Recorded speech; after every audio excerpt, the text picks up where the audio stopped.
face your destiny, slay your enemy, raise a legacy. No more apologies, trust your abilities, gather the energies. Pull yourself back together, been staying off track forever. Child of the nation, will seek redemption, time for salvation. Today is meant to be day of victory, time for history. Reverse the tendency, fight the entropy, channel your rivalry. You're praying for fortune to come, you're hearing the sound of the drums. It's too late to backtrack, but pack your bag now. Keep your feet on the ground and stand up. You've got what it takes to fight back. Don't stop until you black out, out, out. Stand up, up. You've got what it takes to fight back, back. Don't stop until you black out, out. Give all you got, show them how to make a miracle. Stand up, up. You've got what it takes to fight back, back. Don't stop until you black out, out. Give all you got, show them how to make a miracle. Go save your team, be a hero. Take home the cup, be a star. They waiting for you, take aim, shoot your arrow. It's your time to shine, show them who you are. Stronger, gotta go faster, gotta get better, gotta work harder. It's fight or flight now, get up now. Go wake the move, go for the goal, lead up the stadium, you know how it's done. Stand up, up, you've got what it takes to fight back, back. Don't stop until you back out, out. Give all you got, show them how to make a miracle. Stand up, up, you've got what it takes to fight back, back. Don't stop until you back out, out. Give all you got, show them how to make a miracle.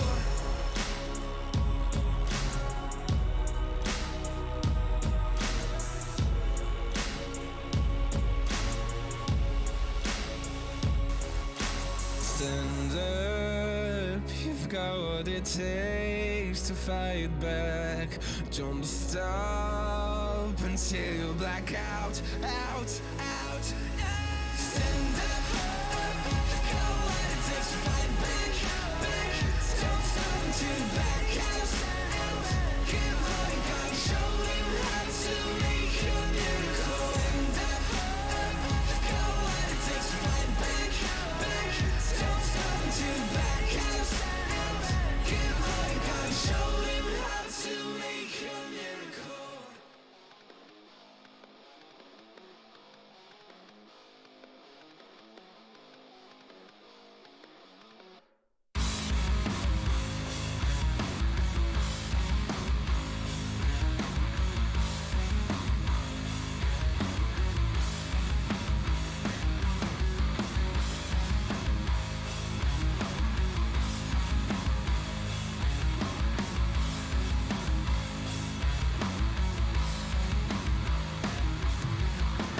First thing you notice, you feel a bit excited.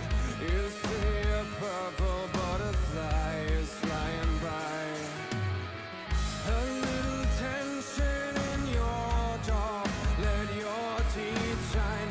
Put on your blue dress, it fits just fine. You go to hell, never coming back. There is nothing as it seems in your requiem for a dream.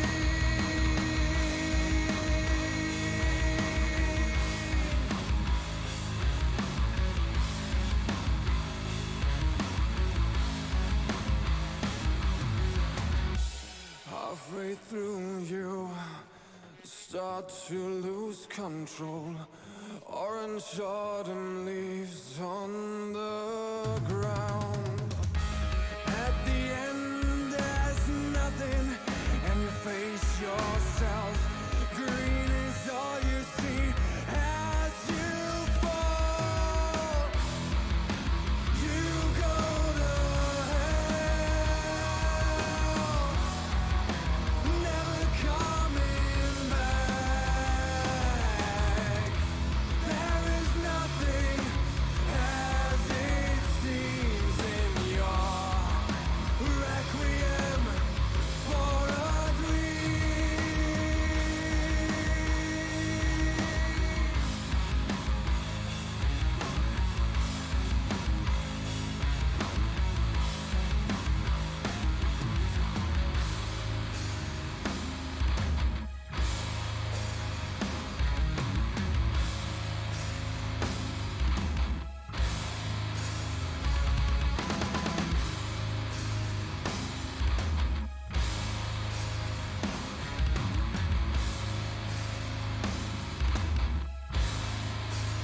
never coming back.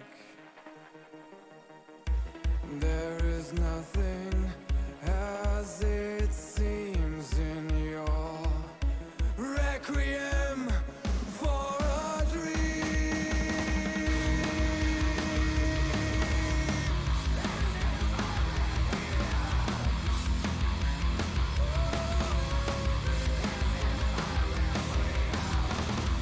There is nothing as it seems in your requiem for a dream.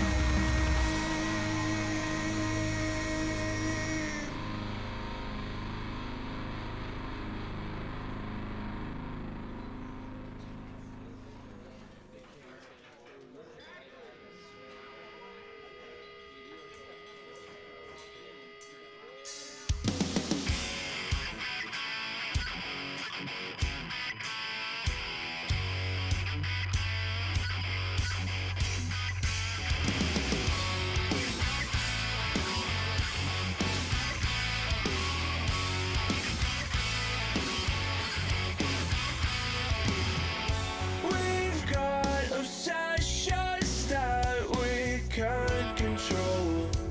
We feel the heat, but we don't wanna let go. We answer questions that we ask alone. I hear the words, but they're coming out an echo. Stop! Would you give up the fight if you had no time to even surrender? Would you give up your rights and let your life slide away? There's a race, so you win, lead to race. Why complicate that feeling hate when it suffocates at the bottom? Don't take the bait, just walk away, resuscitate your nirvana. I feel a way I've never felt before. I finally found what I'm looking for. Stop! Would you give up the fight if you had no time to even surrender? Would you give up your rights and let your life slide away? There's a race, so you win, lead to race.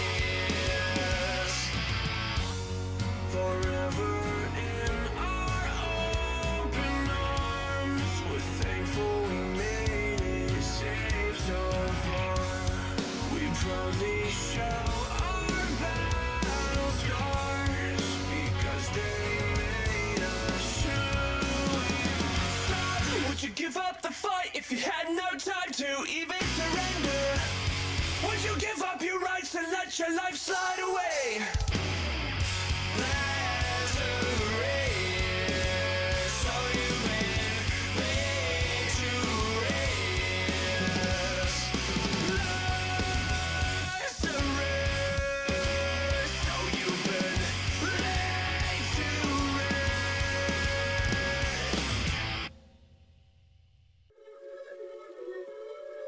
Yeah.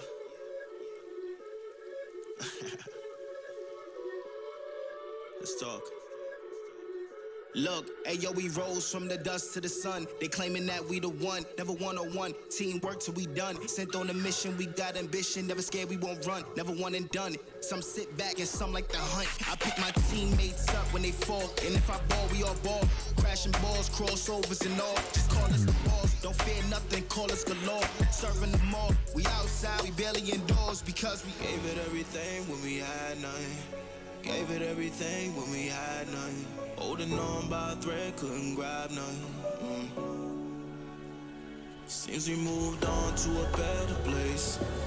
Shine, shine away from the shade. But now that we're here, ain't no going back.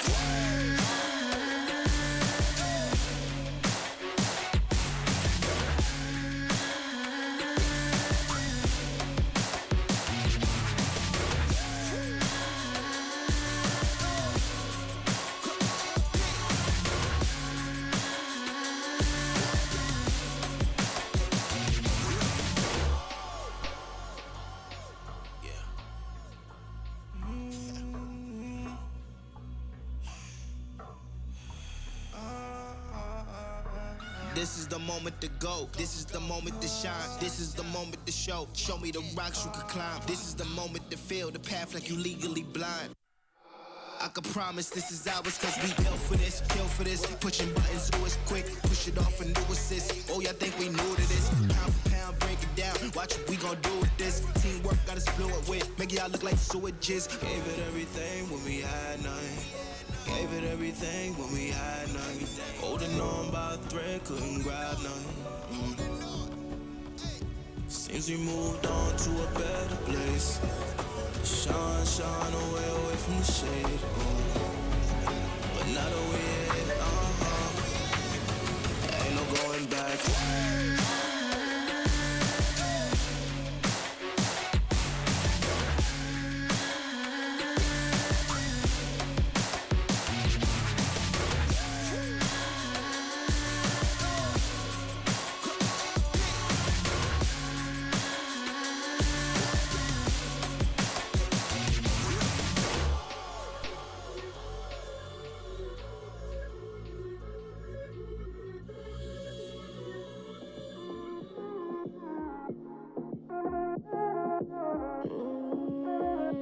Chiqui, escucha loco, siéntate y relájate un poco, que en esta vida el tiempo es loco, puedes perder momentos preciosos y sepas que cuando pides ayuda yo me levanto, todo lo que tengo lo comparto, y aunque me sienta triste yo canto, ay canto, vive una vida llena de personas que te quieran, que te respeten de veras y que lloren cuando mueras. Deja de mirar la acera y levanta la cabeza, sigue pa'lante y no temas, resolverás los problemas. Ay mamá, si una cosa no te gusta, cámbiala, si la situación te asusta, enfréntala, si la vida es injusta, tú grita, deja de callar, escucha, si la alegría te abraza, acéptala, si la suerte no te roza, búscala, nunca te prives de la felicidad,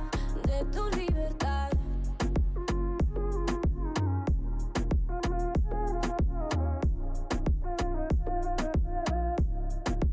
De tu libertad.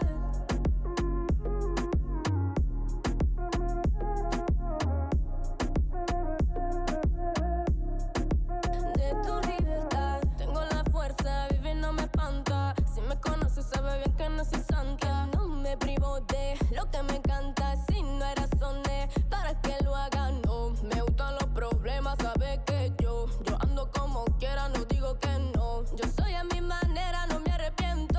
Escucha mi consejo, mi amigo. Vive una vida llena de personas que te quieran, que te respeten de veras y que lloren cuando mueras. Deja de mirar la acera y levanta la cabeza, sigue pa'lante y no temas, resolverás los problemas. Ay mamá, si una cosa no te gusta, cámbiala, si la situación te asusta, enfréntala, si la vida es injusta, tú grita, deja de callar, escucha, si la alegría te abraza, acéptala, si la suerte no te roza, búscala, nunca te prives de la felicidad, de tu libertad.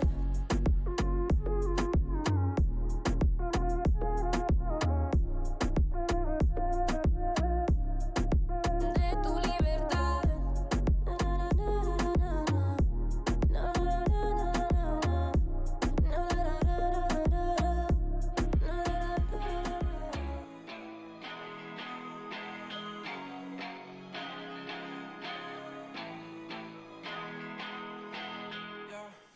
Talk to me, I just want a little bit of company.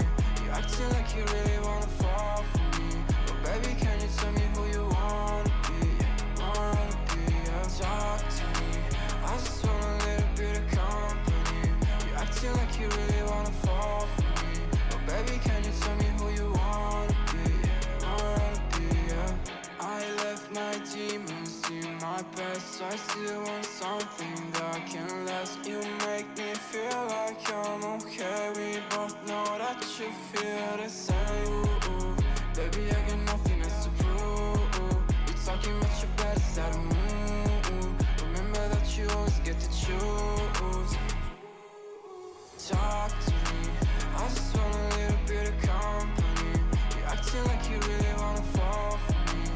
baby, can you tell me who you wanna be? Wanna be, yeah. Talk to me, I just want a little bit of company. You acting like you really wanna fall for me, but baby, can you tell me who you wanna be? Wanna be, yeah. I don't understand.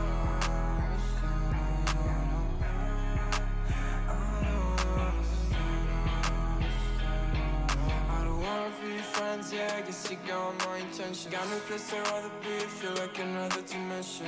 I don't wanna talk, baby, you should let it go. I don't wanna go, let me stay a little more. Talk to me, I just want a little bit of company. You acting like you really wanna fall for me, but baby, can you tell me who you wanna be? Wanna be, yeah. Talk to me, I just want a little bit of company. You acting like you really wanna fall for me, but baby, can you tell me who you wanna be? Wanna be, yeah.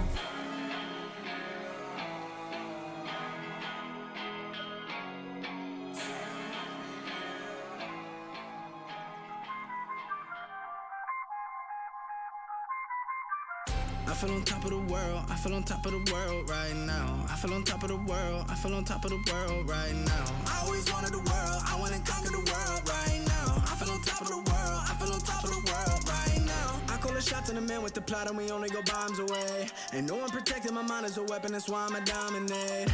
Taking advantage of every second, now I ain't got time to waste. They all tryna sign my name, they want me to sign my name. Counting your blessing while I count that in my winnings. We take 50s and 100s and throw them up to the ceiling. Everything I envision, now everybody gon' witness. Only difference between us is I ain't stop till I finish, yeah.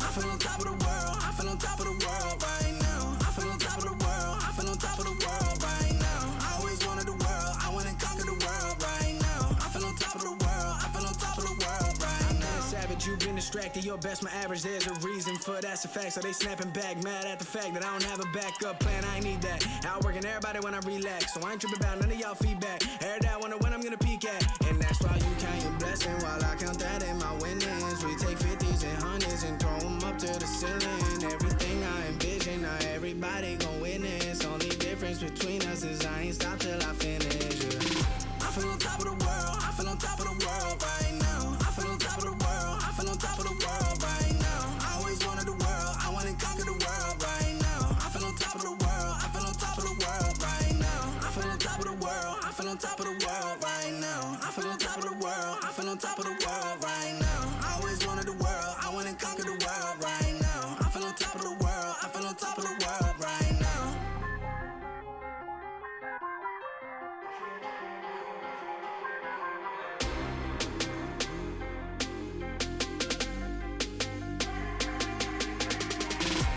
Shots in the man with the plot and we only go bombs away. Ain't no one protecting my mind as a weapon, that's why I'ma dominate.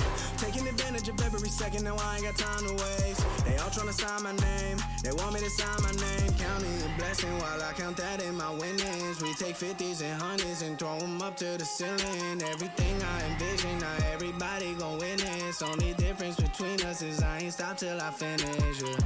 I feel on top of the world, I feel on top of the world right now. I feel on top of the world, I feel on top of the world right now. I always wanted the world, I wanna conquer the world right now. I feel on top of the world, I feel on top of the world right now. You thought that I was blind, but to be honest, I don't mind. Cause I don't feel the same way I used to do. Every time I see you, I know the truth. Cause baby, every fucking time you've played me,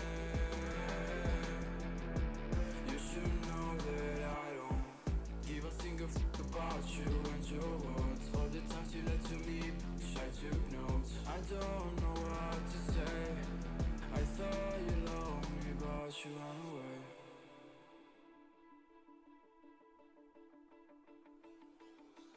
I've been living in the shadows for a while. Demons calling me from the afterlife. Dark doesn't faze me anymore.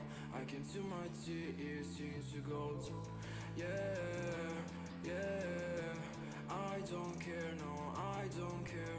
Yeah, yeah. I don't care, I said, cause baby,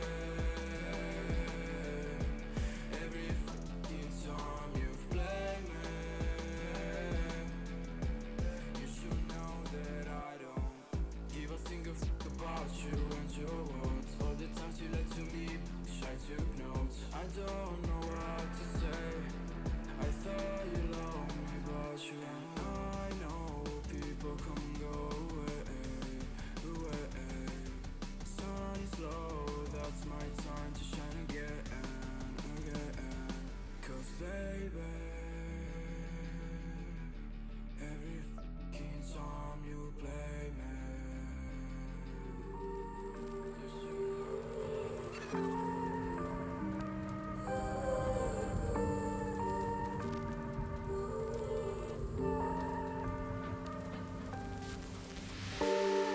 been running over all the corners of my mind, trying to find a story to believe.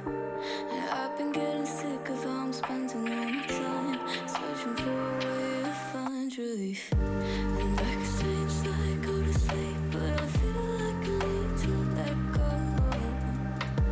And I can spin a web of any story that I like, but tonight I wanna make a masterpiece.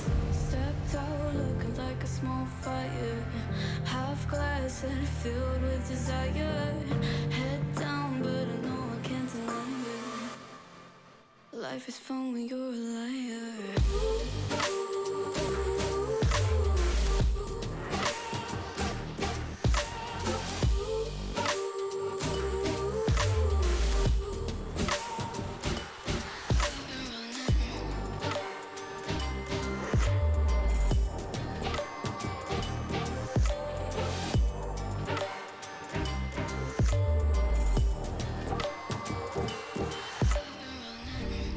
I'm just trying to learn from all the things that I've been told. I'm gonna paint a new reality.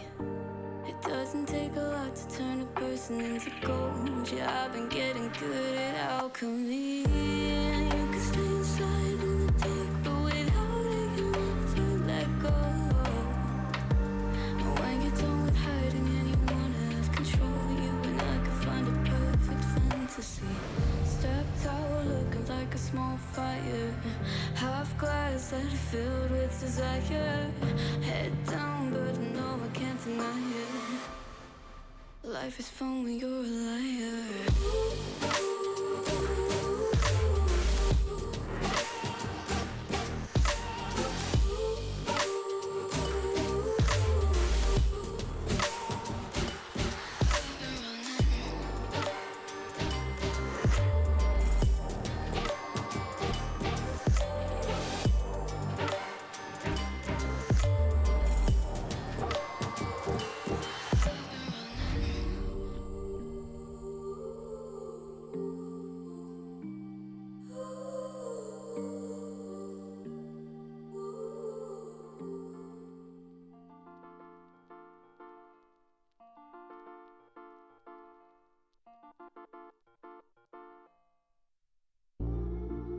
Wish we could learn how to love our mistakes, straight from the jump and not wait for an answer.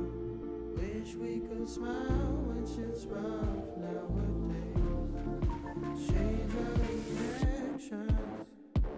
Feelings don't die around this neighborhood. We used to sell a double pills, young and misunderstood. My homie, tell me what is changing from your point of view. A smaller circle, but the range is so some deja vu. I recognize my future, and there is nothing with you. Unless you turn your boat around, success might come recruit you. But unless you analyze in depth that we're steps away from death, 1,000 possibilities, act on it, Johnny Depp. For real. Cause we're lonesome childs, trying to know what father brought us down to here. I don't wanna be stuck in countless doubts. I just wanna smile and run away from here.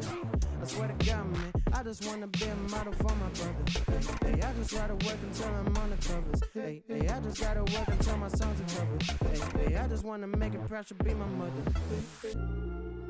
Wish we could learn how to love our mistakes, straight from the jump and not wait for an answer. Wish we could smile when shit's rough nowadays, change our reactions. You just gotta love yourself. You just gotta Love yourself. You just gotta Love yourself. You just gotta Love yourself. Hope you learned your lesson, girl. I cannot teach anymore. Hope you show some faith in men. I am not like anyone. 'Cause I am over being sober with myself and I'm with you. I am over being something I am not. I'ma turn it to the man now. Hey, finna get my money, ain't no no handout. Hey, finna be a legend like I'm playing now. Hey, I ain't gotta focus on my friends now. Huh? I'ma turn it to a man now. Hey, finna get my money, ain't no handout. Hey, finna be a legend like I'm playing now. Hey, I ain't gotta focus on my friends now. You just gotta love yourself. Yeah. You just gotta love yourself.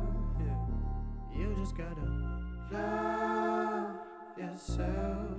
Yeah. You just gotta love yourself.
Shutting it all down.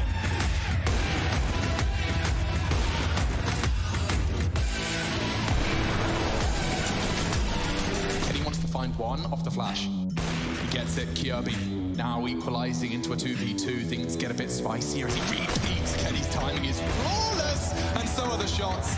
That's 3. What a turnaround.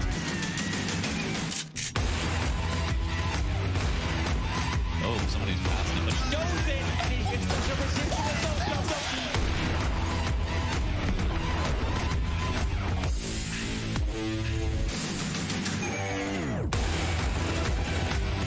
Kenny not wanting to unscope with his hit. Kenny not wanting to give away the sound. That's a beautiful shot.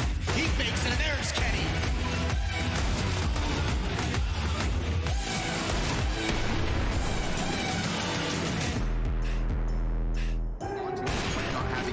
Ista's able to connect another to the head of Hunter. Kenny S closes the gap, sees that in hand, catching Alexi and being dropped down to 12 health. It's him versus Valda. He taps the bomb once, the Pete's on the other side, and Kenny, surprise, surprise.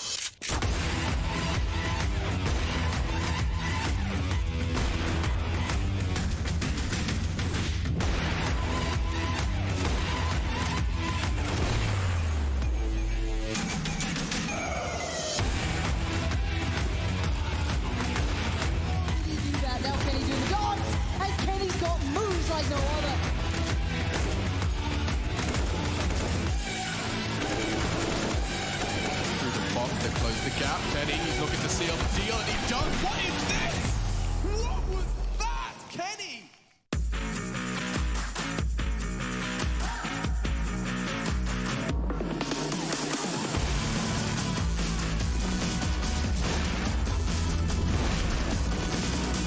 Jackson's here. Kenny has a cross, and he's got 2. Oh, and he's put up another.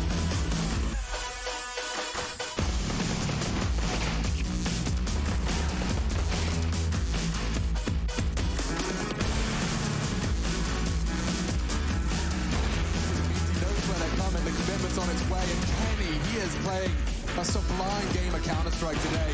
Holding the line, misses his first, but won't make the same mistake again. Looking for the ace, it's Kenny, yes baby! Oh, what a shot. Kenny S takes out Valdi, didn't even see it coming.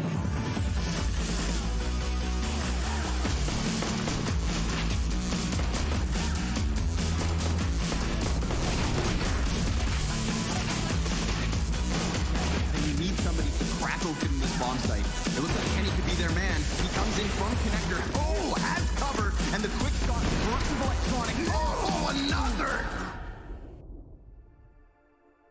He finds himself now in the 2-on-3. Will he check close left? And he will. Next to Good night!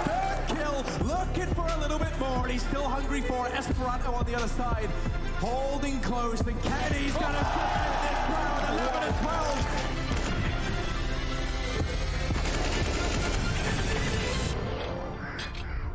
Sure, he throws a Molotov a second later. He gets the goal! 1 down, and now look at the end! He's back! It's 2-1!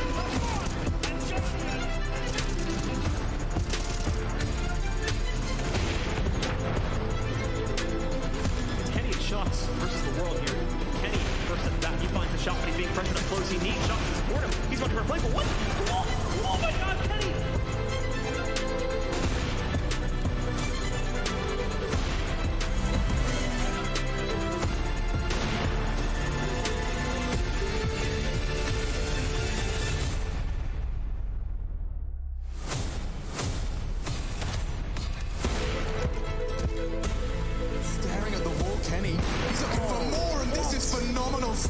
As he does drop in, and Kenny, he's doing it. Oh, it's Kenny, yes, baby. Never forget the name.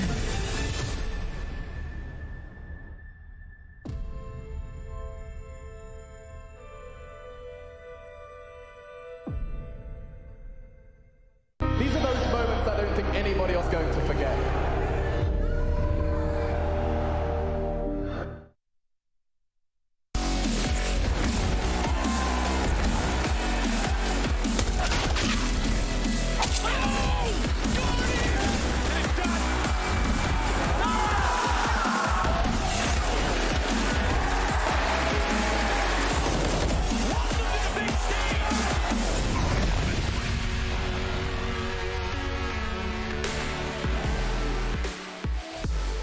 Wednesday, March the 10th, 2021. We're back with the ESL Pro League Season 13, XIII. That's 3 I's. We're not going to go over that again. I think we all pretty much understand the Roman numerals at this point.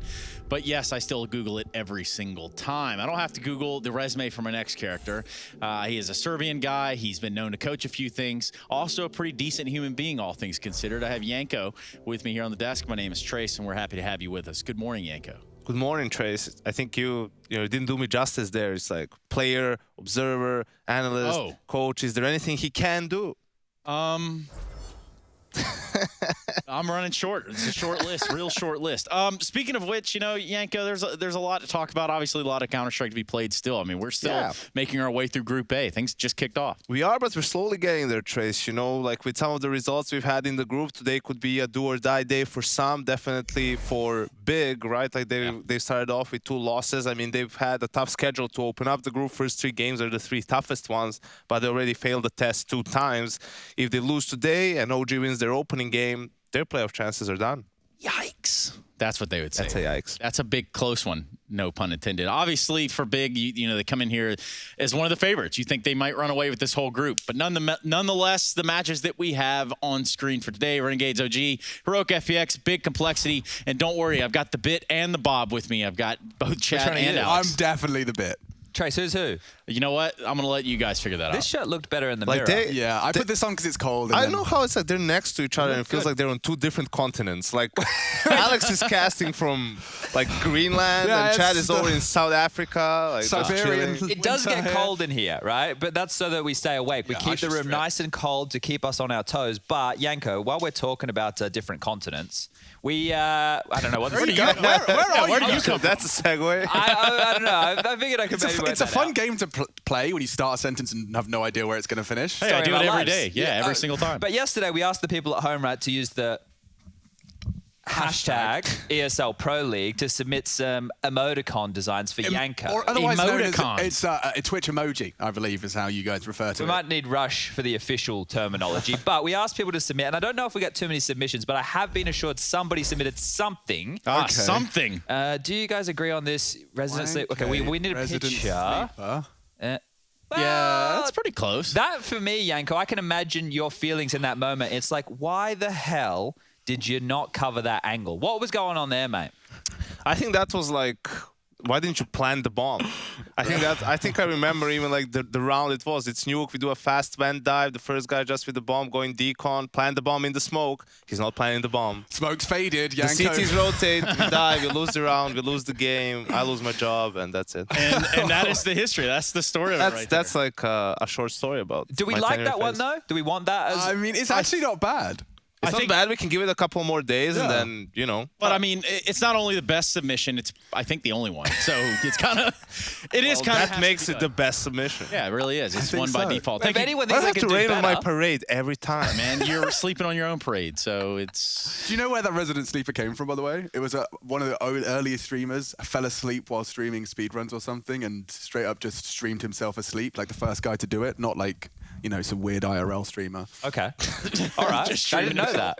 Yeah. All right. Yeah, so that guy actually just fell asleep on Twitch. He was the first guy. Everyone tuned in, and he got like more viewers than he'd ever had before because he fell asleep. And now people just use it to be rude to people that speak English as a second language. Oh. All right. Well, maybe we'll come up with a different design for you there, Yanko. Guys, I would love to have you hang around. In fact, if you want to do the pre-show with us, you can. But no, we got to do the prep for the first map. We need to look into the OG all of the stats. Oh, and he's got we're gonna do this. yeah. You guys do that. Okay. And we'll see you soon. All right. Down here. Bye-bye. See you guys. Look, you know, the bit, the bob, they seem to have it all figured out. But one thing we can't necessarily put our fingers on at this point is who's going to be making it out of the group thus far. Because, I mean, it is still early days, but like you said, proof is in the progress. Yeah, absolutely. And that's what you also want to see from the Renegades squad, right? Like, you want to see them put up a bigger fight, so to speak, take a map off of someone, right? Maybe even win a series. Why not try to try to surprise some of these teams? You know, like, I know that for them it's really difficult coming from a smaller region, right? Like, not having the chance to compete that much against better opposition. But, you know, they've also been here for 3 weeks now, right? They've had a number of official games too. So you're just about, like, you know, you're supposed to show us something at this point. Yeah, something, anything. They do something. Shout out Henry G one time. You know, we just took a look at the groups. We also took a look at the Pro Tour points. But for the groups, it's Big and Renegades with their back against the wall, right? And Renegades, you can understand. But for Big, that is kind of a surprising one, I said. Well, I mean, the O2 would be surprising, but considering the strength of schedule, it's not the biggest surprise in the world, right? They lost to Heroic and Complexity, to OG and Complexity. OG and Heroic. OG and Heroic, two of the 3 top teams in the group, and they have Complexity today, right? So if they win today, they still have a chance, but it's not all in their hands. Let's talk about that Complexity, though, because yesterday I think we got a taste of what they do have to offer. We saw them on Mirage. We saw them doing just about everything, or at least config, because the confidence was peaking, wasn't it, config? You can say start, stop anytime during this. Oh, yeah, that's a good old famous spray. Never been good with famous in my entire life, so I was pretty lucky, I guess. And then the AK here, Valde just got completely annihilated. And then we see Nico as well trying to peek me, but you can't peek the god, you know, the god himself always will dominate you. So just unlucky by the 2 guys that they ran into the best player. Best Danish player, right? You got 2 of your countrymen in that one, so easy one. Yeah, config, always full of confidence. I think for people like who are newer to the scene, like the old config was a shit talker on steroids. Like, it was wild. Like his Dignitas / what was it, SK Gaming days? I don't even remember at this point. Like, he was just every game on Twitter, you know, in interviews, this, that, we're gonna crush them. And, you know, then he kind of had to tone it down. You know, the results weren't there to back up the trash talk, but now you get the feeling that, you know, he's slowly coming back into that dominating mode. And with some of the role changes that they've made over at Complexity side, like, you can see he's more comfortable, has some of his more favorite positions or roles, so to speak. So maybe we'll see more of that. Hopefully we'll see more of that. People are way too nice to each other in this scene. Yeah, let's go ahead and nip that in the bud right now. We need more mean people.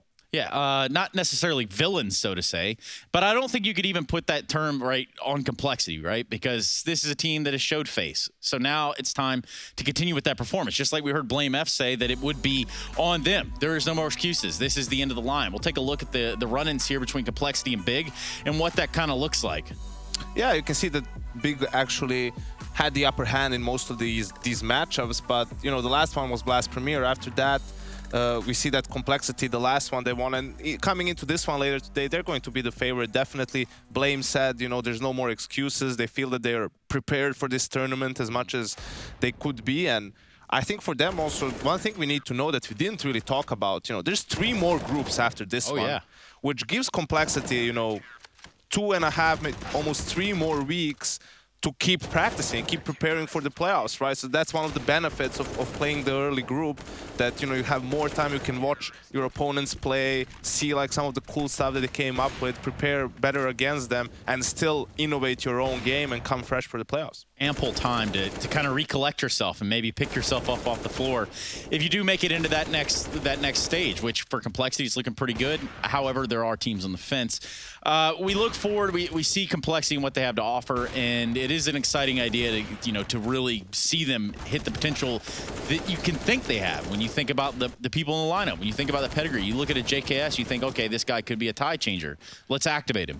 Yeah, I mean, for me, listen, like Complexity is a good team. They can play even better. For me, they're not a team that I'll look to and say, oh yeah, Complexity is going to win this one. I don't think like they'll ever be that team with this lineup of players. They will be a team that can come in and win a tournament as a dark horse, right? Like we saw Gambit do for Katowice. No one expected them, right? They came in, like, the players, the level is there compared to Gambit, for example, right? Yeah. But there's going to be a lot of things going forward, right? If you do have a success at one tournament, people are going to pay even more attention to you and so on. So, yeah, we'll see. Having household names helps infinitely as well. Also, having a lot of people stepping up. And, with a tournament of this size, when there are 24 teams vying for a spot, there's an idea that a standout player is going to emerge eventually. And I think now might even be the best time to talk about one that we've identified over on Complexity. And I'm looking at Poison. Yeah, Poison has been playing really great for Complexity. Obviously, it's been a rough period for the team and for himself. He had to take an extended period away for medical reasons, right? And he came back, obviously being away for so much. It took him a little bit to get back into shape. But at this tournament, he was looking great.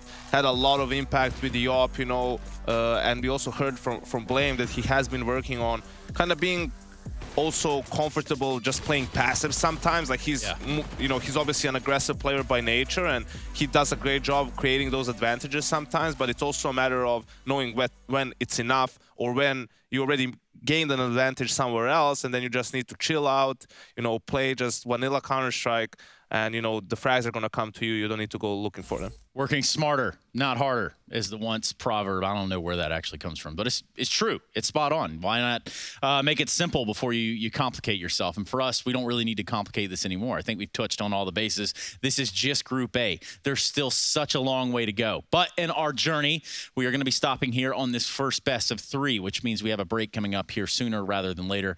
And we'll be jumping into that Renegades OG game, Heroic FPX thereafter, and then a little bit of Big and Complexity to round out the day. So last game of the day might pique your interest, but don't sleep on the Renegades, who are looking to show some face here in Pro League Season of 13.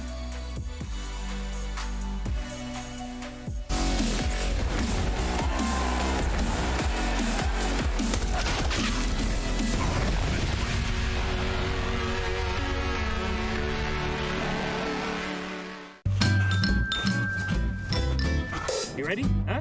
Hey, he's a good boy, huh? You ready? Huh?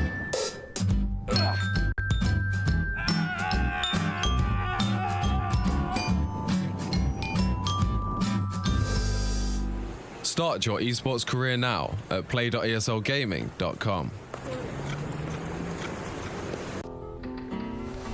If you want to know what you're good at and, well, also what you suck at, check out csgohub.com. Coming! Hi, my name is Sue Lee. My handle is Snix. I think it's important for these initiatives to happen. Empathy really, really goes a long way, and it always means so much to us, and I think that's where initiatives like this really help. Good luck, have fun. Don't use name.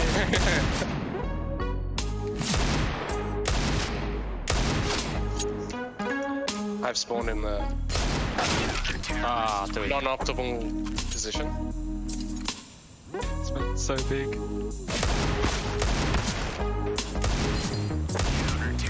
Oh man, I didn't know you could cross.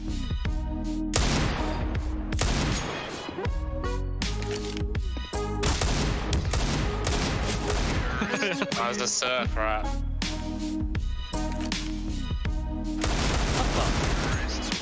So easy, mate. So easy. Oh.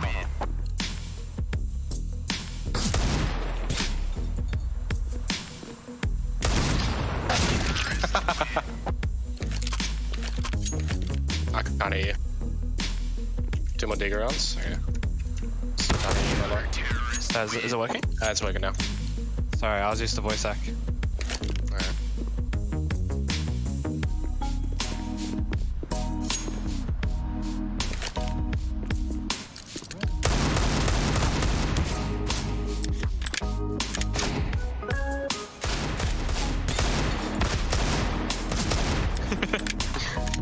Oh, thank you, bro.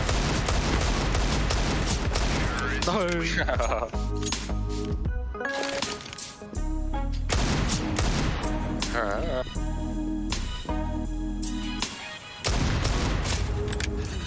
So bad. Should we do AK?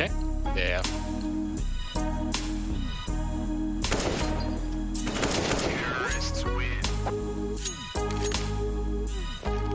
So noob. Oh. Adil.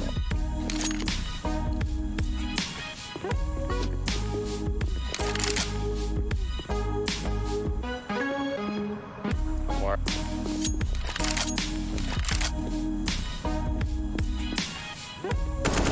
Guys walking around. Oh my god, bro. Shit walking. Oh, bro, I gotta find, I gotta find where you are, Could be anywhere. Could be anywhere.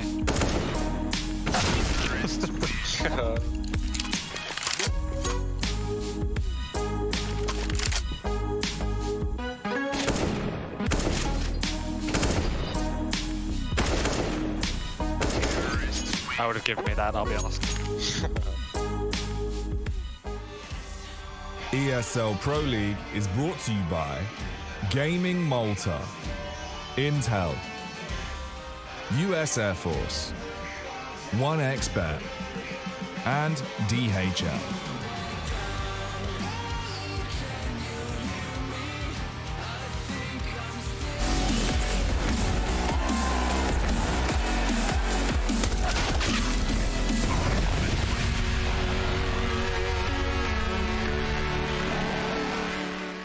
I think EPL being round robin probably makes things a bit harder for teams with new lineups, just because an established team, with a consistent lineup is probably going to be more consistent over that many games than a new lineup who, might win a BO3. Like, it might be easier for them to win a couple of matches and make it to the playoffs than having to win, all 5 matches or something like that. So yeah, I'd have to say it being round robin is good for, long-lasting teams and lineups, I guess. Well, that might just be the case. Renegades looking to square up against OG right here in a redemption bout for the Renegades, who've otherwise had a pretty lackluster showing thus far within the ESL Pro League season of 13. I want to welcome you back. My name is Trace. I have Yanko. If you're just joining us, you missed the pre-show, but that's okay because the pre-match is now. And I'm pretty sure what they're alluding to is, Renegades, they're fantastic. They just need to work on communication, aim, map awareness, maybe crosshair placement. Economy management probably up there. Pistol aim, op flicks, grenades, all that. Yanko? Yeah, so can get it done in a week or so probably. Yeah. All those things. Listen, I'm pretty harsh on them saying, they need to show us something. It's just about, you came all this way. I know the players themselves at first, want to do that. Like, they are disappointed with how things are going at the moment as well, right? So it just comes down. They're not a bad team by any stretch of the imagination. This is a team that no one could touch back in their own region, right? Well, let's go a little bit further. You think about the Renegades and you think about, say, even the Intel Extreme Masters kind of ITSA play-ins, right? They almost rode a high. They open up, they beat up on Mousesports 16-14. That one right there probably surprised a lot of people, and you start to wonder, does it go past this? Well, just a little bit, right? The roller coaster kind of stops. It all goes downhill after they play Team 1. Yeah, they faced VP. They made it all the way to the finals. You can't really blame them for losing to VP, right? That Mousesports game was close, could have gone either way. If they won that, they would have faced Complexity, right, after that. So we saw how that went. Yeah, well... So I think it's just like, it's hard, right? There's so many great teams, and you know they're making some of these basic like mistakes at times when it comes to situational Counter-Strike, which is what most of the rounds come down to. Yeah, speaking of which, let's talk about that. Maybe even in OT. We have an example from the Heroic game, you know, went to overtime. This is a round from overtime where, you know, they have sometimes really good openings, cool stuff. Like they have skilled players when they can put themselves in a good situation, right? It's just about taking it from that point on, right? Not trying to overdo it or anything along those lines. So second round of overtime against Heroic. I'm here. We're at the mid round already. So Renegades are in a 5v4 situation. You can see that they're focused more towards short with 3 players here, 2 guys on B, and Heroic is split up. So what Heroic is going to do now is basically they're just going to put some pressure towards the B side so they can have these guys start walking in towards long. This is a common basically thing that Tier 1 teams do. They use utility to draw attention to one part of the map where they're trying to sneak on the other side of the map.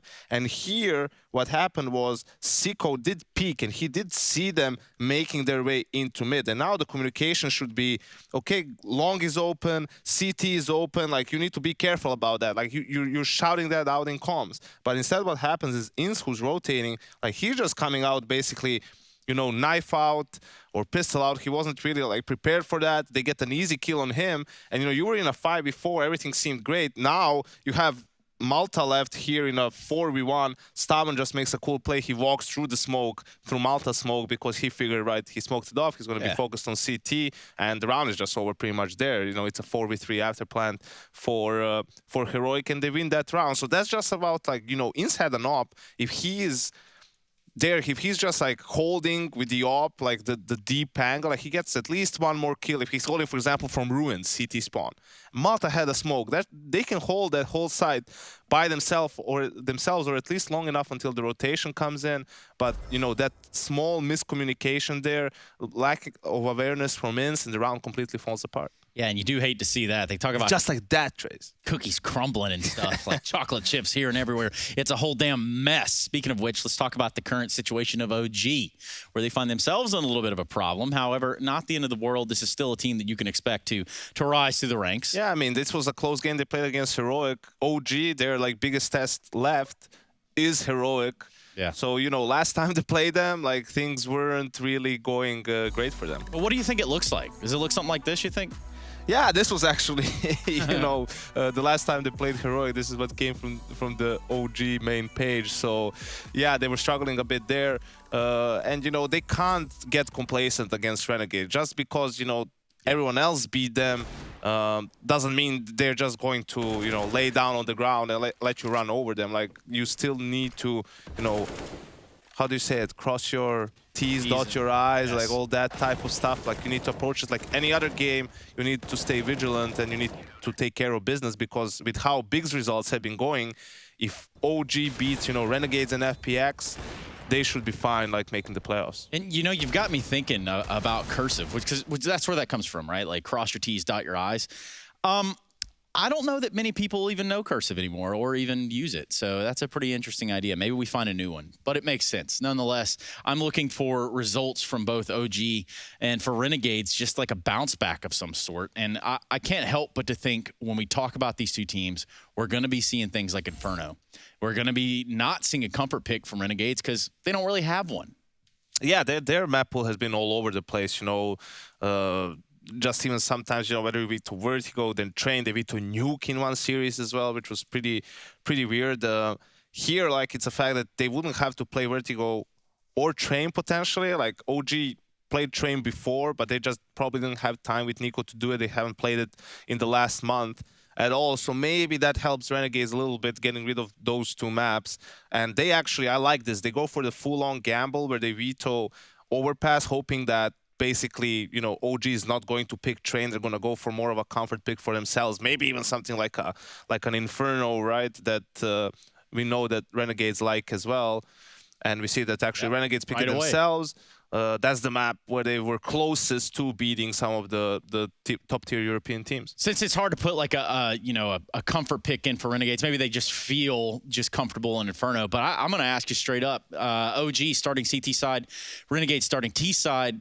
What does that mean? First game of the day, you're looking for some sort of bounce back. Does that help? Depends on the teams, right? Like Big always likes to pick T side, whatever the map is. Like they won't really pick CT side, so they have teams who believe it's better to kick off on the T side. Like it's a more difficult side at times. So if you get rolling, you know exactly how many rounds you need in the second half. Basically, it just comes down to preference. It's not like before. We don't have 10+ CT sided maps. Everything is pretty even, pretty balanced nowadays. So I don't think it will make too much of a difference, and we see that it paid off with Renegades because OG didn't go for that train pick, so they get a pool where they get maps they're pretty comfortable on. And if I'm Renegades at this point, I'm starting to say, listen, what the hell? Let's try to play with let's just try to play maybe a little bit more aggressive.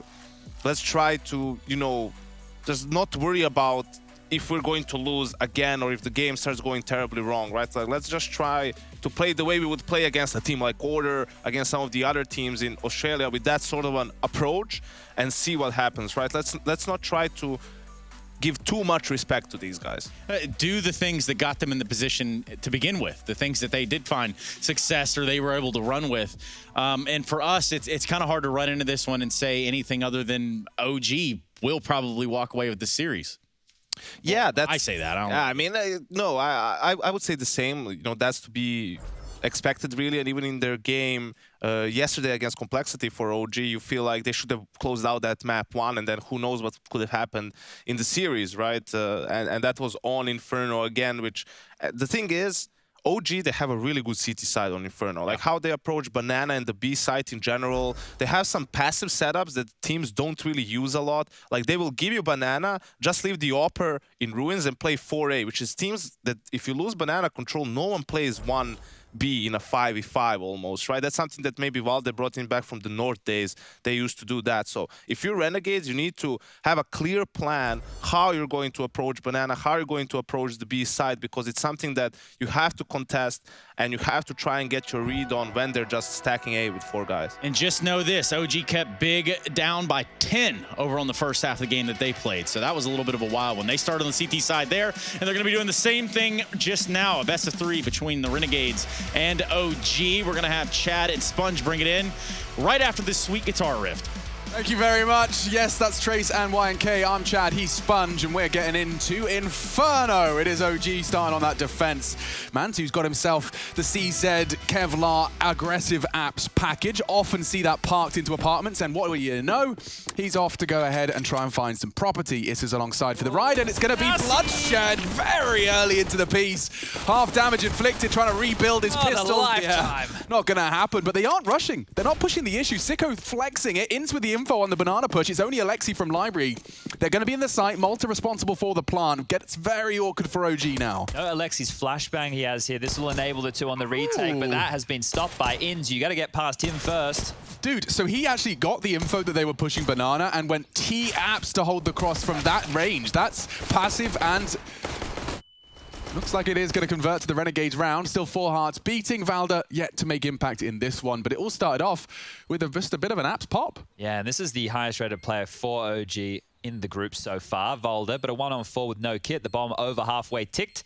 Probably not going to be around. He has too much stock in, seeing if he can hold on to that Kevlar, maybe grab a kill or 2. But as we can see, Renegades, they don't want anything to do with him. Now, the Nico move does definitely seem to make sense in terms of firepower. Admittedly, this is a stand-in in his current juncture. I believe it's been presented as. Yeah, look, I think a lot of that is, hey, let's wait until we get the contract. I think so. Yeah, bingo. So it's just a bit of a grey blur, but certainly a firepower upgrade, and I don't think that's contested by many. But my point is that hearing Valda talk about, his experiences with Nico in the past, I imagine that combined with his success in the trial, is going to be a big contributor as to why he's here and why he's been spotted as the the gameplay that Valda's seen from him in the past. Yeah, I think when we look at these type of scenarios when you're changing players, especially someone as seasoned and experienced as MBK who could pop off, right? It just wasn't we're expecting him to do it all the time. It's not like he was even the lowest fragger, you know, MBK was delivering. Yeah, and this is the thing. I think you just want a bit more consistency in this team because in OG, we've seen Mantu pop off, Valda, Alexi has his games. We need somebody who can be a more consistent player. And if that's Nico, if he can bring that, then maybe that's what OG need. It's what Valda described him as. Someone that just knows how to do his role. He'll do what's required of him for the team, but also have the mechanical ability. He hasn't done much damage to him, and that's a great trade. He's not going to find the second headshot. Mantu will find some body shots into Hats, and it's actually enough to convert. Well, at least they applied pressure here and got a couple of trades. This does look bad for Renegades because they've, well, lost 2 players, but they've got the utility and the firepower. It's not far out of the realms of possibility. With a single smoke, it is on Nico. That's the pit player. So it does bank on them testing Mantu or not testing Mantu should they have a chance to rot this clock further. 50 seconds. This is responsible for long close quarters and a nervous jiggle as they do start to mantle. Time has been getting the better of Renegades at various intervals. They've got so much util. If Alistair goes down with all of that, it's not going to happen. He chunks him with the MP5, 2 remaining. It is Nico, the new addition. Still problems, though. Yeah, if he could deny that plant somehow. He hears Sicko Graveyard. Bang, bang! 1 frag in the bag. The AK dropped to him. AK's been gifted to him. Oh, dear, Sicko. Strong arms on him. Alistair's only got an MP5. This could get really awkward. It still is awkward. They got armor, they got weapons, and they got time to push the issue here. Well, Malta's coming back around. Yeah, it could be around in the bag with Mantu's flank here. Or the flank on Mantu, rather. There he goes. And Nico, he's making it as costly as he can. Knows the fight's on shore, and it's a hard spray to hit, but it was his only chance. The 10-second hold, what do you reckon? He's going to give it a crack. Nah, he's not even. He'll go down. Malta picking himself up the ceiling of the deal. 2-0, and that is going to be OG. I mean, this is where, Chad, I have to turn to your expert analysis. Yeah. You've just, fully invested as a second-round force. It comes down to a situation like this, where you've made them rebuy all of the goodies, all the bibblies and the bobblies. Do you just have to swallow your pride? You do. You can do a couple of light pistol upgrades like P250s, maybe some HEs, but you don't want to reinvest, With the bomb down, you know, they're swelling with confidence and finances. And if you lose this next one, consider how long it'll be till you do have a gun round, right? So instead, they're just going to gamble, stack all 5 members over towards this B bomb site, and right now it's looking good because the bomb from Renegades is in Banana, utility is set up, and actually, yeah, it might work. The trap being sprung here, as soon as Nico flashes, they're all going to pounce on this, see if they can catch them in the choke point as they try and make their way across the pool. This looks like a proper calculated pop flash. There'll be no one turning from this. Bonk! Right in his face. Alistair so dead. This is the one to put the bullet in the head. And now perhaps realizing this might be a stack. Look at the panic button. Oh dear, Renegades are going to get flustered after that one. Alexi tries to punish everyone, swinging out into the MAC-10. Inns pockets himself a quick 1,200 of pocket change. And Malta not willing to take any risks on his own. He knows he has the man advantage. And despite the site being clear, they're of course working that out for themselves now. So they should be able to make their way onto the site. Inns is making it even easier. Yesterday, Inns was hitting a couple of good ones on Dust too. And all in all, I think that the problem that Renegades find themselves in with all these holes they have to plug, lack a coach, in-game leader change, back in Europe after a year needing to get their individual ability up to scratch. There are so many things that they're working against right now. And when you have to make the choice of, do we do everything we can to win right here, which may not be better for us in the longevity of the team, or do we try and get as much practice and see if we can make ourselves a better team in the long run? And that's a hard question to answer. Yeah. As Mantu wants to hold on to this Deagle. I've really enjoyed Mantu's arrival on the scene. I think OG was a really interesting home for him, and the fact he's thrived within this environment has been really enjoyable to watch. I saw some of his clips he's been pulling off recently as well. The dude is mechanically gifted. He did have that injury middle of last year as well, so good to see he's recovered from it and still holding on to that form. I think everyone will lay down their guns here as just a couple of warning shots. And he's actually got style as well. The Dragon Law knife with the yellow gloves kind of looks legit. You like it? Yeah. It's a combo you can work with? Yeah, I mean, I appreciate when we get a little bit of like a fashion twist, you know, as long as there's some, you know, what's the word, contrasting or complementary. Thank you, that's the word. Look, my mum bought me a lot of matching clothes when I was like 3, 4, 5, 6 years old, and I never wore any of them. I don't know why. I don't know how as a kid I didn't want to wear anything that matched. But well, they say, you know, fashion's cyclical. Maybe you should try it on now. Okay, we'll give it a crack. It might still be at home.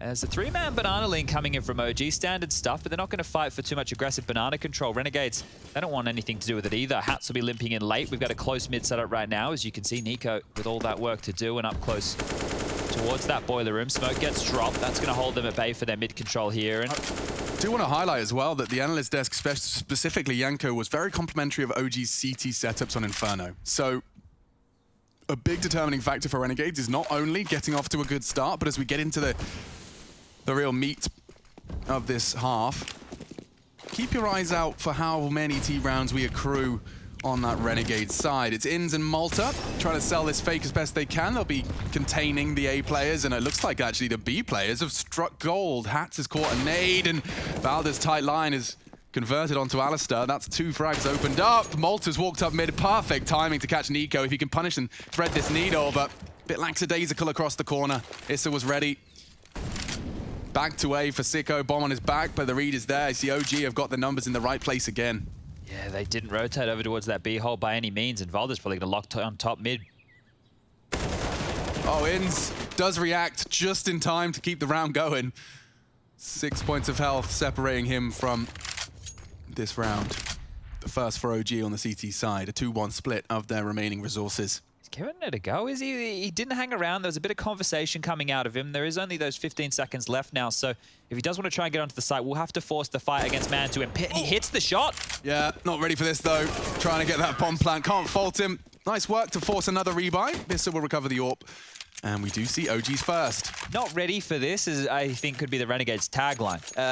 Yanko pointed it out very well with the skybox in the pre-show about them rotating and not understanding what's open. We've spoken about it during the cast, them getting caught with knives out. And then we've seen already twice in this game where they found a kill and they think they have a gap. They pull their knife out, they start running, they get caught off guard. I think that's the difference in what we see from the Renegades guys and the top teams within Europe. Could this be an example of bad habits ingrained by dominating a domestic region and those gaps they think they're threading are present domestically but not in a European soil? Yeah, look, if you have the indication as the best team in the region and you start putting pressure on the B bomb site and some trades happen, you're going to expect a rotation or two, right? Here, not the case, right? Renegades, they are running into a brick wall. They're not reading the rotations correctly. I'm really glad we got to capture that from Issa's POV, so shout outs to Rushley. Just seeing that tiny shoulder jiggle. Very safe way to get info on App's presence, and you can see what their response has been. Incendiary boiler, smoke towards Balk. And Issa continuing to have no issues. He's partnered up with Nico for a frag apiece. Yeah, full banana aggression right now as well, so they're locked on in. If they want to go back, it has to be through Alexi B with the M4 and Voldo down close with the MP9. Totaled up on the A side as well. And, wow, Malta's hit a bit of a banger. He certainly has. Rings Issa's belt. Another deep smoke, like, ugh, it's very, very suffocating. If they regroup and all three try and take out Volda, that could be one option to getting them onto the B bomb site, but it's hard to get through this. No armor, well, no head armor, other than Malta, so the rest of them, Sicko and Hats, will be stripped by the MP9. Sounds hot. That's enough for Valda. Gets his info and opts for the elevated position. He knows he's against Eagles. He's expecting their crosshair to be placed at the right height and enables him to take the first fight. Sicko's last on his list. Nice shots from the AWPer. Hits it with the Deeg. Needs one more. Man2 denies. We see OG continue to pick themselves up around in consecutive fashion. 2-3. Yeah, I think here with the addition of Nico, still OG are the heavy favorites in this one, right? We saw them up against Big the other day. They were looking pretty good just there.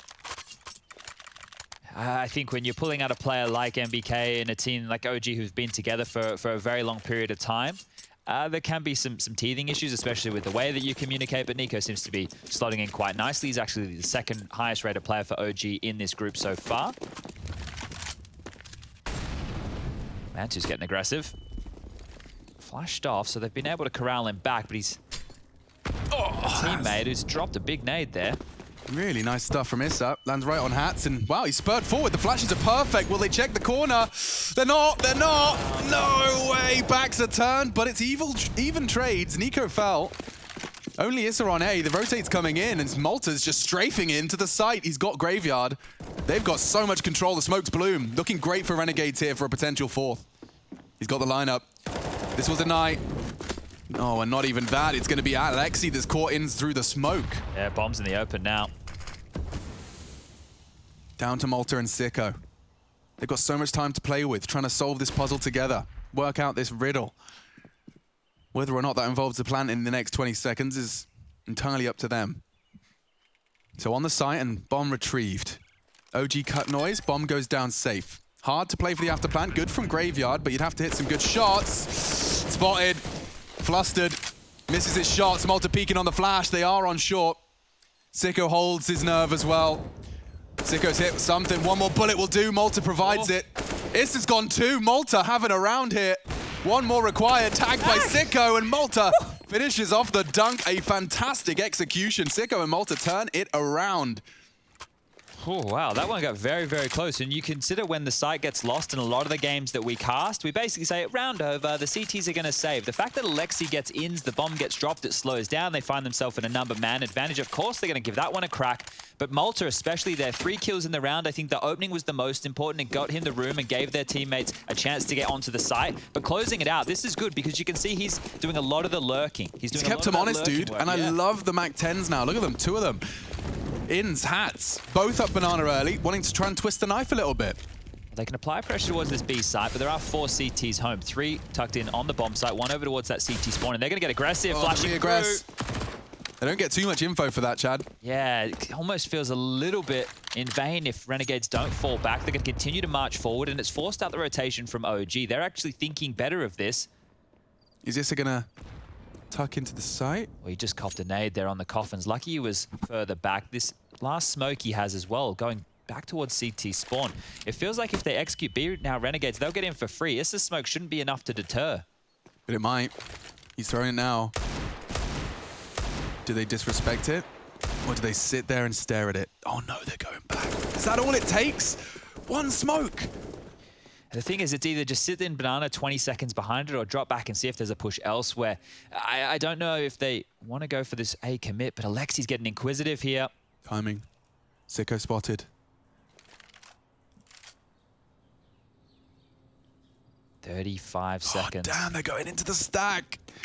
Renegades have gobbled up the bait, hook, line, and sinker. It is only Deagles, though. They have a significant advantage. An early frag from a CT can really destabilize. Get them wobbling.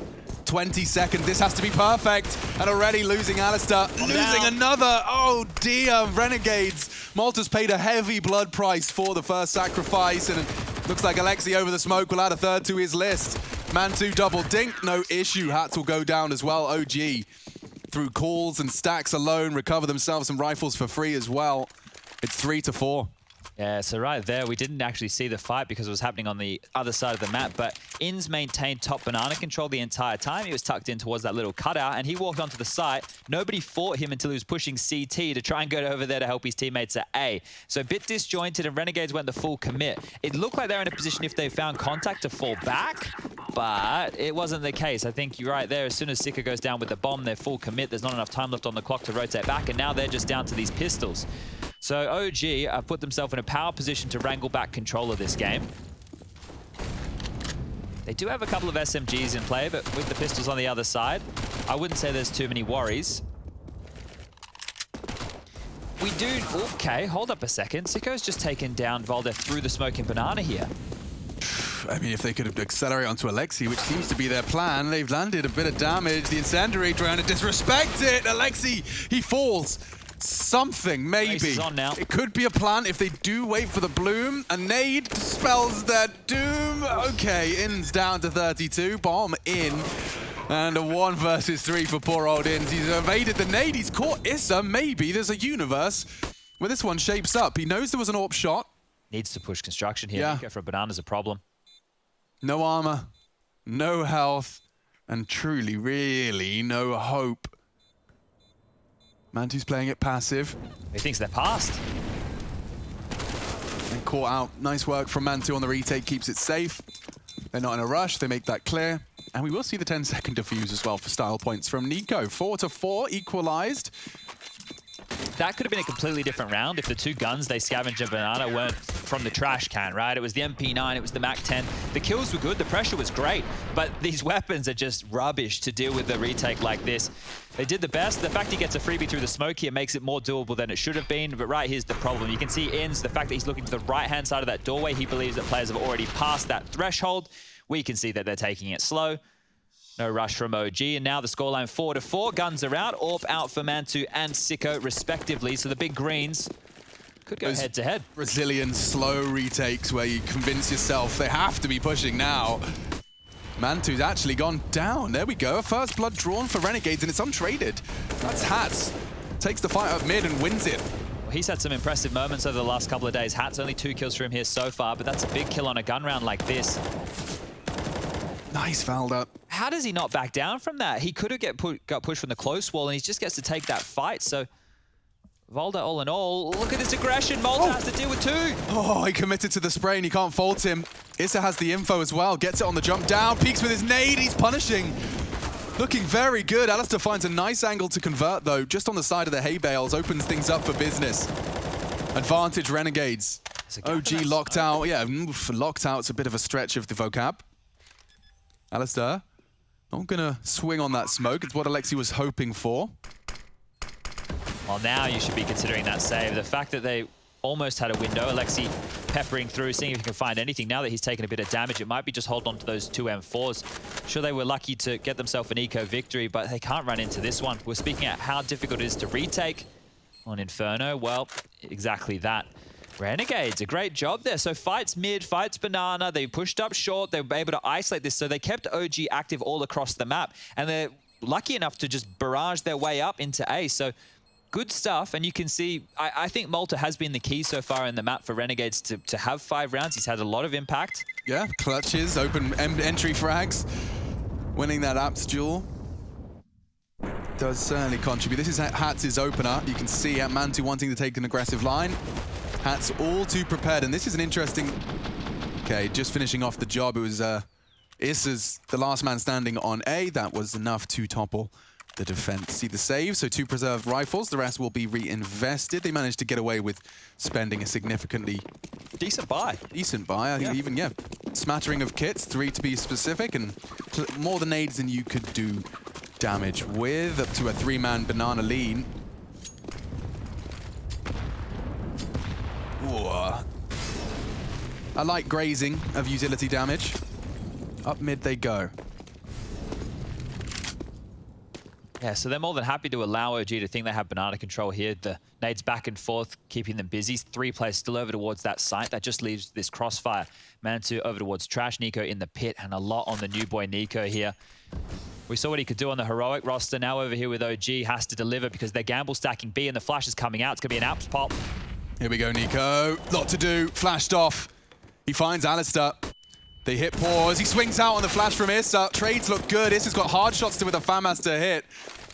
Hats establishing control, but Issa disrespects it. Tucks in on sight. They know it. Sicko caught 1. This is the frag. This is the one. Issa, if you go down, that site is open for business. Inns has lost, or rather found Valda. It seems like Issa's continuing to be a thorn in their side. What was that? The flank from Apps. Just keeping him busy. Issa's desperately distracting, and this could be the finish. It's only Sicko. Oh, Alexi. Can't quite pull the trigger. 5 delivered. Alexi, the in-game leader, leading by example. Late flank converts 5-5. Yeah, there's just so much chaos going on, right? You could see how long they were able to stall out those fights. Even Nico and Pit, he gets the first, delays for a little bit longer. The push coming in, Mantu's there, Issa's there. They're doing their absolute best to try and slow this one down. And what that's actually done is bought a window of time for Alexi to come through with this flank. Renegades have just finally taken everybody out. They're thinking, oh, we've done it. We've stopped it. We can get that bomb down and set up for this 2v1. Well, Alexi's there. He's not going to let that happen. And back and forth we go. I mean, Issa finding that pit, the frag on Pit, I did not expect it to happen. Uh-oh. The incandescence holding them back. He tries. Valda's fallen. They can overwhelm. He's missed his shot. Malta, more impact from Malta. Alistair, a chance. Taken from him by Alexi. A flash for the repeat. Needs more, and he's found it. Sicko's pushing in. Inns is low. Alexi keeping them away. Sicko does contribute. Issa's the next to step up to the plate and a double spray. This is chaos. 1v1. A one-on-one. Sicko with 2 so far. Can they convert this one? He doesn't seem ready for this. There's no way he clears this. Nico's tucked himself into a prime position. Any plant spot will be swung on if Sicko plans to tickle the keys. Oh, he must have shown something there. I think Nico's all too aware of what the lay of the land is. Stays in his off angle. Sicko's jiggles still reward nothing. Still reward nothing. And yeah, Nico, patience. It is rewarded. OG saved after a very valiant Tech9 effort. Yeah, that was absolute chaos, right? You can see OG scrambling this time again just to stop them from getting that bomb down. And these are the openings here. Malta up banana, lots of nade damage. Vold, they're caught in no man's land. It's this second one here onto Mantu, not allowing Mantu to get a single kill. The wide swing was good. And Alexi B bows them out again. Him delaying. You can see the flashes from his teammates coming in to try and keep him alive as well. A nice round from Renegades to keep the economy honest here. Volder back down to an MP9. The AKs are out on the other side. Only one kit in play, but Mantu will get his big green back. And let's see how Renegades want to go with the gun round. Not too much utility for the late round here. You can see operating a full kit Malta.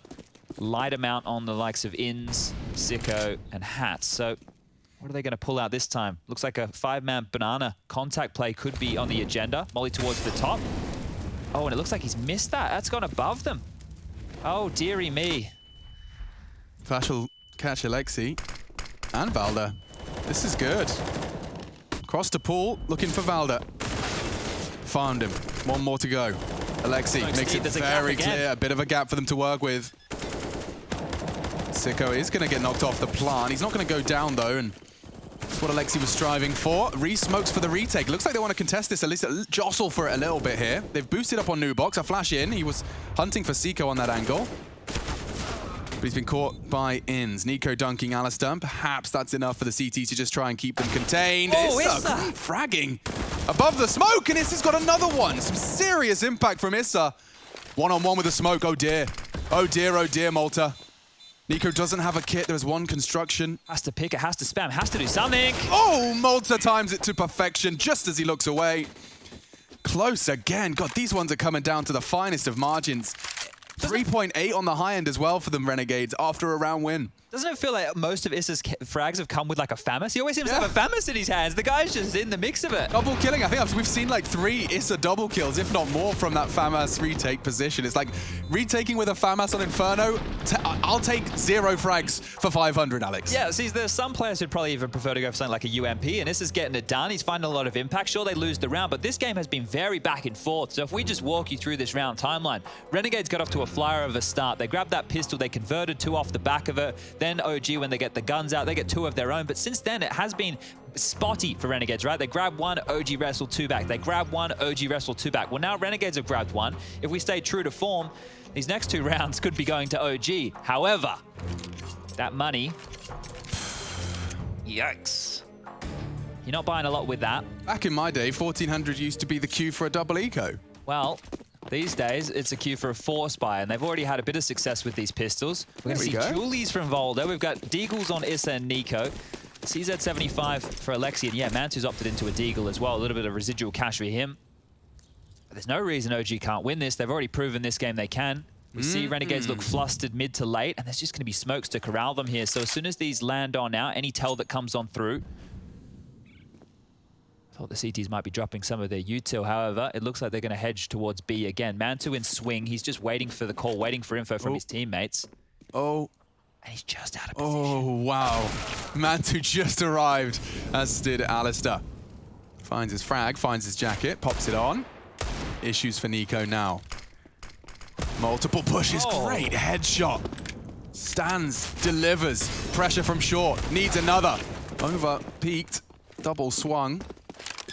And now those armored pistols very disconnected from the fray. Yeah, this is one of the scenarios where you want exits or to hold on to what you got, because that full investment right there, you netted nothing other than, well, that 1 kill, and you might lose it all. Look at Hats. 2 huge Galil kills there in alt mid, taken away those upgraded secondaries, and I think I'm starting to get impressed by Renegades in this game. Alex, I don't know what's happening. Yeah, I mean, you say that the scariest rounds in Counter-Strike, Chad, when there's Deagles and Kevlar and a little bit too much confidence. Really enjoyed seeing how many players just have got this kind of air of confidence around these sidearms now. I think back to, Yakinda. Yeah. Treating it like a straight up just an AWP. power of these pistols. We saw Fame doing some ridiculous things as well for the Tier 2 tournament. Alistair's have either really good impact, or you can see he has some situations where he looks a little bit out of it. He's obviously the newest addition to this Renegades roster, so probably the most to learn for him on how his teammates like to approach things. Things have changed. He used to play with a bunch of these guys. The Australian scene sifted through a whole lot of different configurations of players. This is the chance right now. OG going into round number 14 in the first half with very, very little. It's just this Deagle. And he might even get a timing here, Issa. We saw what Tessus did with a gap like this. No AK for Issa, though. He's heard that. And Issa has the element of surprise. It converts. Malta's gone. And this silence is deafening. Nothing at A. What are you going to do? Have to accelerate onto B. Only USPs now. A boosted Valda, mollied on his face. He's done well to hit something, but Alexi's forced to swing out. He's gone. Doing their crossing their T's, dotting their I's. Yeah, one of the things that could go wrong there is if they just rushed into that because Malta went down. They still used the utility. They did, I want to say, go a little bit swifter than what I think they probably had in the back of their mind, their Renegades, but they reacted off the information, and they reacted in a manner that wasn't clumsy, right? They weren't falling over themselves. They weren't getting caught with nades out. They threw their utility. They still executed onto the site. Issa will walk away with an AK. 17 kills for Issa. Good to see him having a big performance here. We know the woes that you can have, unfortunately for him. His ping is a little bit higher than everybody else's, and in the online environment, that can be the difference maker in some situations. When I used to play back in Oz, I had like 70, 80 ping, right? So you kind of felt like you had a little bit of extra armor. You could like swing corners and like they would miss a couple of bullets, and then you get a second chance. But if I swung and we were taking a heads-up fight, it was never fair. Right? Yeah, there does seem to be, there's like a science behind it, isn't there, in terms of like, you know, lag compensation, and I mean, you can change it to suit whichever situation you're playing at if you need an excuse. Oh, if our ping was just a little higher, dude. Yeah. Don't hear that one too often. Last round of the first half. We're getting this day started with a close one. Good to see. OG versus Heroic yesterday was a close 3-map affair.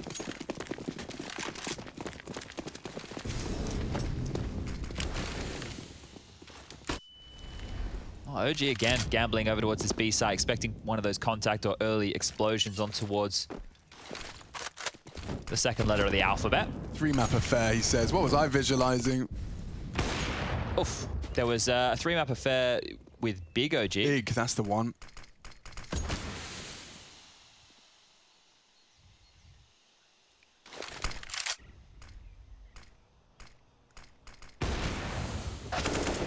Oh, Issa. More impact from Issa. He's on for 20. Double kill on the mid advance. Renegade shattered. And bomb scooped up. Issa looking to do it with all the weapons in one round. Not quite. Nice shot. Malta trying to overcome the odds. Nico Balk. Oh, he just got under him there towards the cart. And they're so isolated. Pre-aim this is, I mean, he'd have to be gambling that site's clear, which is such an uncomfortable gamble to make. Very interested to see how Malta checks this angle, or if he does. And there he goes. The trade is found. So Inns asked for a 1v2. Looks a bit nervy. And Valder and Alexi stand in 4 HP, separating Inns from the spray down. OG seal the deal thanks to Alexi. Couldn't be closer, my lord. OG 7, Renegades 8.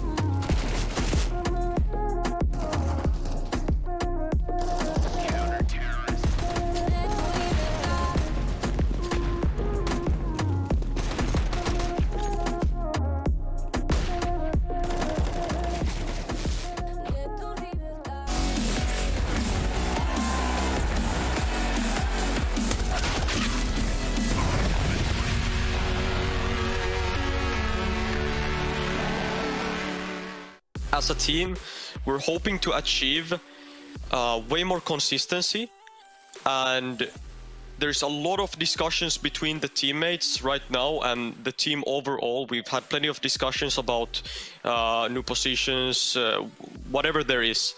And I just hope that all this fresh mindset and everything going into kind of the 2.0 OG is gonna be us just flourishing in the way we play, and we're gonna step our game up by 1 inch, and I hope we just reach consistency and a really good atmosphere within the team, and that everyone can shine.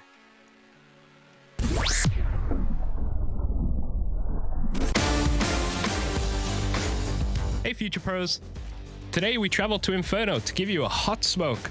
This smoke will land in Arch. You are visible to mid when throwing the smoke, so make sure you already have mid control before lining it up.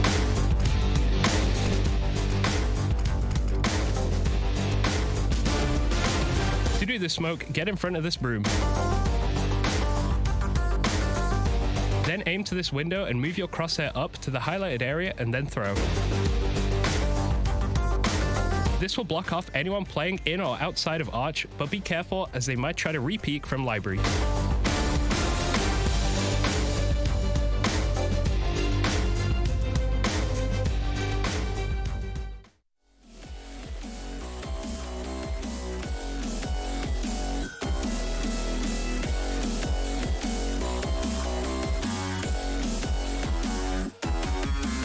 Set aside your subdivine. I'll show you how it's done. There's no sight we go inside. The man is the one. You build your walls with faith in God. They never come around. Then wonder why we all defy the burden to be born. We're coming home with a mission to bring an end to a terrible land. We are here to your omission. We are many of one. We're coming home with a mission.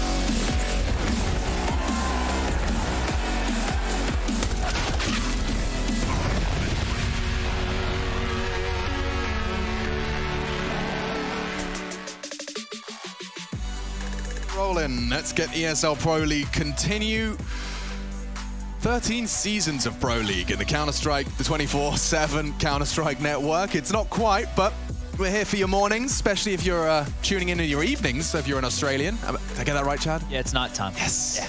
Chad's here. It's nighttime of today as well. He's the smart one, he's the handsome one, and I'm just the flamboyant friend. Everyone needs one. Got ourselves three sets of Kevlar for the T side. Let's see what Alexi's cooking up on this pistol. Good info from Hats. Takes a little bit of a gamble, jumping across, does manage to relay that to his squad. Malta's got a very deep incendiary to lock in Alexi, and that's something. No way for his teammate to swing out from T-ramp with a deep molly. It's been a demon for Renegade so far. Let's see if they've made it work in their prac overnight. Okay. Inns and Alistair have Banana, though, and the bomb's on Nico at T-ramp, so... It's all right. You can give him side control. Set up a crossfire. Yeah. Like, you've got B. You've got B, but what's Nico going to do? Here's the fight for Malta. Getting overrun, overwhelmed, but there goes the bomb. And now they have 4 members on it. OG, this is going to be a whole different game of Counter-Strike. This isn't even Counter-Strike anymore. It's Retake Banana Simulator. With no nades. As a T. Good luck. Oh, and you've been smoked off. Oh, And there's another smoke on Inns as well. Inns is pushed off. Oh, and they pushed through it! That's so cheeky. There's another one. No one's watching the behind. And the flank from Issa has landed Goosh. There's more. They can't throw this one away. There should be no way in. Individual fights at the top of Banana. 4 CTs. Why does it feel this way? It shouldn't feel this way. Mantu, he's not able to provide through the smoke. Bomb still loose. 25 seconds. It looks like the Renegades have locked this one down. And I have to compliment that deep incendiary they threw. You really couldn't swing. Like, it was a one-man, basically completely isolated Alexi for that fight, and you had to stand and take it. Yeah, well, I think that Renegades and their pistol rounds have been one of the most impressive things out of them, right? Is these early conversions. And How often have we seen that? That's right. They seem to either get off to good starts with the force buy or the pistol round wins. So with another one here and some more impact from Inz, who's holding his own against Issa. 18 for Inz so far. We've got 19 for Issa. And I just saw 4 MP9s get bought. Oh. I know the bomb wasn't planted, so they're not so worried about AKs in this situation. Maybe their homework's been done and they've seen the OG impartial to a bit of a full economical, as we're going to have a bit of noughts and crosses, ladies and gentlemen. As you can see, the O has gone down here. Not too sure who the contenders are, but using a spray tag, he's kind of ruined the whole board. That's against the rules, there. actually. We need to get league ups on this one. Yeah, what's the punishment for vandalism? Are they... Okay, all right, there it is. Okay. Lexi throwing down the cross. Another naught. And looking to deny here. Oh, there's blood everywhere. My God, I didn't realize it was a contact sport, noughts and crosses. Another opportunity to convert. Will Alexi give it to him? I think he's done him. I think he's cooked him. He knows he's lost. Alexi, he's thrown his crosses off the table. Doesn't want to play this one. And he can't be denied until Alexi plays, so... Bad sportsmanship as Alexi's walking. Well, he's walked away from the board. He's just straight up given up. We've all seen that video of the guy, he's having dinner with his family and they get into an argument. He flips the whole dinner table over and all the food's on the floor. Oh, yeah. I had a childish moment like that. Oh, you did? One of our first big family games of Monopoly. When I was like... How old were you, though? I couldn't tell you, mate, but I was like, sentient enough to still remember it. Okay. And yeah, I think my dad bankrupted me with one fell swoop. I think I landed on Mayfair, and that's the big blue one, like Fancy Street. And I just was so mad. I just started crying, refused to give him my money, and flipped the whole board. And that was the end of the game. Yeah, we stopped playing after that. I don't know why. Oh dear. Okay, well, this one looks like it's almost done and dusted. 15 seconds left. In's up and behind. He's going to find himself his 20th kill. And 10 rounds on the board for Renegades. So the AK-47s will come out. Maybe a bonus from Renegades here with the MP9s. They can go a bit more aggressive. They can do some funky stacks, play a little bit closer, more disruptive. Maybe take a few more risks. What's life without a risk? Or two? Well, I thought curiosity killed the cat. But satisfaction brought it back. Okay. Apparently that's the full quote. It makes a lot more sense, I see. So they go out and they climb, they jump on the silly walls, but they come home for the food. Is that what's happening? I don't know if it's meant to be literal. I mean, that's the only way I work. I'm a machine. All right, well... What is nuance? What is that? That's a question we should be asking ourselves every day on the internet. Yeah, god damn. Banana control has been fought for, and right now, Alexi, he's on the receiving end of a big chunk of damage, down to 28, and a minute 28 on the clock. As Renegades have really dissuaded them from Banana. Yeah, I think this is going to be a very telling round, Chad. You were already kind of ringing the alarm bells about the 4 MP9. Now, they have got those MP4s, but if we lose Alistair, if we lose Sicko to any of these info plays that they're starting to shape up with, it's going to get costly. Utility-wise, it's a bit bare bones for the OG boys, so they've positioned themselves into aggressive forward positions, but it's just apartments for Nico and Issa. Look at the HP of Nico and Alexi right now. That's There you go, that's info, safe and sound. Malta's got a lot of confidence to be jumping that as a solo B player. Gets his info, forces out some util. And In's top fragger so far for the Renegades is their response. He seems to be digging his heels in for this A. They stacked 4A. Mid. Yeah, they're in the right place. This kind of nullifies the MP9 disadvantage. Oh, they're rotating B. No, they're not. Renegades, Why? They just... because they just cut noise? Yeah. Ah, it's so European. OG have run the clock down and now no stack, but hats. Only the one. Issa knocks his player rate clean off. Yeah, I mean, this is a prime example of it. You know, it's 23. You get paranoid. Like, this happens. This is a perfect example of why you cut noise and why you don't commit. Yeah. You got one solo B player, and you throw a little util banana, and then 30 seconds passes. And at that point, Malta goes, could be B. Yeah, and then 2 players rotate. You go, yeah, it could be. And let's all move. Yeah, you know, it's possible. You're right. But at that point, it's like Schrodinger's round. You don't know if it's A or if it's B. You have no information. You don't have no info top mid. You have no info top banana. There's 20 seconds left on the clock. Just hold your horses. Play a 2-3 defense, trade out efficiently, allow a potential retake to come on through. all in all, was a bonus. Not going to matter because there's not enough money in the bank balance for Renegades to buy. Do you think Schrodinger had a closed casket funeral? Yeah, I do. Schrodinger's casket. Yeah. He better have. Oof! Ints on to Nico. It's the only investment they've made. In fact, tell a lie, $1,400 invested, pushed into the center of the table from the Renegades. Well, they've been able to grab a nice opening, which is going to slow things down, and that forward position in Boiler and up towards Halls has a chance to spring a trap, but they need to just slow it down. There's a minute 20 left in the clock. They are chomping. And with his knife out, just as Issa turns the corner, it's a souring frag for Alistair. Add that one to the tally, Rushley. Yes, sir. Right away, sir. You've been meaning to buy him a pen. Don't forget that. Been meaning to. He needs pen and he needs paper. Sir? What does he mean, sir? Water and bread. No, thank you. Inns is going to cancel that. Gets away before the flash pops, and so they live on and hold on to Banana. Sicko solo A. This will be tested. Like, we know this. I can say this with conviction. It's OG. Throw util one way, head back the other. Malta. He's all too aware of their tricks and their funny business, but it's a 2-2 split, and with no money invested, there should be a 9th in the next 20 seconds. He's going to clear this. Yeah. Malta clears it for him. Pops his head out. Got ants in their pants. Yeah, well, it's hot. It gets sweaty. You got nasty ants in Australia. Like, ants are not a problem, you know, but... We do. What are they called? Fire ants? I've heard of them. We do have these ones that bite and they do sting a lot. I remember down at the primary school, we had a couple of mounds of them. And nasty ants? Yeah. Not fun. But we also have normal ants. Those guys are strong as hell. Ants. Yeah, I mean, I don't have the scientific paper in front of me, but I mean, they can... I've seen them dragging like half of a bloody... 5 times their body weight or something? something? Like half an Oreo across the ground with his tiny little arms. Shows you how hungry I can't even see their biceps. I wonder how they go with the junk food. What you know what sugar does to our system. You wonder what it does to ants. It's true. I wonder what... I did see an amazing study where they gave spiders various different illegal substances. Oh yes, that was on the YouTubes. You saw how that affected the patterns of their webbing. Well, Alistair's rocking the AWP here, not Sicko this time round. He only has the MP9. Might have been a spawn play. Yeah, they might change it over. But the thing is, Alistair used to AWP in the past, right? And we know that he doesn't secondary AWP on this map. It's ins over towards B. So it might be something that they've wanted to mix up. Because neither of these players seems to love that arch side. It's always a funky place to hold. It's a lot of nothing and then a lot of smokes and bullets. So, speaking of a lot of nothing and then a lot of smokes and bullets, here's an execute. OG up mid. Smokes will land, they start to bloom. Alistair anti-flash, ready to hope and pray. He can pull the trigger on the first and get away. It's Dreamy. He gets everything he demanded, but they are wrapping long and not the B-wrap. It looks like bombs going Banana. Inns not with his knife out. I will not see it again. He's cancelled it. He's all too aware it's a possibility now. 55 seconds and they've got a 2-2 split. This Banana split is perfect.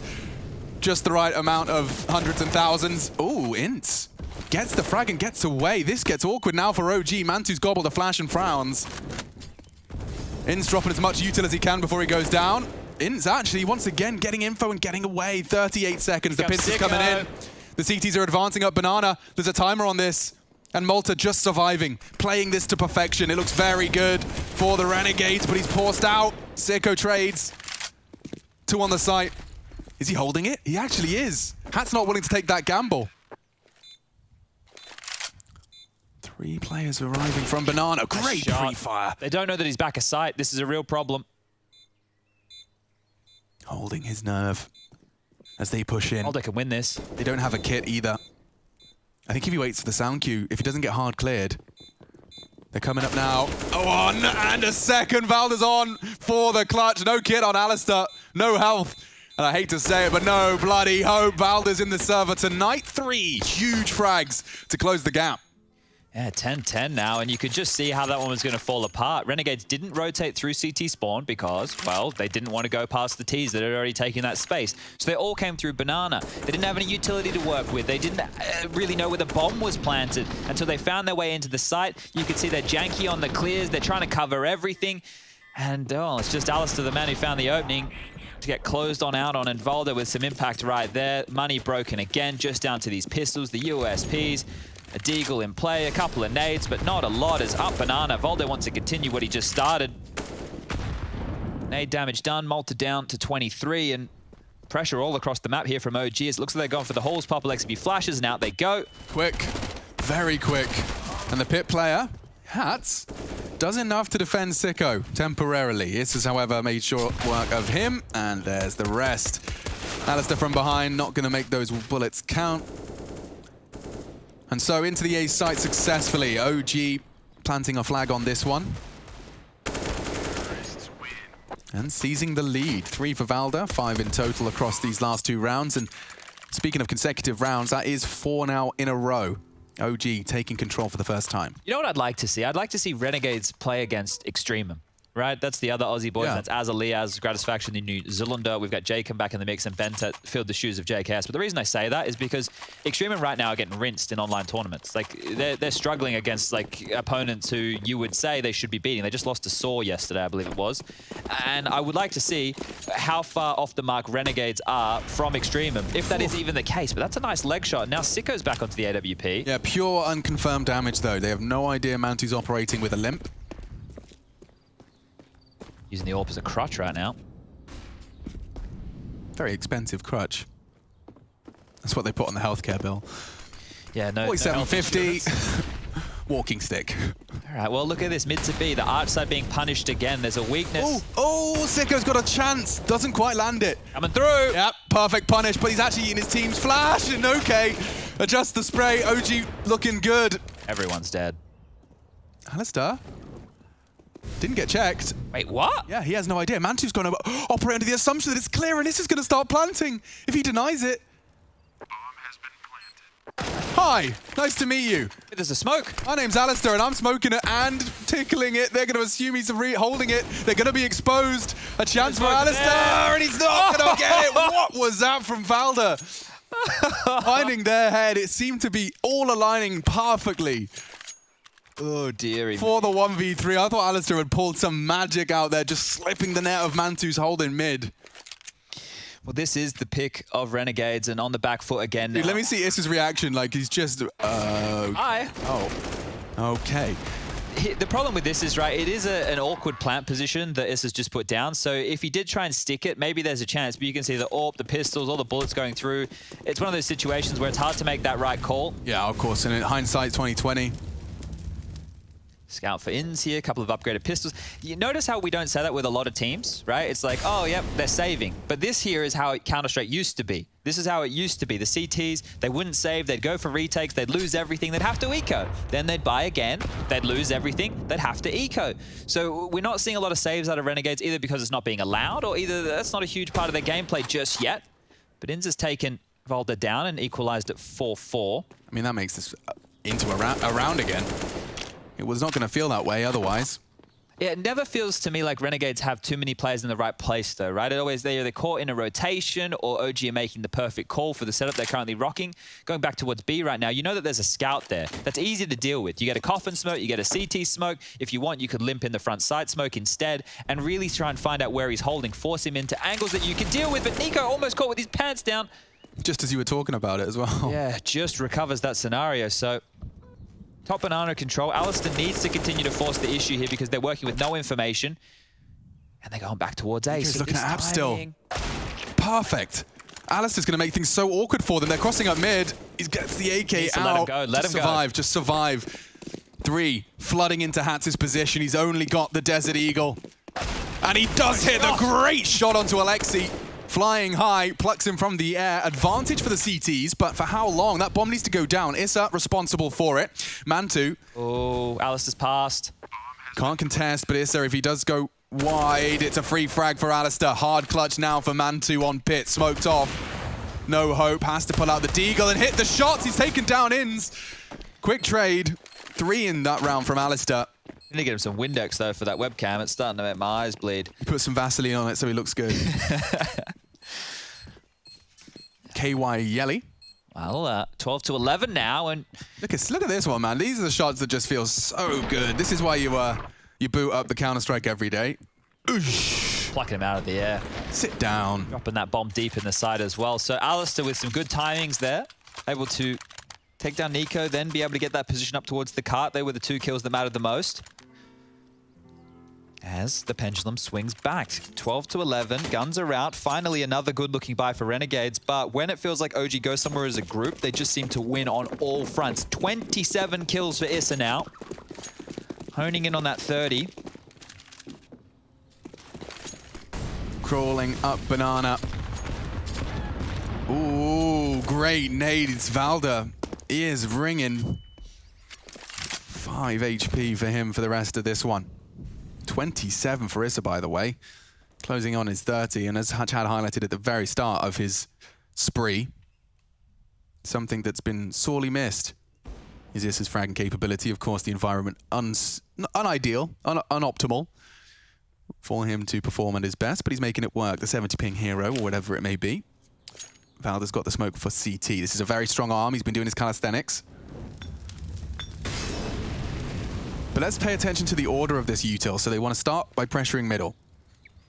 CT's just been smoked now over towards B. That keeps 2 players planted. And then, not only forcing util and planting their feet, you can walk into A. Flashes on Arch, but they want to swing. Smoke short. Oh, it's a nice aggressive smoke. Enables them to have a lot of room to maneuver. Surely Alistair and Hats are going to have to pay attention to this. They do now as the bullets start getting landed. Alexi's caught some back, though. Oh, this can go either way. It's all about the individual aim. Hats under scrutiny, drops his smoke to play around Sicko. Sicko's taking risks, and they're not quite going to be rewarded. Misses his shot. Hats does not make that mistake. Wasn't ready for the drop. Issa finding more impact. Double kill for Issa is enough to seal the deal alongside Mantu. Inns with 3 to find. It does seem stacked up against him. The mollies spread more and more, indicating this is a 13th for OG. Great utility usage, you can see that, but Chad is begging him. Why? Why? Tell me why. Write me an essay and tell me why. If you save that one gun, look at Sicko and Alistair's money, right? They could have bought. If Inns survived, kept that, he could have dropped one. They could have, if the 2 B players, instead of going for an unwinnable retake, had just saved their guns, they would have had another gun round now. Now they're going to have a round where they force on in, right? They have one MP9, they're dropping things across. Everybody could have had a rifle. And why do you think that kind of, that mindset slips out? I think because they see the scoreline at 13-11 or 12-11 and think it's close and think they need to force the issue, right? If you need to go all in that situation, you're basically ruining your chances late game. Chad confirmed new Renegades coach. Alistair's got himself a double triple. Hello. Sounds like a bloody burger order. I'll take the double triple. Alistair. Let's see if they can finish off this snack. It's gorgeous. 3 frags in mid. A lot of the heavy hitters gone. He's got the dog tags of Issa in his pocket, which has been the source of many of the frags here. And with only 2 left, Mantu and Nico, they'll take their time. They'll work out if the Renegades want to be caught in transition. It's something they've certainly proven they can be. Still could be isolated here. I mean, it would require Mantu to win his duel against Sicko as Nico swings. Nice shot from Sicko. Missed shot from Mantu. Okay. Starting to see the pillars collapse. Baited nicely. Jiggled as well. Everyone's doing everything they can within their power to stay alive. Malta finds himself a fresh... Oh, if he makes noise. He's saving. Angle. He's spotted. Okay. Interesting. Malta slips in towards spawn. Okay, Chad, I'll take your bets. Does he hold onto the weapon? It doesn't seem likely, right? Because Malta's got the back door covered. Inns and Co are about to put pressure on that front door. 26 seconds. He hits this shot. There could be a chance. Nice work from Malta. All right, they recovered. I'm still a bit skeptical of why they're going for rounds when there's no way back in on the retake, but they did recover. Alistair with a lot of impact there. That's his way up to 19 kills. No, I'm not mad. I'm just disappointed. Yeah. This was nice. Flashbang. It looked like, was it a bit of a team flash? Assist on Issa, but Sicko was there as well with his flashbang, so it may just be the feed choosing one. Oh, this is very close, isn't it? 13-12, guns out for both sides. No AWP for Mantu to operate with. That's why he was trying to save and hold on to that. Early nade damage chipped Alexi down. There's going to be one more follow-up that's shy. So that indicates 3 players over towards B in the early stages here. OG starting to piece this one together. Nico passive over towards the alt mid apartments area. He's getting a bit of help now for Issa, who's come over towards alt middle as well. And the 3 players left for OG up banana are just working for that control. Nades out towards the top. They believe sandbags is clear, but the utility in exchange means that, well, all that hard work, all that utility we just expended has just been denied. So the games continue. But they flashed Alexi through. Okay, so they've got control again. So it was quite simple. They weren't too worried about any real pressure there, but it all comes down to these fights. They need to get top mid control. Issa's working on that with his 29 kills and 7 assists. It's quite nice to have 7 assists alongside of 29 kills. That's a big bag. And they've gamble stacked correctly for once. Renegades normally find themselves in the wrong place at the wrong time. This time, 3 players were over towards B. Yeah, they are very fluid. You can see Malta is going to be that swingman. It's easy to get caught out in that, especially when you have no information. So no top mid info, no banana the timing info. on this boost. They have to get tucked in just in time. He's so flashed. Sitting duck. Alistair with the trigger discipline starts to unload, and wow, successful fragging from Alistair. Damage onto Nico, makes that plant vulnerable to a nade. No one's got one. Valda takes off the head of Malta as well. OG poised for 14 to contest Sicko and Hats. It's another save situation. I mean, unless he hits a wallbang new box, I think you might be bang on. I know it feels dire and you think you need to go for a round like this, but next round you don't have anything. So save that all or give it a crack now. Not anymore. Doubling up at 2 different angles. It has the potential for a squandered double spray, but it works out nicely for OG. Yeah, so right now with this saved orb, the loss bonus coming on through, Renegades, we've seen them in a couple of times have to eco or have to partial buy against 15, right? Sorry, against 14, essentially giving up 15. And right now you've got 4.5 on Ins, 4.4 on Alistair. Sicko with 4.7 can drop run. Hats can probably buy himself an MP9 for balcony or a shotgun, something like that. So they can make a gun round work here. And yeah, it was just that timing, right? If Inns was up there 1 or 2 seconds earlier, maybe he dodges the majority of those flashes, completely blind. Alistair does his best with a multi. You consider Inns gets 1, Alistair still gets 2. Okay, that maybe is a winnable round there. Struggling here. The Renegades in the final stages. They'll be taking a timeout to talk through this buy situation, just like we did. OG can operate with those rifles again. And when it's clear that OG have an intent of where they want to end up, it just feels like they obliterate their opponents. Or their opponent, in this case.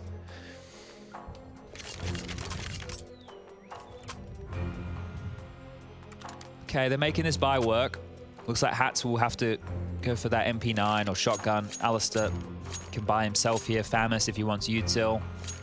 It's like a little bit lighter if he thinks it's necessary. We'll go for the rifle. So the fragging has been the priority in this one. Hats has gone for a Famous. Still been able to get him a light bag of utility here. Just saw on Twitter, ex-coach of Renegades Mither is tuning in.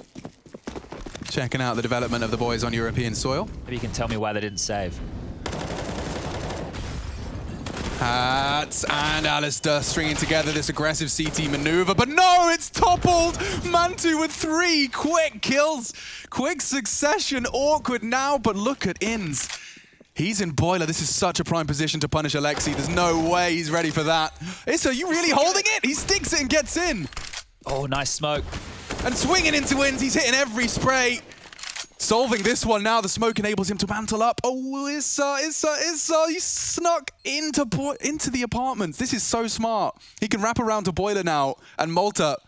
No idea. Oh, no idea. He could be pit. He could be in the smoke. You got no util for this one. Balcony's such a potent swing. He's even got a Molotov. Careful now. Molly should win him the round. Just toying with him. Perfect movement from Issa. It's actually, you know, if you don't execute it that perfectly, you can get caught out. Yeah, I thought it was brave for him to go for it more than once there. He goes down with the bomb. Malta will survive only. Dude, just... respect for throwing the nade as you go down as well. Like, that could have been a... Fade away. Yeah, they're probably one of the more stylish frags we've seen so far here at Pro League. But let's look at Mantu digging themselves out of trouble here, because let's not forget, Chad, this started with 2 Renegades frags. Yeah, hyper aggressive as they love to do, down mid into alt mid.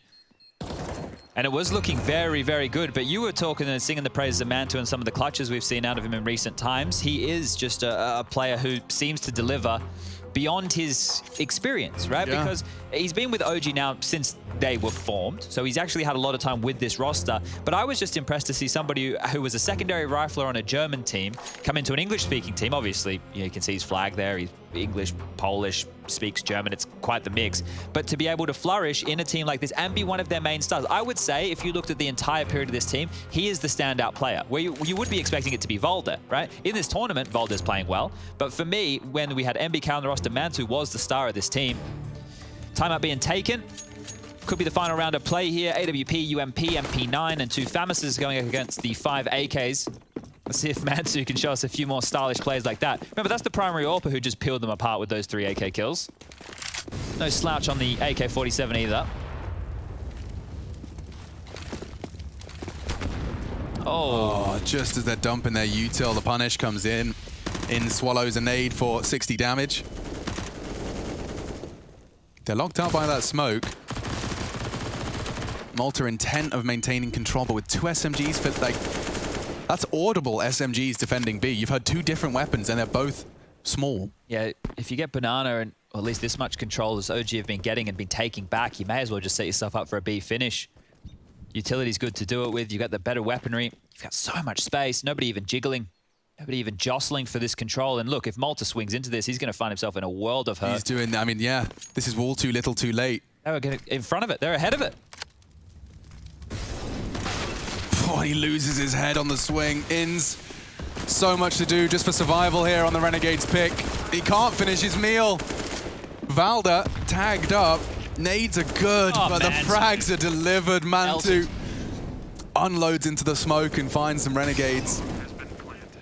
And now a 1-2 punch. Banana and Coffins smoked off now. Sicko's chances dwindle, as do the Renegades. Nico's tucked in on sandbags. Mantu to swing on reactionary basis. No need. And so as this one ticks down, it looks like Sicko only the one. 16, OG, they'll take Renegade's pick. It's not looking too shabby from the OG roster. Still integrating in with Nico and picking up a big win. That's the Renegades pick. We'll be coming back to see how OG fare on theirs. Lying back, sitting back, playing the Counter-Strike.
Future Pros. Retaking the B site on Inferno can be pretty tough. However, the Molly or Incendiary I'll show you all today will help clear out one of the little hidey holes a T could be in. To throw this Molly, secure runes first. Then get into the corner next to the sandbags. Aim up and place your crosshair in the midsection of the ruined roof between these 2 points. Get your crosshair in line with this kink in the scaffolding, then simply running jump throw the Molly. As you can see here, this T did smoke the Molly, but from this angle you can see that the Molly does in fact completely coat the area in flames. Good luck and happy retaking.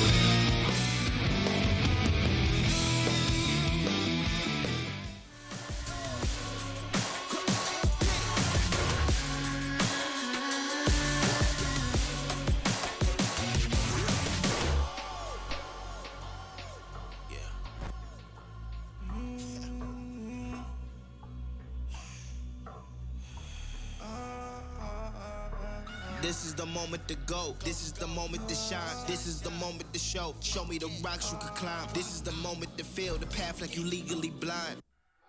I can promise this is ours cause we built for this, pushing buttons so it's quick, push it off and do assist. Oh, y'all think we new to this? Pound for pound, break it down, watch what we gon' do with this. Teamwork got us fluent with, make y'all look like sewages. Gave it everything when we had nothing.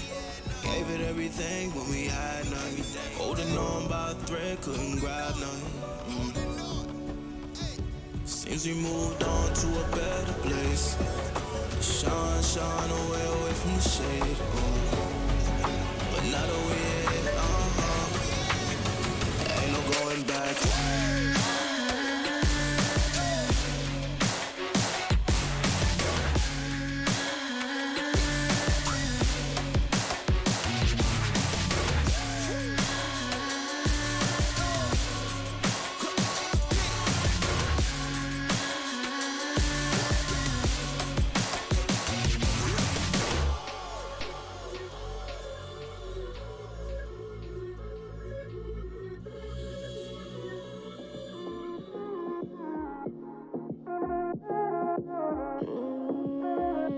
Chiqui, escucha loco, siéntate y relájate un poco, que en esta vida el tiempo es loco, puedes perder momentos preciosos y sepas que cuando pides ayuda yo me levanto, todo lo que tengo lo comparto, y aunque me sienta triste yo canto, ay canto, vive una vida llena de personas que te quieran, que te respeten de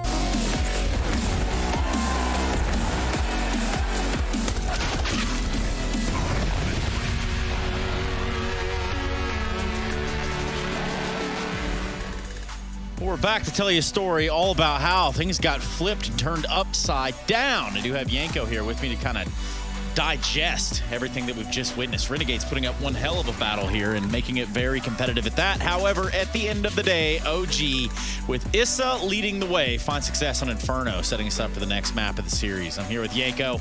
My name is Trace, and welcome back to Pro League Season 13. I think I've just turned into a worse person. Okay, over time, because you know you want to talk like, oh, another close game, it's been great, but actually it's not been that great. Like they won both pistols, right? They had a good start. Even like early on in the first half, they managed to have like, I think a 5-2 lead, right?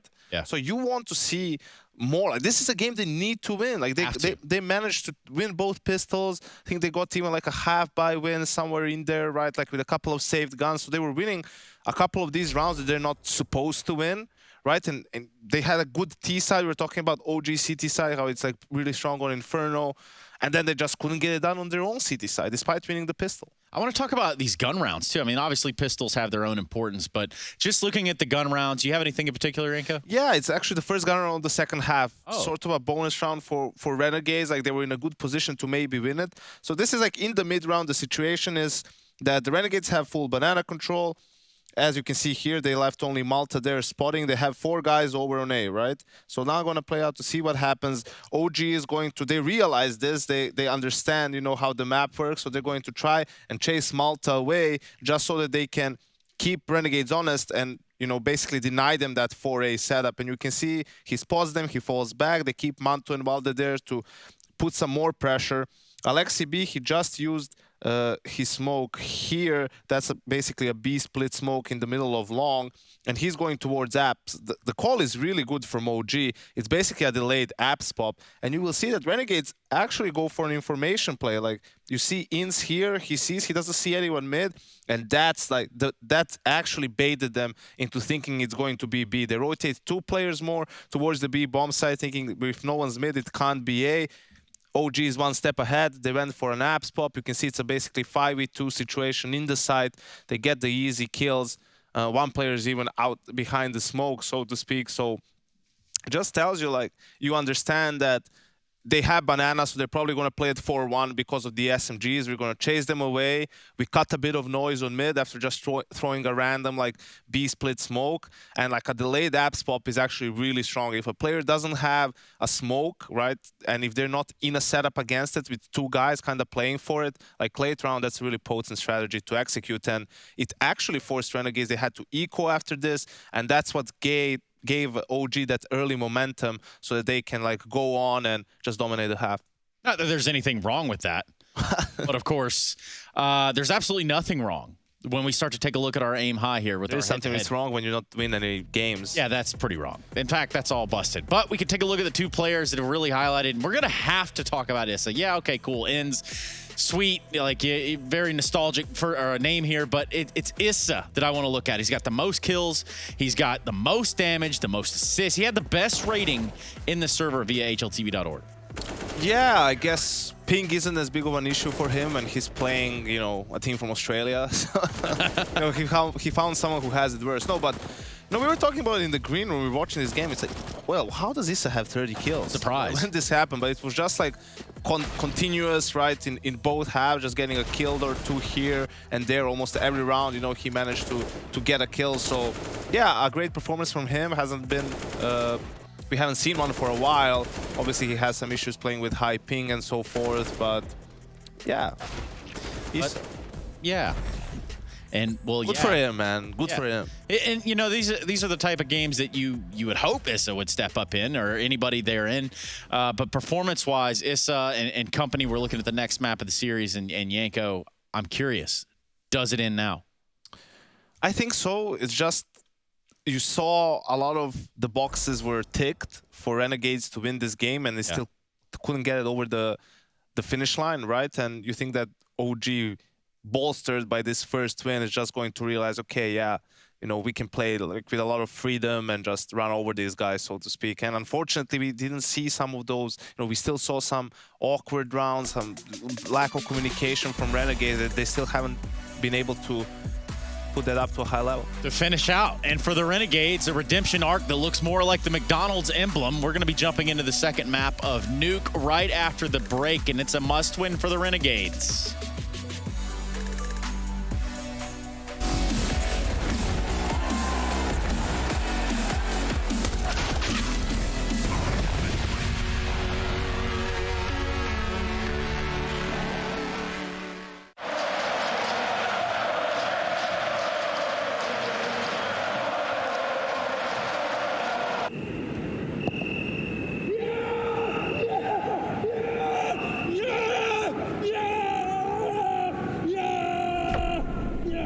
Start your esports career now at play.eslgaming.com. My name is Jordan Gilbert, aka Nothing. Hi, my name is Sue Lee. My handle is Snix. I think it's important for these initiatives to happen. Empathy really, really goes a long way, and it always means so much to us, and I think that's where initiatives like this really help. I encourage everyone in the community, anytime they see bullying, anytime they see someone getting called names, I encourage you to step up and say something. Good luck, have fun. Good luck, have fun.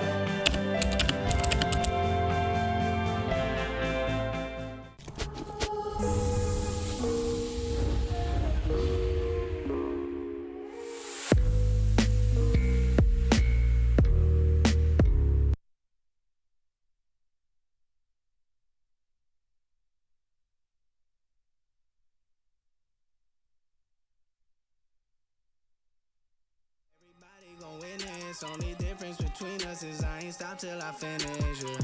I feel on top of the world, I feel on top of the world right now. I feel on top of the world, I feel on top of the world right now. I always wanted the world, I wanna conquer the world right now. I feel on top of the world, I feel on top of the world right now. You thought that I was blind, but to be honest, I don't mind, cause I don't feel the same way I used to do. Every time I see you, I know the truth. Cause baby, every fucking time you've played me, you should know that I don't give a single fuck about you and your words. All the times you lied to me, I took notes. I don't know what to say, I I thought you loved me, but you ran away.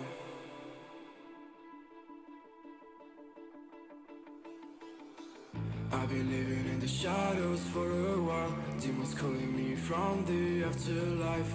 Dark doesn't faze me anymore. I can see my tears change to gold. Yeah, yeah. I don't care, no, I don't care. Yeah, yeah. I don't care, I said, 'cause baby, every fucking time you've played me, you should know that I don't give a single fuck about you.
ESL Pro League is brought to you by Gaming Malta, Intel, US Air Force, 1xBet, and DHL. I'm just trying to learn from all the things.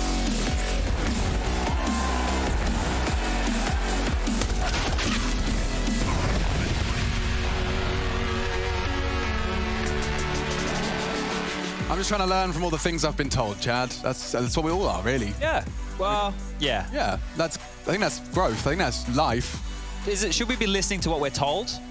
Or should we be discovering and experiencing Learning for from the ourselves? things I'm told. Yeah, I suppose. I mean, I guess that's kind of more school, isn't it? Really, it's like the education system, learning from things you're told. If I learned from the things that I was told, I probably wouldn't be in the position. Supply is on the y-axis and demand is on the x-axis, and we have some demand right now. And It's for a Renegades map victory. However, I don't think it's looking very likely. Now, Peter from HLTV.org, we love him. He's posted saying that Renegades have been competitive for the first 20 rounds in 4 out of the 5 maps they played so far, but have not been able to close. So it's a good point, and especially when they end up on the CT side in the second half on their own map choice, and they're not saving, and they don't have as many gun rounds, and they're eco, and well, at least they get to start on the CT side on Nuke, right? yeah, I mean, that's a dream, obviously. You want to be starting on that defense, and considering that they have got a tendency, as Petter has highlighted statistically, to start strong and finish falling off a cliff. It's an interesting one, and I think this is also, a product of something that OG have seen a lot of when they were in developmental phases of being able to start strong.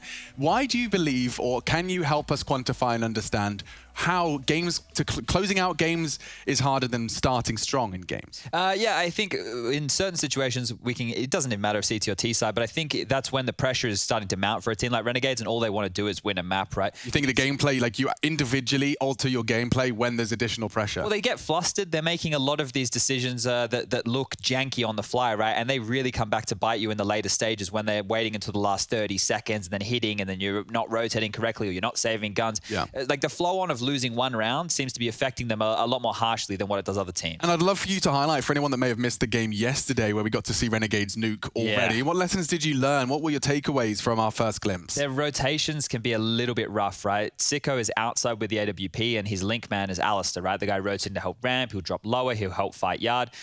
They were searching for information, and most of the time they looked like they had no idea where the T's could be, right? That was FPX they were up against. Now, it may be same here, as we do have OG quite proficient with playing with those rotations, those secret smokes. And just for those of you wondering at home, while we're not in the game, we just have one player quickly rejigging a thing or two before we can get this one underway.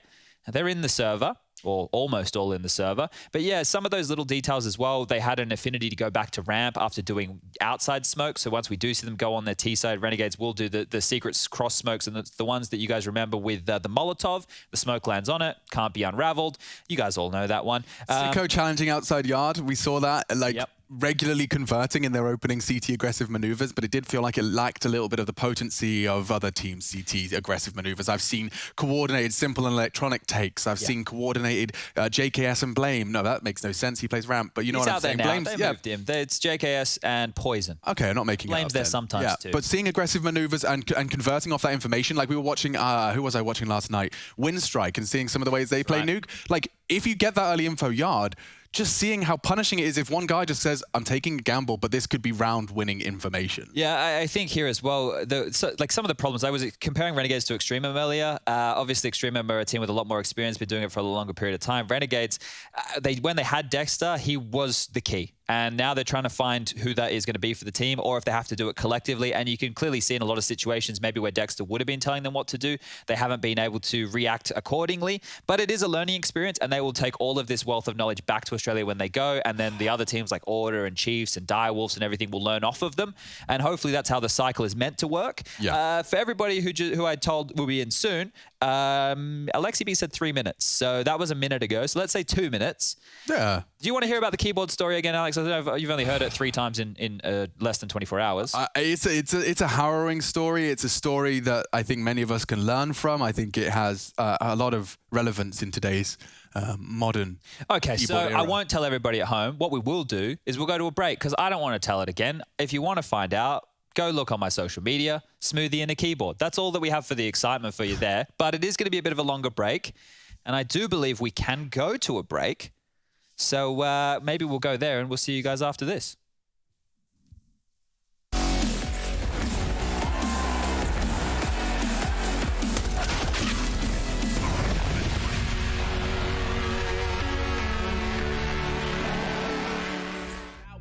Stop saying you're a boss when you not one. You ain't sacrificed, nah, you ain't lost none. All over the gram like you got a bag. You ain't big dog, we ain't hearing none of that. I'm in the gym looking like a running back. How you know the flow, got him coming back. Who I was in the past, I'm unattached. Only focus in this moment is bringing the summer back. Oh, respect my grind, elevate souls and I spread good vibes. Young divine, you know I gotta shine. Raise your hands for a good time. Aight.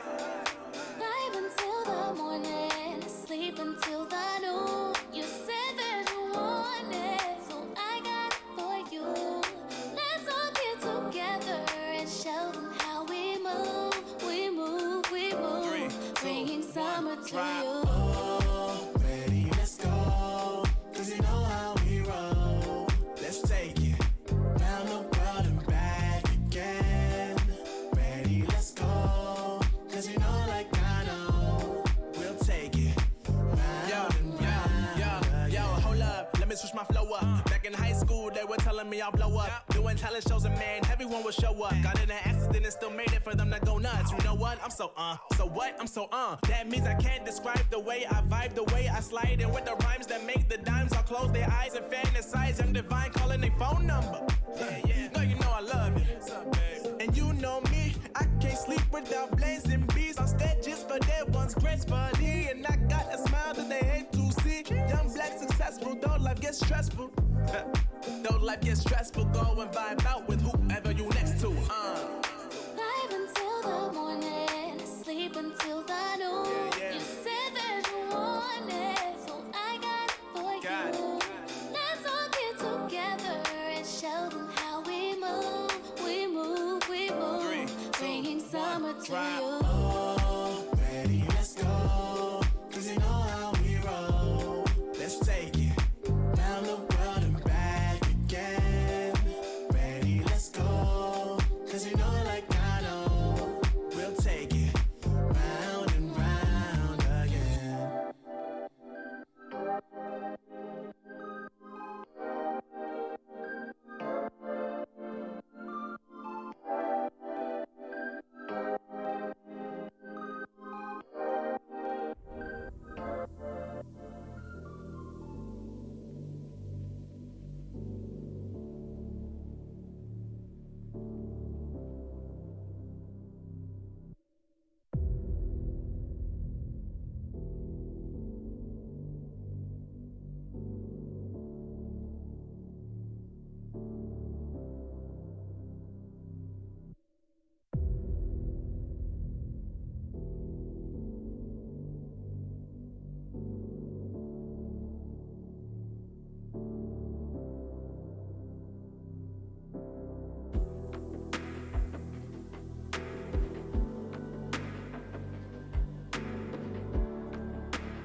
see the world.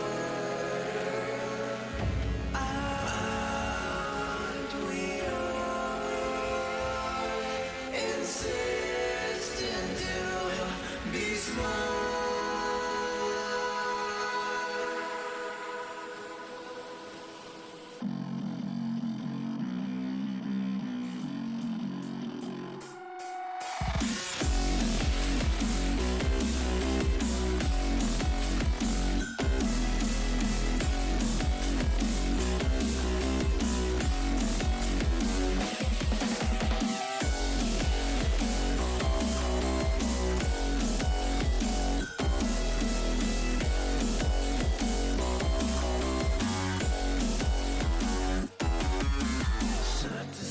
Subdivide. I'll show you how it's done. There's no sight to go inside. The man is the one. You build your walls with faith in God. They never come around. Then wonder why we all defy the burden to be born. We're coming home with a mission to bring an end to a terrible land. We are here to your mission. We are many of one. We're coming home with a mission to tear you down from your undeserved throne. We can take your conviction. We are many of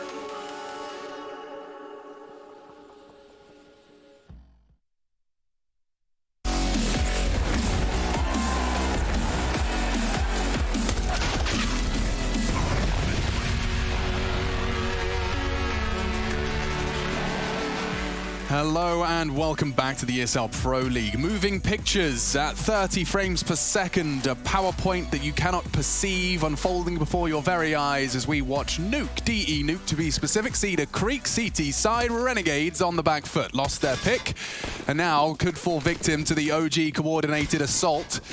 T-side start and a long-range Glock Goosh, 99 damage inflicted and just one problem for Hats. Oh dear. Inz's CZ is perfect for this job, but he's run out of bullets, he's run out of hope, but he hasn't run out of teammates. We've got a 4-on-4, fast flank. Alistair fancies his chances. He's just going to corral them into the lower side, but they're planning to plant. Nice smoke out decon. Malta won't be able to contest too much. They'll throw a couple of shots. The sound cue heard. This is a power position. Good hit the shot, but he hasn't. Issa continues to find impact early, Chad. He had a great Inferno. And Sicko, responsible for the clutch. He's getting peppered. Doesn't go down. Nico doesn't commit to the fight. Alexi Decon running out of time for the CTs, especially with the absence of Hats' health. Poor Sicko, what are you supposed to be able to do with this one? He is closing the gap, he is getting onto the site, but they've even got bloody Molotovs to deny Sicko. Salt in the wound for him as he stares at the floor, laden with flame. A one tap required, they're gonna get on it just in time for the 10-second defuse. But no one's home. Door is open, and the CTs, they'll try and preserve what little they can. Alexi, ooh, they've actually managed to get away with at least one. Armor and a P250, you'll take it. OG take the round, though, and that's the priority. Yeah, right there, just losing that yard control very quickly. Swift straight down, Secret. And if you caught the 1x at odds at the top of your screen there, you'll see that going into this one, Renegades, they haven't actually blown out to being that unfavorable. I think it was about 1-3 were the odds, roughly.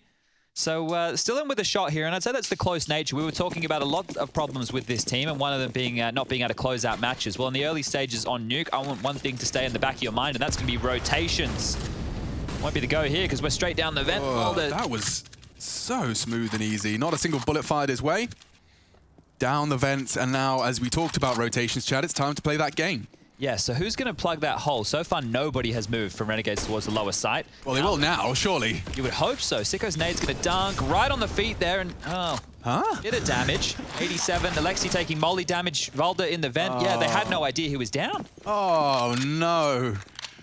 Well, it's the first, potentially of many. Oh, he's been spotted there, on the way on the ladder. He doesn't have that info, but Valda's surging forwards with the bomb down. I think they might just want to have another bite at the cherry in the third. Thank you. That makes me very happy to see. They're not just throwing their lives away. They're not just throwing away these upgraded pistols, the scout, the armor. Right. They lost the site. They lost complete traction of this, and they're holding onto it to have another crack. And that is positive, because in Inferno, there was a couple of situations trying to retake sites. Number disadvantage, they were throwing away rifles. So this might be a good sign here from Renegades. They need to make sure they do hold on to all those goodies. Shouldn't need to leave. No, just go in the window room. You're fine. There we go.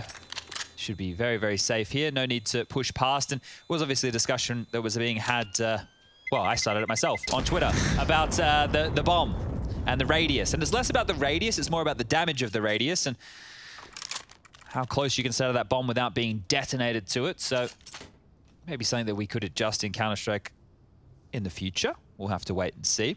But this saved pistols and Scout on Renegades means they get another shot at this. Now, if they lose vent control time and time again, it's a whole new problem, because against FPX, they were mainly just losing secret control. Well, here, if they're losing vent control and secret control and yard control, oh, going to become very claustrophobic very quickly. Nade opens Squeaky. Alexi flash on out. He's going to get straight out the door. So this time onto top, he barrels Alistair down too. Yeah, and that could be enough to contest.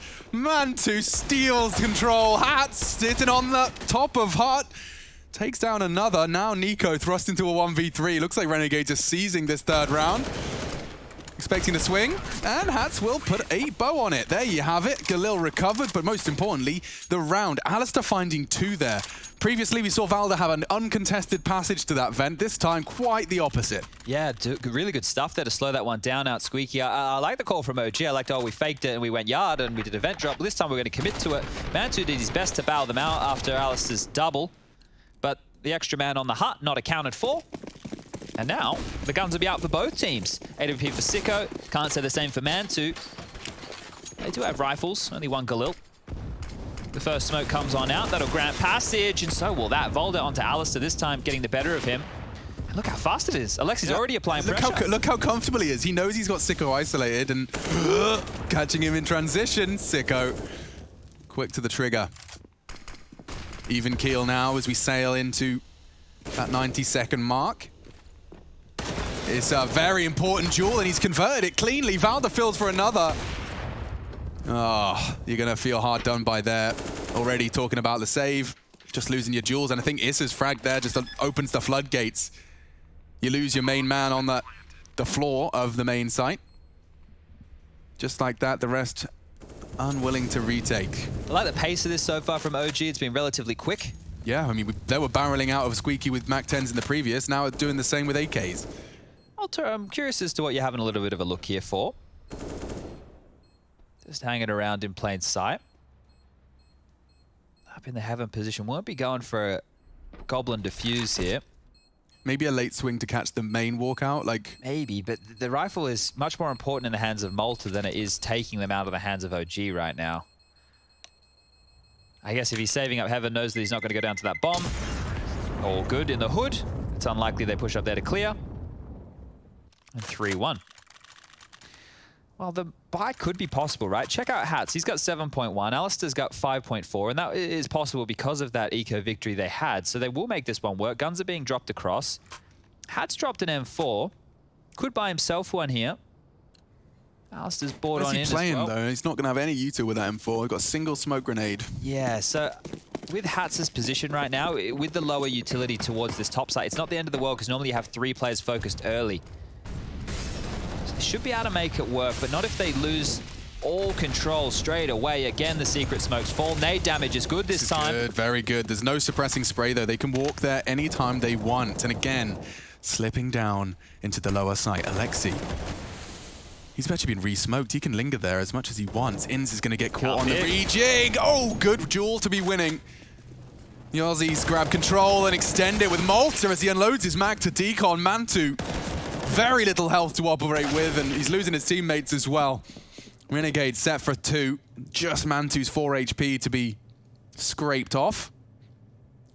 And as he ascends this ladder, it should be a death sentence. Options in the lower site. Look, a plant would be nice. It doesn't look very likely. Sicko trained to Decon. Alistair just up there at the clock position. He's completely How much damage does an impact from a smoke do? Is it just 1? It also depends on the armor you have and stuff as well, so... I was wondering if the impact can kill a 4 HP player. I'm sure someone knows. Someone's I think it only does, you know, 1 damage, but I'm pretty sure you have to have no armor as well. I don't know. We'll get some information in here. I believe it's 1 to armor and 1 to health. There you go. 1 to armor, 1 to health. That was Rushley 1, 2, 3, 4, 5, 6. He just kind of pops in every now and again. It's a bit like Kramer from Seinfeld, reference for all you boomers out there. He swings the door open. Yeah. With his crazy fuzzy hair. And he goes down. You have it. Well, I like that round. It was well handled, and you know why? We're going to keep focusing on these rotations from Renegades. They dealt with it, right? They knew that they had lost secret control early. Instead of trying to contest it, instead of trying to like just stop them in their tracks, they rotated accordingly. There was 2 players down towards that lower side to deal with it, and a little bit of a tech timeout has been called. So give us a moment, and we'll get this one fixed. But OG are operating with, well, 3 rounds so far, and with the T side of Nuke on their map choice, I'd say if they end up with, what, 5 or 6, they're probably going to be very happy, right? They would be looking to get a lot more, and considering how close that first map looked, there is a chance. There's always a chance for Renegades, right? This is the thing. There's no. We're not writing them off. It just is very unlikely with the type of Counter-Strike they played late within these games. So if they're able to get a win, maybe that'll do wonders for their confidence. Yeah, I mean, I was really impressed by the T side. I watched it was heroic, pulling out quite a T side stomping against Big last night. It was like 10, maybe 11 rounds. I know you like Big's triple boost. Yeah, that was something. That was something. T-Roof boosting to peak heaven.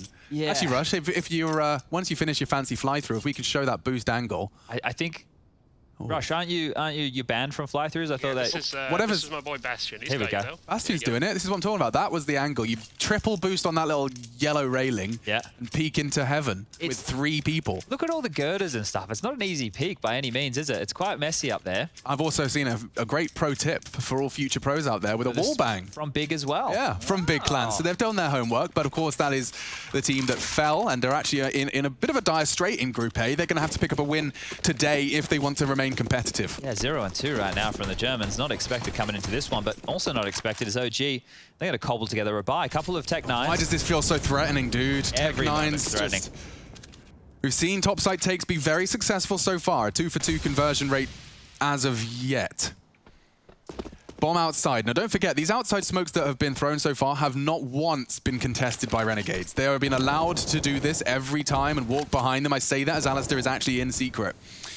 Molly for the top site could keep them on notice. Sicko has 0 info in this position, just for the main swing. That's all he's holding. Alistair makes it very clear he's around secret, though, and that's going to make things very difficult. Right onto the nose of Nico. Turns the flash. Alexi still gets down the vents, though. Alistair's on notice now. They know he's here? I don't know. Alistair's definitely reacting like Vents is a threat. He's got so many targets to deal with. Gets overrun. Alexi and OG into the lower site. They've made it work, despite being a barrage of utility and damage inflicted to them. But Malta can play spoiler here. Oh, is it didn't clear? Didn't check his corners. Backs are going to be turned here. This could be brutal. He takes down the first. Alexi's flanked Sicko, but should be the trade. Malta scuffed the spray. Yikes. That's the 38-second clock, and even Hats is dead. I was about to start painting the picture that they were disconnected from the site. It's just ins. They're so low. Look at this. 33, 28, 22, 35. I wonder how much of that's unconfirmed. We saw Malta get the 1 lethal frag. Oh, dear. There was even rehearsed from Renegades towards Yard, right? You could see the molly from Alistair stopped them just in front of that. The nade from Sicko, knowing that was there, landing directly on Nico's head. It looked good for a moment. I love the way that Malta snuck on in. This is some of the problems, right? If you're not used to these kind of experiences or you don't have to play against them very often, I think what Malta did, considering the circumstances, was fine. But his teammates may have needed to tuck back and be a bit more passive, let him work. You want to be there to help them. You want to try and deny that plant. But sometimes if the site's lost, if control is lost, you need to go for a different game. And, well, another round will slip. OG will make the low investment of Alexi B work. 2 huge Tech 9 kills, and 4-2 is the scoreline now with money in question. So here it is from Malta, right? So he slipped on in. They had no idea he was there, but he's just calling this, right? He's just spotted it. Glued on in. Sicko goes down, knows where Malta is, turns around, grabs himself another, and that's the round done right there. So huge stuff from Alexi. Yeah, getting that flank, he was so hunting for Sicko. Knowing his attention was on Decon, someone has to be responsible for it. It's probably the ramp player using the Tech 9 close quarters, and, well, it is the eco. And there goes Ins. That's the saved AK and the utility gone. The stack from Renegades over towards ramp. They can't pick that up. They can't salvage it. They can't have another crack with it. And they're just going to push forward and see if they can find anybody lurking late in lobby. That must be a really weird feeling spray for Valda to do. In that angle he's holding, just directly on the Z-axis, staring at the floorboards. And to the walk down secret, he's found another one with his AWP. Hats is gonna meet Issa. Ooh, he might pip the timing here. Hello, gentlemen. Do you mind if I come out and hang out with you? He's gonna get spotted by Warehouse. This could be funny. Oh, no way, Jose. Issa says, 5 still alive, not a point of damage inflicted. The element of surprise is squandered, and so is the round. 5 T rounds already posted for OG. That's not a bad haul. No, not by any means. And considering the way that they've been able to keep Renegades very honest in these eco rounds as well. It's a good sign. Are building a bank now, or will be after this round. And see how thorough they're being, right? They know they're up against pistols. They know they took out the safe gun, that they're really just taking their time. And this is one of the things that happens when you're a team who's just added a new player. This is what we talk about with the honeymoon period, right? Everybody's on their best behavior. But not only is everybody on their best behavior, if somebody does drop a glass jar of salsa in the kitchen, because you just got together, you don't care so much. Like, it's all right. It's not clumsy at the time. It's cute, you know? Yeah, and I mean, you know, you haven't done it constantly with malicious regular objects to the point where it just because you just get sick of them. Yeah. Well, slowly cut them out of your life until it's transparent. Well, straight out. Bringing it up at work. Here he goes. Alexi's got no health, and Inns confirms our suspicions. He's got one. Alexi gone, leading now from the grave. Oh dear. Sicko, another Molly spread death. Those are always very nasty. Trying to find a safe haven in the secret room. Some people would prefer being cremated though, Alex, so... Yeah, I'm down to clown with that. It's just more convenient, isn't it? Okay, Alistair, there's a guy behind you and in front of you. That's the bomb, though. This is problems for OG. I don't know if they're aware exactly where Man2 is. It looks like they have an idea that something's possible. You can't really unscope right now. Yeah, this is... So he's essentially playing a rifle role with that view. It's going to make life very difficult. I think Valda coming down the vent here, they're aware of this. Inns is trained, 50 seconds left. Valda has a smoke and a HE. There's a flash for Man2. Valda's kind of feeling like top side's clear, but Vents is his objective and he gets caught on the way down. Man2's going to have a very uncomfortable fight versus Inns here. Like, I think Man2 has the element of surprise, though, still. He's been persistent with the aim in. And he does catch Alistair off guard. He knows Inns was vent. That's the call. Jumps in. Looks for all hits, and he hits the no-scope. Nuts! Man2 makes it competitive, but the bomb's on the low side, and he has to compete. To top? Has he got the time? He does. Oh, my lord. This is such a play. He's gaming right now. Hats is chasing. He's going to hear this. Will he be able to contest in time? He's opted for the fast plan. Straight up the vent. Faked it. And now time for Man2 to reposition. Hats starting to feel the pressure. He heard the scope in. Man2 could be anywhere. Up the vent now. Makes it clear. Problem solving for Hats. He knows it's lobby likely. Plant is wide for him. Sound cue for Man2 to work off. He'll start to progress. Going for the real. Going for the real. This is so pro. Man2's not going to call his bluff. And there you have it. Hats clutches up and denies a Man2 1v3. Some great shooting from the Brit.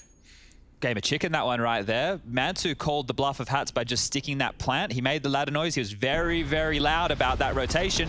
And then Hats went, you know what? You want to go for a play like that? I'm going to go for a play like this. Sticks the defuse in a much-needed round for Renegades there. Almost dropping a 1-on-3 situation that should have never been possible. But that element of surprise from Man2 really punishing Inns and Alistair there. Now the buy will come on through. Malta's down to an auto shotgun. The buy is much better for OG in this one. Oh, aggressive outside. This is going to get interesting. Alistair, this is what I was talking about before. We didn't see this from Renegades in their first affair on Nuke. This is promising. It will be a deep clear. Issa dinked. An exchange of bullets, but it favors OG. Now what's Sicko meant to do? Doesn't have the AWP to deal with Yard right now. Kind of just has to sit behind the blue crate. He's getting naughty. His feet might get spotted if he creeps too far forward. They have lost complete control of Yard. They don't know a little bit of info there, but it's not fully confirmed. They still could be behind Annex. I just went full Australian. Still could be behind main. Is Annex short for something? we just say annex for main because it's the annex. No, I know, but what, like, I was just thinking, like, is annex just a word, or is it short for, like... I think it's just a word. I don't know. I'll Google it. Let me get my people on it. Yeah, get your peeps. Smoke's fading. Free frag for Hats. Can't believe his luck. Evades the spray completely as well. OG are getting picked apart. And Alexi claws one back. The trades are good. Inns needs this one. Valda denies. Gifted now. Missed orb shot from the low A of Issa. Mantu using his health to great success, and the shotgun's not going anywhere. Converting OG despite conceding the first frag, and look what it's done to the CTs there. Annex. A building joined to or associated with a main building, providing additional space or accommodation. Okay. The school's one-story wooden annex. I guess we used to call them demountables. A demountable, I think, is what we called them in Australia. That sounds like a bloody action movie spin-off, like with Arnold Schwarzenegger and the dude from Snatch. Oh, it's called a demountable, able to be dismounted or removed from its setting and readily reassembled or repositioned. All right, we're learning here today, everybody. Stallone probably in that as well, the demountables. Welcome to learning. Statham, that's his name. Jason. Thank you. He's been doing a couple with The Rock. I have this vague memory of a movie with Jason Statham in it where he has to keep his heart rate above a certain... I bet Tom's going to know. He'll know the name. I just remember... That is Crank. There we go. Rush knows Crank. the name. Why is Rush like our fountain of knowledge today? Someone has to be, as it is just these pistols for Renegades again. And it feels like we say that a lot with these guys compared to many other teams. Now, that might not be the case. This is called confirmation bias. It's better than being just regularly biased, but... Aldo mops up that push. Two lovely headshots, one through the wall, and Inns is going to make this a little bit expensive, but traded immediately. Mantu onto Sicko. That's going to be round number 7. Scoreline currently 7-3. And Renegades down to nothing. 0-0. Another eco. More pistols.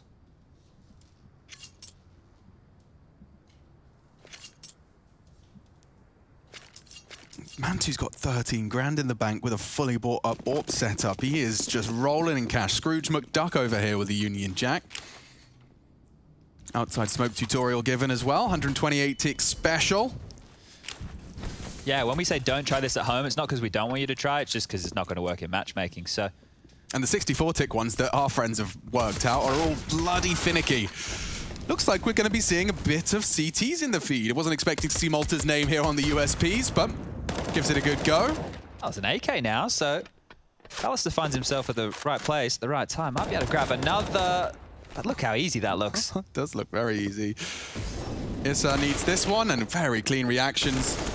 There goes the weapon, and there goes their hopes and or dreams. AK perhaps to be recovered. Malta's on a late flank. Maybe he could catch one of these guys from silo. Nico's already pre-aiming it. Yep. Yeah, and that will be that. 8-3. Gun round now, and money still not fantastic. As you can see, 4.6 and 4.4 for Hats. 4.4 for Alistair as well. So they're going to be buying on in with a lackluster amount of utility. Maybe no defuse kits in play here today unless Hats wants to invest in one. He will not. It's going to be smokes for 5 smokes. All right, we got 5 smokes across the line. We got 2 Molotovs. That's it. No kit. 1 HE and a handful of flashes. OG, their buy, much prettier, much neater, much nicer. Gives them more to work with here as... Oh. Not too much pressure towards Yard by any means. Sicko, he's actually taken that AWP.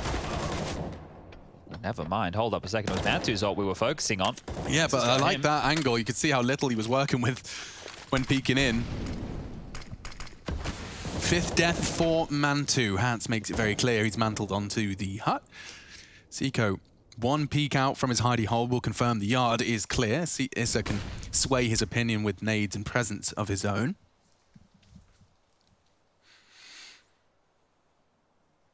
Yeah. See his awareness of all the angles he's exposed himself to. So right now, with this setup... Look at this little execute they've got for ramp. They're all lining stuff up that they can throw through the smoke. Nico's got a flash lined up, and there's a smoke on the other. Valda's holding up for a smoke. Is Alexi doing 1-2? This could be pretty cheeky. Here we are. So, smoke out ramp. Flash to follow. Molotov towards the back box. And it's such a good flash. Malta's gobbled that one up, but off in the gap lies Alistair, and they come together in perfect unison. A symphony of bullets, all favoring Renegades. And the one lurk meets his demise. There we have it. Great round from Renegades. Yeah, good stuff from Hats with the opening there onto Mantu, and then it kind of tapered off. I think you were bang on with that yard control from Sicko, but not only that, they had more passive lines understood. There was not pressure all across the map, which didn't leave too many massive gaps. Inns was watching main, which also gave him warehouse cross as well. Sicko could just hold secret and peek up when he needed. And then the double setup on ramp. The reason that as soon as Malta starts shooting, the 3 players from OG force on out is because you're not expecting another player to be that close in the setup that late in the round. But here comes the guns again, and the God Flash there from Mantu through the windows to help Volder down the vent. Damage done. He's been spotted, and he's even covering the access. So Alistair cannot drop chasing this. It will force out a rotation where Sicko is already in lower. Malta with a secondary AWP is lower now as well. 2 AWPs holding the B bomb site. Not necessarily the recipe for success. Oh, Alistair just melted.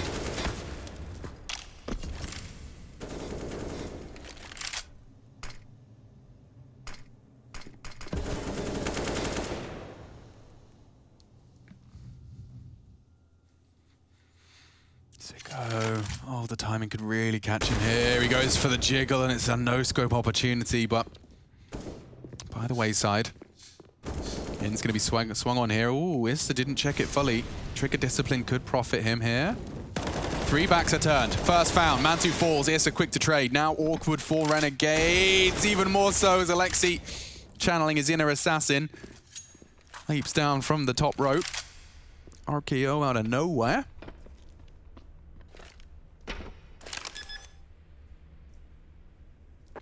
Oh, Hats is having a look. He knows Alexi was last spotted at ramp. Maybe he wants to grab one of these AWPs, see if he can save that. But they do need rounds. I like this color scheme. Pretty M4. Oh, he's dissuaded Alexi from that fight, and he's found himself the AWP. So Hats will be going for that save. I don't feel it's been hugely instrumental so far. Only 5 kills for Sicko, but saying that, it's not like there's too many for Renegades over this 4-round bag that they've been able to pack. Hats is being chased. Hats is dead. That is the 9th round for OG. 9-4, 2 more in the first half.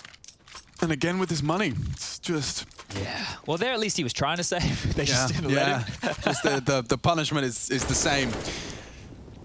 And yeah, you can see there, so as soon as you lose that vent control, some teams do the vent drop where what they want to do is they want to send that player fast to get control of like the window side, right? So it can stop the rotation from ramp. Other people really just want to stop the vent rotation. And seeing Inz's frustration with that shot as well, like it's really easy, and I'd love to hear your professional opinion about that, is, you know, would you consider, when you've got 3 backs turned, trigger discipline, that opportunity an easy one to convert? Not by any means, right? Because when you're looking at the backs of players, you don't really understand their pathing. At least when they're facing you, you know it's a fight. When you see the players and they have no idea you're there, you're kind of hoping that they're static for long enough that you can sit there and line them up. But when they're all moving, they're still clearing, they're throwing nades, it's awkward. Like their jiggles don't correspond with how it would if you were dueling. Precisely, because it's hard to predict their pathing. You don't know what the game plan is. So it's a good attempt, right? It was a good play considering the scenario, but if he got 2 off of it, yeah. If he only gets 1 like he did, I mean, yeah, the only criticism I'd have is body shots. When you've got the time, I can understand why with backs turned, it's easier to not try and hit that tiny back-facing head, but a quick kill does, you know, squander the comms a little bit, gives you a bit more of a chance to line up that second. Inns with the deagle, the aforementioned chance. Let's see if he has another one here. Great shot on the deagle. Alexi caught out as well. Inns 2. Into the side, he's chipping away at them. Oh my lord, more damage. And it will be Malta to finish off, jumping through the final hoops. It's only Mantu, 10 HP and 30 seconds. No bomb on his back, and that's down on the site. The Sharks just circling it. Shouldn't be a way back in for this one, but Malta's doing his very best to give him a chance. There we go. Jumping up for the peak, and Mantu will not hit his shot. So probably going to want to keep hold of this one. I think he's expecting the hunt from behind him, which is why he hasn't opted for the retreat just yet, but they're going to give him this one. I think a big part of this as well is to try and stop them from having multiple AWPs in the next round too. They know the money's a little bit ruined over there for Renegades. Yeah, because he can buy his own, right? It's just making sure they don't get it. He was low, worried about getting chased on down. This way they get 3 AKs, still pretty nice off the back of those Deagles. So Renegades with the pistols, they find some success. And you mentioned this yesterday, if you're going to have so many of those rounds, you need to find success so at least they feel a little bit threatening, right? Well, here was a good one. This was Alistair kicking things off. Goes for the peek. Of course he gets it. Fade away through the wall. Lovely stuff. But for once, it felt like they had the pieces in the right place. And we haven't said that too often with Renegades so far. So good hustle there. Can they get 6? Considering how good they have been at the start of some of these maps. Hello. This is a look we haven't seen. Aggression into the lobby. Damage inflicted by a large margin as well. Heavily leans towards the Renegades as blood is drawn. Gathered, congregated in the lobby. Malta really pushed up on Trophy. Oh, and even aggression yard. This is hot, but it could be checked. Looks like Nico was looking. And he does punish. The Renegades, they've changed their game up. But just hitting pauses seems to be enough for OG at this moment in time. Malta showing restraint. He is single-handedly responsible for half of the map. He can't afford to go down. Yeah, see, Sicko has yard right here, and then Hats is in top. So if he doesn't die, there is a chance for them to collapse on OG together. But if Malta goes down, well, there goes the neighborhood. Like 50 seconds. How long can OG just pause this? They can really wait until the last 20 seconds if they want. They probably will start getting a move on about 30 because they need to show some indication of where they want to finish. Don't want to go on a timeout round on the final round here in the first half. But they're still waiting for re-aggression from Renegades. And yeah, you can see Malta was close to it at one point, but he's learned his lesson. Once bitten, twice shy. And they walk out Squeak towards the top site. Malta trying to catch the timing here. Issa is there, waiting to catch this flank off, and he will convert. Hats, though, 2 frags. That puts the bomb loose. Issa has to pull up his socks and plant that bomb. It's all on Hats.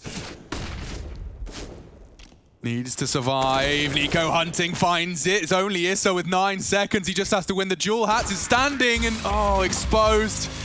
10 found. OG just 6 away from the 2-0.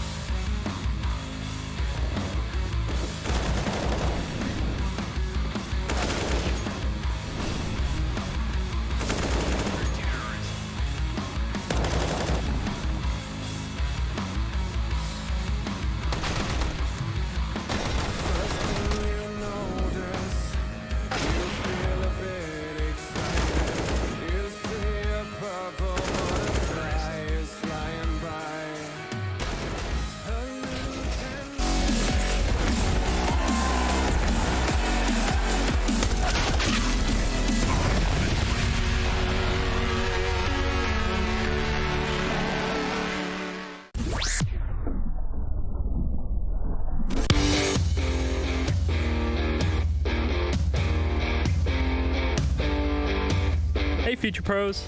Today I wanted to show you another method to take outside and find picks on the T side of Nuke. This execute will obstruct a lot of vision from the CTs and possibly force a warehouse player out into the open for a fairly easy pick. For this execute, you will need 4 Future Pros along with 3 smokes, 2 mollies and 2 HEs. Future Pro 1, you'll be throwing the bottom hell window smoke. To throw this smoke, hop into this corner. Aim at the top of this pipe vent and slightly to the right of the line. Run forward and jumping through the smoke as you get close to the wall in front. Save your molly as you can use this to block off secret as you spend more time outside. Future Pro number 2, you only have a warehouse smoke to throw, so don't mess it up. To throw the warehouse smoke, look into the center of this wall. Aim at the bracket on the silo. Then jump throw the smoke. After this, head into lobby and hold off any pushes. Future Pro number 3, you'll be throwing the A main smoke, mollying secret, and saving a HE for CT red. To throw your smoke, position yourself so half of this vent is cut off by the wall. Aim to the top of the cables, run forward and throw the smoke just before hitting the box. Then clear some close angles and hop onto this box. From here you can throw a molly to cover secret and hold the push. If you feel like it, throw your HE to CT red with Future Pro 4. Future Pro number 4, you'll be throwing the CT red molly along with a HE. To throw your molly, wait for the warehouse smoke to bloom, then make your way into this gap. Aim at the lower corner of the garage door and jump throw the molly. This will land behind CT red and possibly cause a counter-terrorist to rotate back towards the ladder area. After this, running throw your HE behind CT red as you could get some chip damage on the rotating player. Then have Future Pro 1 boost you behind T-Red, and if you're quick enough, you should be able to catch any CT trying to get up from warehouse to ladder. And that's about it. This execute is a nice way to find a pick outside. If you have confidence in your aim, I have no doubt you should be able to catch a CT player out.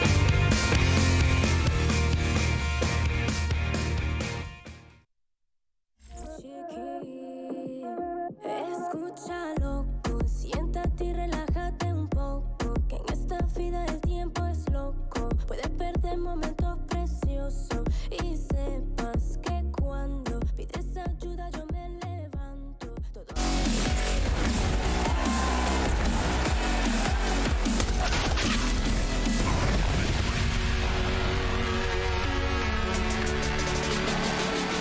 Alrighty then, let's see how this one closes out. We did see double digits pulled across the line in the final round of play. OG, you can see Issa was happy with that one, puts his hands together, keeping themselves unified, albeit not necessarily competing from a boot camp. OG are becoming more and more of a team with every passing round. It is NiKo reintegrating into this roster.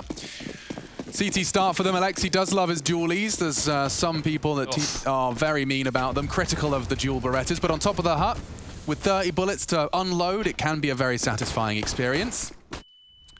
He's got the vent rotation cut off, but they're into top. Yeah, this is going to be interesting. Valda struggles. Alexi should go down. It's his teammates that are falling. Renegades, bomb down then. Retake flash. Issa needs a very quick first frag here. Alexi drops down and causes chaos, but a little late from Issa. NiKo actually finding the push. Maybe the second flash could be enough. They're both looking at it. They both eat it. Oh, it's such a chance. Issa, body shots. Needs a reload. Hats has made a mess of it. Made a meal. Oh, that is a turnaround. Issa and NiKo 2v4. Oh, the mojo just crushed for Renegades after a good start to the pistol. Yeah, Issa having another game of it here. Alex, 17 kills for him now. Only died 6 times, the lowest so far in the server. And look at this, like the first flash, sure, you know, they're able to get one off it. The second flash, just not ready for any leftover utility. NiKo did a great job just setting up Issa here. He's jumping around, surviving, and then even gets that nice kill onto Ins. Great stuff there from Issa. You got to be pumped with that one. Bit of a smile on the face. And the force buy from Renegades now. This might be their last-ditch attempt at keeping this series going. It's going to be Galil's Scout, very light utility. This comes down to the headshots here.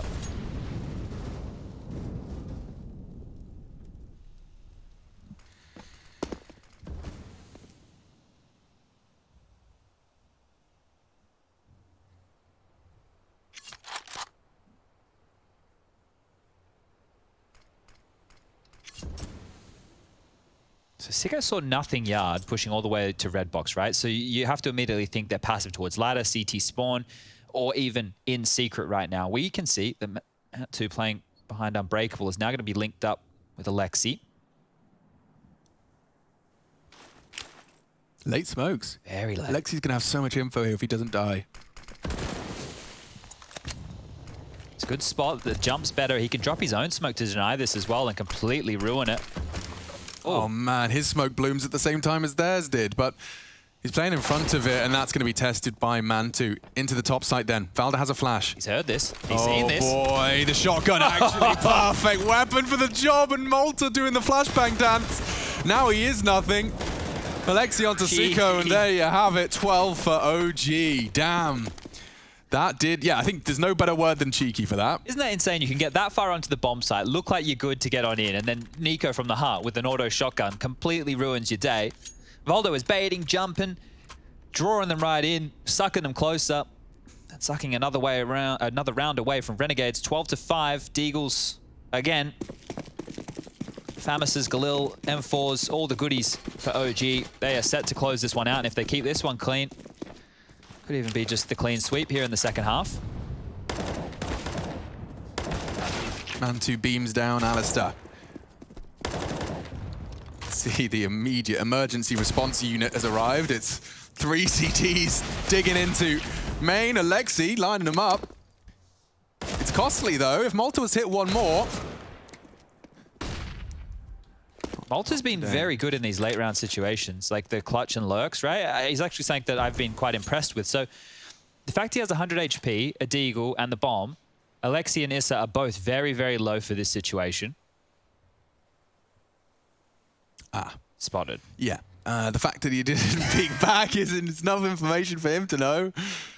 Now so do they. They've got a 3-man crossfire. Heaven, Main, and Garage. That really did cut them down. Very nice multi-kill from Alexi, just stopping things before they get too far out of control. We are at the 4.6 mark, so it's going to be a full buy for the Renegades as they look to post their first weapon round. It's crazy, right? Because that force buy in the second round of the game looks like a weapon round when they have all those Galils out. It's crazy how getting the bomb down in a couple kills, having a close one. No AWP for Sicko here. Might be something a bit more execute heavy. Really did love a good late lean ramp Renegades after doing yard smokes. The fact that Inns is here towards top tells me they're probably setting up for a top pop as opposed to something more yard based. That's where he tends to default.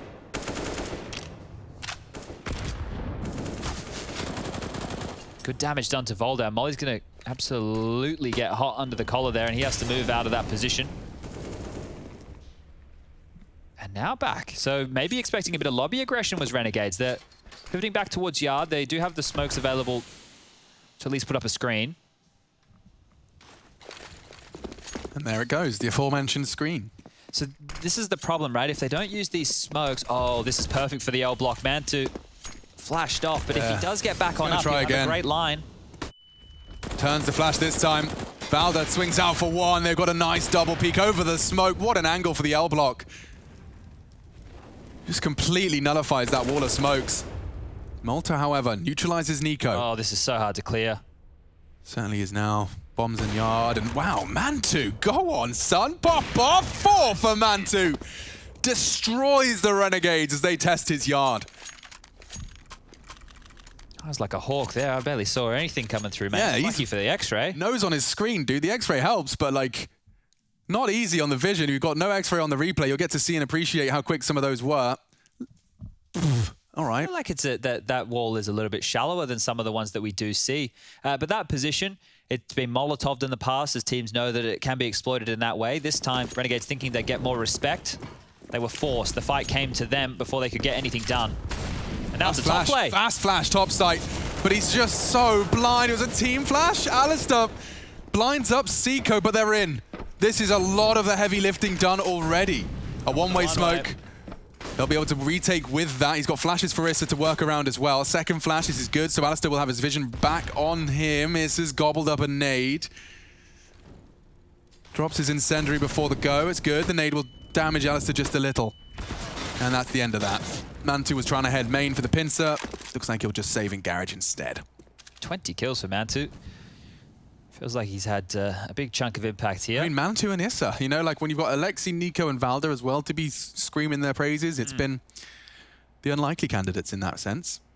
Yeah, I think the Issa performance is the one that really stands out, right? And a lot of people will be like, yeah, but think about the caliber of opponent. Sure, it's probably good just for his confidence to have a game like this in an official. And probably good for the overall complexion of the team, as we do have 45 seconds left on the clock. Renegades are just really stalling this one out. The bomb will go down. And Mantu will be waiting 40 seconds to hold on to this, but it looks like they actually want to hunt. And these are the situations where we tend to be a bit quizzical of the Ts who push the issue when they don't have a lot of money to work with. Looks like Inns will think better of going into the Lion's Den of T-Spawn, CT Spawn even. Do you remember, so for those people playing at home, maybe Bastion can show us. Oh wait, he might go in, they might, but it seems unlikely he'd go for the hunt towards CT Spawn against an AWPer. I think you're all right. Do we remember where old Secret was, Bastion? How new school is Bastion, Rush? Well, I remember it was. Yeah, but you can't take us there right now. I think even I could take you there. Yeah? It's possible we might be able to get there in a sec. All right, here we go. We'll see. It's like to the left of Garage, was it? It was behind Warehouse, Yeah. right? So it used to, like, back in the day in 1.6, you never used Secret. It was like once in a game it got used. Ever since it's been moved, it's been much more of a functional position. You had to basically clear all of like CT spawn box in hell and all of that as well. Yeah. It was a lot of territory. And then you had to like run this open gauntlet and AWPers could just sit top heaven and just pip you as you tried to do it. That's ancient history though, so don't worry about that. You won't be seeing that anytime soon. Good round from Renegades. They're on the board with the gun rounds and it has forced out the force buy from OG. They've spent all their pennies. alongside of that saved AWP, and Issa could play spoiler here. Up close and personal, has a teammate as well over towards red. That is manned with the AWP, and Volder's even here to help out the party. So this is a great yard control setup that we're seeing here. I mean, it's perfectly designed for a late smoke wall, which we've seen Renegades are prone to. Yeah, it looks like they're setting up for that now. Well, so not only do you... Oh, okay. Just lost Malta. Never mind. Blow off the door, up the line, return to lobby late at your own peril. Nico takes the space to punish. You go yard, you're into the stack. You go lobby, you got info on Nico. They're not even going to clear it. Alistair with the bomb on his back. They return to lobby, but yeah, they're not going to clear it. Bye. With a wave of his hand, he finds Seiko. 3 remain, though, for the Aussies. Back to ramp. Aggression yard, taking space. It will just be on that lower player. Unfortunately, for Alexi, he's the one with the P250. He has Man2 in support, though. Man's not been missing today. They evade the AWPer, but they walk into the P250. Another casualty. Hard to cross. Good util. Should flash him off the line. Oh. Misses his shot. Instinctively pulls the trigger. Man2 has to fight. That's his... capable of coming up clutch here, but not with his knife out. That's a nasty death. Poorly timed, but quite the opposite for Inns. The timing is sensational. I'm behind him. Beheads one. One above. And one the time towards that decon. I mean, there's no way in which he's going to be able to take an uncontested plant here. It's just Valda. And as he tries to punch in the digits, he's in the prime position to ensure it's 15. OG speed run now. CT side has only seen 1 blemish on their defensive record. 4K, looks like 6K on the high end for Inns, and peanuts for Alistair. Inns has dropped an AWP for Sicko here, so they will be able to get a premium buy, I guess we can call it. Alistair will be the only one operating without an AK. He's down to a Mach 10. It's going to be the auto shotty for Nico again, rifles for the rest. No AWP for Man2 on the other side of things. What do the Renegades have in store here for what could be the final round? Sicko boosted up, nobody home right now, over towards credit card, nobody looking to pick from warehouse. Very passive angle taken from Man2 here as he starts to transition forward. Staying very active here, just keeping the info game in OG's favor as the smoke wall is being lined up. Close smoke, standard secret smokes, Malta dealing with that vent rotation. Nade from Man2 over the fence. He's going to have to go collect that one. Excuse me, sir. Putting our balls in your garden. Oh, gap there, and it's been spotted. Malta goes down. That's twice now. As they're stuck in no man's land. Yeah, as it fades, they kind of get a nutmeg out of it. It's kind of working out for them. Can't plant in yard, a wise man once said. Well, for once, it feels like they actually have control, and OG are the ones scrambling back. Oh, yeah. I mean, they've got to piece this puzzle back together again. Hell is completely lost. Your RAM players dug in. Your inner players cautious. They could be round back to lobby. Bomb on hats. That could be a quick reaction. This is actually the one to draw blood, but from above, Inns trades. This is there. Bomb 2, 30 seconds. They have to surely go upper. Alistair's trying to sell a lower fake, but the bomb, we've seen it. We know your tricks. We know what you're doing. We're here in the ladder. We know what's up. Sicko misses his. Inns still alive, but only short-lived, and that's the end of that. Valda seals the deal.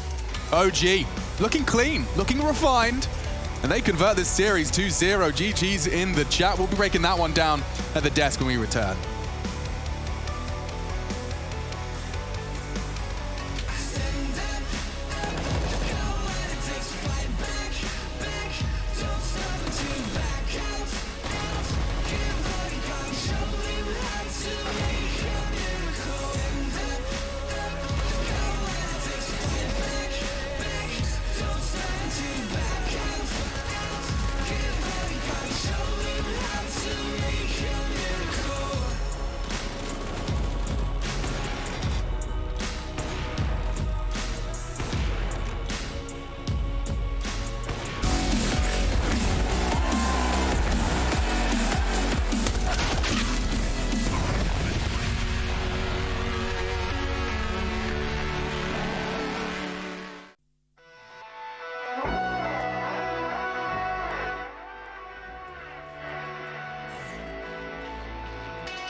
Well, GG has been called. OG, GG. What do they have in common?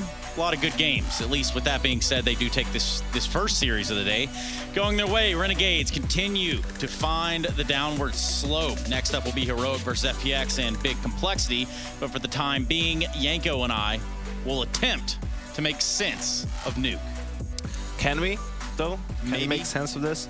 Yeah, well, we're saying how obviously Renegades is the underdog in every matchup they go into, and there's certain win conditions for them, you know, certain things that can help them have an easier time in some of these games, you know, whether it's winning pistols, winning some force buys and so forth. They managed to win both pistols on Inferno. Well, they lost them all on Nuke this time around, right? And it's just also, even though they had some early back and forth with OG in that first half, right, winning a force buy of their own, and you thought like they could maybe take the reins over. Nope, just like when a crucial round comes in, OG just manages to win that round, breaks Renegade, and I think somewhere midway through the first half, they just started running away with it. And you know, something that kind of breaks away from all that as well is we're going to look at the numbers for the whole series, right? And one of these things doesn't look like it has recently. What is it, Yanko? Yeah, Isa has had a great series, most of that coming in on Inferno. I think it definitely, you know, helped OG, some of the individual performances he's had throughout this series. But, you know, to be honest, he didn't have to have all these kills and they would still win the game. They're just a much better squad all around, and we saw it in some of the previous Renegades games, how they struggled on Nuke with some of those rotations, right? Like they were getting outmaneuvered in a lot of those rounds, and we saw some rounds here on their CT side again where you could see some of the clear signs of miscommunication and just like not great team play. In that round right there, kind of ridiculous, all things considered. Yeah, everything that he survived, right? Yeah, he survives, you know, gets a reload off, gets another kill. It's like, all right, great, man. I'm not sure how you pulled it off, but I do kind of like the acrobatics. So applause there for Renegades. It continued to be, I'll say, lackluster on Nuke for sure. Yeah, absolutely. You know, it wasn't even really that close of a game. You're trying to look for some positives, right? But there isn't really that many looking back on the game. Like, you can point out to a few rounds, like they had some good opening moves here and there, but it's never just, even if they have a good opening, then in the mid round things start falling apart. I think one of the things that happened a couple of times was, even if they have an advantage, then they're like, okay, let's not lose this advantage. So they fall back into a shell too much. They play it too passive from that point on. Like, even if you're 5v4, you can't just give up all control to your opponent, right? It's still enough for them to win the round. You still have to have good information, which enables you to have like appropriate rotations in good timings as well. So I think that was an issue, more so on Inferno than on Nuke, but it seems to be a recurring thing.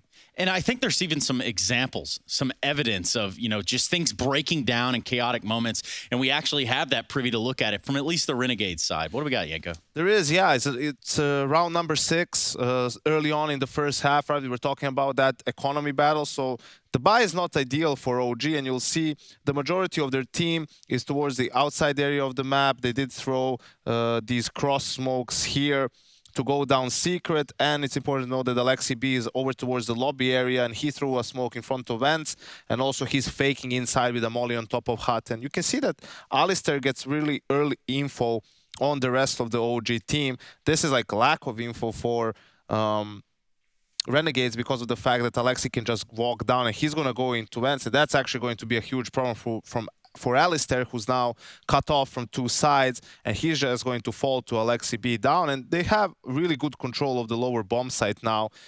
Renegades do have a Joker in Malta who did manage to sneak his way over into window, and now he's in a position, you know, he's waiting to see if anyone's going to check him. Well, they don't full check him. He's actually in a good position here to do some real damage. Again, important to note, Alexi is already close towards ramp, right? He realizes that they need to try to take some more control because they have inferior weaponry. And he's trying to sneak up that upper ramp because they have good information everywhere else. You can see how he gets the kill. Malta gets the kill, and he sees Alexi, but it seems like whether it's too late, whether he notified his teammates that someone can sneak up, or once he saw them, there probably wasn't enough time at the point where he saw him for his teammate to react and turn towards the left side and get that kill. And after Alexi gets the kills on ramp, the round is pretty much over for Renegades, and OG win a really important force buy, which gives them a lot of momentum in that first half. Yeah, we saw what the momentum did. We saw where the momentum ended, too, with them winning the whole thing. So, I mean, that kind of speaks volumes for itself, and it's not very often that we get to hear the speak of the players themselves. So right now, we're going to take the moment that Yanko just helped the breakdown, and we're going to hear it from the Renegades' point of view with their comms. I'm playing in control. Guys, I'm flanking Ghetto, yeah? Sound? Holding I might be on One side, one's on ramp. Nice. Just One push, mega, push, push, mega. Sam, left. Left. Guys. Side planning. Yeah. One control, one set. Yeah, this is where things get a little bit dicey, Yanko, because, Malta has this information, but I don't know that it gets transferred. Yeah, it's a little bit unfortunate. You could hear him calm to his teammate that one is close ramp, but he can't react that fast. Alexi already gets the kill. What we're talking about, for example, like people talked about, Olaf has great communication and so on. One of the things that he brought or emphasized on the team is, don't say so much like what you're watching, say more what's open, right? Like where people can be that we don't know about. So here, like in this case, it will be Malta saying like ramps open, like, or however they call that mini ramp, like he can someone can sneak up. I'm not watching that, right? And that if Siko maybe knows that, then he doesn't go that deep on the right side of the ramp. Maybe he stays further up and they just cross hold the two entry points, right, for someone to push up and punish like that kill, right? It's very difficult. Yeah. It's micro, it's really tight timings. It's like a split of a second where you can say something or not say something, which can change the course of the round, right? But it's more about having those protocols in place when it comes to communication. Always make sure, like that's what we started doing, always make sure to say what's open, and it can save your ass more than once, right? You just turn at the right moment, realize that, that there's a guy that's probably sneaking up here because of what's been going on the map, and that's the only part where we don't know what's happening. Yeah, and it all can kind of just flip around and pivot, and that's part of what makes Counter-Strike a beautiful thing. Speaking of beautiful, we do have Issa joining us in the studio. Issa, can you hear me? Yeah, can you hear me? Yes, sir. How are you feeling? How's it going? I'm feeling really good, especially after the win. It's like it was a really important win for us, and we had to win it, like no matter what. So, Issa, man, I couldn't help but to also go and look through some of the stats of the past couple of days. You've had a decently rough go at it, but today was your day, buddy. What did you do differently when you woke up? I actually didn't do anything different. It's just CS, and I'm always trying to do my role like as much as I can. Like I'm trying to give my best, and whatever happens, because like in our team we have like structure, and in order to win, you need to follow this role, and everyone have to do his job. So sometimes it can go bad, sometimes it can go wrong, but trust me, like I'm giving it all to keep improving and try to stay in the same level or improve. Yeah, obviously you guys made a change recently, and there's been a lot of speculation around that. You still have the your own fate in your hands as it comes to making the playoffs and so forth.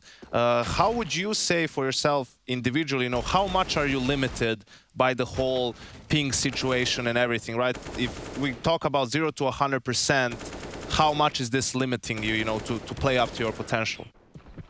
Like I actually cannot see it this way, because like in this game, yes, like ping can matters a lot in the M duels, like if you are taking like clean M duel, but like when you are playing in this level, you most of the time it's about like game sense and the structure overall, and like you have to play with your brain, I would say, right?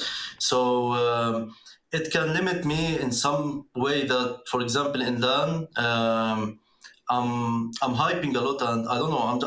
I just feel I'm a LAN player overall. It doesn't mean that I play bad online, but it means like online there is a lot of people doing random stuff, and like you can hear a lot of people saying the same, like from the top players, like they are always playing against weird style, and things that is happening online doesn't happen usually online. So that's why you can see there is a lot of upsets and etc.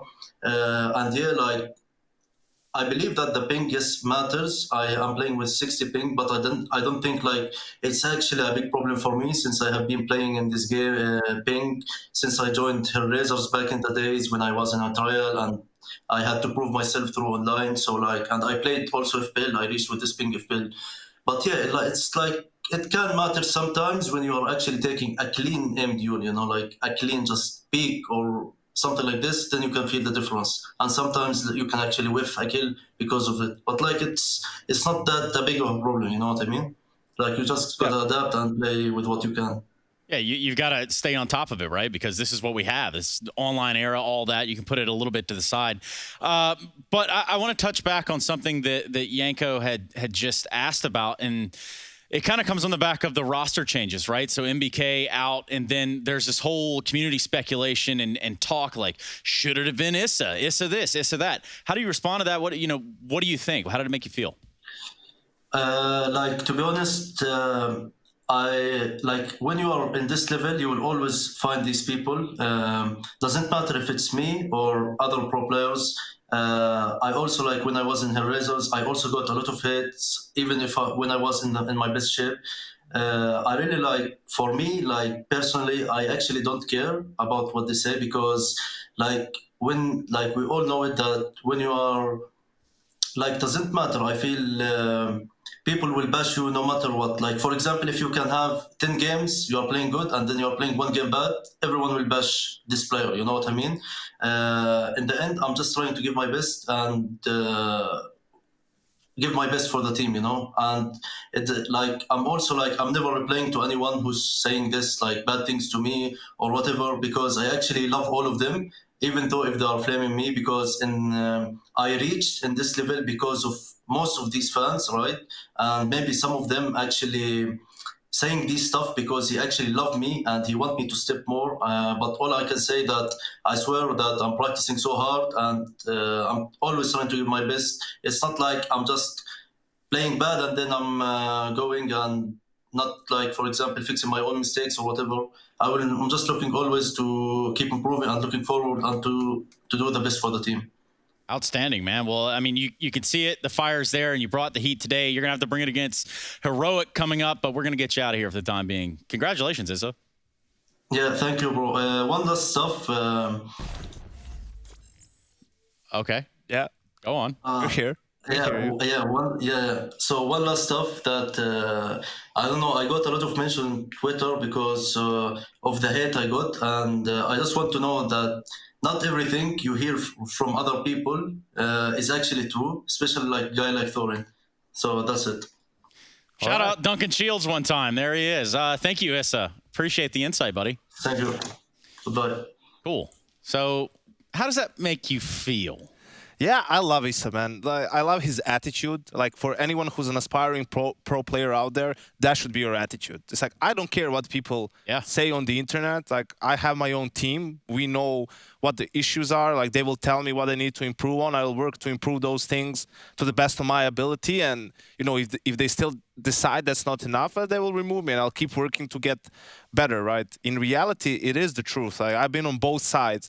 No one except or the people who are directly involved with the team, like most of the time, 5 players, a coach, sub, analyst, that's it, right? People who are there every day, who know what the plan was, preparation was, like they're the only ones who know what went wrong and why, right? People like us, we can only speculate to a good, you know, with a good prediction rate, so to speak. But at the end of the day, you're only worried about your own team and what's going on there. So great attitude for him. Great approach. And just controlling the things that you can control. You know, there's some things that are out of your control. For Issa, he's got the right mentality towards attacking. I also like what he said about, that's why I asked him the question, like how much ping influences him, because what he said is 100% true. At the high level of CS, like pure aim duels, like they're hard to come by. Most of the time, it comes down to positioning, right, awareness. That's all based off of game sense. That's why he said like brain plays more than aim plays, and that's true. So it tells you like you can still perform, you can still have good moments, right? For him, obviously a little bit more difficult, and the bigger part is not the ping, but the fact that when you play online, he's a guy who lifts everyone up as well. Like he's super energetic, super positive, and it's just like easier to play with a guy like that on your team. He'll be the first one to vibe check everyone, I think, is what the kiddos are saying these days. But what I'm saying is we need to go to a break, Yanko. I think this is a good stopping point. We've made a pretty good progress there with this. So we're going to be coming back here, not shortly, but shortly at the same time. Just enough for you to get up, maybe make yourself a nice little sandwich for lunch, because Heroic. Sandwich for lunch. FPX on the card. Is that weird? Is that...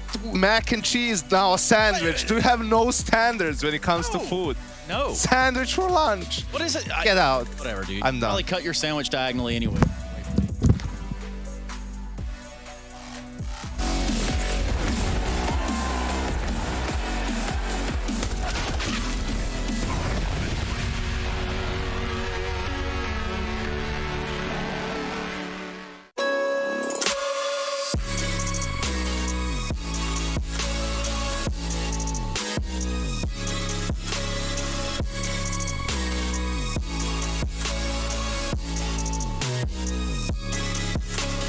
You love it, you wear it.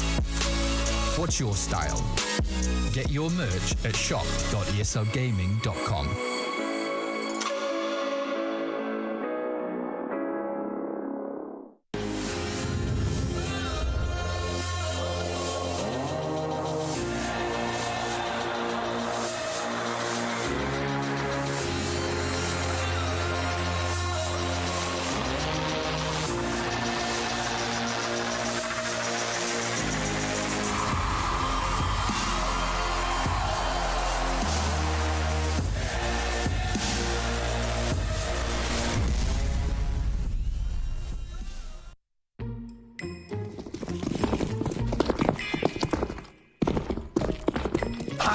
No, I got wrecked. I got wrecked. Guys, what the fuck is this shit? What are you supposed to do? You're supposed to, like, travel through this maze and get an AK and kill Sirsum, the bad guy. Every step there is one guy dying. Yeah. Yeah, look, there we go, there we go. So there's no electricity now, no? Now there is. I can go. Oh, okay, now. Now you go. So, I will sacrifice for the brain. Oh, we cannot run boost actually. Yeah. This one is equipped already. Dude, Pablo, if you win this, you get free pizza. How can I win this? What the fuck is going on? Go, Pablo! No, you piece of shit! No! What are you doing? Wait! No! Oh, this is the last?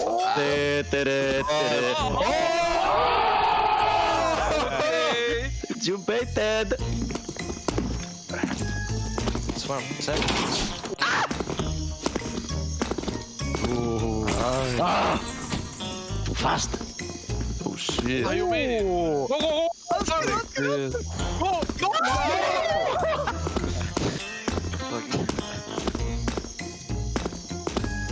Careful for the... Okay. What's going on? Oh, look at this guy. Wait, did you win now? Did I win? What? Can you go to the left here?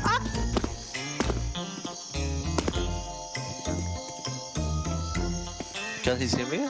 Yeah. Yeah, he sees you through the top right. Oh! Okay! Go. Just fly up, you can fly up with the road. And hope. What, really? Okay. Yeah. Like just a jump fan. on it and if Here? it yeah, it's a fan, yeah. No, like go on top of it. Yeah, exactly.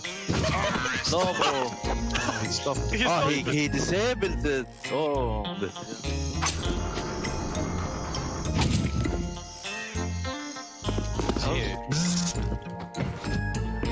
I don't know what's gonna happen here.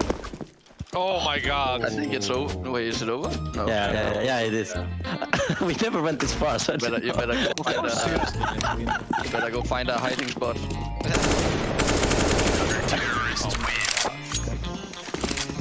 No hesitation. I'm just gonna close my eyes. Oh my. Countdown. One, Wait, what is this? what? Oh, I'm closing my eyes. How did you have an AK?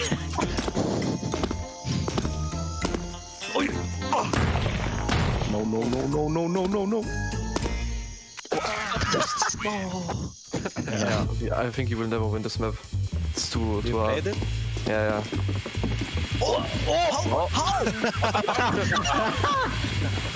Yeah, one. Oh my god! Oh no! Oh, you found me. Fuck. Oh. Oh, you can do it. I'll do this. Help! Oh! What? Oh, what the? Whoa!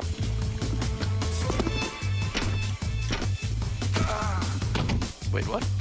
Oh my god. Crazy people.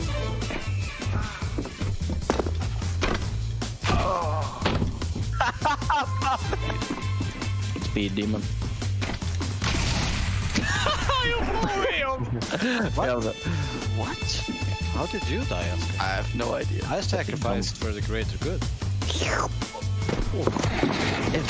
So close. Okay.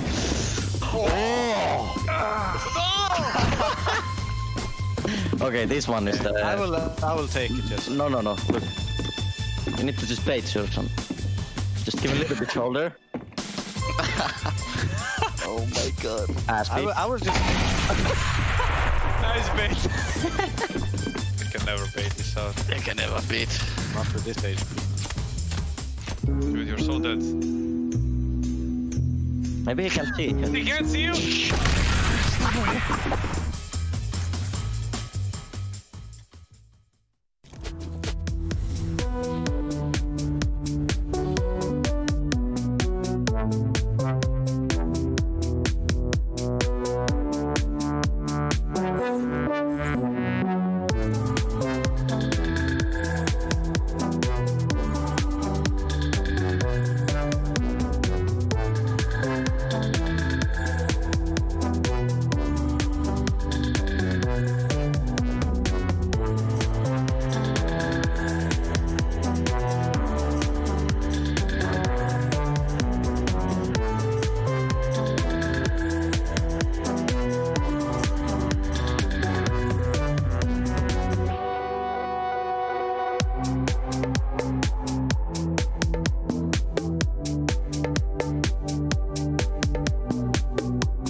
You've only just started playing this map. I don't know how long the map itself has existed, but right now I can see on screen your best time is 1 minute 5 and 78 milliseconds. I'm really bad at telling the time. I can't help myself.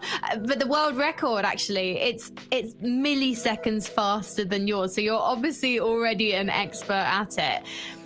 There are world records in surfing. That's mad. Yeah, there's a lot of community game modes like built in KZ. There's world records in all of them. It's really cool. It's just each map has set world record and you just grind to beat it. So is that what the competitive community around surf revolves around? Because I know as well as you guys obviously building maps and supporting each other and testing things out and the streaming community as well, there are actually competitions and stuff. Yes, so other than just trying to grind out a WR, there has been a few surf tournaments held over the years. The first one being by a guy named Chuck, who came from TF2. He hosted a surf tournament in March 2019, which was a 16-player single elimination tournament. And then I think the winner took home some prize pool. I think it was a couple $100. And then earlier last year, I hosted some tournaments myself. But it was very similar style. And I'm hoping there's more tournaments in the future because they're quite enjoyable to host, and I feel like people really enjoy watching them.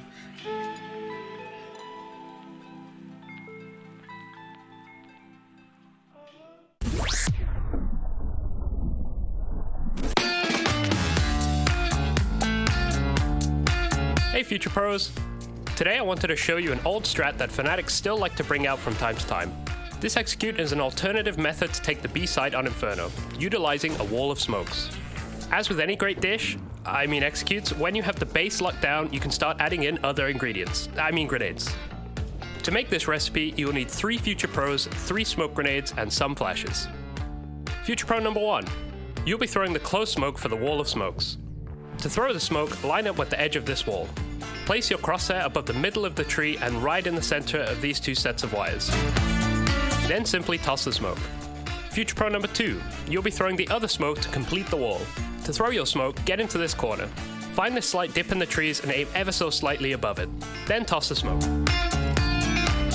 Future Pro number 3. You'll be throwing the deep CT smoke along with a flash. To throw your smoke, get into the corner next to these barrels. Find the 3rd wooden strut and place your crosshair in the dip above the tiles. Then toss your smoke. To throw your flash, it isn't really a lineup, just lob it over the roof and pop it above the smokes. This should blind anyone on the site and also a player in CT. Now you have all the ingredients in place, it's time to think about your approach.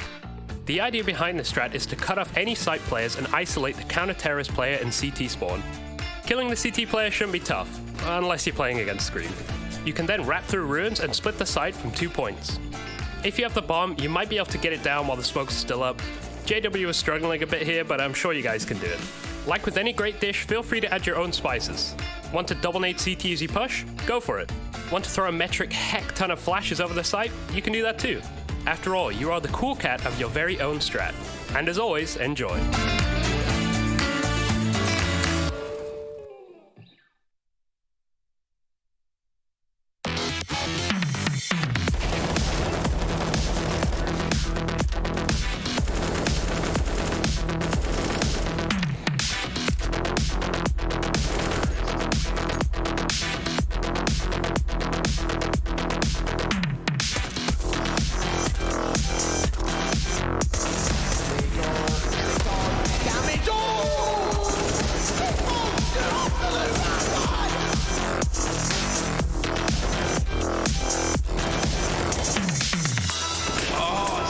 Waited all round long, looking there, and now falls right in, but Malta might just be the saviour.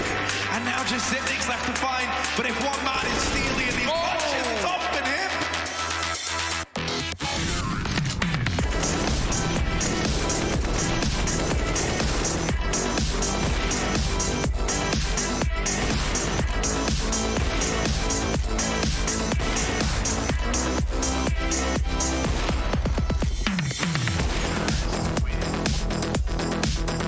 It's all on Satan. This is for the map. This is for the game. The smoke base coming. He gets the kill. He gets him off the bomb. The pistol's out. The P250 might just save Big once again. And he's done it all on his own.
Hi, it's Simple from Team Navi, and this is my Prime 6. I would start with IGL. I think the best IGL of all time is Glaive, because Astralis with a lot of achievements, a lot of tournaments in a row, with really great result and really consistent result. As a coach for this IGL, I would take Blade, because he's not only greatest coach that I personally think, but he made a lot of talents from 2013, 2014, and now all of them is playing in tier 1, tier 2 teams. You know how to create stars and tell them what is right to do, upgrade their skills and to progress more. As Opera, I think I would pick Zaiwu, because first of all he's a great player and he knows how to play with Op. He's playing that really smart. He changed his position.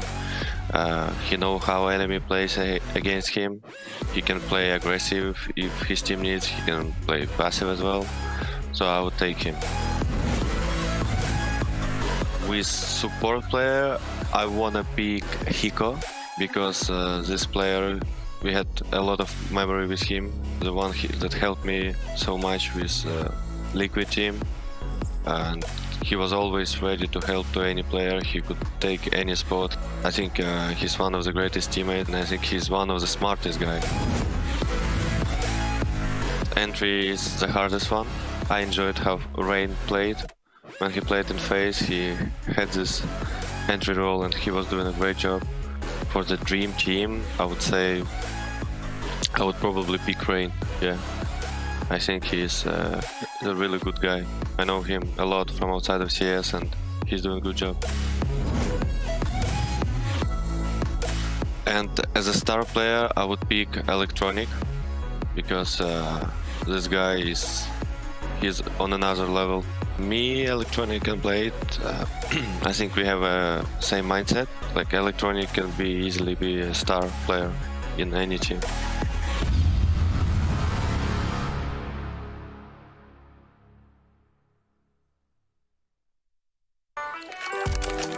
Let's go, Asger. I believe in your Digga. I saw it on overpost.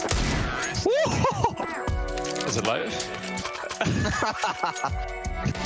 And where's the other guy? Both on the rep. Pushing left side. Wait. Reloading, man, wait! Okay, one on the left. I'm so bad in this video game. I'm pushing you, Sur. Sur. Ah! Oh, I like that again. Man, fuck this. Okay, I'm not shooting you. Are you back? I am. He's aiming at you all the time. He's like, I'm lagging. Okay. Sort of fun. To the right, last.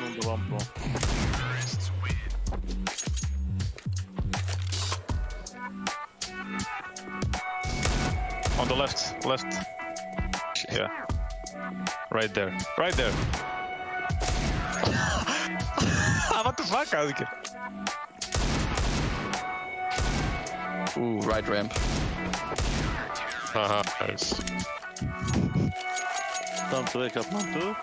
Okay.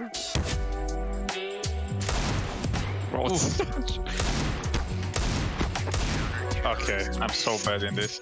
Well, I told you, time to wake up. Enough. Enough's enough. On the left, I'm pushing you. Kill him, Isa. He's behind this fucking... I think you can wake up as well now, Pablo. Fuck, right. One pushing mid.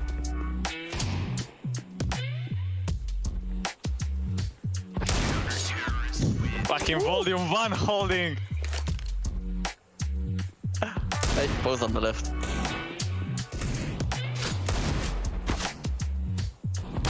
Head on top. Left or right, easy.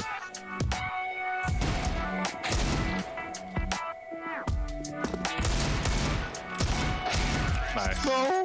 Unlucky. It's this side map, guys. Yeah. Push it to left behind you, bro, already. He's there. Boom. Big bitch. Oh my god, I'm so bad. On the left, sir. No! Okay, what's Okay. A tense standoff. Why is it so intense? What's going on here? Let's go! Yes,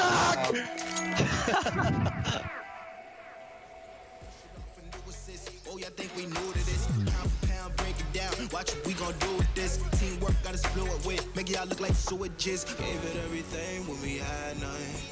Gave it everything when we had nothing. Holding on by a thread, couldn't grab nothing. Seems we moved on to a better place.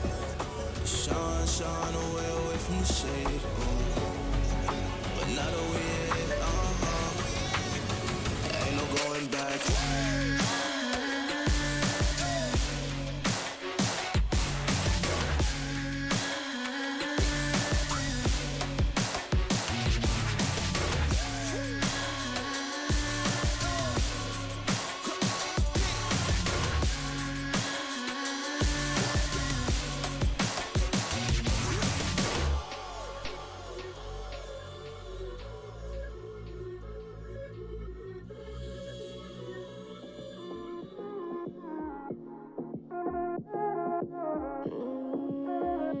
Chiqui, escucha loco, siéntate y relájate un poco, que en esta vida el tiempo es loco, puedes perder momentos preciosos y sepas que cuando pides ayuda yo me levanto, todo lo que tengo lo comparto, y aunque me sienta triste yo canto, ay canto, vive una vida llena de personas que te quieran, que te respeten de veras y que lloren cuando mueras. Deja de mirar la acera y levanta la cabeza, sigue pa'lante y no temas, resolverás los problemas. Ay mamá, si una cosa no te gusta, cámbiala, si la situación te asusta, enfréntala, si la vida es injusta, tú grita, deja de callar, escucha, si la alegría te abraza, acéptala, si la suerte no te roza, búscala, nunca te prives de la felicidad, de tu libertad.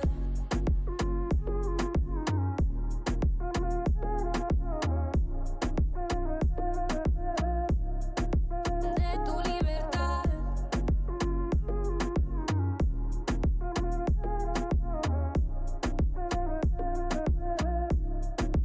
De tu libertad, tengo la fuerza, vivir no me espanta. Si me conoces, sabe bien que no soy santa. No me privo de lo que me encanta. Si no hay razones para que lo haga, no. Me gustan los problemas, sabe que yo ando como quiera, no digo que no. Yo soy a mi manera, no me arrepiento. Escucha mi consejo, mi amigo. Vive una vida llena de personas que te quieran, que te respeten de veras y que lloren cuando mueran. We've got SK, we've got Liquid. Second map coming up. I hope you're ready for it.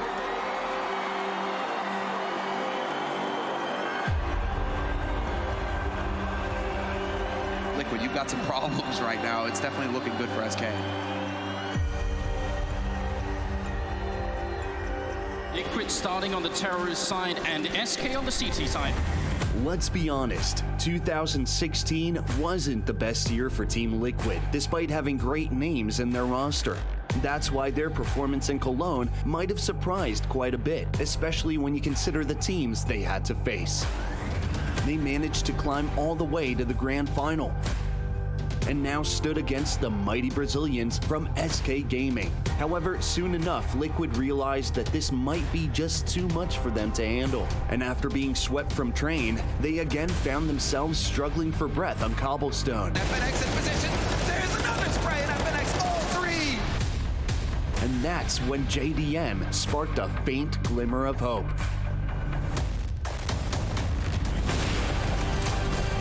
40 seconds on the clock as JDM picks up 2 big kills. A third one coming in. The American sniper saves them, and that's an ace in 1 round. JDM destroying SK.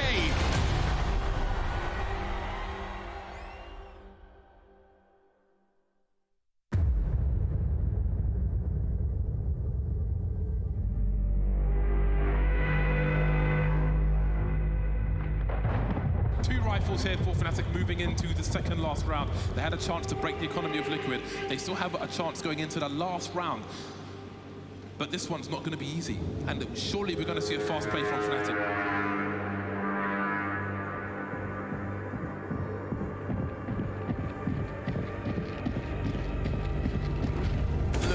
Liquid want to get more aggressive in middle there, not giving Elfon the space to breathe, but the spray now comes into play. It will be the Flames to finish off Olofmeister, but he's done.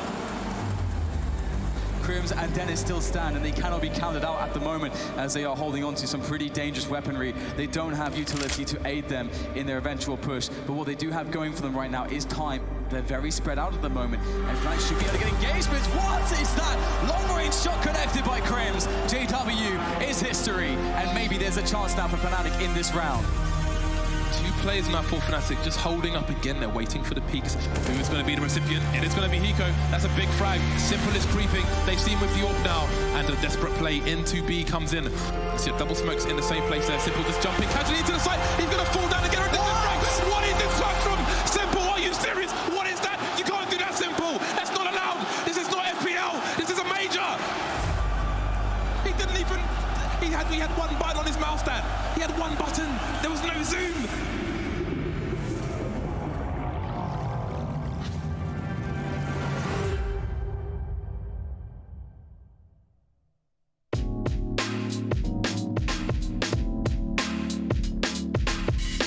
Surround yourself with people that make your play better. So ideally you want to find a team that will practice in the same vibe as you, that will have the same principles as you and what to look for. If you can't get that, get a group of friends so that you can pug together when you can.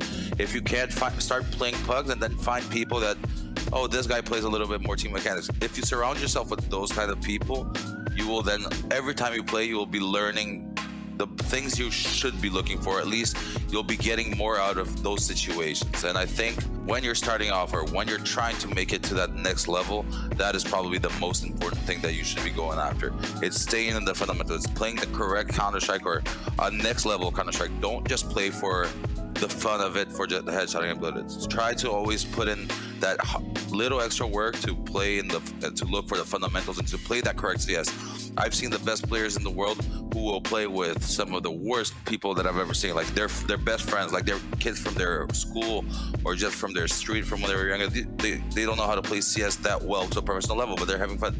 But when this player is playing with them, he's doing every little step. He's doing the correct jiggle peaks. He's flashing for the teammates. He's practicing his communication. That way it becomes a habit. It's instilled in you so that whenever you're faced with any situation, you don't even have to think about it. It just comes to you naturally, right? So I think that's the most important part. The best thing you can do is change something about your preparation, change something about your work. I think it's one of the hardest things to do is to change the habits that you've developed, especially if the habits have progressed you from point A to point B. But if you need to get to point C, sometimes you have to adapt, and sometimes you have to kind of tinker with the way you're doing things. And I think that's one of the difficulties, and it's certainly been one of my struggles and obstacles stepping in as a coach. Has been these guys have been doing so well, and we're still kind of doing a lot of things the exact same as when they won the Grand Slam. And there's going to have to be some tweaks here or there to see if we can find a new path forward, and at least investigate other areas of preparing for matches. So I think if you're plateauing, change something in how you're practicing, change something in how you think about a situation, change something in how you prepare for something, and see if that is actually the fix. See if there's something different. And also, I can't say this enough because I've had this as well. Don't be afraid to ever reach out to anyone. I know for me, I've reached out to YNK a couple times about some coaching. I've reached out to Zeus a couple times about some coaching. So, when I have questions and when I hit a wall, I know sometimes we like to think that we have all the answers or that we can at least discover the answers.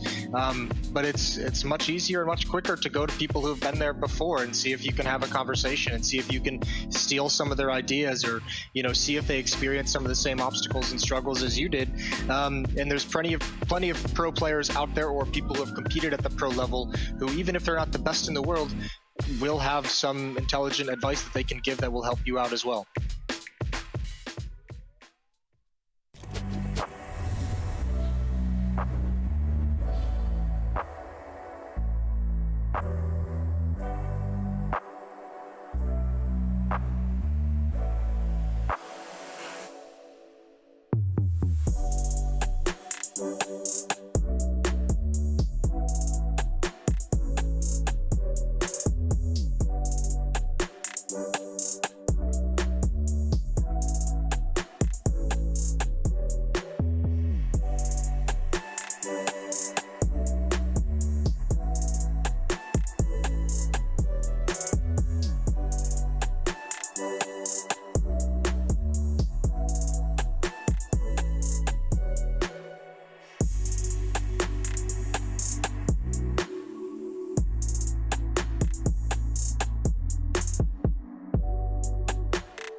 Возьми только калаш в руки сразу.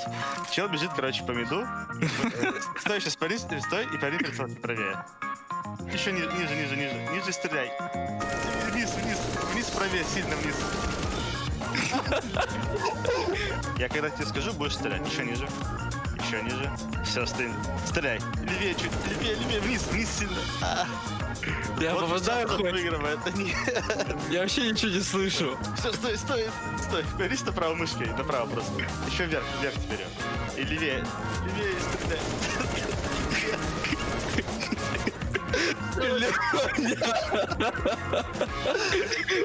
Guys, is I'm dying on T-spawn, what the fuck? У нас мало времени. Еще. Стой. Чуть-чуть правее. Стреляй. Вниз, вниз. Да я не понимаю, правее, вниз, Леня, куда? У меня там бабки хоть есть. Мне негив нужен, блядь. Еще правее, теперь беги вперед. Все, и направо теперь. Беги. Вот почти. Guys, I don't understand where bot is, where I am. Теперь назад идешь, что ты в план попадешь. Бот справа! Стой, не стреляй! Он ушел! Ты можешь ставить бомбу. Бот на бомбе.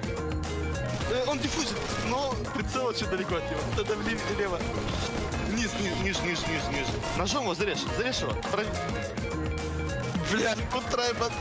Где он? Прицел не понимаю, куда поставить. Так, Дул, теперь, короче, прямо до конца добегай. И поворачиваем прицел на 90 градусов налево. И ниже, еще. Лень, ты понимаешь, что я не вижу экран? Какие 90 градусов? Я не знаю, как объяснить. Только чуть-чуть левее прицел. Чуть-чуть, прям чуть-чуть. Еще чуть-чуть. Во, все, Гуччи. Все. Стреляй. Ниже прицел. Ниже. Короче, это было почти идеально. Окей. И теперь можешь прям бежать.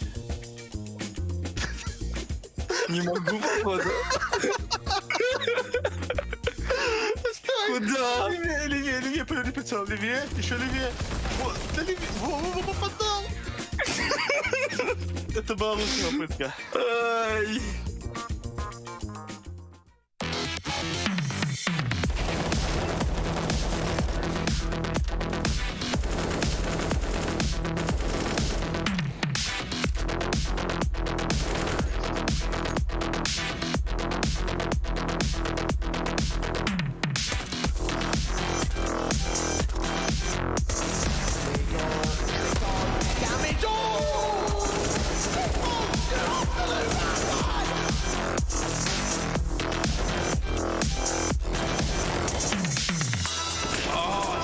Waited all round long, looking there, and now falls way, but Malta might just be the saviour. And now just Zipnik's left to find, but if one man is stealing these matches, it's often him.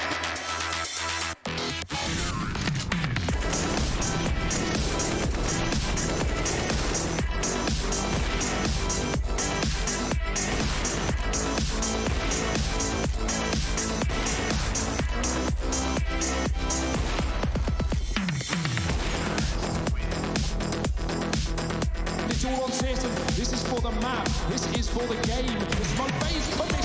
He gets the kill. Gets him off the bomb. The pistol's out. The PT-50 might just save Big once again. And he's got it all on his own.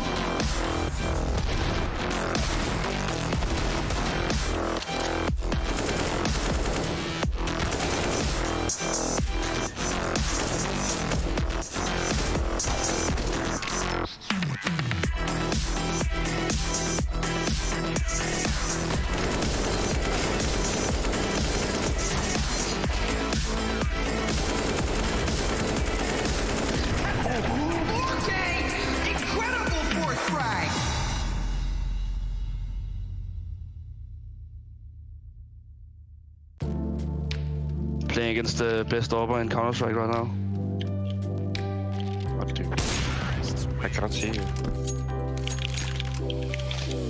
Playing hide and seek or what?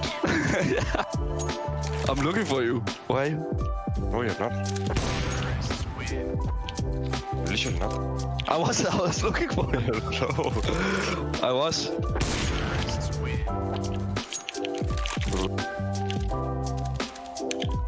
Jumping jack. You're lagging when you're... I'm gonna lose now, I think.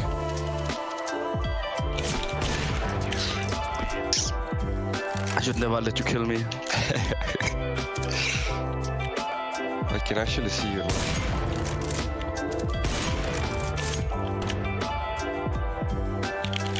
No! No! What? Did you fall out? I cannot turn.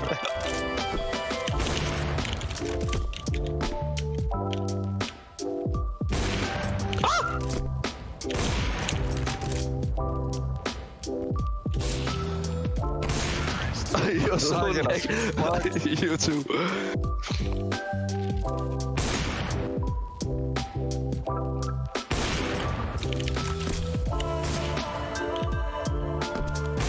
Oh my god.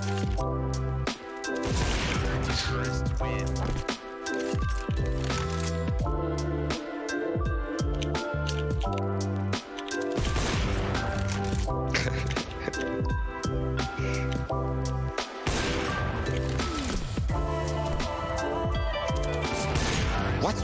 You lagging? No, I'm not lagging.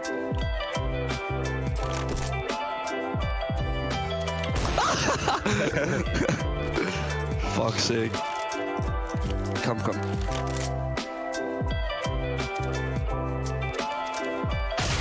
Where are you? What the fuck? Other side. Oh, I cannot.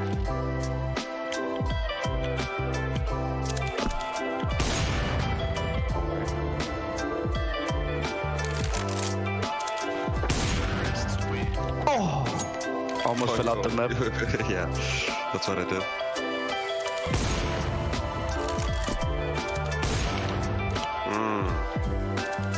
Boogeyman.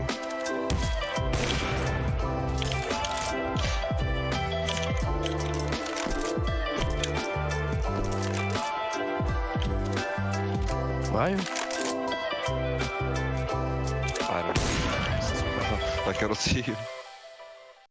ESL Pro League is brought to you by Gaming Malta, Intel, US Air Force, 1xBet, and DHL.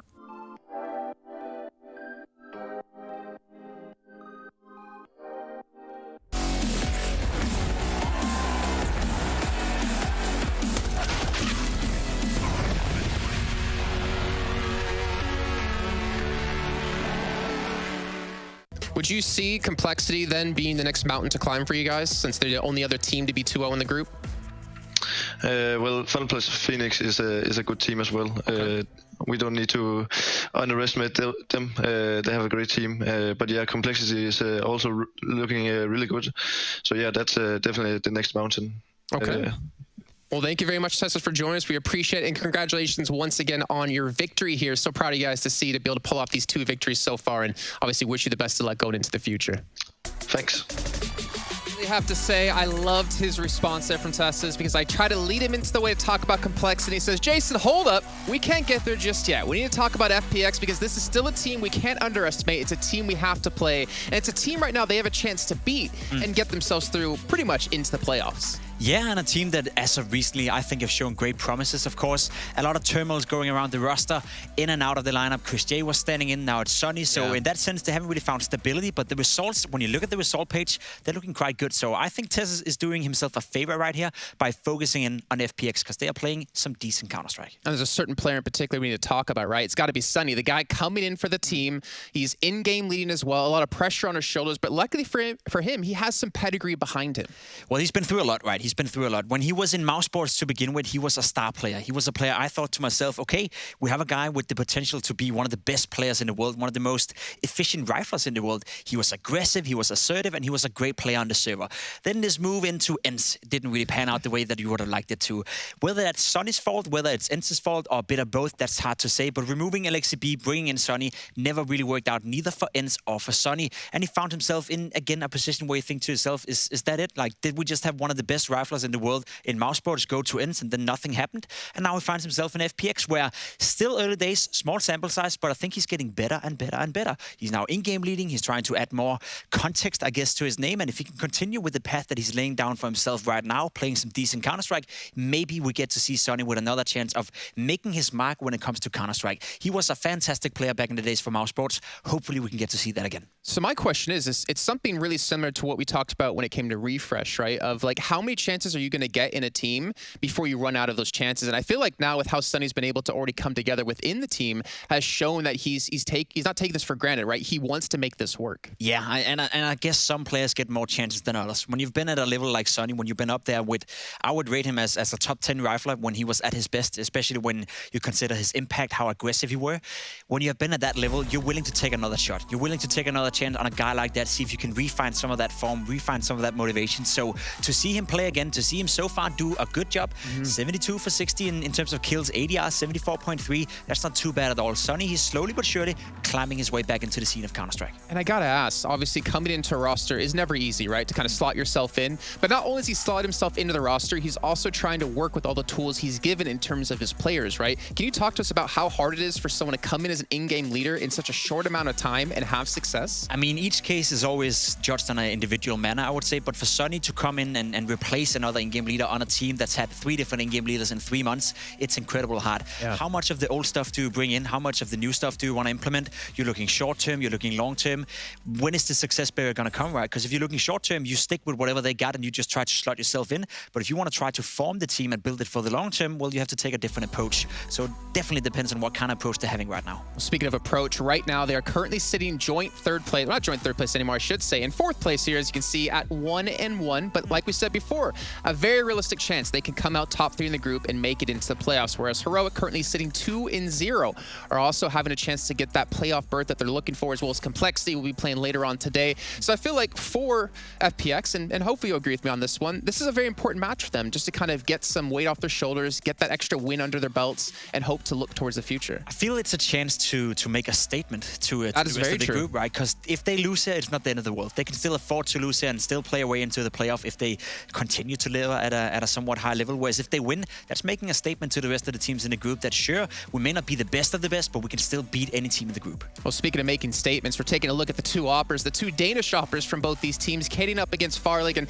in particular, Pimp, what did you want to talk about when it comes to these 2 individuals? I mean, 2 different styles of AWP, I would say. First and foremost, Kaden is aggressive, but not as aggressive as Farlig. I think he's a fantastic talent, and I think Farlig is going to be one for the future. Kaden being the in-game leader as well, he slots himself into a position where that suits him well, right? He's not going to make any decisions. He's not going to be in a position he's not comfortable with, because he's the in-game leader, and you need your in-game leader to be comfortable. Right. That's sort of like the perk you have being an AWP player and also in-game leading. Whereas for Farlig, he has to slot into a system. He has to fill out whatever gaps or whatever roles Sonny wants him to do. So different styles, different approaches, both with great talent. So if you're looking at FPX, then if you were to give like a key to success, I know it's such a weird term, it's an overused term when it comes to Counter-Strike, what would be a key to success for you for FPX to take down a team like Heroic? I mean, enabling Farlig, I think is going to be a big way. I think he's a great AWP player, and I think he's good in clutch scenarios as well. When you're down in a 3 versus 3, when you're down in a 2 versus 2, I think he reminds me a little bit of Guardian in the sense that you always know that he's stable, in the sense that if he close up on an angle, he's going to hit that kill.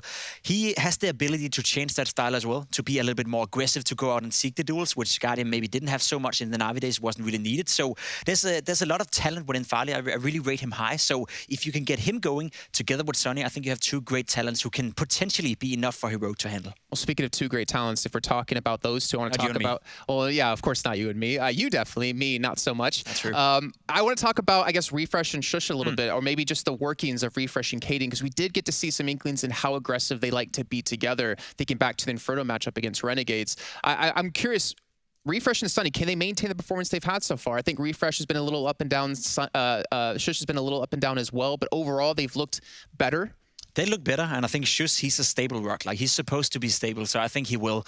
He's not really performed better than I expected. He's not performed worse than I expected. He's a rock-solid player with great fundamentals when it comes to the games. Of course, a lot of players out there may not know him that well yet. He was in Mad Lions doing a good job, but I'm sure you'll see more of him, and you'll start to recognize his strengths. When it comes to Refresh, sure thing, he's the X-factor. He can be so explosive. He can be the guy making the difference on the server. We've seen glimpses of it. We haven't seen it on a consistent basis, and I don't think we're going to throughout this tournament. He will have 1 or 2 maps every single series where he potentially can be the guy taking over. And the more of those maps he have, the more, I guess, confidence he could build into the system and to Heroic, the better for Refresh. But don't expect him to be consistently delivering. That's way too early. Okay, yeah, no, I completely agree, and I don't think we've seen that consistent delivery happen so far yet within the Pro League. And when it comes to maps, though, when it comes to these vetoes, is there anything in particular that your eyes are already looking towards? I mean, for Heroic, they have a great map pool, and they have a deep map pool.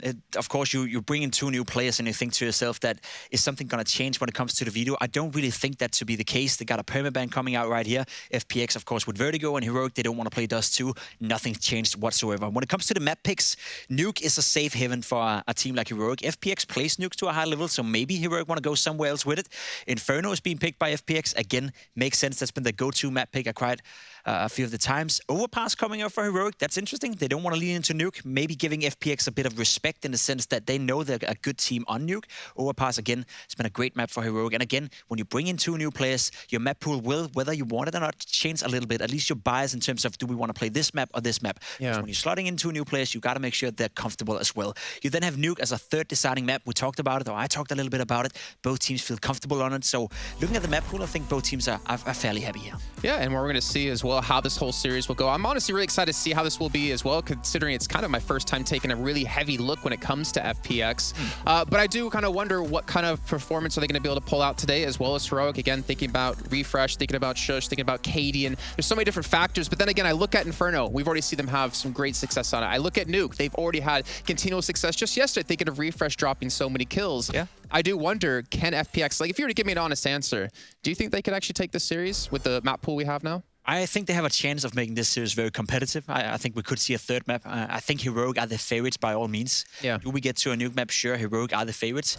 Again, that said, you know, it's 2 new players into a roster. Heroic have been looking solid so far. They've been looking good, but I wouldn't be surprised if when the games goes down to the nitty-gritty, when it comes down to the small nuances or the small synergies in between the players, they're not there yet for Heroic. It's simply too early. So if FPX can pressure this game into a corner and really make it competitive, I cannot tell you 100% certainty that Heroic is going to win. I think it's going to be a close one. I do expect Heroic to win, though, but probably closer than people out there expect. Okay, well, I think we're actually just about a few seconds away to actually get into this one. I am slightly worried, though, for FPX when it comes to an in-game leader joining the roster of how deep, strategy-wise, is your T-sides. Thinking back to Big yesterday, we were talking about that in particular. They seem to like try to bash their heads against the wall. If it doesn't work, they run out of steam. The good thing is they have a lot of great individuals. We talked about Farley. We also have to look out for Maiden. He's a fantastic rifler, and again, a guy with X-factor on the server. If he can deliver, then there's a lot of individual skill. Heroic will have to calm down, dare I say it, on the server. Okay, well, we're going to head into our first map here in our 2nd series of the day of the ESL Pro League Season 13. It's just Group A. We still have so many more groups, so many more games to come.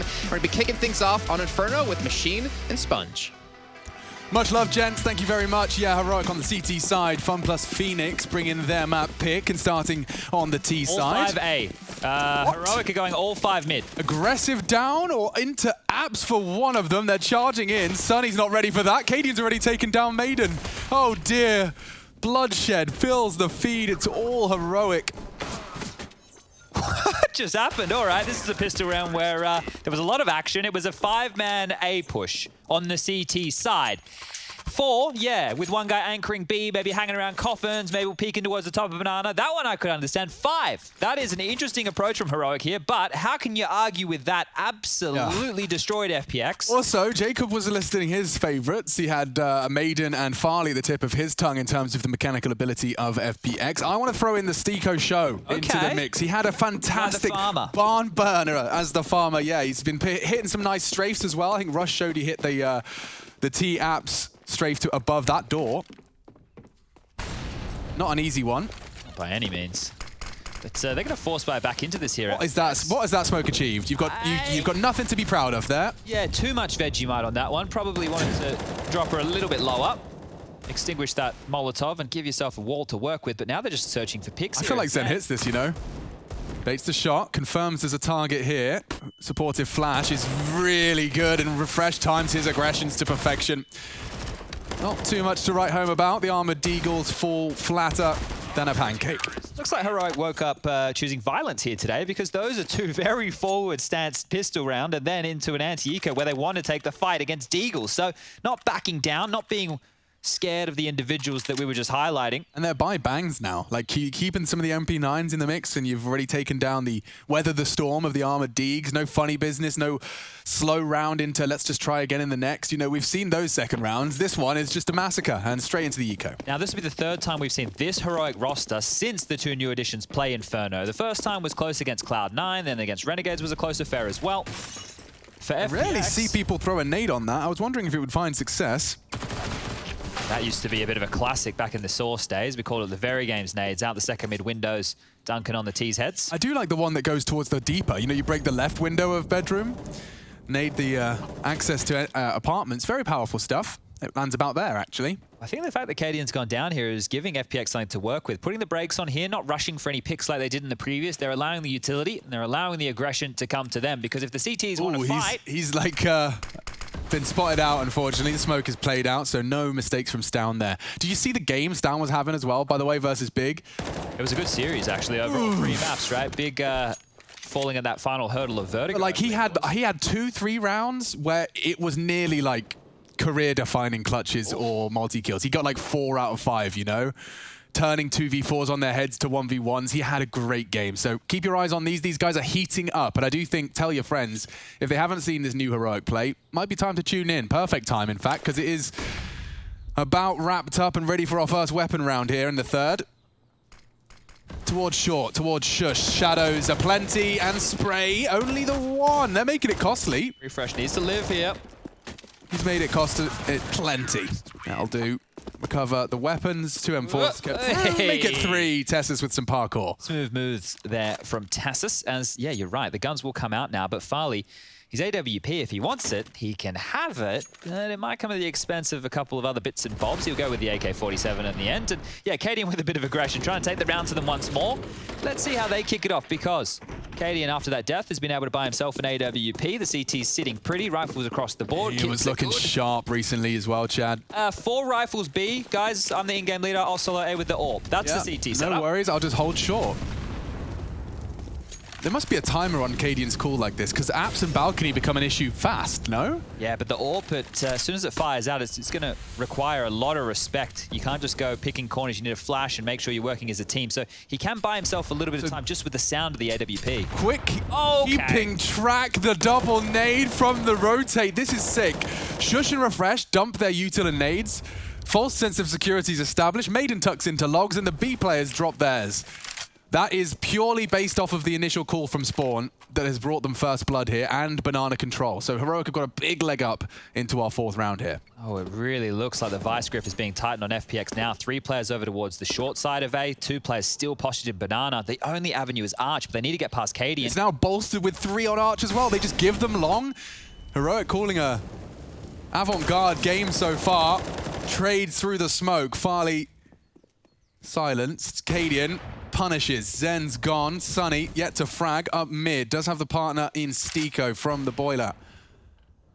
Only the 2 of them now into this 3-man stack. It's up to Shush to communicate. He's been spotted out. Cadian is in a prime position to punish this. He was flashed. Refresh saves his life, and a chance for Stiko to do some damage at the very least. Make it costly. Turns the flash. Not the second. Very suppressing stuff. He's got 15 seconds. He's either going to have to die or do damage before he does. Can't do either. Well, he certainly can die, actually, Alex. That doesn't make any sense. But 4-0. Fun plus Phoenix at the 3.5k mark, where you do kind of feel like putting your fist through your desk. I love the biffiness so far from Heroic. They don't mind a fight, right? And as you mentioned, it's unorthodox play. Like 4 top banana, yeah, you do see that, but you don't see it necessarily on the first gun round. So love it to give us a new show here. And Refresh, I think, yet to die. Sitting pretty 6-0. Same for Tassus, he's 3-0. On the other side, we've got plenty of O's. Sunny, Stiko, and Zen. Well, they're yet to frag. Oh no. AK's for Madden. Tech9 Couple deagles, P250, and some nades in the face. Look at that, down to 55 goes Farley. More damage onto Madden, not having a great time in Banana. That was the AK player as well. Fully invested. The hero AK of Maiden swings out. Stown has no issues dispatching of him. It's time to play hot potato with the AK Asimov. This time, Zen passes his first test. Tessus, deleted. Smoke CT. Rotating. They're going to commit to this. Yeah, they should. And it's great timing. They'll be punishing into a one-man B lean. There is only that hero AK, but it's enabled them to get a lot of space. And that flash was so perfect for Stown to Gress. It's the head. It's a big spray. Disadvantage for FPX. Two coming late Banana here on this retake. And they're Stick on holding Sunny from in trouble. Banana, dude. I mean, this needs to be a one bang. Threads the needle between the two of them. Not Grenades. ideal. Time ticking, though. Starts to favor the Phoenix. Great flash. Sunny! It's Sunny's double. Bails them out of trouble. Needs more. Smoked himself off. Stops them. Cadian caught on the gap. There's a chance. He reveals it, and Sunny finds all of them. Woo! Well, no kills coming into that round. Walks away with 4 to his name and the first round for FPX. The stand-in, the in-game leader, the new addition, whatever you want to call him. He's just picked up a big one. Yeah, shining brightly on Banana. First two were great. Smoke just a bit janky to make the line for Cadian awkward and forced him to step out. Yeah, I don't even know if that was intentional, right? The fact that he's done that, it's not like conceding the round. It's just meaning, okay, if I spam, I'm going to have almost a shot. Yeah, I mean, if he's going to spam, the fact that there was an AWP bullet fired by when it came down to the 1v1 as well, he knew he had them. He had them booked. But heroics from Sunny will not harm heroic. Cadian goes aggressive and Stiko just steps up to the plate, knocks it for 6. He's open. The other 3 players are over towards B. I mean, it's over. I feel like this round is pretty much stick a fork in it. Take it out of the oven. Sorry, I'm still in Renegades mode. They'd be running in to retake this. Yeah, you're right, yeah. So let's just, okay, this is a save. This round's over. And this is how the Counter-Strike that we've known to grow and love over the last year and a bit plays out. Heroic won't be diving in for this one. The bomb will get planted. That 40-second timer will begin. And then there's the question, do FPX want to hunt? Do Heroic want exits? And how many bullets do FPX want to put into their teammates? Because Maiden, I already had one with the Madden. So it's Maiden. And put a couple in. But everybody survives. So now we can take a deep breath, talk about what we have for breakfast. Didn't have breakfast, Chad. I have coffee for breakfast, Alex. Yeah, every day. Coffee, conversation. And How do you guys start your day? Let us know. Use the hashtag ESL Pro League. Let's get the conversation started. Maybe you're just waking up. I don't know where you'd be in the world to just be waking up now. Maybe the United States of America. Guten Morgen, as they say in America. Yes, on a very frequent basis. And here we go. This is the double from Stiko, the winning kills. We are seeing evidence, though, by the way, of Heroic with a clear game plan to try and punish FPX with early CT moves. Like, this is just indicative of the pistol. This is a microcosm of the pistol in our 6th round. Charging apps, double pushing apps, and it's the fact that Stiko, I mean, how often do you see the T-apps lurk actually find both on an apps aggro? Yeah, normally it's a boring job, right? And Yeah. you sit there, you go, yep, they throw a molly. That's they it. throw Smoke. Okay, Yeah, no it's one's just pushed. one bulk, one boiler. Do you know who's the OG at that type of position? It's a man we have in the server. It's Devil Walk, the only major winner in the server right now. He Good used to shout. play that for Fnatic back in the day. Deep Banana Smoke, utility behind it. FPX don't want any of that damage. I'm sure Maiden's had enough of that so far in this game. Been mollied, Flash is naded. holding? Yeah. Yeah. So once this smoke fades at the end of Banana, I think Stown's given the task of maybe jump peeking for info. They're up mid and, oh, Team Flash, not fun. I think they're just waiting for contact Banana. There has to be a timer on this, though. You're right. The pensiveness in your voice is telling me that, are they hanging around to spring a trap, or do they want to play for info? That deep smoke is the ladder, and that's going to hold them back towards the bottom of Banana for another 20 seconds. So at this point, FPX are still dealing with a 3-2 split of the bomb sites, but 2 players over towards A, and they're actually playing retake. They're both over towards Arch. They can't contend short. Ooh, they're parking and swapping. Tessus isn't rotating in. Will he be there in time? 2 to be tested. It's Shush and Refresh. They are coming towards them. Oh, spots him. Very late reactions from Shush. He's in trouble now. Very limited util. Not a single Molotov apart from that. Smokes it out, and now he's safe as houses. There's friends in Refresh. Oh, this is getting messy. Burning. Zen isolated. They survive. They passed the test of long. He even gets away. Maiden, that's the bomb spotted. He's T-ramp too. Can take this fight. And there it goes. Stown has just taken the round by force. 3 quick kills in succession after the smoke fades on Banana. And Bob's your uncle, Fanny's your aunt, 2 AKs recovered as well. That was a calamity because Maiden not only had the bomb, right? The fact that he doesn't get that kill means 2 of his players, they're just looking top mid. They die in the back. What's going on? How did we get flanked? And then we know where the bomb is. The CTs are like licking their lips. Deary me, 5-2. FPX do take a timeout. Yeah, I would too. I think even just for Maiden's sake, like, you know, that's a really frustrating round to concede. There's like this kind of weird Counter-Strike guilt where you feel responsible for the lost round and you kind of linger in your guilt and their lives are in my hands. Yeah. Like you scream, you know, because you hear it in their voice. They go, no, they're coming behind. You know, it's my responsibility. And Stown kills 2 of them. Walks straight past Maiden, says, I'll come back to you. I'll be back in a second. Gets it done, and look at that. He's surprised himself. You seeing this? You seeing what I'm doing in the server? There's smiles in the room. This is the other side of the coin. Looks like he's taking it like a champ, though. Did take that well. Yeah, sorry, guys. Won't happen again. He's not talking. He's not making excuses. He's not trying to explain himself out of trouble. Yeah, stick your hand up in those moments. Yeah, you have to. And you know what? One great piece of advice I received once is if you say it, it loses its power. If you say, I messed up, sorry, it's kind of done. Fairies aren't real. Not all of them, anyway. Misses his shot. Does mean banana control is FPX's for now. And we haven't seen this in a while. Usually they have to vie for this and wait out 2 deep smokes, but they have postured and successfully taken a lot of territory. If they execute, because there's been no stop utility so far from Heroic, here it gets limped out. Ugh.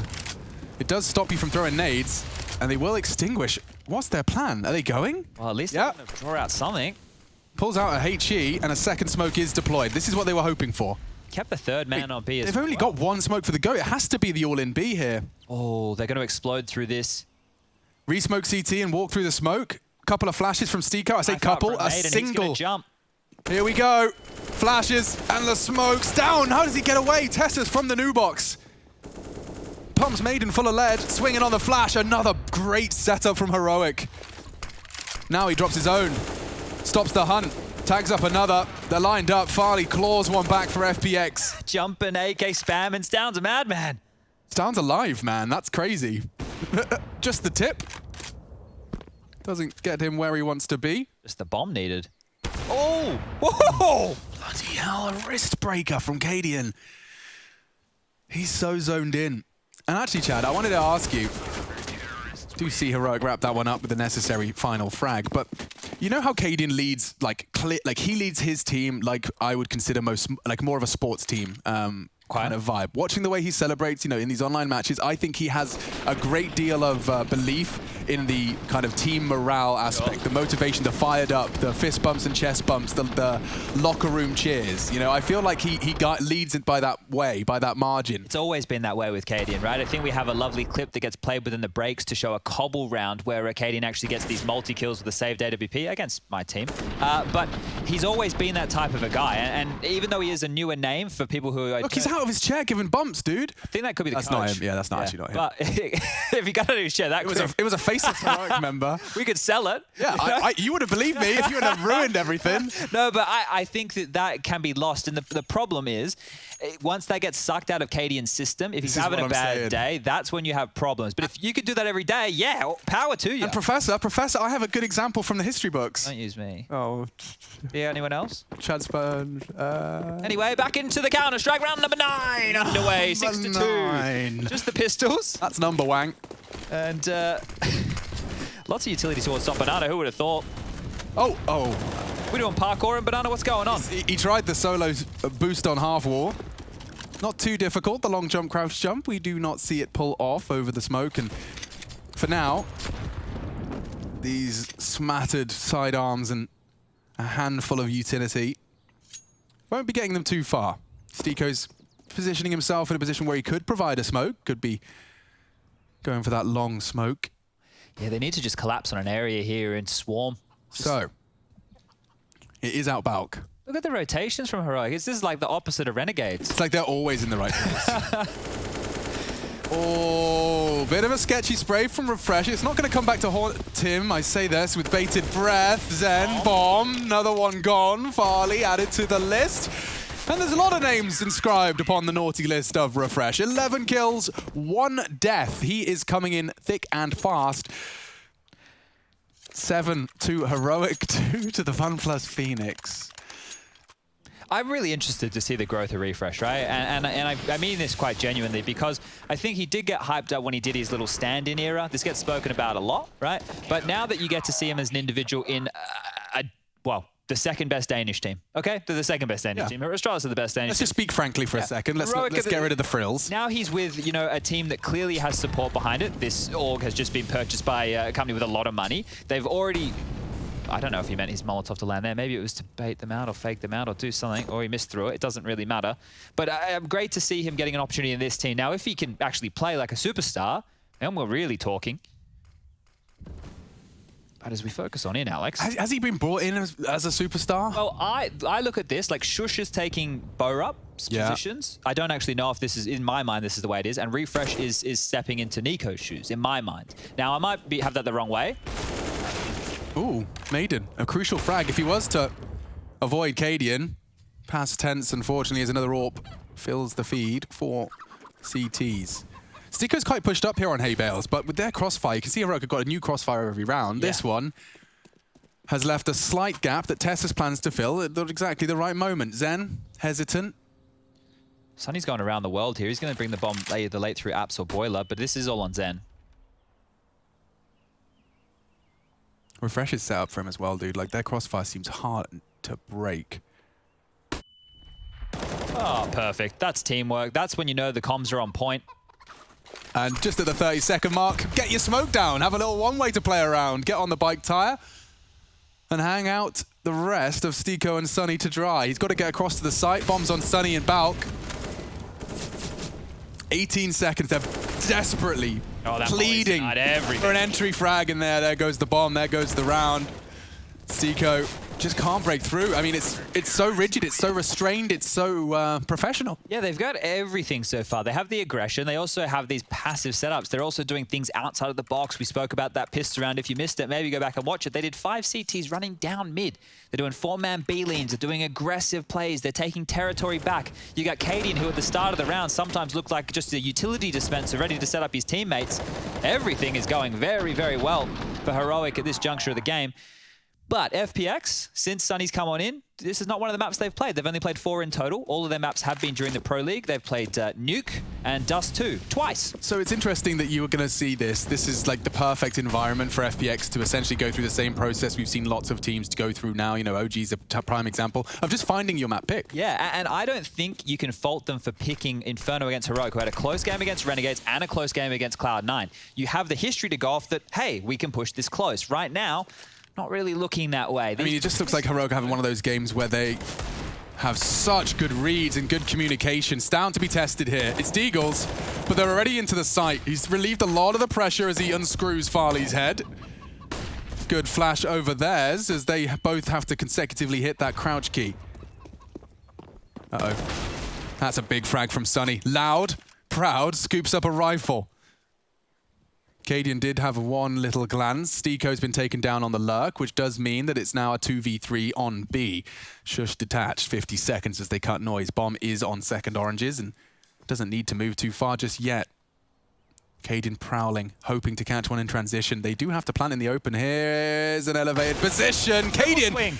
They all swing out for a double. It's Sunny that fills the feed, but with 30 seconds left, Shush was the last man seen on A. He's got so much ground to cover. So much money. May as well give it a whack. Incendiary, flash. Ooh, Zen's ready for this. Ooh, damn, so was Shush. Mantles up on the jump. I think that's enough to deter him, though, as he catches an AWP bullet to the ankle. Bit of a giggle as well, so I'm sure someone said something funny after he's copped that one, keeping the morale high. Scoreline now will be 8-3. And a much-needed round here from FPX. That might spur them forward a bit here. Do you think the general user base would be surprised of the kind of the way Counter-Strike teams communicate in official matches? Yes and no. I think some teams would talk a lot more than you'd expect and some a lot less than you'd expect. I think as well the mood in the camp, you could watch one team, or sorry, listen to one team over the course of a week, and you would see communication almost different on every single day. Because this is human beings who wake up on the wrong side of the bed. Just roll out of bed. Yeah. And sometimes, you know, the communication is just not on point, or you're not missing your shots, so you're a bit more frustrated. Your comms might sound a little bit more forced, and that doesn't always ring so nicely on the ears of your opponents. I mean, it's also your teammates, yeah. I think we're also just way too subliminally, we are unaware of how much we subliminally read people on a day-to-day basis. You know, you hear the way he said 2A, and you're like, well, guess we're losing this game. Yeah. You know, it's all subliminal, it's all unconscious, but the way we read people and the way it affects our own perception of the world, perception is reality, and that's the end of my seminar. Thank you for coming. It'll be available on all audio platforms somewhere in the near future. All right, well, this is much more of a passive stance as Heroic. They're doing the 3B lean a lot here. They're allowing the Mad Lions duo all of this room on A to defend against 5. I kind of feel like they've got it in them. This is a nice little lineup. Sunny throwing out the smoke, and here comes at least a little bit of pressure. He's turned the flash. Full opportunity now as the clock runs down. Actually, a smoke blooms. The CT corralled. Squad have set this up for success now. Dunking nades on them. FPX just get farmed in, fenced them in, and now more utility damage. Great timing on that from Refresh. Dunks on Sunny, made it into the site. Tessus to be tested. Refresh actually doubles up. That's good impact. Shush from Pit continues to be a problem. Maiden as he emerges from the smoke. They have defended so well, and they'll make it 9. Damn, that did. I mean, like, this is actually. I think I can't help but feel, Chad, trying to quantify this with words. Heroic are playing.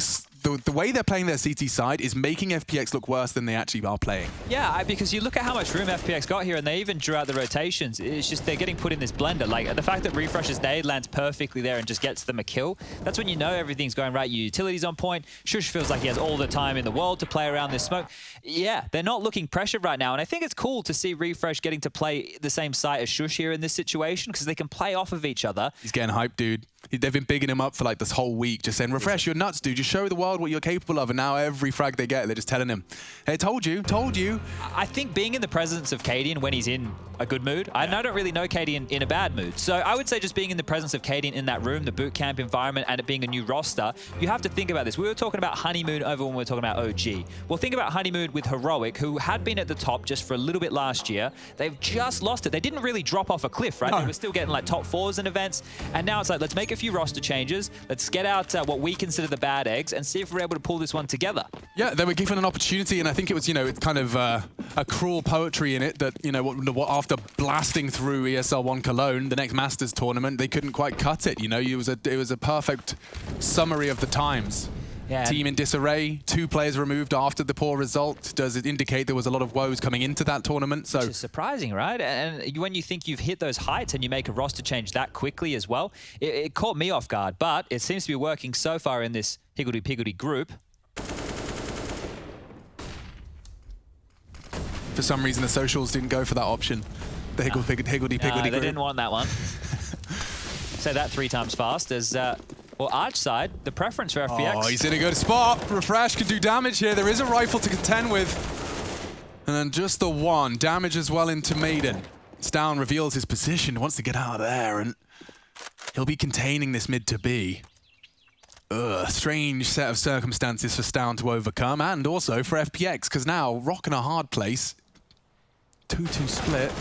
Tessus, off angle, does get him 1, but look at his health. He's dead. He's a dead man walking, and that should be the round.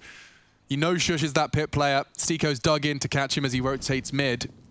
And this should just be that satisfying 1 dig. There it is. Will Cadian maintain his AWP? Hazard a guess that he might. Stiko's already investigating towards the apartments. Well, that's a sound cue for Cadian to work with. I know you're in here. And a quick scope. Back of the head. They might start chasing now because this was a partial investment or a weird buy round from FPX. So 2 of the rounds they've actually been able to muster. I've already forgotten about that Sunny 4K that we had a little bit earlier in the piece as well. So the ones that have come out for FPX, they're few and far between, and they're coming in more of a jaggier method. But this is just about keeping their head above water. If they can get 5, maybe even 6 on the half, we flick on over to this ET side. We'll forget all about the T side if they're able to push this one. And, well, an 11-4, a 10-5, 9-6, you're all pretty acceptable scorelines here on a map like Inferno. It was nice that, you know, the way that you, if you're really paying attention to a team like Heroic, you'll see that there's always some form of a buddy system. And if the player is isolated, his teammates are aware of how they can support him or what area is open if he does go down. But I think we won't be having too many dramas here as we get back underway with the full buy round. Secondary AWP out now for Stown. Chad, I'm going to give you some hard-hitting analysis on this one. All right. 11-4 sounds much worse than 9-6. That's true. Actually true. Statistically, cannot argue with that.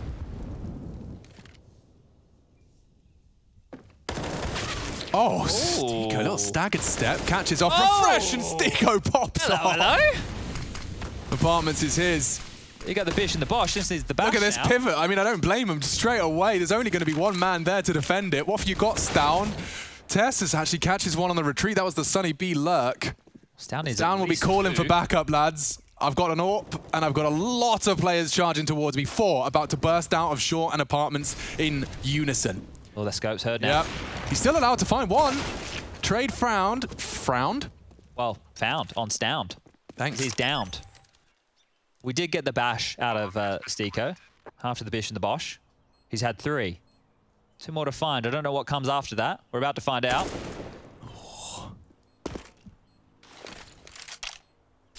You can see this is like a passive, let's see what we find, as opposed to let's clutch this one up. Stiko's done all of the hard work there.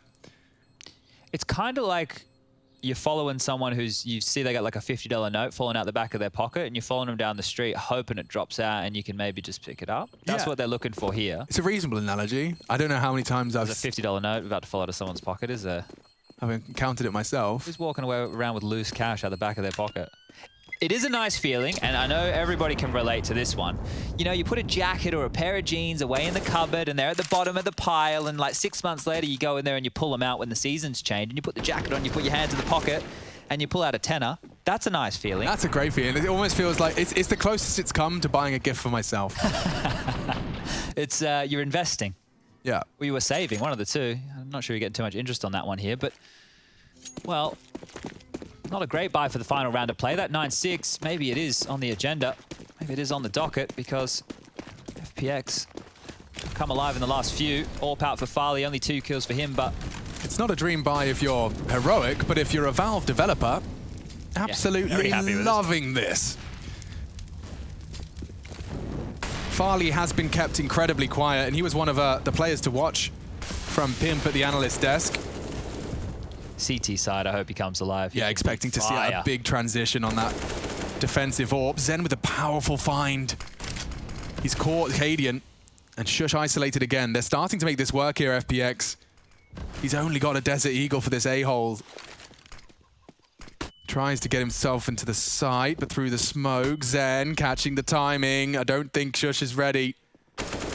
And there he goes, just like that. The cards collapse. Well, they have to go for this one. They got to get through all 5 FPX members right now, and there's a defuse kit. One on the floor, one on Tessus' back, and an AWP to help refresh with this retake, but it does not look likely.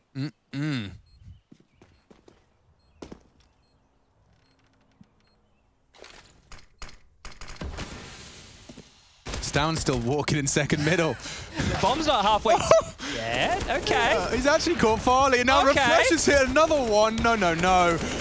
Hits him through the wall. Zen with the impact, and there you have it. 9-6. It certainly does sound a whole lot better than 11-4. FPX are in it to win it. It's their map. Let's see what they got on the defense.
Yeah, I guess you got my intention. Got no place I'd rather be, feel like another dimension. I don't wanna talk, baby, you should let it go. I don't wanna go, let me stay a little more. Now talk to me, I just want a little bit of company. You acting like you really wanna fall for me. But baby, can you tell me who you wanna be? Yeah. Talk to me, I just want a little bit of company. You acting like you really wanna fall for me. Baby, can you tell me who you want?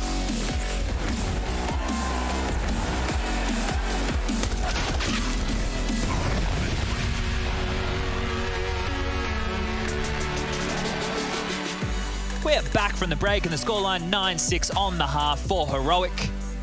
FPX, it's their map choice. They now get a chance to defend.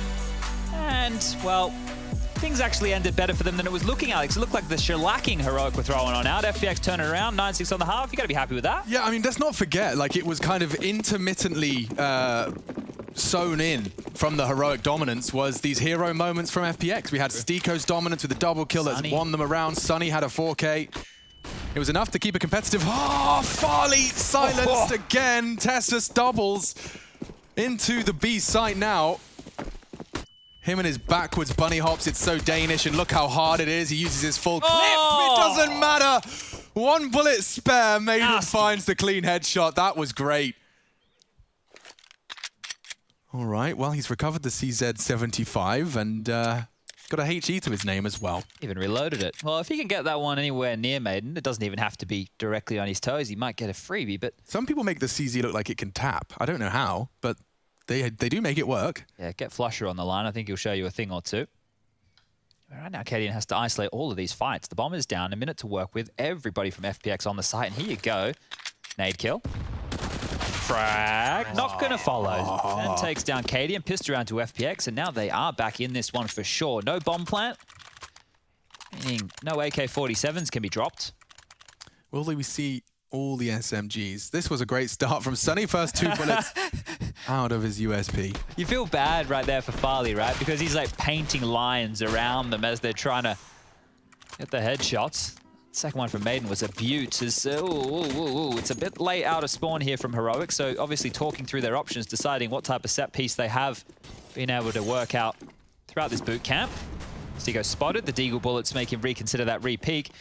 But now you have all this utility, right? You want to weigh out all the early CT nades. Make sure you don't take any damage. As soon as you can get the control you want, you can go for an execute. We've got smokes, we've got mollies, we have flashes. If Heroic are able to make this one work, or at least get themselves territory to set up the execute, there's a real chance So flash ready for over banana. Shusha's going to be forcing Maiden and Sunny to make a choice. Flash and fall back, or flash and fight. Smoke towards bottom of banana. Was starting to Maiden's fade. walked up on logs, so he is completely anti-flash. There is nothing you can throw that will flash Maiden. Sunny, on the other hand, will be flashed off, and it's going to isolate Maiden in that logs position. Change of plans. 60 seconds. No sound has been made by Heroic. I think they're just going to clear it now. Oh, swings out for the info. Flash is there. Maiden, however, the bait and switch works out for the defense. They have the man advantage. Yeah, that could have got messy. Farley went for a little look. He's tucked back in time. Info, though. Tessa's found up mid. That's going to keep some feet planted, and they will perhaps even have the man advantage if they group up for this take quick. It looks like they're communicating util. Smoke on Tessa's. Refresh smokes Coffins. Cadian smokes CT. Molly new box, and go. Looking for a safe haven. There is no, just stand in the open and get flashed. That's his option. He finds a safe haven now, tucking into the pillar. A good counter flash, but Refresh, with good Tech 9 work, is actually enabled to plant with a couple of seconds to spare. Zen to deny, Tessa to save. Bodyguard arrives, and no, FPX hopes and dreams being shattered they're baited here. into this. Tessa's re-smoked it. They're not going to clear Cadian. You'd expect not. He's already got his... He's got his knife out. Pins pulled. Cadian can't believe his luck. Needs to reload. Stiko. Oh, he didn't clear it. What? Did he think the kill on Tessus with the nade was when he shot at him? That's exactly what happened. I think he threw a nade, then Cadian filled the feed. He immediately starts spraying at him, and I think the pop-up in the kill feed just made him a bit. Yeah, he just assumed he got the kill. It's the only explanation. Like, I think now he starts shooting the nade things. He's like, got him. Oh. Yakaroonies. All right, well, perplexing scenes, but Heroic are happy about it. That's the second round forced by conversion, and it was through patience, Chad. Well, you know what they say about patience. Plenty of them in a hospital. Nothing? Not gonna give you anything on that one? I wanted the silence to... Oh, come on. It's not bad, actually. 5 out of 7.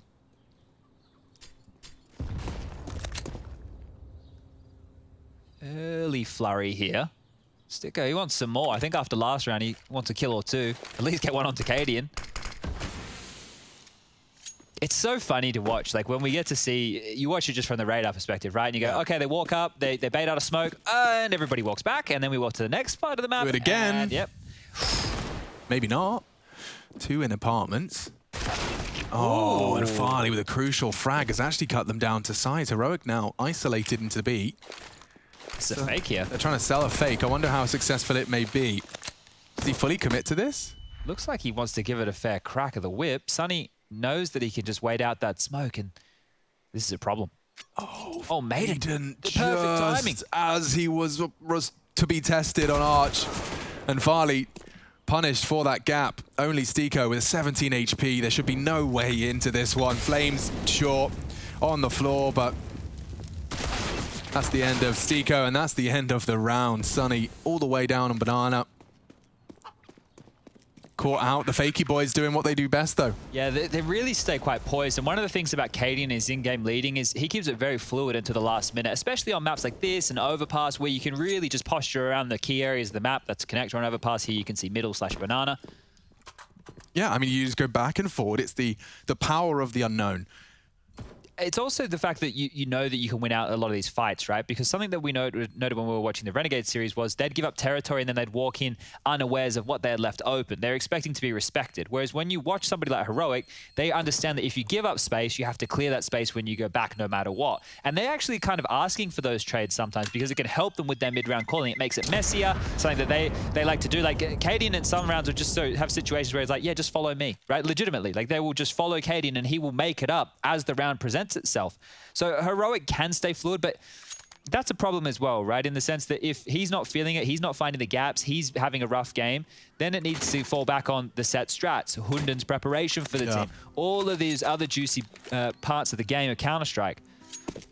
Now, we will be going up against what is primarily a full eco. It's just the Deagle on Sunny's hands. And maybe while we have this, we can tell you about Yanko. If you missed him earlier, he was a bit perplexed by Trace wanting to have a sandwich or telling you to make a sandwich for lunch. Now, There's been some conversation on Twitter about it, and now I know for myself, an Australian, sandwiches are had for lunch. Alex, in the UK, where are sandwiches mainly eaten? Well, we definitely no sandwiches at lunch. Like, everyone opens their lunchbox in the school hall and everyone gets out their Cornish pasty, and we all enjoy our baked goods for lunch, because obviously that's the only thing that makes sense. Eat. Yeah. No, so Yanko said that he likes a sandwich, but for dinner or breakfast. I think it's more crazy to even propose that a sandwich should be involved in dinner. Yeah. Like a sandwich is a snack. Honestly, if you the short sentence, sandwich for dinner, it sounds like a short, sad story. You know what it sounds like? It sounds like Mum didn't go shopping on Monday. Yeah, it sounds like a story of pain, suffering, familial struggles, financial woes. I mean, you don't want a sandwich for dinner, but a sandwich for lunch being so vehemently despised by Yanko Paunovic. Save the sandwich, guys. Save the sandwich. I don't know where this anti-sandwich dialogue has come from, but he is perpetuating that narrative with every word he speaks.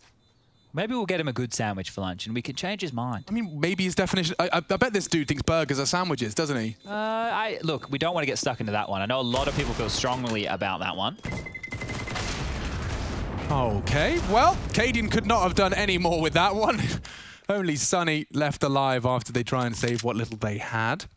Do you think he has a Sunny disposition? I think he's a reserved individual. But maybe if we get into that he's got, I mean, that damn smile. Yeah. That damn smile. Okay, well, I actually think that saved MP9 is going to do a world of good for FPX going into round number 20. They needed more utility, and they've been able to facilitate that on the back of Zen. Okay. Hype words exchanged. Maiden going for it. Turns the flash. Spotted though. Shush goes down to the Maiden M4. Caden on high alert and eliminated. Sunny did take down Stown elsewhere though. That was on the B Banana Aggressed. You can see his corpse now on your screens. I think Tessus wants to go through this. Yeah, Farley would be ready for it. You cheeky boy. He waits for the nade. Knows that's a good sign that there's going to be an unprepared CT on the other side of that smoke. That is just wild, though. What a risk to take. He didn't have any trade potential. Nobody was set up with a flash. That was just a play. That's what we talk about when players are talking about, yeah, I need room, I want space, I want to go for these type of plays. That's a risk, and it's paid off right now because a 3-on-3 has ensued. With 1 minute left on the clock, utility being whittled down for FPX. Just a nade and a flash for Sticker. We've got a smoke on Zen, a flash for Sunny. There's a defuse kit in play. Right now, Sunny looks like he's playing more of a retake setup on B. Ready to swing over and help his A defenders. If he gets smoked off, you'll see him pivot around to Coffins, or maybe get ready to push his own smoke.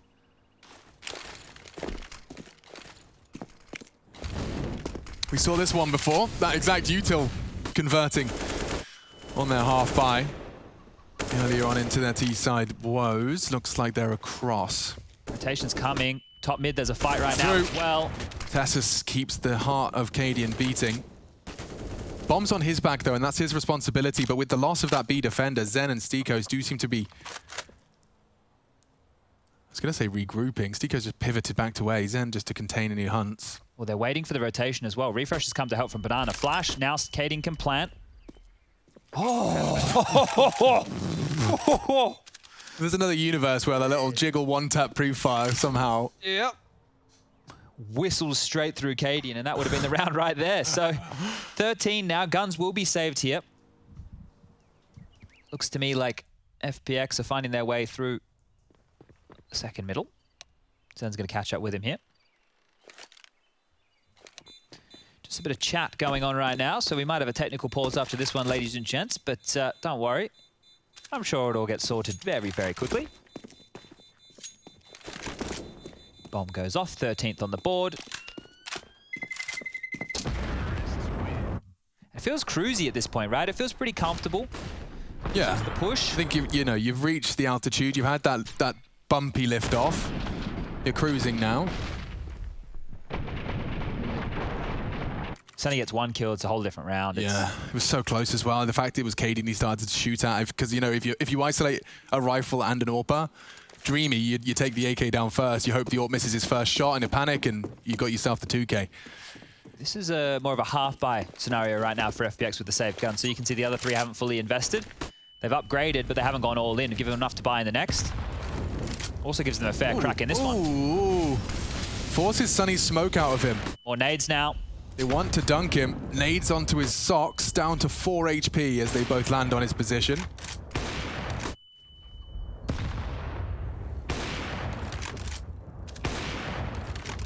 They're going for an apps pop with early Banana pressure, but the question remains, will FunPlus Phoenix push for that info on Banana, or will it be an educated guess?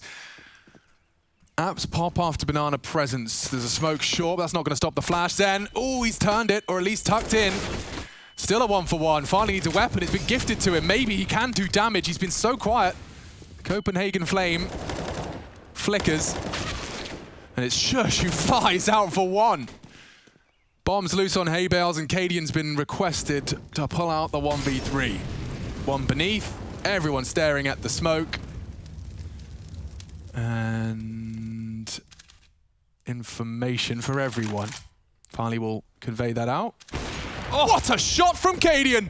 He finds Farley, misses his first, but Maiden's only got the deagle. He can make it awkward. Cadian, this is looking great. Turn him. This is looking masterful. Cadian controls this game. He's elevating himself for an unprecedented angle. Sonny's so low, he's even spotted him.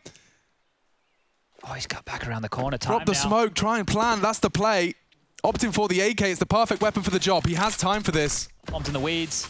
Scoops it up. 10, tucks in, confirms Sonny's position, he's being pushed on. Oh, he's gonna wait in the smoke. Oh, and he hits him with the spray! Cadian clutches up for Heroic. My God, is that stylish. Counter-Strike can look so damn pretty. The smarts on this guy, right? The sound of the scope, you're right, it's free for everybody, but once you hear the scope, what are you not doing? Peeking. He used it as bait.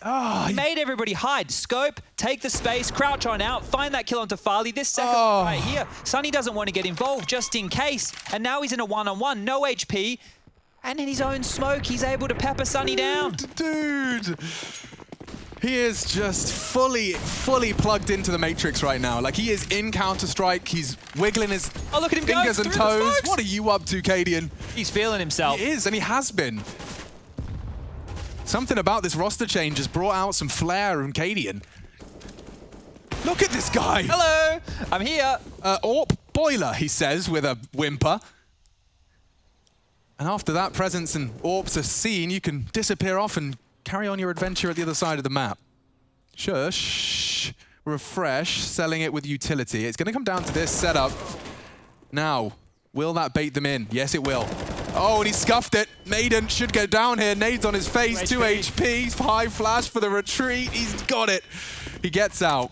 There's 3 players on B, though, Alex. Yeah, well, I don't blame them after the chaos that just ensued. And of course, Heroic making the perfect call. Straight back towards A.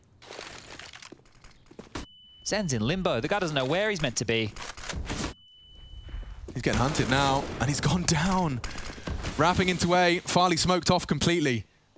This is an awkward fight, though, for them. And oh, there they are, gathering. The trades are so swift. Steeko's flash, but it doesn't matter. Needs to find this frag. Refresh. Knows Steeko's position, but as it fades, Maiden fills for the final frag. There it is for Phoenix. Okay, necessary. 8. Look at their money, though. That win, but the fact it comes down to the 1v1, it's going to hamstring the CTs. This is where maybe if you're Cadian and co, you consider something one of those light rounds with MAC-10s, maybe a fast B. They tried it against Renegades, it didn't work, but maybe with the low buy of FPX, it could. Just as the smoke starts to fade, he gets there. If he loses refresh in that little window of time, it does become a problem. And I was talking about MAC-10s. Guess what? We got 5 of them. This is going to be real quick. 5 MAC-10. Oh, this is a biff and a half. Yeah, straight down middle. All right. Oh, team kill. Welcome to Deathmatch. Collateral through Steeko. Farley has a lot more to do. Okay, he's got backup on the way. Zen arriving. The cavalry's here. Refresh chilling. And so are Heroic. They've already got the damage inflicted. They don't have to rush anything now. I went from 100 to 0 in a heartbeat. And now look at them. I mean, look at the minimap. It is truly just 4 men gathered next to each other and holding hands and charging in towards this banana site. Farley, of course, though, these are the fakey boys. Do I really rotate? Do I really rotate? You will now. Zen's push mid. And here comes the MAC-10. Oh! Aiden! 3. But the round is not done. Cadian, the spiciest of them all, remains. And missed shots from Farley. That one was close. Handed out a little bit of a haircut. Sideburns trimmed. Amount of pressure's here already. He's not ready for this one. Zen will punish. Valiant attempt. Maiden shuts it down. It just feels like FPX are on a bit of a string right now. They're just getting pulled all over the map, and it's just by presence, it's by bodies, it's the fact that Heroic understand how to stay dangerous all over the place. And that'll be the 9th. We're 1 away from double digits here for FPX, so this can still drag out this game, even though Heroic do feel like they're completely in charge. But this was the start, right? An aggressive play from FPX into 5 MAC-10s running up middle. Like 5 of them. Imagine how much Farley would feel like he's got a bit of egg on his face if they lost that round with that TK in play. And Maiden, 3 big kills, bows him out, does more than his job for that round. Yeah, more than you could have asked. Tessus has gone MAC-10 again, Alex. It might be something fast out of them here again. Maiden, not deterred, once more. And straight towards second middle. The flash, though, from the tees. Oh, please, what is going on? Team 1? They're just biffing in mid. Stiko might catch him off guard here, and he does. Trade's not there either. What is happening to the Counter-Strike? I'm loving it. This is some fast... There is 1 minute 29 still on the clock. Rolling back the years, I think we call this. This is some great CS. I'm loving it. Fights all over the place. I haven't seen this much contact in the first 5 seconds of a round in some time. I thought you were going to say during quarantine, but that works too. Yeah. I thought we were married to the game now, Chad. I just can't cuddle with Counter-Strike. That's the issue. Like if I could just spoon Counter-Strike, I'd be fine. You know what the funny thing is? I've left CSGO Twitter on red twice now. Really? Yeah. They slid into your DMs and you ghosted them? I didn't ghost them. I don't know what to say to them. Sorry, USP'd them? Hey! We're here all month, ladies and gentlemen. We are rapidly aging, decrepit old gamers. Yeah, that joke I just used is from comedians from like the 80s, so... Yeah, dude. It's the reality that those born in 2000s can drink in America. It's a sobering one. Please, someone help us. Bang. Farley provides. And he wants more. He's created a nice little gap for him to at least threaten the potential of a peak. Regardless, elsewhere, Tessus is trying to pull Zen out of Boiler, and he does well. Does exactly what he was intended to do. It seems like the read is B, and Farley's right in place, right time, and right shot. Pulls the trigger despite the flash. Shush, appropriately, silenced. Tessus, being a cheeky bean here. Sunny, though, anti-flash could not have been in a better position for this one. Trades do come in. One shot could finish it all here from Farley. As the smoke fades, he, however, misses his shot, bolts it. There's a chance, there's a way back in. Cadian's found it, leaps through the flaming hoop. And the music starts to play. 26 frags, and he's got 40 seconds. He can chill his beans. Smoke deployed enables them to isolate just into the banana threat, which Zen has admittedly paused at half wall. Plant now. Great cover, not checked. No util other than the flash on Stiko. Where does that come in? Nothing. And with his shotgun on his back, how's he supposed to have impact? Banana, CT, and Coffins. Make it just 2. Now all on to Cadian. He knows kits aren't likely. Pre-aims the jump spot. Now just has to survive. It's about survival, and he tries to fight. Offense, best defense, not this time. No kit. I think he's got it. Should be good. 15. Oh! Should be good, he says. Yeah, no. All right, well, that one was close. I wasn't even worried. Cadian survived for a split second longer. That would have been the game right there, but we have hit double digits. We've made it into our 26th round, and yeah, well, we do talk about the CT economy being hamstrung at the best of times, with only one player surviving. They're going to be up struggle streak once again, but this was Cadian forcing his way onto the site there. Gets the AWP off of Farley's body, makes it work, and then this last one, yeah, it is very close. You can see Stiko understanding he needs to accelerate. Gets the kill, comes in clutch, keeps his team alive. But for how much longer? That's the question. Another great question is, are Pop-Tarts ravioli?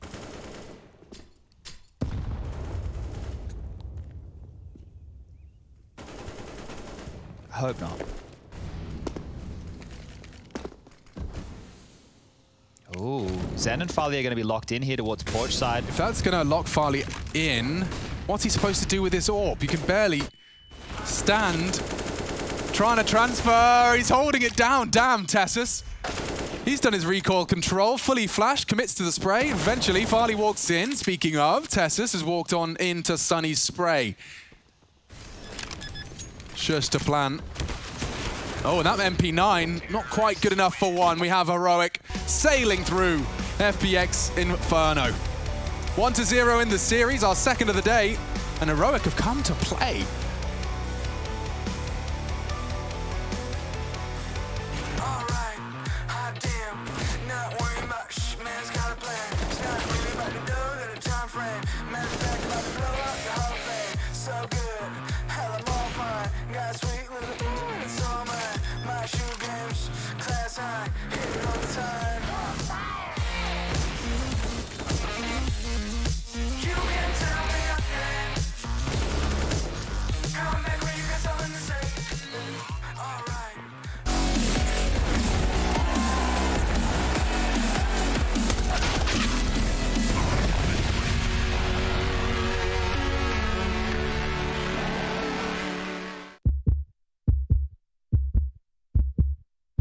Malta has truly its finger on the digital pulse. Malta, game on. With 300 days of beautiful sunshine across the calendar year, it's the ideal location to take a load off, relax, and enjoy. Our World Heritage and UNESCO sites showcase the oldest megalithic temples in Europe, the breathtaking capital of Valletta, the silent city of Medina, and so much more. It's gamification in real life. Everything about Malta, namely its architecture, local village feasts, basilicas, entertainment scene, and multiple iconic film sets, make it truly unique. And with a vibrant video game studio ecosystem, major iGaming companies, tech startups, and esports companies hosted across the island, coupled with a passion for innovation, Malta has truly its finger on the digital pulse. Malta, home of gaming excellence.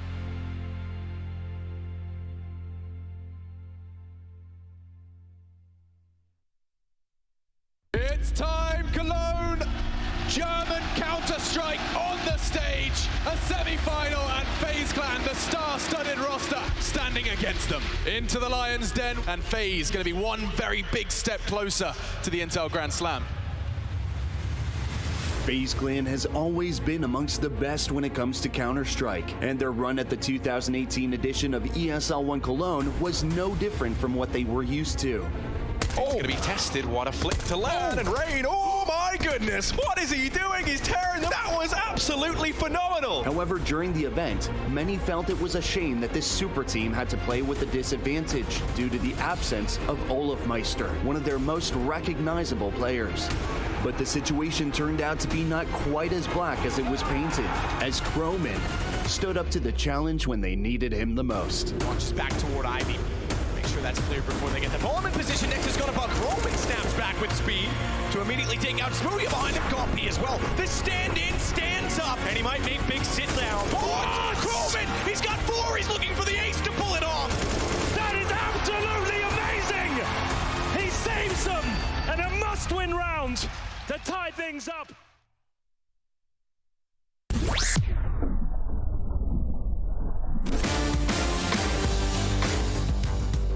Hey Future Pros!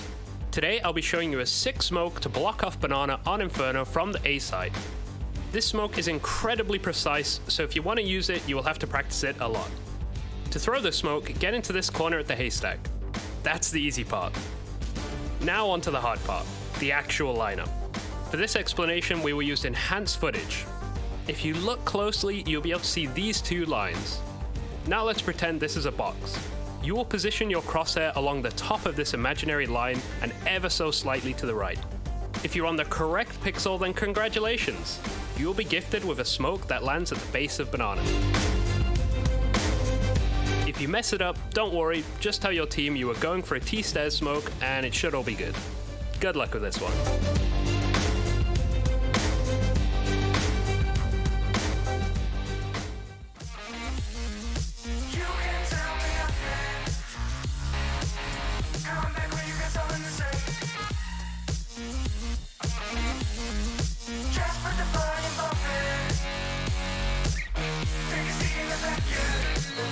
Alright, hot damn.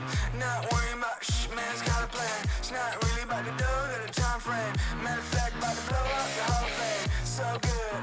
Hell, I'm all fine. Got a sweet little it's all mine. My shoe games, class high. Hear it all the time. You can tell me again. Come back when you got something to say.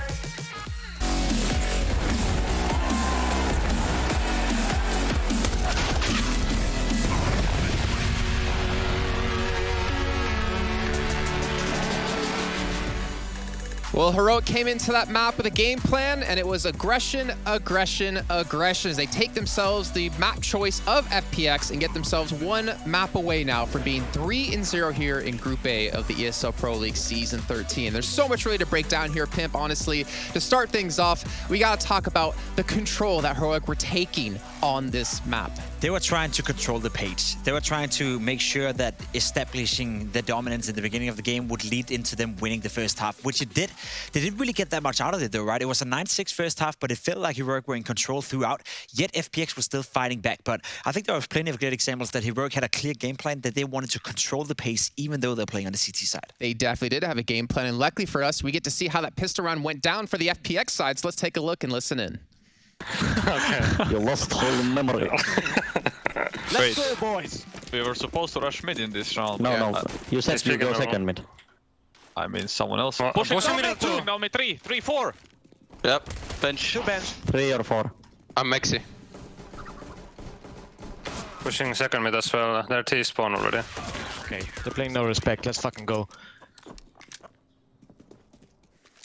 I love how their entire attitude just changes instantly. Like, all right, we're supposed to rush middle. No, we're supposed to go second middle. Oh, they're rushing middle. Oh, and they're all dead. Then they're all dead, you know. And they hit the nail on the coffin, you know. Heroic is showing no respect. And that's exactly the point right here from Heroic. They want to get out of the loopholes from the beginning of the game, showing no respect whatsoever. Unfortunately for FPX, I think we also maybe saw a bit of the syndrome that you bring in a new in-game leader, you know, maybe you haven't really practiced your pistol round or you haven't really cleared all the small details. This would never happen for Astralis. It would never happen for Vitality. FPX is still a relatively new team. So stuff like this, it will happen. I do want to talk about, as you mentioned before, like the aggression, right, that we saw Heroic taking. How were they necessarily doing that? Because they were doing that in kind of two different aspects, if I remember correctly.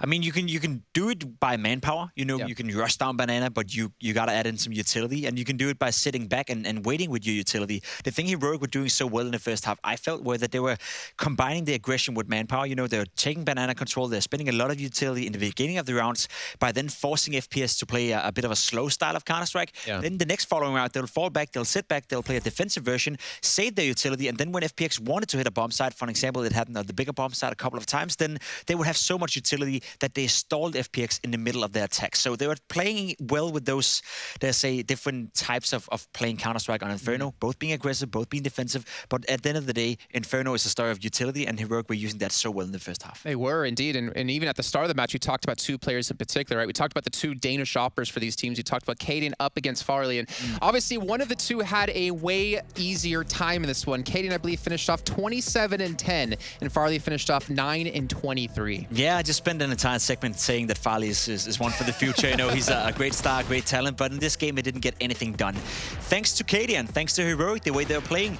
When you're an AWP player on Inferno, you have success if you are proactive. You find success if you're doing like Kaden, where you're out here seeking. You see all these clips right here. He's searching the duels. He's moving around the map, not waiting for the duels to come to him, but he's willing to take the duels towards him. Whereas for Farley, I think he was a bit too passive. And also, again, you started the T side of Inferno with an AWP. It's a tough task. On the CT side, he never really got it done either. So there was a clear duel in between the two Opera. Kaden, by far the better player here. Even had a couple of clutch moments where he was looking very, very good as well. Yeah, right here actually was phenomenal. We talked about this in the green room watching it, like the 1v3 he pulls off, the last second shot through the smoke as well. And he had no time left, I believe, in that round either. So he had to go for the shot. And even a couple of cheeky shots here over the top of the box as well. It's great for me to like see Kaden's like progress over time when I think back to 2014 when he was in Mouse Sports, but another man in there, Refresh, 28 kills. We talked about how, you know, in one map he can play extremely well, next map he seems to fall off, but we're seeing that consistency, I think, come into the light for him. He was a pain in the ass, to say the least, for the opponents. He went 7 for 8 in opening duels, constantly, again, aggressing, constantly being the X factor for the lineup and playing a fantastic half. Refresh is, as we talked about, most likely not going to put up the performances every single map, but when he does, Heroic is a completely different beast. to deal with. This scoreline was double digits, as Chad also said in the commentary. We got to double digits, but let's be honest, it was never really close whatsoever. Well, we do obviously have Overpass coming up next year, and I'm really curious to see how it's going to break down in this series in particular, because we still have FPX. They're still going for that chance. They're still looking for a 2-1 overall when it comes to the groups, but it comes down to this. Can they pull things back here in Overpass? Well, we'll find out after a short break.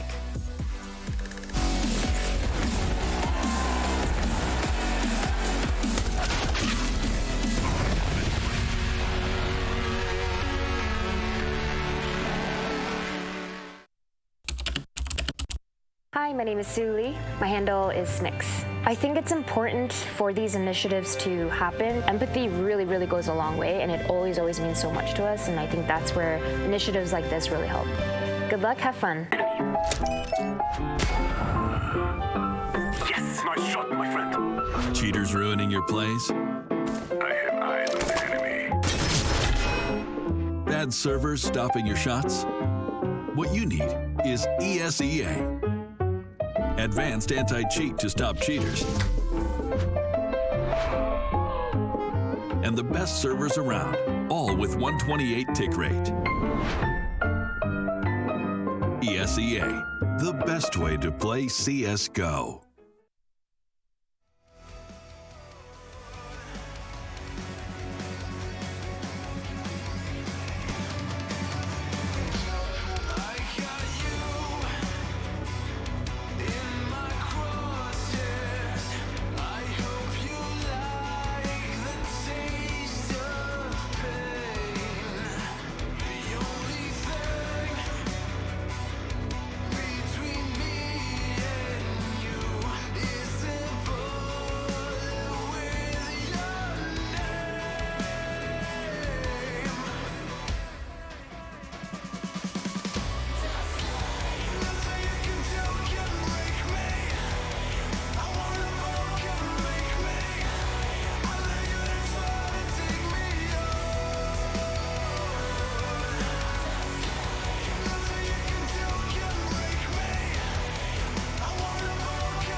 Hey Future Pros, back to the pass with a smoke.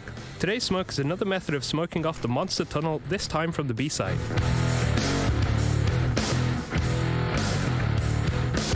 To do this smoke, hop onto these sandbags. Aim at the start right up to the edge of this wall. Then aim just to the left corner of the wooden board. Then throw. If done correctly, the smoke should bounce off the train bridge right into the mouth of the monster.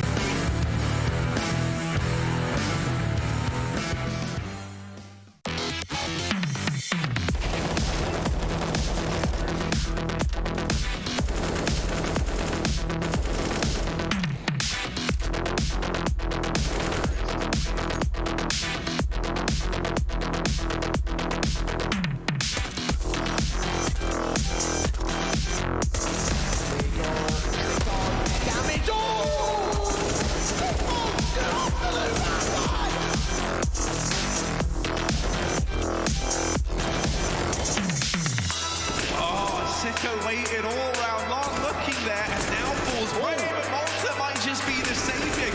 And now just Zipnik's left to find, but if one man is steely and the punches, it's often him.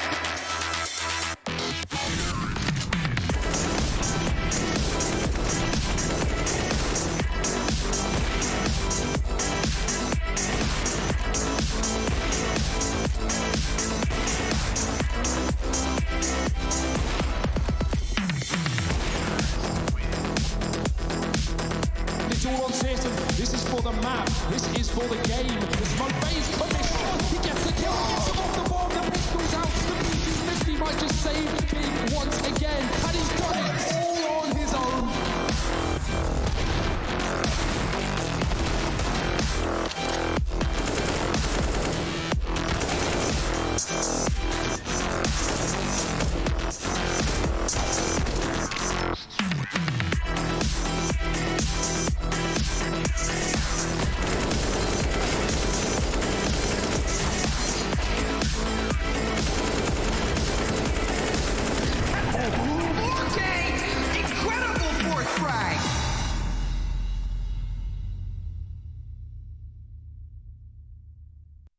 ESL Pro League is brought to you by Gaming Malta, Intel, US Air Force, 1xBet, and DHL.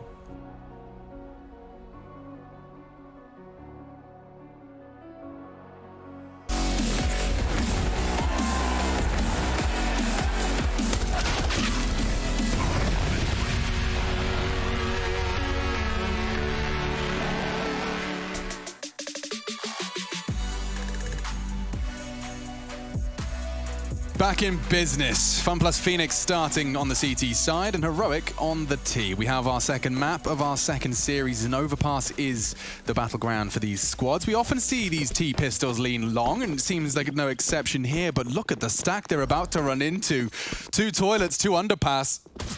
And already Farley with his boosted position has found the first. Looks like there's going to be a lot of bloodshed early. Good information from Tessis on that peak. They'll have to reposition. They actually want to funnel straight into A. Straight into Maiden. He's solo on this site. And he's been forced out, so likely going to have to play this one for the retake. They'll take the safe route passage back in through B. Bomb down soon.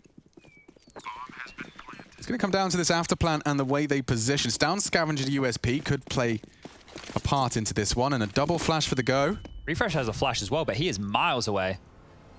Yeah, it's just making sure there's no funny business toilets. They're all on site now. Tessis finds his second flash. Flash is high. Damage is done. Bodies are dropped. Round for Heroic. Looking good. That looked real good. I think the fact that they were able to deal with that and then quickly react and go straight onto A, I don't think that was the strat by any means, right? Because the fact that Refresh had a smoke and a flash left that late tells me they were aiming for something else, but playing on their feet, Heroic are able to get onto the site, grab themselves a good start here and force FPX into a force. Now, if you missed the 1xBet odds, Alex, it hasn't actually blown out that much again. It was Heroic, like it was 1-3 again. So when you consider that, I think maybe the bookmakers have some faith in FPX, but did a bit of digging. They played this map twice in the last 3 months, none of which have been with Mr. Sunny, and they've lost it twice. It was both to Gambit. So it's something to keep in mind here for FPX, not a map that they've shown much proficiency on. Kanavica champions, Gambit. That's the ones. Oh yeah, I guess we do need to say that they did just lose in a quarterfinal yesterday that they were invited to, but so did a lot of other teams. Yeah, Sprout, Cloud9. Who was the other team in the mix there? One more big name. Havu actually, they've won. They've been doing all right. It was in the lower bracket, not the lower bracket, lower half of the bracket. Anyway, I'll shut up because I think some kills might be coming through. I mean, Cadian's got that Mac 10. I expect he'll be a bit more... He baited it with the shadow alone. Hello. Presence long, gentlemen, and they're about to walk into it. There's going to be another weird dynamic here. They got 3 CTs on long. Down's about to get a rude shock, isn't he? Oh, never mind. Okay, bad. God, why? They've just got everything covered. Look at the smokes. It's covered every single possibility. The site is theirs. The bomb plant is theirs as well. And if I'm FPX, I've got a pretty tough decision to make here. Do I just have another go? Yeah, safe. Definitely. Get on out because the bomb's already down. It's already beginning to tick. Refresh is going to hear a few of these little steps right about now. But if they can upgrade or hold on to all these upgraded pistols and scout, that'd be all right. Refresh done some damage. Going to call this out. He's going to smoke off as well. They're just holding him at bay with smoke grenades. You don't even need to kill anybody right now if you're on Heroic. Unless you've got a Mac 10, in which case, go get him. Maiden's lost his. Cadian takes down Sunny earlier, and well... Please let me leave. I think Farley will be allowed to keep his scout. Well, that was kind of them.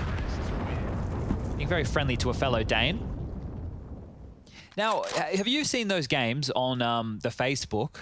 The Farmvilles. Yeah, no, but the one, well, maybe it's not on. Maybe it's, you know, we get the ads on like the Instagrams and stuff where it shows you, and you have these. I guess it's like water, and you have to like pull the lines out, and well, the way that Heroic kind of played that round is a little bit like that, but the opposite. It was like, how can we block off as many points as possible so we don't actually have to fight anybody, right? Because once they worked out the info, they kind of just played off that and then corralled FPX so they couldn't even look into stopping it or trying to get any kills. So quite good use of smokes right there. Really cool.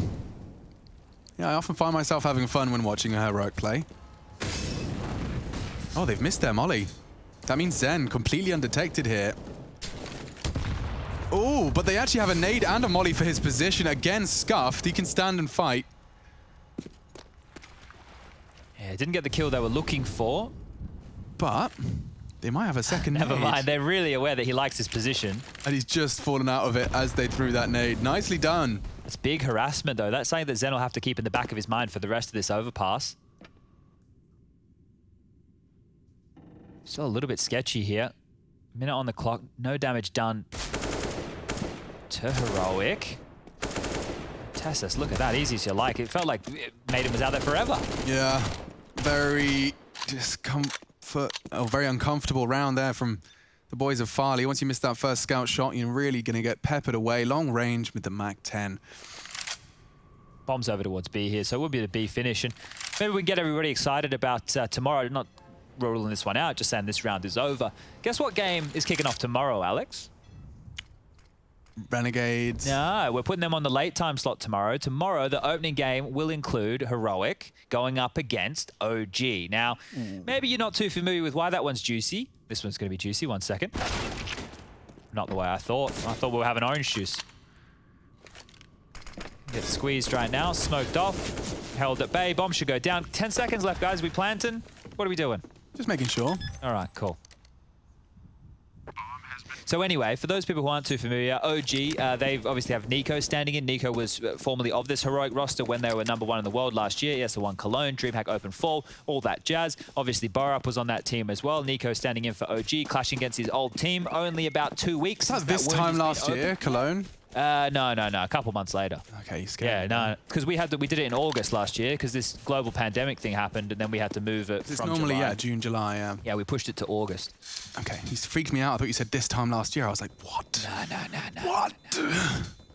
We've lost a couple months. That'd be crazy if we've lost that many. Okay, well, Bomb's going to go off. This Kevlar and Head Armor, respectively, for Sticko and Sunny would be fantastic for them to carry through and help them with their buys. Here's this shot. Thought Cadian would have got the better of them here, but nice little reaction there from Sticko. Seeing his aim move away from him before the flick comes in. Okay, well, there is an AWP on the field right now. I think just an absence of frags right now is where, like, I haven't been able to do much in terms of the talking aspect of my job, just due to the fact that there hasn't been too much in terms of resistance. They get the kills. Feels. Yeah. Oh my lord. He truly hasn't seen anything. He's actually in an empty server right now. Farley, completely blinded. He doesn't have the blind spot checked, doesn't have a little looks down, has walked on up, progressing fast. Evades the flashes though, and baits the shots down with all of this nuance, man, in his gameplay. All right, the default spread right now, so the smokes towards Divider and front bathrooms will give Heroic the chance to just clear off and deal with Connector. Flashed out towards water. Refresh might be in trouble here. How far Sticko going forward all the way into his hands. And Refresh, well, his position's known, but he's getting flashed for by a teammate. This is great teamwork. Maiden will pick it up, but... Oh, it's looking good because, look, backpedaling right now into Shush. Back turn, second kill. Heroic are looking good. Shush had 0 ADR coming into this round. Oh, Farley's off his game there. That looked like one of those times where you quick switch before you've clicked, and you just end up not firing a bullet. Yeah, I never even mastered the quick switching. It's always a bit of interesting and unknown. Never was much of an AWPer. It's funny, you know, I find it funny that all of the best Counter-Strike players I know always say I'm not much of an AWPer, and then all of the new and newbie players of Counter-Strike are drawn to the AWP because it's the first weapon that kind of feels like they can use it. Yeah, that's the thing, right? It's like a funny disparity in between the two of, like, you know, good players saying I'm definitely not an AWPer because they're aware of what is demanded of a good AWPer and how difficult and suffocating it can feel. I think it's like, I was going to say it's like skiing. No, it's not like skiing. God, your analogies have been really interesting so far today. Because I think that... No, it is like skiing. Yeah. I think it's easier. It's easier to learn skiing first over snowboarding, right? Yeah. But it's harder to master skiing compared to snowboarding. Oh, I actually like what you did there. There you go. You like that one? Chadney, respect. We got there in the end. Yeah. I don't know how you make an analogy and then make it make sense. Like you say, it's kind of like skiing, and then you have to think about it. Like, is it like skiing? No, because that's where I was going to go, but I doubted myself. You were bang on though, because like for sure, if you're brand new to the slopes, it's easier to get on a snowboard. Easier to get on skis. Really? Yeah, I've done both as a rookie. Okay. And I'm a big rookie. We don't have a lot of snow where I'm from. I did hit my coccyx a lot on the first board day. And Refresh is straight in. Stiko's staring intently at the floorboards has actually given him a new lease of life. There you go. That's 3. CT's swelling into the site now. Cadian's already back towards T-spawn, so that was very quick, but at least it is an FPX round. And this Counter-Strike, right, that we've seen from both of these teams has just been stand and punch, you know, stand and swing, and I've liked it. It's given us a lot of brawly moments. But then we do have these type of pauses as well. So in this minute and 10 seconds, let's start looking at some positives, I suppose. Maiden found himself an AK, so they've rifles. Cadian wanting to hold on to the AWP, keep that for the long game of this. Both teams are more than happy just to let the time expire. I don't think anybody from FPX wants to go and lose and then have to reinvest with a little bit amount of money that they have. I don't think Cadian wants to give up an ult for free. So for 45 seconds, maybe we could hear from our friend Rushley. Hello? Rushley, you have 37 seconds. Tell us a story. A story? Well, I got a story about Heroic. I think they're 30 very seconds? heroic. No, this is what happened. Like, look, 28 seconds now. No, so basically, Cadian, he has the AWP. Like, He's probably going to go for this. 5 players left alive. Yeah. It's doable. Yep. Holding the ladder right now. No one coming from there. They're all on the B side, and that's where the bomb is. Cadian knows this. 12 seconds, he's going to make his move when there's 7 seconds left. Wait. Or the commentary I was listening to yesterday, we actually have to go, what were Heroic thinking rushing into B like that? That's such a stupid move. These damn idiots pushing B. God. Yeah. There's my colour. That was pretty good. Oh, who have you been learning from? I actually don't know. I actually couldn't tell you. Okay. That was all right by Rush. I didn't mind it. Good stuff there, Rushley. Keep it up. Thank you. Thank you. So, if you've got 9 grand in the bank because you've died once so far, you treat yourself to a Mac 10, right? That's the rule? Usually. Yeah. And then you make sure you get one nade on the side of things because you are going to rush, and you're going to rush B. So it didn't work the first time. Let's give it a I've crack given the you my second analysis time. of this, Chad. No one rushes B. This is matchmaking strategies, right? Definitely not twice in a row. What the hell? It's working. This makes no sense. Idiot. Stiko actually did get peppered in that smoke, but look at this gap he's pipped. He said he's swapped places with them.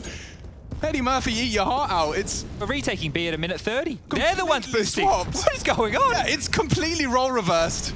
Great incendiary, forces refresh off the site. Oh, it's down. Knife Oh, yikes. That's a rifle for him, and it makes it incredibly difficult now. Look where all the look at this. are. It's a complete role reversal.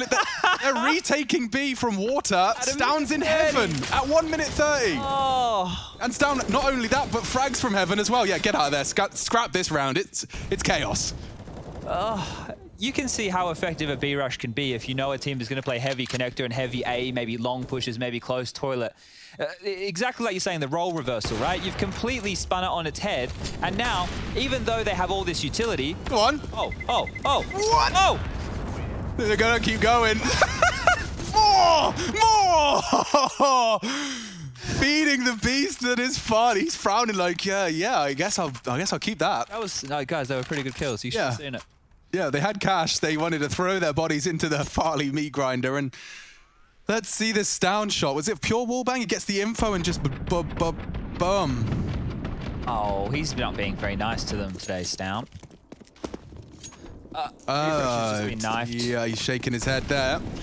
That's a full backstab into his spinal column. And now, yeah, he's got to win a duel against a full HP CT. Didn't check it. Tessus gets the assist, but in more ways than one. He's even taken down Stiko. Was that on the jump peak? Could have been. Oh, very lucky to be alive. Sunny with his tail between his legs. He needs help. Calls upon his partner in crime, but now both put down. Maiden rotating in. Bomb's already down, and so is this round. Farley just wants to maintain the zoom banger. Maiden to contain. This pace is blistering. Isn't it? It is such a change from the Counter-Strike we were covering in Katowice. I'm a bit perplexed at them going with this speed. I don't know if they're even boosting to heaven. Heroic are thinking on their toes. No matter what they do, it feels like the right maneuver. They've been able to start chasing and take space back quickly. Super early, yeah. Yeah, like these rounds are just at such a speed, and I'm not sure if this is just the play here to deal with the likes of FPX. We saw some faster plays against Renegades too yesterday. The comms as well, like it was great to actually bring that up. You saw Devilwar, coach of FPX, after the aggressive Inferno pistol. First round of the game. First round of the game. Devil Walk already knew. Like, that was enough of a message for him. He was like, they're playing no respect. They are playing no respect. And to clarify, as Chad has been highlighting, that doesn't constitute just holding W and expecting to win the duels. I'm saying no respect in the sense of, let's keep doing this until it's stopped, until they prove they can deal with this. Yeah, because aggression is something, right, which if you feel like you're the better team, that you can really take to your opponent, because there's a certain level of... what's the best way to label this? A certain level of space that gets given at the top level. Like, we are assuming they're going to take this part and we're going to take this part. But if you're able to just blow that out of the water through pure aggression, because sure, it looks like they're just running, but they're running with nades, flashes, smokes, mollies, all perfectly placed. It's just they're capitalizing off of that with pace that gives FPX no hope. So again, we are operating a full gun round.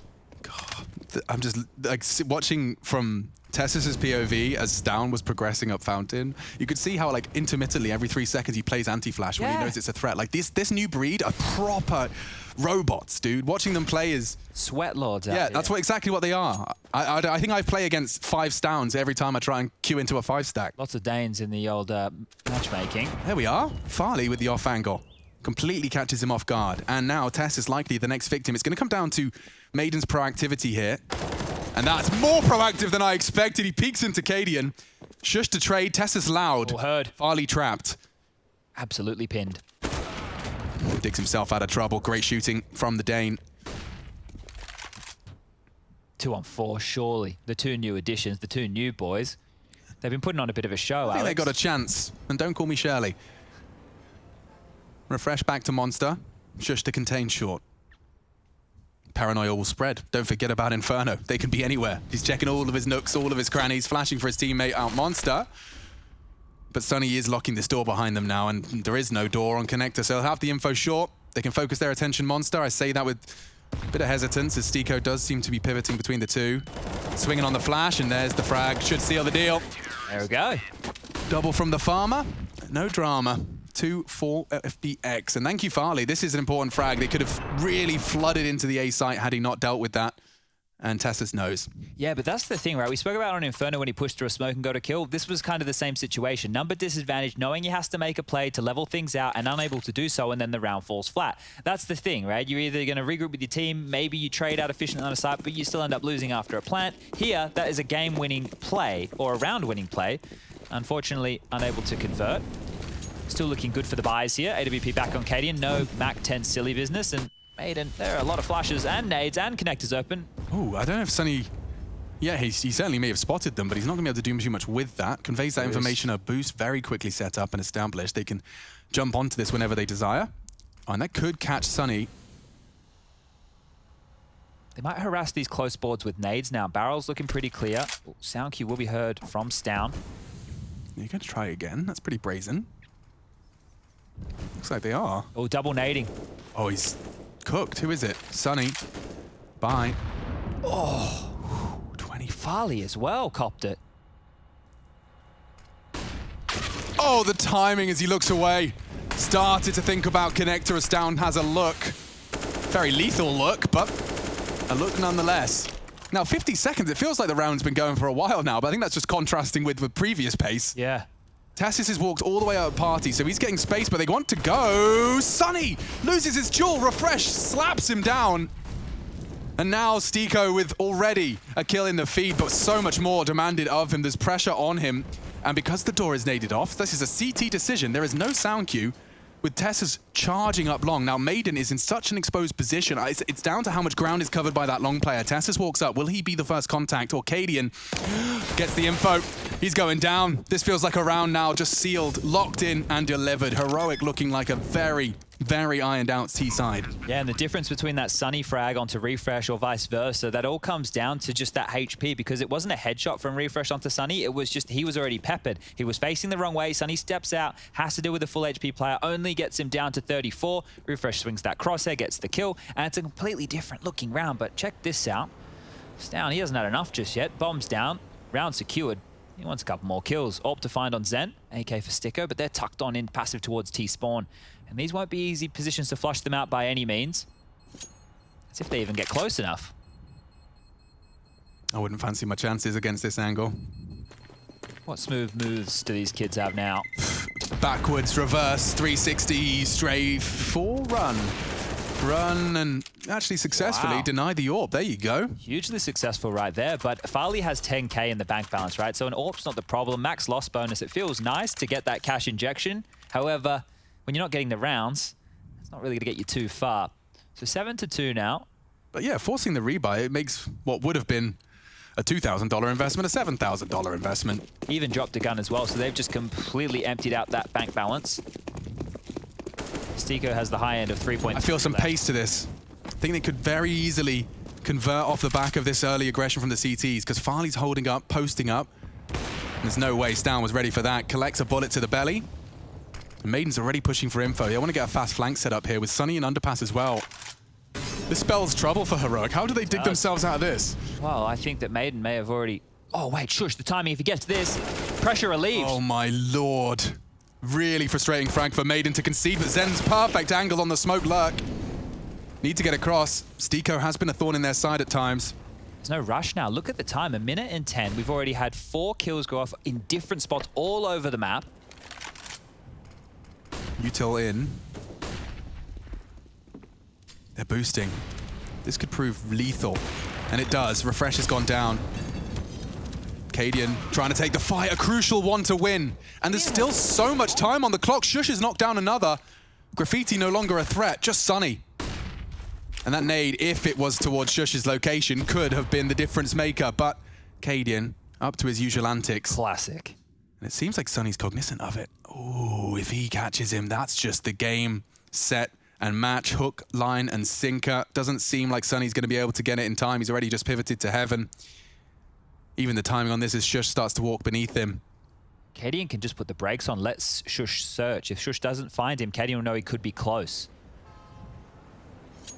Oh, they're playing this so well. Sunny truly has to contend with both of them. And now Loud from Shush. Sunny Cadian has to plant now. Yeah. 5. He can deny this. 4. This is it. This is it! Just has to get away! No time. Sunny clutches up. Oh, what a clutch. Just from being reserved, just from biding his time, and he does let out a very sly smile. With a teabag for good measure. Going to make sure you dunk it a couple times before you take it out of the tee. I think that's the methodology these days. But maybe overthinking it a bit there, overcooking the pooch, Heroic. It looks great. When I said Cadian has the bomb, the reason I was saying that was because he was the player in Limbo who could still pivot back from short, even though the other 2 members had already taken site control.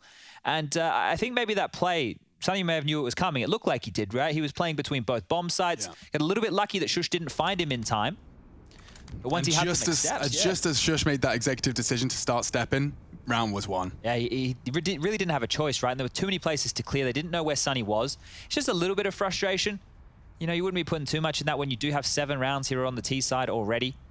Has given FPX a chance to buy back in, but you can still really hurt this money, and now so even more because the loss bonus has ticked down 1.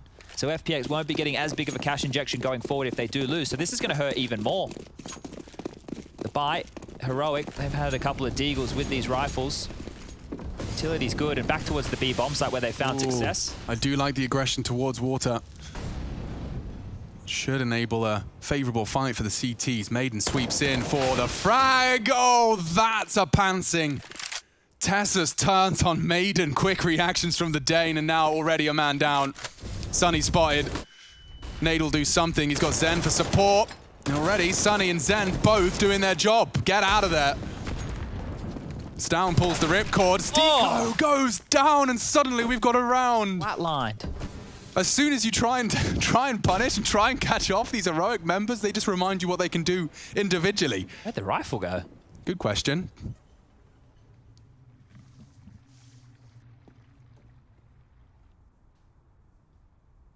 Alright, well, they're setting up for the boost. You can see Cadian just positioning himself for Tessus.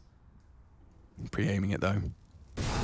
Sunny looks away, and he loses his life. CS Goad all across this round.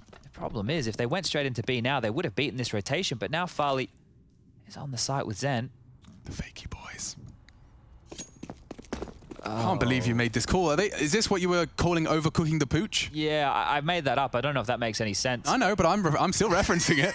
Yeah, like overthinking some of these situations, right? They're just trying to keep FPX guessing. Now, with this late time, if there's anybody aggressive toilets, anybody pushed up in a forward position whatsoever, they might just get multi-killed and lose the round. But look at the clock. They're running against it. Scaring me. 13. Farley, he's over towards the truck. He just needs one kill here. Deny the plant. 7, 6, 5. Need to be planning now. 9. Oh! Tessa's with more impact. The bodyguard. Down, Mr. President. Get down. How lucky are they? I have no idea how they pulled that one off. They look like they're bending the rules of Counter-Strike there. You really shouldn't be getting away with stuff like that. Cadian running around holding a bloody stopwatch at the start of every round? I think so. Milliseconds on it or something? I think so. What is going on? They're throwing the bomb, juggling it, charging. Oh. Honestly, all it needed was somebody in a forward position at one point, and that round is over. Instead, they walk away with this orb, the AK. Zen has to save. The loss bonus, it's a little bit less for FPX than it would have been. Oh, dearie me. Here's the shot. Farley just missing. Here you go. 5 jumping up on the train. He hears the bomb going down. Has to make this kill. Oh, just. Here it is from Tessus's POV for you. Did he fire a bullet? Oh, yeah, it just off to the right or the left even. I mean, like I've been saying it for a couple of the Farley deaths. They've been, you know, it's a bad day in the office. The ways he's been going down, it's been very, very frustrating stuff. And Maiden teaching us all a nice new lineup. Well, they're gambling over towards A very heavily here. CT smoke arrives there early. You're like, what do? Refresh is in front of it, so he's like no one's home, but Tessus. Ah, this is a cool strategy. One way to make sure they don't rush B on the back of that when you stack Fountain, but I'm afraid with Refresh ahead of it, they are walking into B now and saying, suspiciously quiet. But Cadian has the bomb, and he's still over at Playground. Do I need to remind you who we're commentating No, here? but I'm just curious as what the plan is, because this... They're going to boost up Heaven after these frags. Stico. Oh, they are all over B. In fact, they are... Guys, there's 2 in B. Yeah, but obviously not the bomb. Like, no. they're not committing. They're just fully throwing all their util and killing us on that site. I love it. The bomb's actually in Playground. This game just shows you how much the information is power, right? Oh, it is. Like, that smoke and that push tells you just how many resources FPX likely put into it. If they continued on to B and they traded 1 for 1 or 2 for 2, they found themselves in a position where they knew where the players were. The last 2 of Cadian over towards Playground can probably make something work. And now the second wave's coming through and just picking them off. That's good shooting from Zen. He doesn't lose a single point of health. He'll have to respect the flames. Maiden from Heaven, low, maybe wants to be the bait somehow. Take a frag and drag the crosshairs away from Zen. That's the plan. Cadian will have heard that, and that's enough to bait him in. Mission accomplished. Survive now, Maiden. Play the numbers, Zen can hunt. Refresh has had a lot of impact so far. He's yet to reload. Those 9 bullets could come back to haunt him if he has to deny the plant. Or rather, the defuse, excuse me. Maiden. Oh, a missed shot from him. Shush the same. Time, bit of a sensitive mission now. Kit on Zen. Maiden to protect him. He's holding it. Need to knock him off it. It's not a perfect plan. Not a perfect plan. He dinks him, and Refresh saves the day. My lord, was that close. Oh, that was right down to the wire. But a kick in the groin, extended by the Lost Door. Yikes. Rough one there. They almost pulled it out of FPX. It was a good round after all. It looked really good for Heroic after they got that free B control, but made a round of it. And they're keeping Heroic honest here. Now, we know the objectives in Counter-Strike, right? Let's check out how close this one was. You can see there, blue bar top left. Oh, just a smidge off right there. Now we know that there's, you know, 2 main goals in Counter-Strike, right? You can either plant/defuse the bomb or eliminate the opponents. Now, it feels like Heroic do the eliminate opponents one more so than they do the whole bomb situation. That's just a means to an end, isn't it? Yeah. Oh, re-peeking. No reaction speed test. 2 AWPs. Stico has an AWP as well. Okay, a bit of pillar AWPing from him. Connector play as well. So, very big gap for FPX here and difficult to hold. When you look at Farley's position, this is 1 and then potentially fall back or be corralled by utility. Nice. Shuts down Refresh and has the bomb. Looks like he'll call that it's been scooped up now. Still trying to find him, and Farley's so ready. This angle is comfortable for Farley. 1-3-3-7 indeed, an elite round. Tessus, 1v5, would have to do the impossible. Bomb disconnected, other side of the map. No one giving him any contact as he walks into B, just for a consolation frag, a pad of the stats. Very passive. FPX taking this one incredibly seriously. I mean, you have to. Don't forget, Chad's been outlining how fragile the economy can feel when you win one and then proceed back into your losing ways. I think the round recap demonstrates that exactly as Chad has highlighted. They have ruined them as well here. So FPX have finally come out on top of this. Tessus has to hold on to the AK. They need something to operate with. And remember how we had Inferno and the half ended 9-6 after it could have been 11-4, 10-5? This one here feels like it's on course for another 9-6 just because of the pure money situation for Heroic. But, oh, let's check out Farley. It's a nice little opening, and then he follows up with a bunch more. So just this round was all Farley, right? You can't argue with this. I thought they would have overwhelmed as soon as he's taken one shot, but I guess they were worried about a rifle being close or somebody theirs, so they're peeking out one at a time, made it look too easy for him. Now, the reason I'm saying for Heroic, it might not be the end of the world that their money's broken this late, is if they go for a faster play with the MAC-10s, not possible right now, 1.4 in the bank balance for 4 of the players. They're going to go all in. That's been signaled by Cadian's force buy into the Deagle. The same is said for everybody else. Tech9 for the likes of Shush, a little bit of utility, but Tessus is the main man in this situation, and back towards B we go. So maybe that pace is still in the mix.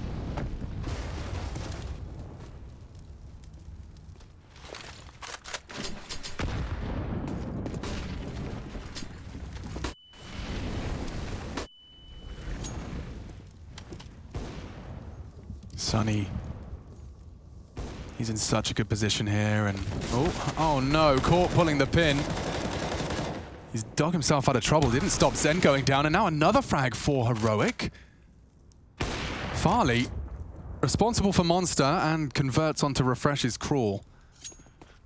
Tessus is charging. He wants to try and test and take space, but Maiden is there in time. This is the hero AK mode, no less. And whoa, quick reactions from Tessus. The bullets aren't quite there, but he wants to isolate. And Maiden passes the first test. There could be more. Shush trying to use that smoke to his advantage, but it's exactly what Maiden wanted. Great shooting from the rifler.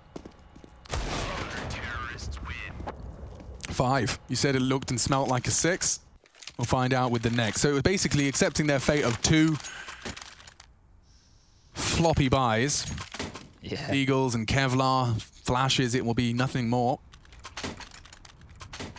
They have some kind of a strat lined up, and I can tell that because players are buying utility before their main weapon. In this case, it is just secondaries for everybody, but if they need to buy a certain amount of utility for a set piece, I'm sure Cadian has told them what he wants to achieve. And there goes some of that aforementioned utility early. Well, they've done the one-way smoke towards Monster early here, Heroic. But they're not actually using it. That'll keep players glued to it or force them back into more of a retake setup. And Sunny, look at this. Playing it really well. Oh, God, shush. Tessus overwhelms, and suddenly... everyone's dead. Blink and you miss it. 3 frags have occurred. Zen goes aggressive, finally deals with 1.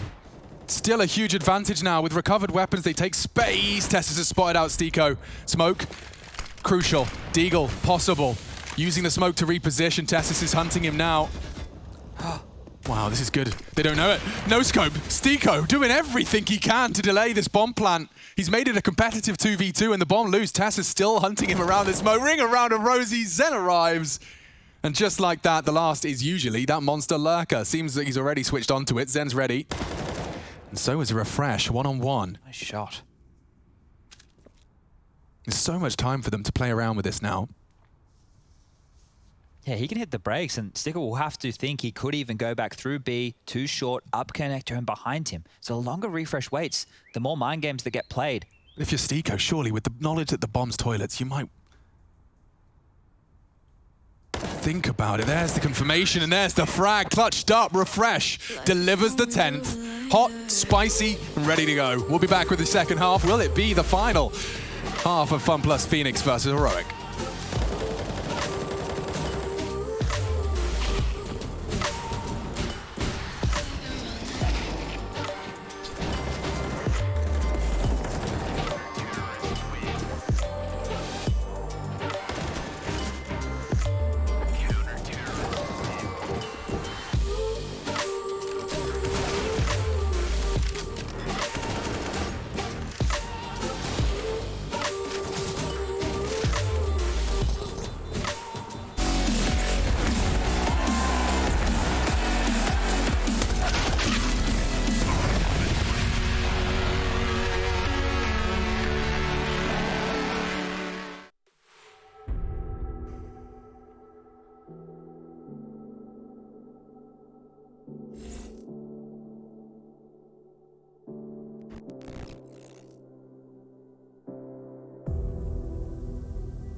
Alrighty then, back into the fray. Fun plus Phoenix, they're down a map, and well, they're down a half as well. 5 rounds posted as that gets a little more difficult on the T side of Overpass.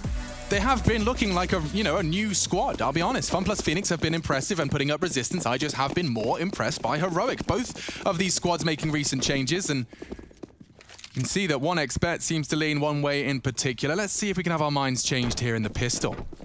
Lots of footsteps heard through connector there, and a quick rotation back towards A. Tessus is called for backup. As FPX take over the bathrooms, so light utility to make this work. If they want to continue on to A, the timing. Yeah, Tessus is thinking better of standing and fighting. Boost possible, chooses to surge towards toilets instead, and this is all smoke and mirrors? I mean, come on now. Stown has actually pushed T-spawn, so... Oh, they're coming back to him. If he just tucks in, if he just crouches down, he's actually jumping forward. Oh, this is going to screw him.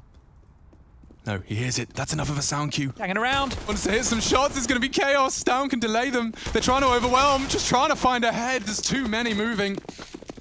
And what a pistol round call this is. FPX keeping all of us guessing. Shush would need one hit. Doesn't find the head. He stands and tries his best to keep them at bay. They surge forward. What is going on? What's he up to? This is wild. They have no idea where they're going. Zen can even flank them right now. Are they going back to A? No. They're going back to A. No. This is around the world and a half. A round overpass in 1 minute and 50 seconds. You ain't getting in. Not with Zen pushed up that close. And he can even hear these rotations. Using their rotates. You're running out. There's already one tucked in the corner. Everything else is just a bait. Take your shots. Give it a go.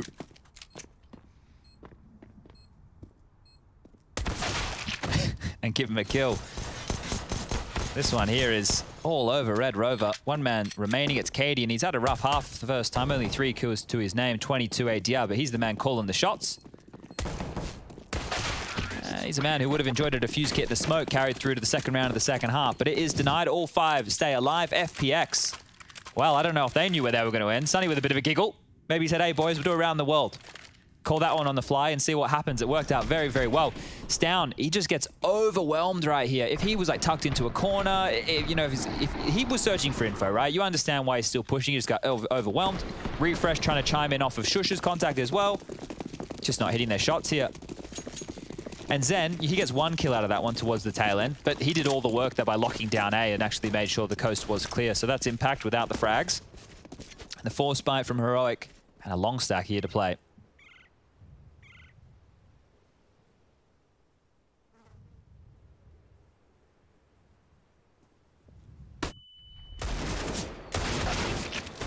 Down goes 2 CTs. Make it 3, Maiden. Good shooting. Didn't realize Montenegro's flag was that cool. Don't get me started on flags. It's pretty. To be fair, though, the Danish one is almost identical to Scandinavian design. Simple, sleek, simple. Statement. No nonsense. 2 colors. Oh, 2 more bullets in that deagle. Opt for a fresh clip. Shush is about to be tested, and I imagine Maiden's got a 3rd. Nice jiggle. Controls his spray, and only 1 more. In Stown. Saying only with bated breath. Sunny nearly going down as well. We do see the bomb go in. Not going to get the extra cash, but FPX, this is exactly what you needed. If you come in from a 10-5 half, you win that pistol. Keep the momentum and juices flowing in your direction. This is a nice and quick 3 kills. Around 1 off the back of Maiden's Galil. Yeah, made it look very easy there. Normally a hard round to get through. We just need to hope they don't fumble over this one, because if they win this, we're back on, Alex. We're going to be looking at a lengthy game ahead of us here, I do believe. It's hard to get a lot out of these USPs, so they will stack together. Death by 1,000 paper cuts as they set themselves up with a potential triple boost. Just really doesn't sound very fun. Nah. Interesting little angle being taken from Refresh there, using the flames as well as... Well, look how far Stiko's gotten, actually. Have you ever looked into medieval torture devices? No. Oh, didn't they have that thing they used to lay people down on and tie their legs and arms? And... Oh, like the stretcher? Yeah. Like fully rip you apart. Yeah. That's pretty crazy. I found one particularly disturbing where they just had like a giant brass pig that they'd put someone inside and then just light a fire underneath it, so you just slowly got cooked. Yeah, all right. Does not sound like a very fun way to go. No, interesting though, you know, the depravity of humanity. Have you seen Gone in 60 Seconds? I have. Is that the... yeah, I have. Once. Nicolas Cage. No, I'm thinking of Speed. I've probably seen Gone in 60 Seconds as well. Yeah, Gone in I was thinking 60 Keanu Seconds Reeves. Low, ra, Oh, sure. Yeah. And he's being Nicolas Cage. Yeah, that's the one where they put like... Spoilers. They put like a rat on a guy's stomach, right? And they put a bucket on top, and then they heat the bucket up. That sounds familiar. I Sounds think horrible as well, doesn't it? Yeah, it does sound gross. Because they burrow away from the heat. Yeah. Yikes. Yeah. And I've had pet rats. They've got real sharp little claws, those boys, if you don't trim them. You don't trim those nails. Nasty. Anyway, that was our tangent. Glad you tuned in. Ways to die. Alrighty then. Well, Adian, he's got the big green. ways. He's got that big green. It's purple this time. And he's been flashed off the line. So Cadian had a great game over there on Inferno. He certainly did. Being kept a bit quiet, but if he was ever going to come alive, the AWP is on the CT side when they have the room to move. Yeah. I always find it funny when you see players who are just like so hyper aware of when they're under threat and when they're not. They will mid-round just look at an opponent's screen, looking at their teammate's screen, just taking any moment to get additional awareness. Cadian, as we spoke about, may be responsible for toilets. Stico's the one that's housing the monster aggressions from Heroic. 60 seconds as he starts to have a glance, and Molly forces him back out of the site. They want to stand and fight, though. They don't want to concede toilets this early, and I can't blame them. Tessus is the jump peak for this, so if they do walk long... Oh, they just missed. Oh, good angle from Cadian. Maiden is the first casualty. They bring the stretcher out towards toilets. 40 seconds as the rest of the squad regather. They can pivot. Underpass exists. They look committed, though. Looks like there's a lot of intent because that player is still hanging around long. Of course, there's 25 seconds now. I mean, they have to spur into this. Yeah, if Stown finds anything successful here, it's really going to slow him down. And he already has. That's the bomb loose. Very tight spot to be put in. Stown sends him out. Cadian hits that just before he loses vision. And they've even found where the last is. So Stico's going to try and fight his way out. Keep hold of his AK. Yeah, he is actually going to get hunted after time. This is an important survival now. Just about. Nice shot. Okay, a gun will need to be dropped across to Stown there, but Stico does hold that through. Means his team will have enough to work with. That nade, I'm not quite sure where it landed. It looked really good for Stown's position. Maybe it landed just under him, maybe avoiding it because I thought he was going to take a chunk of damage. Instead, he dishes it out, and right now we find ourselves at 11-8. The buy is good. AWP for Farley. Both teams operating with almost everything they need. Just poor Tessus there without a lot of utility. Smokes come out. Toilets and... Ooh, Molly straight in the dome. Cadian headbutts that one away and runs away. Because once again, it's a 4-man B lean and just the AWPer to defend A. So if Cadian goes down into these points, most teams won't just be spurred on to rush to the site because traditionally... Oh, that spray looks so destined for greatness. It's just not connected. Up through connector. 4 smokes blooming across this map right now. Cadian's using one to his advantage, just hoping to try and catch the shot. Tessus does more than that. Actually finds Sunny nearly into another. Cadian finishes off what Tessus starts. Still stands his ground, and the timing on the peak. Farley caught out. Isolated now is Zen. That's the bomb. His teammate Stico, usually the late long arrival, and it does seem to be the case again. How'd you get out of trouble here? Stico has a plan. Flash, swing, no issue for Cadian. He said CT side overpass. And AWPer can really get into their flow state. And Cadian even making it 4. All right, guys. No worries, he's back. Rug that one off, mate. It was like 4-11. He's now 9-12. Yeah, good stuff from Cadian here. That's what you need. If you're going to anchor the A bomb site on your own and have to be in that much rotation, just like he is. Wow, hitting some necessary shots and bankrupting FPX here. So not only does he get those frags, he finds impact as far as the round progression goes too. So a hero AK will come out for FPX. So Deagle's alongside of it. Cadian doing the same old trick. as the in-game leader, you're going out there, you're taking a lot on your own shoulders, right? You're putting your riflers over towards B and saying, just hold that, let me take care of all of A, and I'll tell you when I need you. And right now, very comfortable, so avoiding these Deagle headshots, name of the game. Refresh takes down that AK, and it's already on the floor. If he smokes... Oh, picked up, never mind.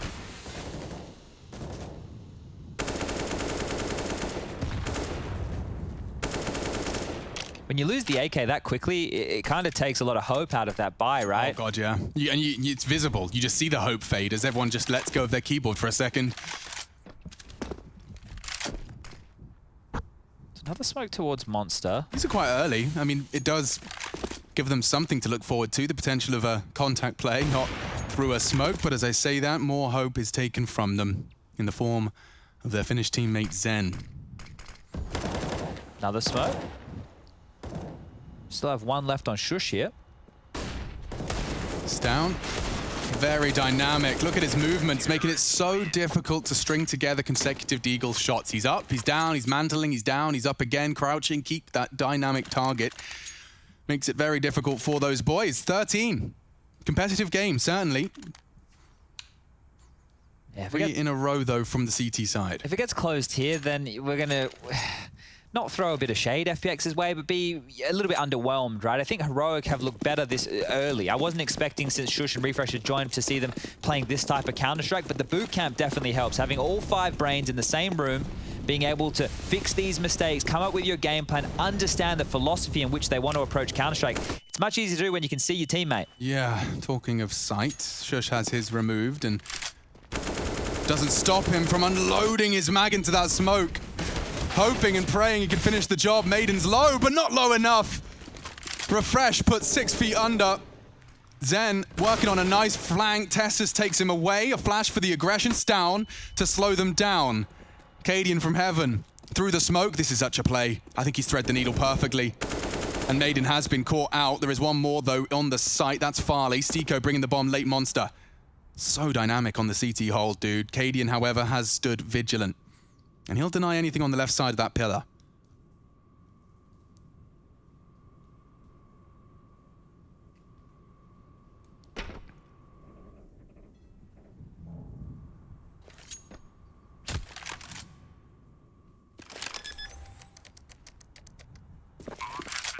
So the bomb is allowed to be planted. The cut noise achieves what it should have. An uncertainty amongst the CTs. This town doesn't want to run because any footsteps will give away both are now coming from spawn. Cadian's already made noise with that scope and falling off. And they do have utility to work with here, so Heroic are on for one. And they're still so paranoid about short. This is the rotate. And now they've revealed it. Both heaven. Changes the dynamic completely. Running out of time here, lads. And running out of teammates. Down's been caught. Cadian will save. FPX, this was a crucial round. Chad highlighted as to why. Delivered by that late Stiko.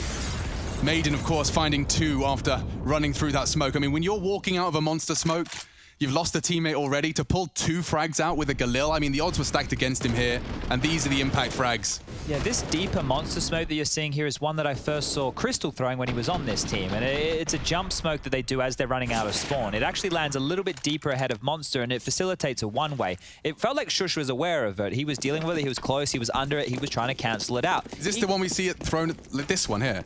Oh, no, never mind. We've been seeing every POV Rush has started us off with. It looked like this new smoke I hadn't seen from... A little bit more to the right. Towards Monster, yeah. Yeah, and it bounces and it actually blooms a bit deeper. It's quite cool, quite easy to throw.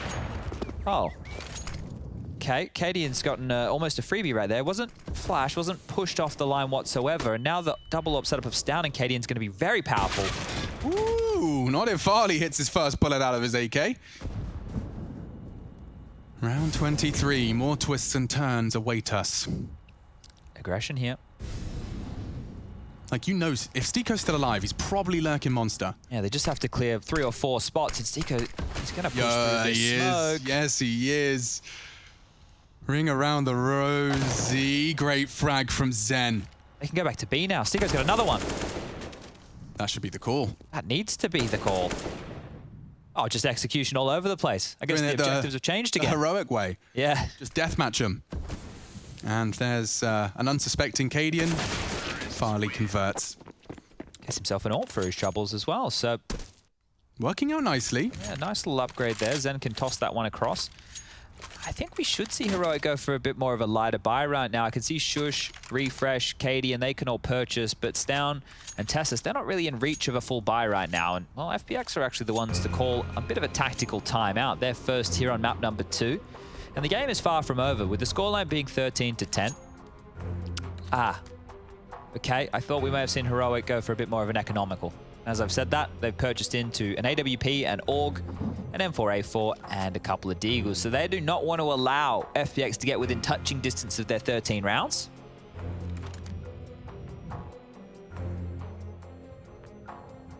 This timeout really does help Heroic as well, though, so they can talk through how they want to apply the upgraded weaponry. When utility is light like this, you have to do something a little bit more team-based where you're forcing for a kill, especially on the CT side. You can't just corral and delay areas on the map with utility. It's going to be a lot harder. You need to make a play to take this to FPX. So whoever wins these opening fights, they're probably going to win this round. That one right there, I believe it is. Oh, he missed that smoke. Didn't land where he wanted it to. That's not the one. He's misthrown. Or maybe maybe this is intentional. It looks like a pretty ridiculous one way. Yeah, especially considering how much they've been smoking Monster, but we'll pretend it's legit. Someone will correct me later.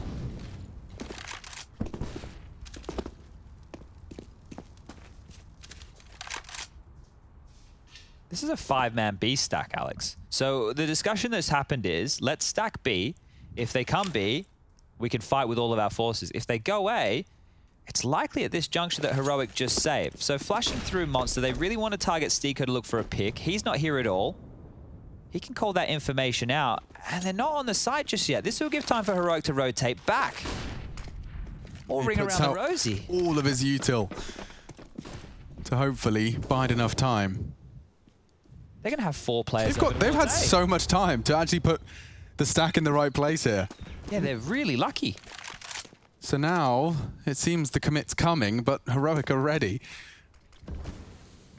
Uh-oh. 35. It's a full commitment here, lads. Can't let this one slip away if you want to be competitive in this series. You can't. You simply can't. Stiko's been found. It's down. Damage. Zen gone too. It's even trades. Making it very difficult. They can't plant toilet sides. Down exists. Not anymore. Maiden makes sure. And now difficult. Tess is hiding in the smoke. They find him. Reverse is going to go down. And Maiden with more hero plays. FPX, that was so damn awkward. Like, it doesn't matter. It doesn't matter that it came down to the 1v1. The fact that you've pulled that 11th out of your ass is enough. What an absolute mess that round was. And the stacks from Heroic. Like, who gets Tessus here? Sprays him? Okay, so it was just Farley. Big kill from Farley there to make that one happen. Whoa, they could have been anywhere. Just seeing the smoke Optimus was enough to try and punish. Well, now we're having a look at... Game time, yeah. USPs and a nade, a flash. The Orpa just bought a CZ Kevlar. Someone will drop it for him, don't worry, mate. He's the in-game leader too. Or he might even operate with a scout. Look at this, cheeky little Zeus bite. And they've stacked B again, so Heroic are gambling and incorrectly might go bankrupt very soon. Oh, Stiko. That was very quick run on down. How fast did Cadian appear in his face there? Yeah, much faster than he anticipated. You could see even just looking away, expecting a flash or something. They use their bodies as an offensive form of util. And they're going to be on their way to the right site. Saw how previously it created a whole lot of chaos. I do love the boost with the scavenged AK. Just a little too late, though. They've been rumbled. And it doesn't seem like it's going to deter FPX. Cadian trying his best to find some sort of power position. The mollies are so good. Look at that util. Back of Optimus burning. No safe haven in the flames. Double molly kill in this round. That was very good from FPX, just to be diligent with the utility there. Okay, let's go Shush. I want a Zeus kill, and I want it about 14 seconds. 14 seconds? Yeah. All right. 13, 12. Damn it, Zen. Farley? No. No. Farley? No. No. What are you doing, Shush? What are you looking for? What are you lost? Well, they took everything. You could have the Glock. They took it all. You've just downgraded. They've taken everything from me. I just wanted to play. 13-12. All right. Katie in 4.3. You bang on there, that investment of his. That's the molly. Look at this one. Oof. You are screwed, son. I can't see it all. They didn't even know they were burning right there. Great util usage. FPX, a refined creature. Devilwalk's been doing his homework. It's nice to be able to see marked progress in some of the more high-stress moments in your game. Because those are the ones which usually you'd put down to time. We need more time. Merc Smoke, Alex. You can see they're just dribbling in front right there. So this is the one that's operating as a bit of a one-way through monster. They're finally heading back over towards B, and Heroic haven't stacked it for the first time in 3 rounds. The trajectory of that smoke is so sweaty, dude. Oh, they're going to double pump. They're just forcing out all this early utility. That has made Heroic dump everything, spam wildly, give away their setups, and now they can re-hit this. Down, though, with an aggressive CT move. It's not going to find anything in the next 20 seconds, but it could be information. Oh, the gap has just been left as well, so that could be Stown's avenue for success. You hear that? You should be hearing the scope. Definitely hearing a step or two.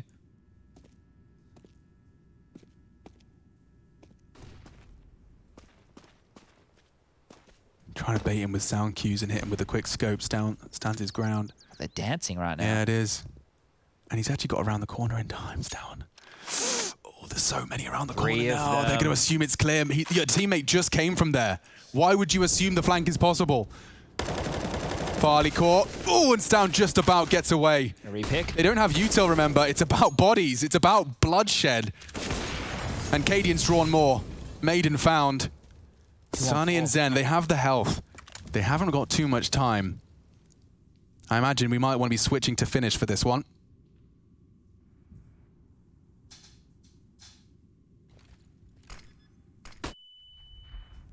Bomb has been planted. The bomb is allowed to go down. Last of the util deployed. Now it's just bare knuckle boxing, and oh, he got info. These new generation jiggles are just so ridiculous. He gets it just enough info to know toilets is a threat. And Sunny's been found. Surely Zen can't clutch up now. He's been found by Stown, or at least he knows that toilets is the last. Just holding the 10-second defuse, and there you have it. Heroic deliver. A 14th round off the back of some seriously aggy moves.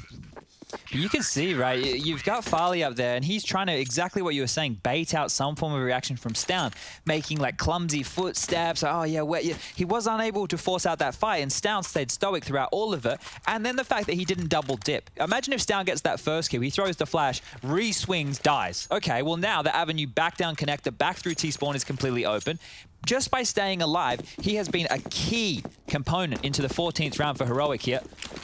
It doesn't even look that hard to throw. I think that a lot of people are going to be half-inching that one. Look at see what I'm saying? It comes in from the trajectory so high that you get a one-way at the end of the monster tunnel.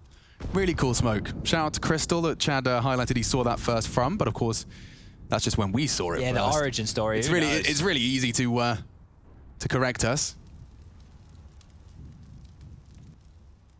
Actually, my friend Billy did it in a matchmaking game in 2011. Good job, Billy. That's just in between two. Yeah, it could have been really quite awkward if Zen didn't pull that trigger when he did. Cadian's re-aggressing long right now, so some information is needed for Heroic. They've got Stown top of the side as well. 2 players over towards B, but the players over towards B are starting to gamble back. They are moving into more of a retake setup. So this is telling me that Heroic, they're going for one of these gambly plays and hoping that they pick right. If it is the B play, we'll probably see them save A. And now they're running. What is going on? They're continuing forward. This is such a gambit right here. Instead of waiting, they're going to push through and maybe catch them in the back. Surely not. Surely this is the... It should be a save call. Like this late, money's not great for Heroic. Yeah, and when you got 2 AWPs and require just 2 rounds, 2 AK-47s as well added into that rather appetizing mix, I think you might want to just hang out in the playground, talk this one through. There shouldn't be a hunt either. The FPX money's not there to do so. So once again, one of these situations where both teams are just happy to stay alive. Alex, I got a question for you. I know we spend a lot of time in Germany. Yeah. Do you know what the word for pomegranate is in German? Granatapfel? Yeah, you nailed it. What a weird name. I was just guessing. That was it. Bang on. Grenade apple. Okay, so and what was it? What's the English word? Pomegranate. Pomegranate. That's the one. Yeah. I always get passion fruit and pomegranate confused. I don't know what passion fruit is in German. Neither do I. I've never eaten a passion fruit. No, I know what come they on. look You're like. from a hot, sunny area of exotic fruits and kangaroos. Yeah, but also when I was in play school, I would put my fruit in my pockets because I didn't want to eat it and You're take like it home. that friend I had called George. He'd always have McDonald's nuggets. That's it. That's all he'd eat. I did have a plate where all the food was kept separate. You did? Were you one of the kids that didn't eat specific, I don't eat green food? Yeah. Yeah. Yeah. All right, man. I mean, look, we all have our quirks. Everyone's different. I was doing weird Mary Poppins dance routines in my living room. So Nothing wrong with Mary Poppins. Certainly not. What's wrong with dance routines? Not at all. Let's see if we can chimney into B. Sonny's up. I don't think Testis is ready for this. But he still gets it. How is he alive? Thank you, Sticko. Naden's out. Short-lived. Smoke's deployed in panic, but there's no one else on their way in. They've conceded so many early casualties. They've pulled the plug on this. It's so interesting to see the meta for short. Burst of aggression from CTs and Ts alike. Some players, I've been really impressed by the way Virtus Pro could rely on Buster to just single-handedly hold that side of the map. So many different ways in which you can position yourself to be responsible for this avenue into the B site. Does look like B is the finish as well. Bomb coming through on Farley's back now through Monster. 2 players on the scene. Oh, first one's missed, flashed off. Refresh has found one. No fun for Farley. Not the weapon you'd have wanted for a job like this.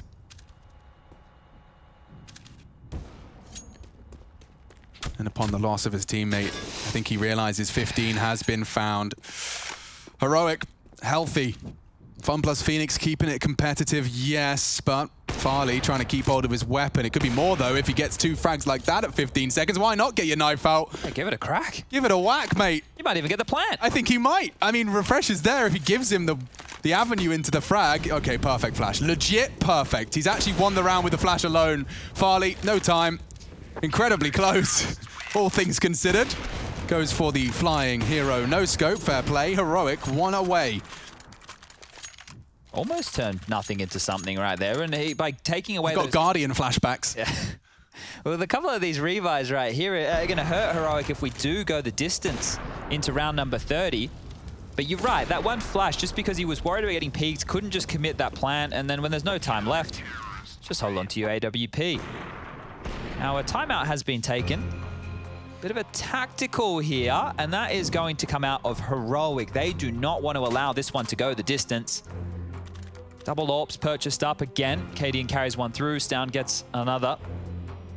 Rifles are looking good. As you get more and more experience in Counter-Strike, the amount of times you start having more games where you're kept up at night thinking, if only I call the timeout. If only I'd have just given us 30 seconds. You wonder how. And after you concede a few of those, you start seeing teams be much more efficient with those timeouts. You're sitting, you've secured 15. Yes, the mojo's high. You've got double AWPs. You've got all the util you could desire.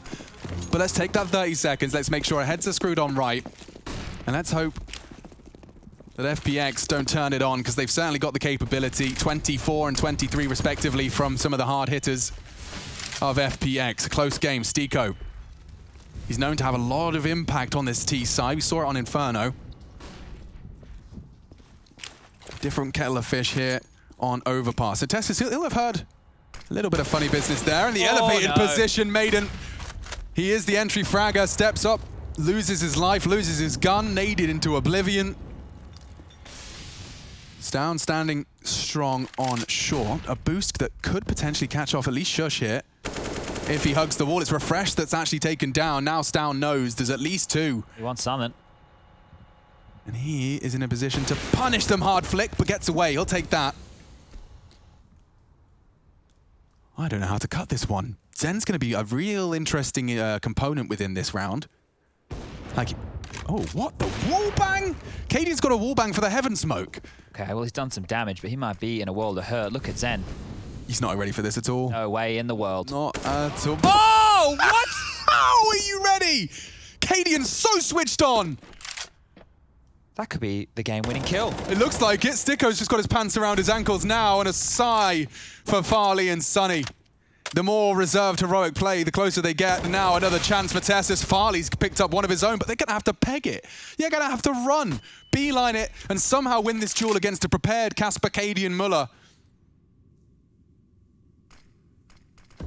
This frag could seal the deal. And it's as easy as that. Farley now surely going to get run down. That's the plan. There's no time for this. That's the plan. Can't do it. And there you have it. Heroic, undefeated. This is their group. And looking to return to a form we saw in Cologne, but with 2 new names. And doing it this quick. A lot to be discussed at the desk.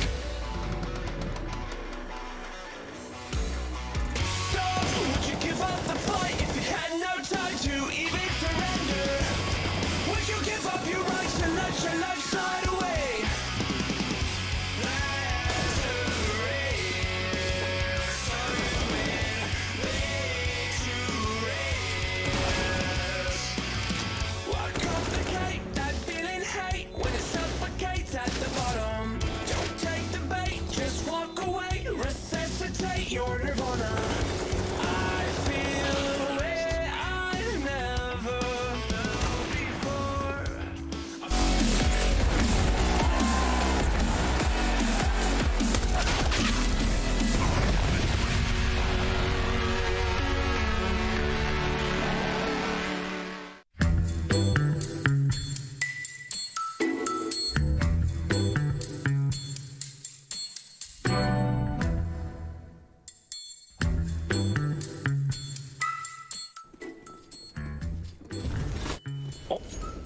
That's a new strat. There's one guy underneath here. We're not allowed to give you any information.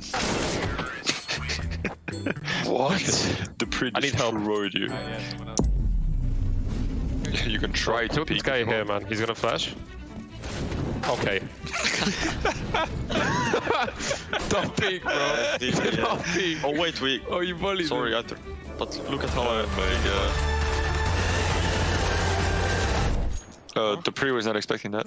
Last 2 are playing deep. Yo, Magix is like shaking over his gloves. You want to all at the stairs? No, give me data. Bro. They're just chilling, Oh my god, they're gonna come soon. Look at that molly, bro. I'm taking a picture of that. But I execute. Are you taking a picture or a screenshot? Yeah, picture. Wait, let me get my phone. Wait, let me see the flashes. Wait, I mollied again, by the way. Hello. Okay. Shit. That's the CPEX treatment. Bro, just give me the Q and I'll give you the flash, okay? Flashing. Don't see anyone. Have another flash? I have unlimited flashes, bro. How many? You want one more? No, let's Let's explode. Bro, go to the stairs. I'm flashing. We need to think we have 2 flashes each. Flashing? Bad. I did one more. Bro, not too deep, not too deep. Yeah, get close. I have last flash. Wait, do it close though. They're coming. Wait, he's running! Flashing! Yeah. Man, what? I got him. Nice. I'm chilling. Yo, I'm flashing. Do it. Is the 4th? Oh, they're not here. Bro, I think one way is better here. Perfect. They're coming. They execute? Oh, what? You can see him through the smoke, bro. Aha! Okay. What's lost? Wait, device plant the bomb. 15 seconds. Device plant the bomb. You're gonna lose around. Tapping. Device is saving. He's saving. It's fine. Hello there. Wait. 1 second? Bro. Why are you not hiding, Mantu? What the f? What? You said he was saving, man. Bad comps.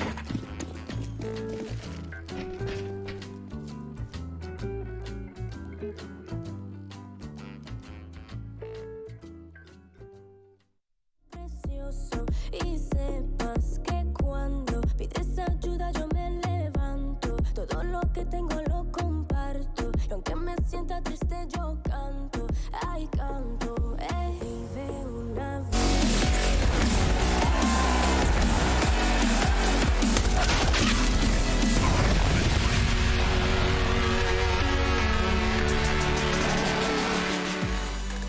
Well, Heroic have been able to pull it off. That's them now with a 2-0 victory against FPX to get themselves to 3-0 overall in the group of Group A. They might be joining the likes of Complexity if they can win their match later on today. But nonetheless, they pretty much get themselves through into the playoffs.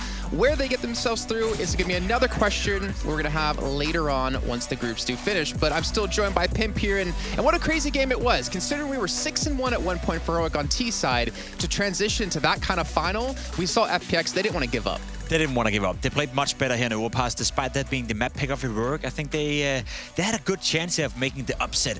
I think Chat said it pretty well during the commentary that it was a different vibe of a game. You know, there was a lot of aggression being put on from both teams. There was a lot of chaotic situations on the server that you don't normally see, but maybe that's just a sign of two teams who are relatively new. You have Heroic trying to slot in two players, trying to play super aggressive, trying to basically annoy FPX, and then you have FPX who may not have all the answers to the questions so far. So it was not a beautiful game of Counter-Strike, but it was definitely a fun one to watch. Yeah, and I love to see the bounce back of some of the players as well, but one player in particular we need to talk about here is Cadian, of course. You saw him finish off with 43 kills and 25 deaths in the series, but his explosive plays, his crazy shots he hits towards these final rounds for me was one thing that really got them over that finish line. He was having a good game, especially on Inferno, as we already talked about. He was doing a fantastic job. His clutch ability was great.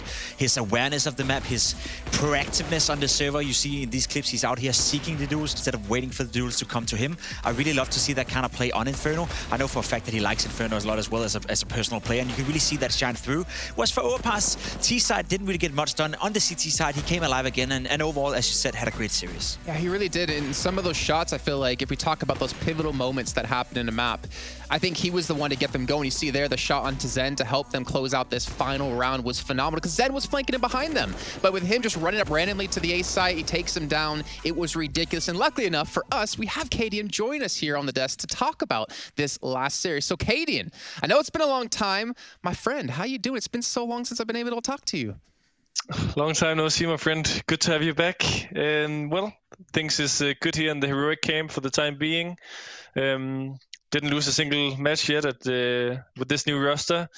3 wins out of 3 possible matches in Pro League as well. So we're off to a pretty good start, especially considering we've had like very minimal practice. I normally hate when people use that as an excuse or a reasoning for anything, but we really didn't practice much yet. We are a very new lineup, so we're also exploring the map pool a bit. We haven't only just played 2 maps, we've been a bit here and there, and that's good to see. So let me ask you, and just level with me here. Realistically, coming into the Pro League here in Group A with the matches you had set ahead of you, did you expect to go 3-0 in the group so far? I'm not sure if we necessarily expected to go 3-0. The goal for the group stage was to move on and to progress to the playoffs. And if I'm not mistaken, I think we have secured that now with 3 wins. So that was the goal. Obviously, it's very nice to reach it so early, but I also studied the format a little bit, and it seems like there's quite a lot of beneficial situations if you manage to get like first in the group. So yeah, that's what we're aiming at. 2 more to go. Still plenty to play for sure for you guys in the group stage. Cadian, implementing Refresh and implementing Shush to your lineup, how hard has that been for you as an in-game leader so far? Shush has probably been a bit easier than Refresh because he slots into a lot of Borb's roles as CT and Nico's roles as T, and he's already familiar with those positions. We knew that he would be more comfortable playing a lot of those spots, so not a lot of like new things for him. I guess he's just been getting like better teammates now that can support him better with grenades and setups and so on. So for him, it's been quite easy. You can see Refresh, it's maybe taken a few games, a few days now, but he showed on Nuke yesterday and on Inferno today that he's a beast. He's a player that needs a little more space and a little more feeling of what do we want as a team to do, what's the reasoning behind the strategy. He doesn't like to just be told like, go and do this and not know why. So yeah, I guess that's why it's taken a little longer, but today he probably had his best series, and that's only good signs for this man. Yeah, he was doing a good job. I'm curious to know, like, does that mean that you as an in-game leader will have to take less space on the map, or is that a team composition where some players will have to give up space once in a while? Yeah, I think Refresh might take a little more space. but Shus is going to take less or the same amount as Borup. And I think we maybe at times needed just 5-10% more playmaking ability. I heard you guys say that the game was quite hectic, and maybe that's because it's new teams. And I guess that's partly true. But we also like to play in this kind of chaos. We thrive in it. We like to make crazy decisions, live on the edge, those kind of things. So, yeah, it's fine. I do have actually a question for you in relation to Refresh then. We've seen you get so aggressive when it comes to like Inferno on CT side. You like to push down middle. Do you think like you and him hand in hand getting aggressive in towards middles helping facilitate your play style as well? Yeah, for sure. Refresh is very comfortable in that play. I'm calling him the king of that play. He likes it a lot, and he's been doing great with it. I guess opponents is going to be more and more ready for it now. They've had a hard time preparing for us because we didn't play any official games yet. So I guess it facilitates me in the way that when Rifle players is being proactive, creating space, getting trades to CT, even though you might not always want the trades to CT, you might kill someone who has like full utility, and you'll delay them in like gaining map control and presence. So at some point, they'll have to take chances, go places where they can't jiggle peek, where they can't flash everything and so on, and that makes the life easier as an AWPer. So I guess he takes some space, but he also creates some that is going to be good for the team. Okay, well, Kaden, thank you very much for taking some time to join us here on the desk for the interview. I'm actually personally really happy to see you guys be able to do so well just because of our history together, dating back to your Mouse Sports jersey in 2014 where Sir Scoot's on the desk in Katowice. But we'll check in with you later on in the groups. Bromance, man. Bromance. Him and Kenny, yes, two of my favorite players because of the bromance we have between each other. But again, great job by Heroic to close that out. But I do want to talk a little bit about FPX, right? We talked about Sunny coming to the team. We talked about Farley as well, particularly when it came to the first map, having a definite struggle. I think he finished at 9-23 on Inferno. But he bounced back when it came to Overpass. And for me, that's a sign of a strong player. Yeah, I mean, it was a big part of the reason as to why we even got a close game on Overpass. Kaden didn't have a great game on Overpass, to be honest, in the first 15 rounds at least. Whereas for Farley, he did. So that was the change of dynamic, dare I say it, in terms of how the two teams matched up against each other. He was struggling big time on Inferno. As you said, he wasn't having a good time. On Overpass, he got the job done, but unfortunately not enough for FPX to win. This guy you see on your screen right here, sure thing, didn't play well in Inferno, and if that was the first time you ever saw him play, you may think he's not going to be a good one for the future. But there's a lot of talent hidden within Farley, and again, as Kaden were alluding to right here, if you're an AWP player, you need your rifles to create space for you, and you need safe surroundings. So when you've been playing with 3 different in-game leaders over 3 months, you can imagine why it's tough for Farley to really find the footing. So then, on that note then, do you see this team, like what's their ceiling? If they have the time, if they sit together as 5, they play a couple of months, they keep getting the practice in. Sure. Do you think we're looking at a top 10, top 5 team? Like what's the Top 5 is too much for my taste. I think top 10 is the best you can hope for with the player material they have as well. Okay. I think Farley is a great player. I think Maiden has a lot of talent. I think Stuko as a role player, as a glue within the team sort of, is doing a good job. Devilwalk as a coach is great. You can mention all the players. Now Sonny all of a sudden coming in. Yeah. Maybe he's going to be a great in-game leader. Maybe he's not going to be a great in-game leader. We don't really know yet. But if you can facilitate some of the talent you have within the lineup, then there's definitely potential to be able to beat teams like Heroic for the future. But for my taste, it's still too early. Well, there is an upside for him, though, even though they do lose this match. Is the fact that they go 1-2, but they're not like a 0-3 team at the moment that we look at towards Renegades. And I don't mean any VM towards them. I'm sorry if you're there, Sponge, still. Don't get mad at me. But they still have a chance to qualify. It's not like they're out at all. So even though they have that loss, they still have some more games to look forward to. But as you saw there, we do have the lead for Heroic at 3-0. But there's also a 2-0 team.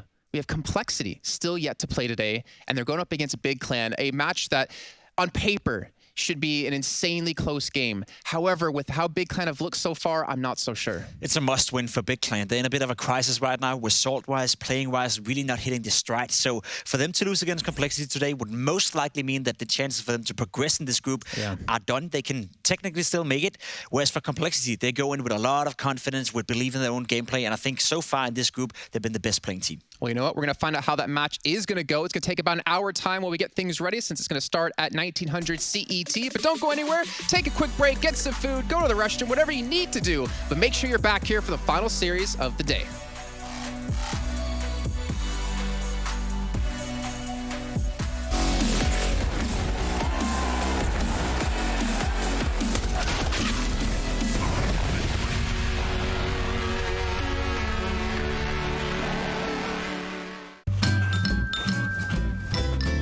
You ready? Huh? Hey, he's a good boy, huh? You ready? Huh?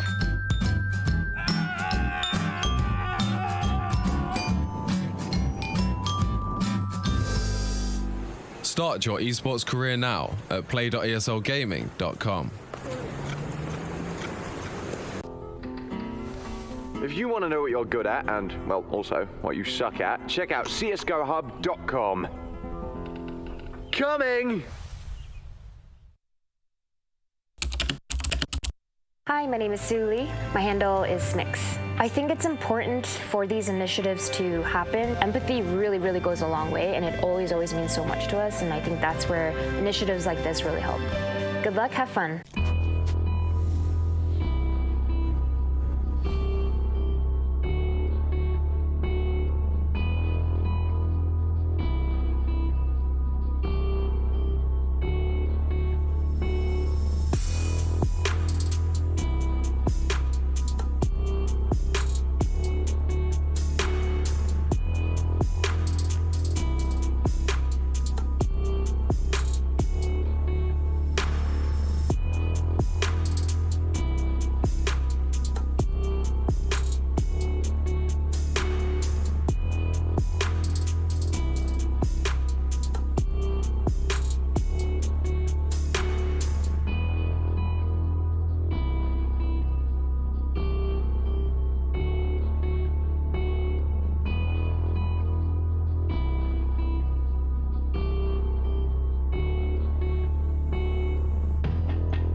You know what? I thought I was going to be really horrific at it, and so I think I was a bit nervous. Okay, fine, that was terrible. What am I doing wrong here, Kath? If you... Alright, so when you jump at first, hold A straight away on the top of a ramp and try to stay around the top, don't drop to the bottom. Then on the second ramp... Stay around. Yeah. You can drop to the bottom on the second ramp. Okay. I can show you real quick if you want. Okay, let me try once more. Let me try again. See, at the start, you're when you're landing on the ramp, you're not tapping A. Is that A? A. You're not tapping A straight away. You're falling down the ramp and you're losing potential speed. This is good. Right, okay, so that's the thing. I've not been having enough speed to get it done, and there she is! Oh no, I'm really close to the top, but it's okay because I'm on the ramp. She's on the ramp. She's on the move. Okay, now it's a bit with a turn! Okay. Ah! You were doing it sideways, but you got to the 5th ramp. It's nerve-wracking. Okay, new personal best.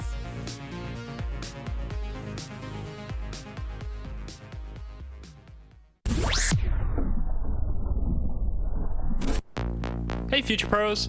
Today I'm traveling to the wonderful world of Sirocco to teach you all how to use the mobility package to its fullest potential in Danger Zone. Yes, Danger Zone is still a thing, and yes, people still play it. You may remember me as the guy who died to the Danger Zone back at Katowice 2019. This is worse than Summit. Rush. This is just, that is... What a blunder! But I've come a long way since then, and I've also learned some fancy tricks with the mobility package I want to pass on to you all.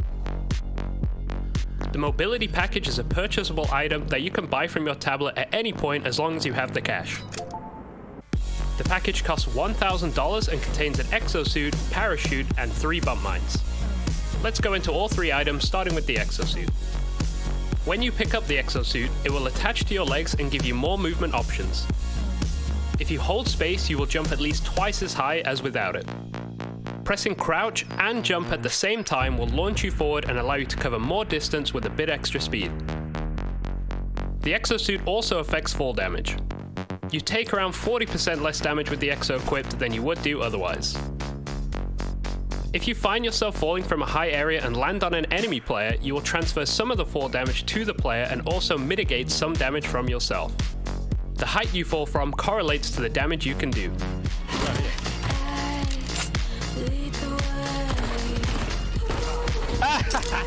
You like the view?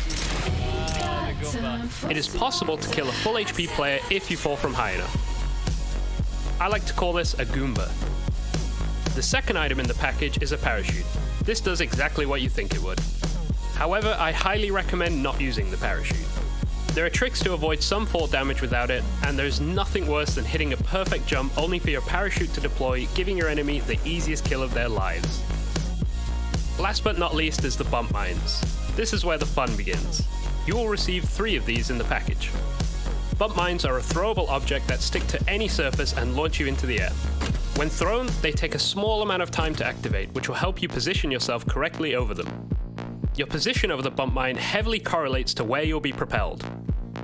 Standing directly over the mine will launch you straight up into the air.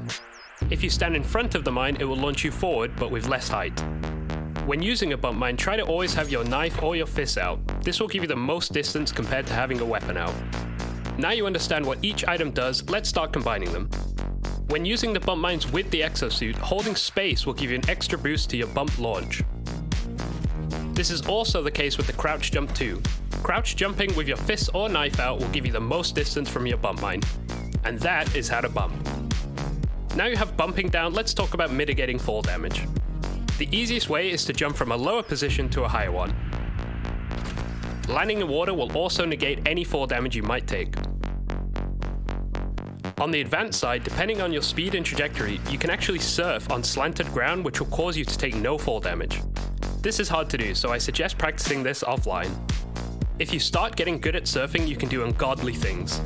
For example, placing a bump mine at your surf spot ahead of time to allow you to cover practically the whole map. I enlisted the help of Sid and Cobra, a legendary duo in the Danger Zone scene, to show you this triple bump on Black Site. You can find their info below. I hope this helped you all, and I look forward to seeing you in the skies of Danger Zone.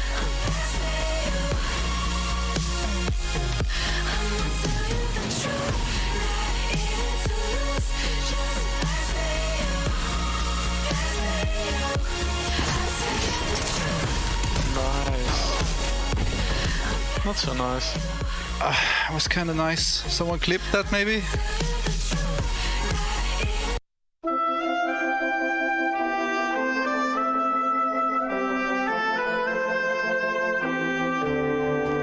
Yeah, screw this.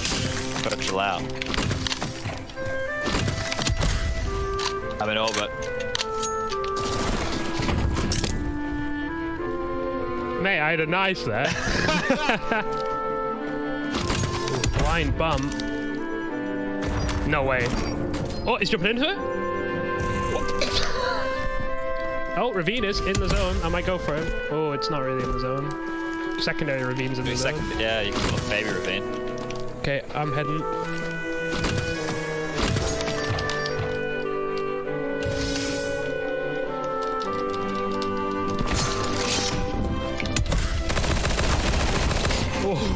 Dude, I'm in orbit right now.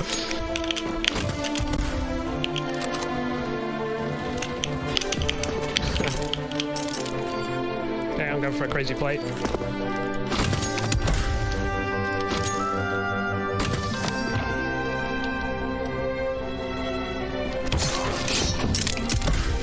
The scout was still over there, right? Inside the building you're next to, by the way. Yeah, that's what I thought, yeah. Oh, I do see a guy over there. I'm going for that guy.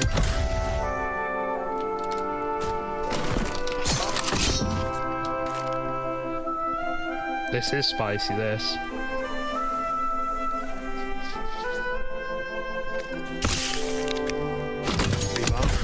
Oh.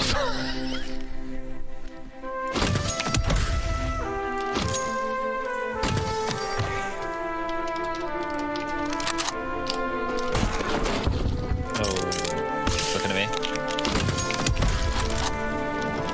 I knocked him once.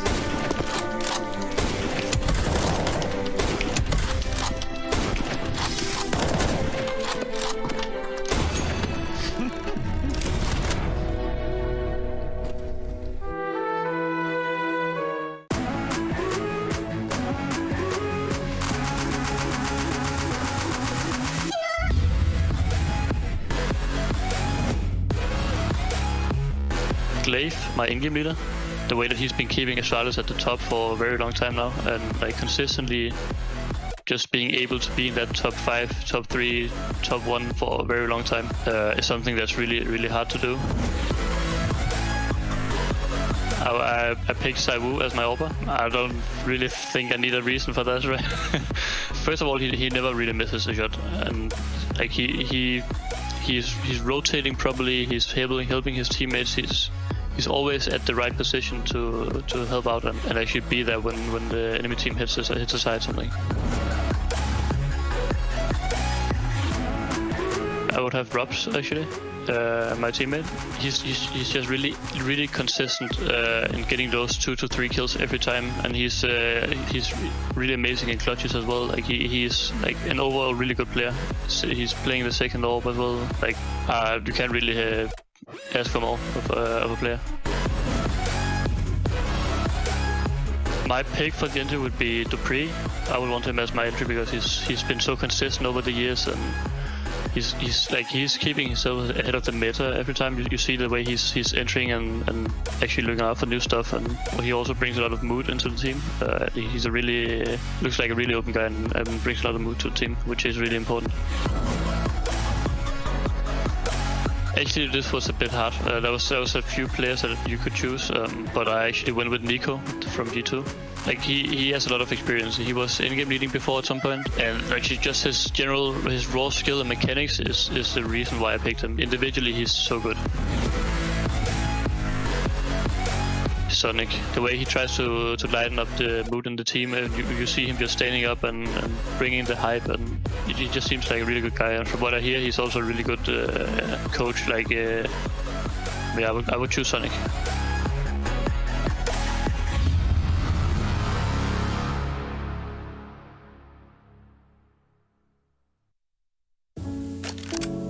Nova or? Nova, let's go Nova. For the distance. Come here, you fuck. Thanks, one under, nice. You're gonna take an headshot, you fuck. Oh. I'm gonna be worse at this one. One pushing mid. Dead. Above us. Come here, come here. Nice, let's go. Wait, I don't have a skin for my Nova. Oh my god. I have souvenir. It's painful. Okay, 37 in 1. Oh. Guys, I'm gonna be worse on this. Oh, on the left one! Fuck! Kill him. Wait, you're a fucking beast at this. What the fuck do you mean? Okay, I'm so done. Bro. Come over here, you fuck. What the fuck? I found my new talent. What? Yeah. No, I like that again. I like that, bro. Dude, you did minus 40 to me from that range. Asger! Up. Kill him. Wait. No. Kill him. Kill this fuck. Nice. Nice. Only Zeus. Okay. Yeah. Bro, how many times do I do? I don't know. Great gun though. What? Under. Probably when are you gonna help me? Oh, this is my new gun mantle, bro. No, one pushing mid. Left side. I think Isak has got, he has the shotgun crosser. Yeah, that might be it. Let's go! He's 1 HP, bro. Exactly 1 HP, man. So fun. Wait, I forgot to buy a Nova. Fuck. Oh, I was thinking why I was dying so fast. I had no armor all the time. What? Actually, I think I didn't have armor. Yeah. Bro, you jinxed me, I swear. Oh. Come back. Minus 40. No. No, bro, I'm not good after this shotgun game. Okay, I'm good again. GG, guys. No, GG, bits.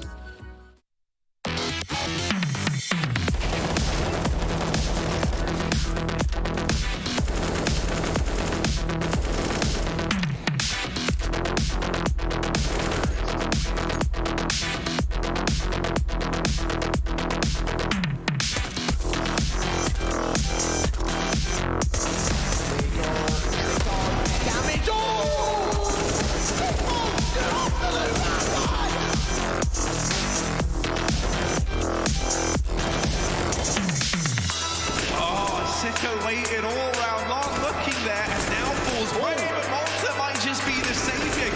And now just Zipnik's left to find. But if one man is stealing and he's watching, it's often him.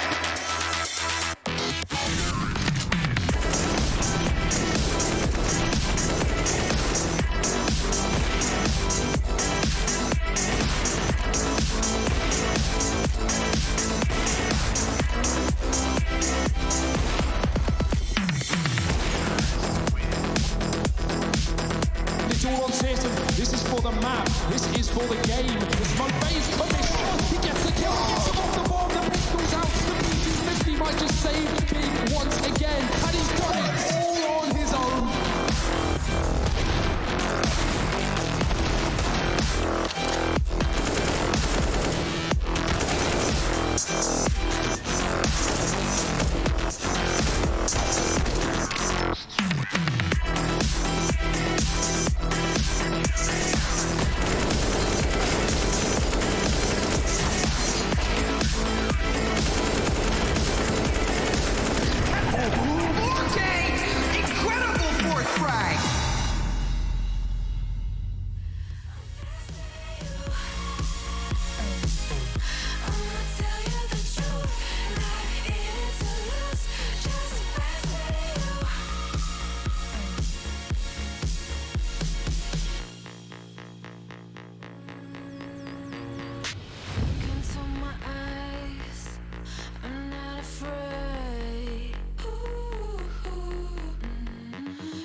just faster than you.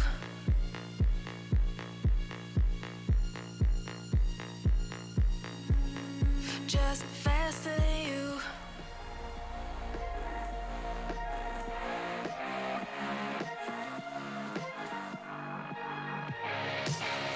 Glasses on, my hoodie's right. Break the door, give me side eyes. Are you feeling yours? Cause I'm feeling mine. Slide back to the future, got my own time. It's sniffing dope to feel right. Got my own high, don't need no lies. Sneaky bitches never ever act with zone eyes. Alright. You can tell me nothing. Come back when you got something to say. Just put the volume up in. Take a seat in the back, yeah. You can tell me nothing. Come back when you got something to say. Just put the volume up in. Take a seat in the back, yeah. Alright, hot damn. Not worrying about man's got a plan. It's not really about the dough, got a time frame. Matter of fact, about to blow up the whole thing. So good, hell I'm all fine. Got a sweet little ooh, and it's all mine. My shoe games, class high, hear it all the time. You can tell me nothing. Come back when you got something to say. Just put the volume up in. I'ma go get 'em. No time looking back, every day gotta do better. I'ma go get 'em.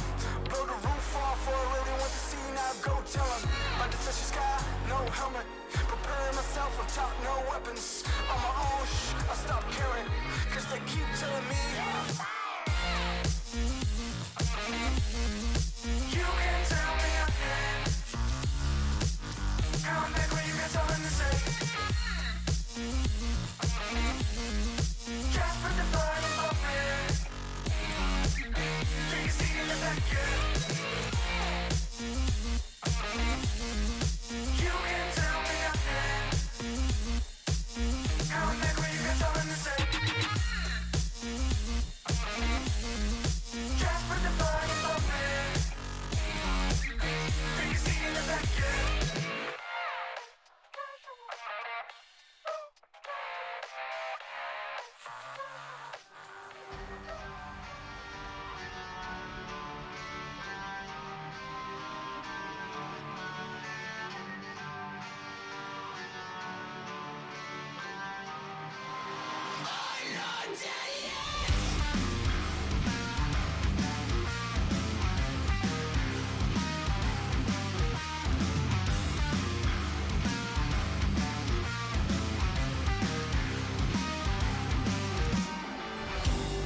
Been a long way since day one.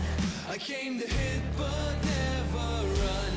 I would take on anyone. I got a feeling that it's just begun. It's my I got a feeling that it's just begun. It's my I got a feeling that it's just begun.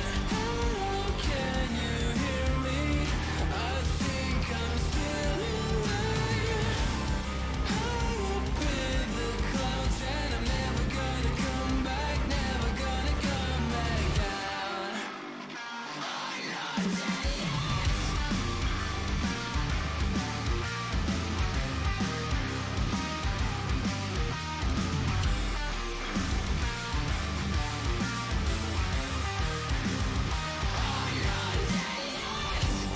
I won't hesitate. I will never fall behind.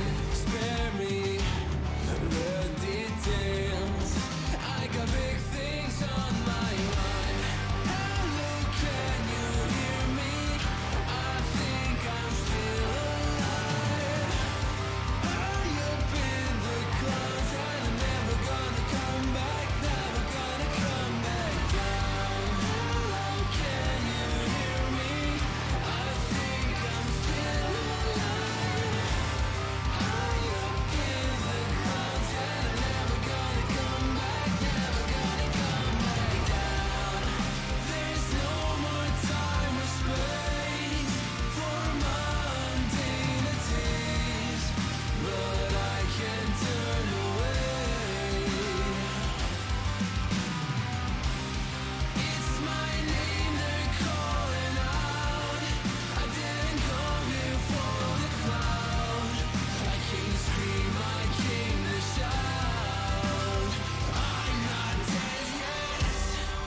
No, I got wrecked. I got wrecked. Guys, what the fuck is this shit? What are you supposed to do? You're supposed to, like, travel through this maze and get an AK and kill Sirsum, the bad guy. Every lap there is one guy dying. Yeah. Yeah, look, there we go. So there's no electricity now. Now there is. I can go. Okay, now you go. So I will sacrifice for the brain. Oh, we cannot run boost actually. Yeah, this one is secured already. Dude, Pablo, if you win this, you get free pizza. How can I win this? What the fuck is going on? Go, Pablo! No, you piece of shit. No! What are you doing? Wait. No. Oh, this is the last one?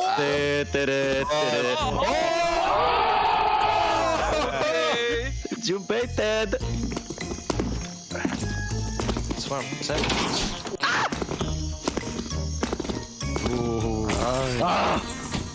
Too fast! Oh shit! How you made it? Go! Go!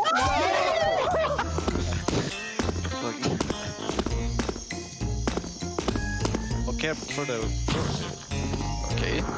What's going on? Oh, look at this guy. Wait, did you win now? Did I win? What? Can you go to the left here?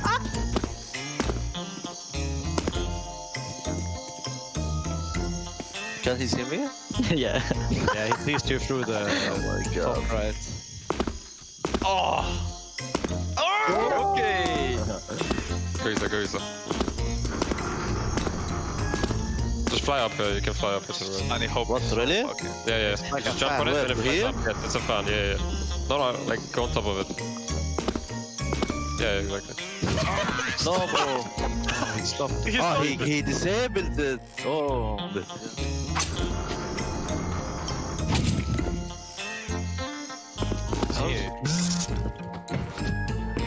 I don't know what's gonna happen here. Oh my god. I think it's over. Wait, is it over? No. Yeah, it is. We never went this far, so you better go find a hiding spot.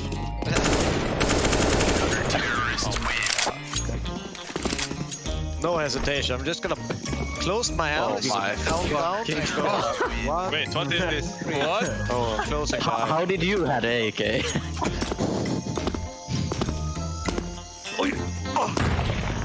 No.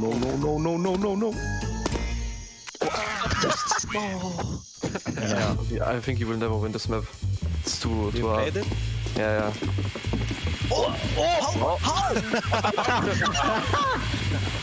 Yeah, one. Oh my god! Oh no! Oh, you found me. Fuck. Oh. Oh, you can go. What is this? Help! Oh, what? Oh, what the Whoa!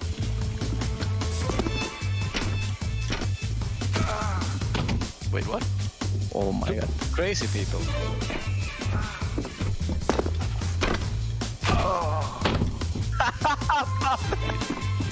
Speed demon.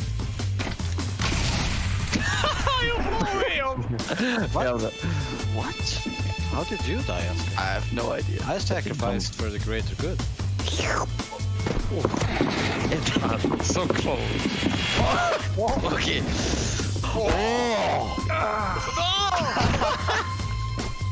Okay, this one is the... I will take it, just. No. Look. You need to just bait, Shurton. Just give a little bit shoulder. Oh my god. I was just... Nice bait. You can never bait this out. You can never beat. Not at this stage. Dude, you're so dead. Maybe he can see. He can't see you!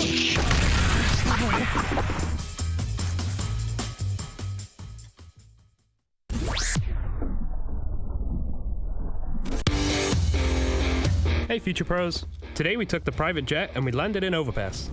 And this time we have a CT molly which will help you get aggressive in the fountain area. To do this molly, squeeze yourself into this corner. Aim at this corner where the wall hits the pillar. Then start running and throw the molly right before you get to this line on the wall. Now you can take the fight right to the tees or cause some hefty damage to persistent rushes.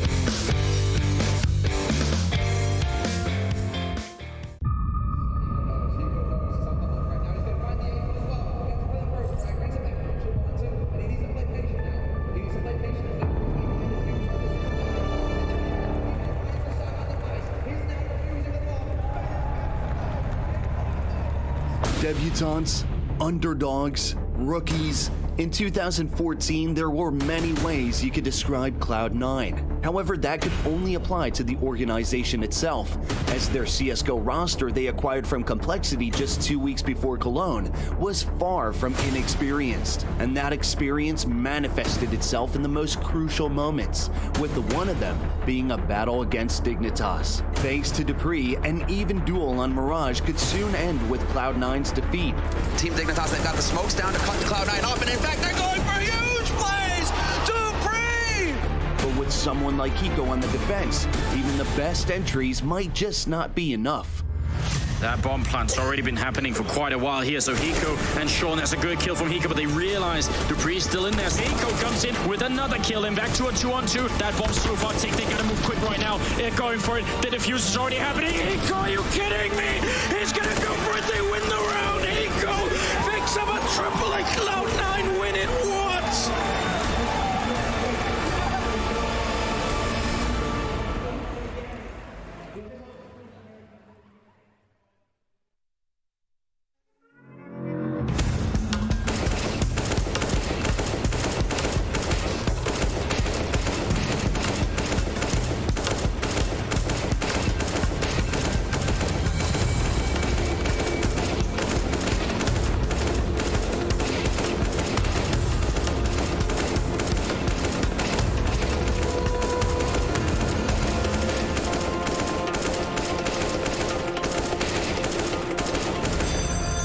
It's 27, I'm done.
Hey Future Pros, we are back on Mirage, this time bringing you the classic jungle smoke. This will block off the CT's vision from jungle and connector. To do this smoke, get onto the ledge and aim at the center of this beam. Aim to the left of this thing and just below the top of it. Then throw the smoke. If done correctly, it should leave no gaps. Combine with the stairs and spawn smoke and you will have one of the most classic executes in CSGO.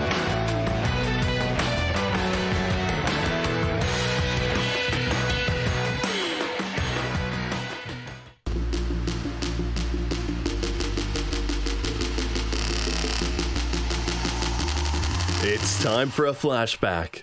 Even though their win at ESL 1 Cologne 2014 is arguably the greatest success in NIP's history, it was a dramatic and trying road to the title for the Swedish side. Despite being the #1 ranked team in the world going into the tournament, they had had their ups and downs when it came to their prior performances. Despite twice finishing as runners-ups in the 2 previous majors, first at DreamHack Winter 2013, and then at the ESL Major Series 1 2014 in Katowice, the team just couldn't make their otherwise dominant displays of play count when it really mattered.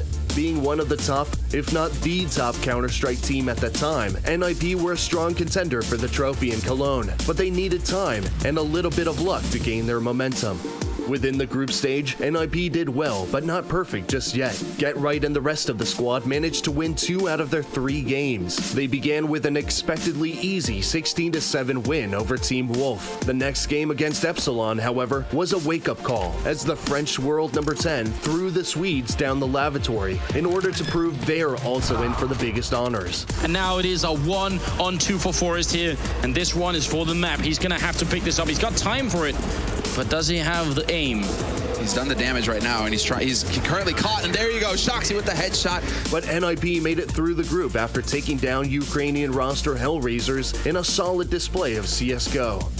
NIP securing their spot in the quarterfinals was their first step to success, but they still had to face the fact that both of their biggest rivals from the past, Virtus.pro and Fnatic, also made it out of the groups. The Swedish roster had to strike the iron while it was hot by winning in a close fight with North American Cloud9 and a little bit of help from Team LDLC, who managed to crush NIP's unwanted opponents, Virtus.pro. So far, Get Right and his crew now only had a 2-step process left to win their long-awaited title. The battle was on. Even though the Swedes lost the first clash with Team LDLC on Inferno 10-16, they once more were lucky to win another close fight on the last map, Cobblestone, thus making it to the major finals for the 3rd time in a row. This is Freiburg disciplined to the end, waiting for something to hit, and it'll be existing. Get Right in Freiburg, and they're only 1 frag away from the final. It's Kaylee versus NIP. Can he deliver? No! The story has come full circle now. Fnatic once again smoothly went through the quarters and semis to become NIP's nightmare once again. As some would say, 3 times the charm for ninjas in pajamas. This time, their team composition was the key to success. By defeating Fnatic 2-1, one of the strongest teams of that tournament, on NIP's favorite map Inferno, the Swedish Goliath did not give David a chance and finally went for what he had hoped for. Fnatic make their way around. They have 1 AK and nothing but pistols.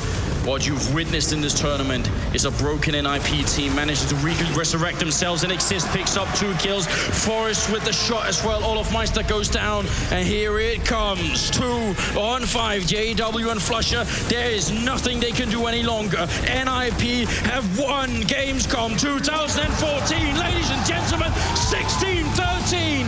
Let's not forget, you have to be good to be lucky.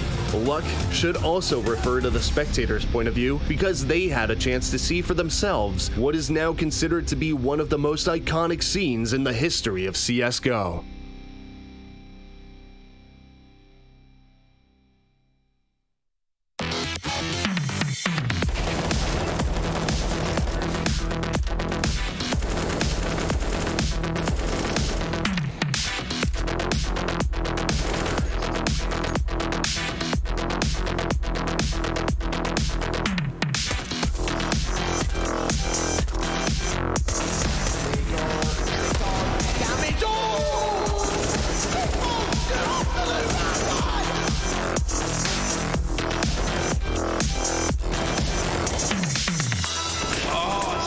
Waited all round long, looking there, and now falls brave, and Malta might just be the saviour. And now just Zipnik's left to find, but if one man is stealing in the action, it's often him.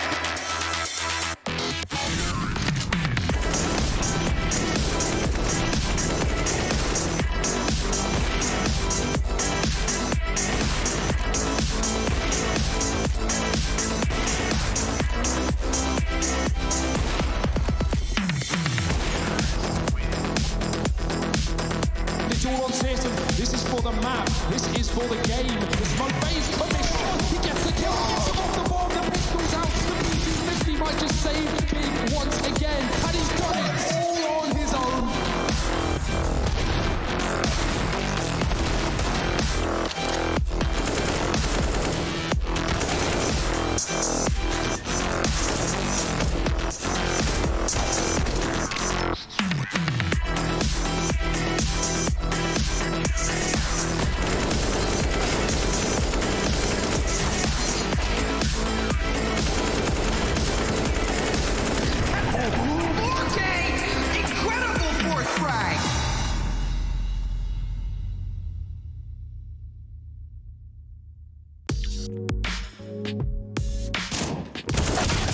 Okay, it's CT-sided. Should be. Therefore, it's way more accurate.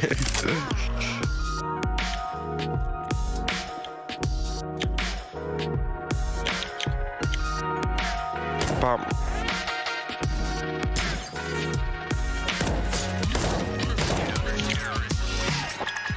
I don't even see you when you kill me. Your reflexes are from like a child. Hey, what about this?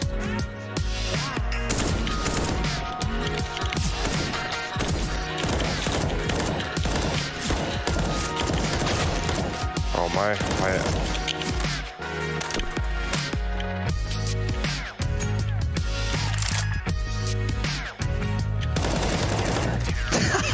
Bitch. Oh no.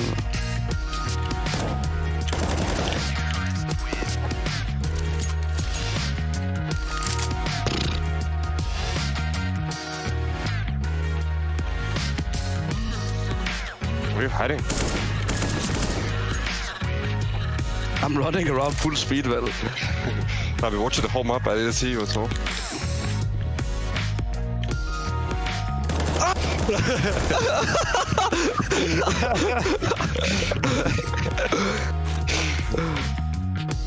For fuck's sake. Not again! I did that. Oh my god.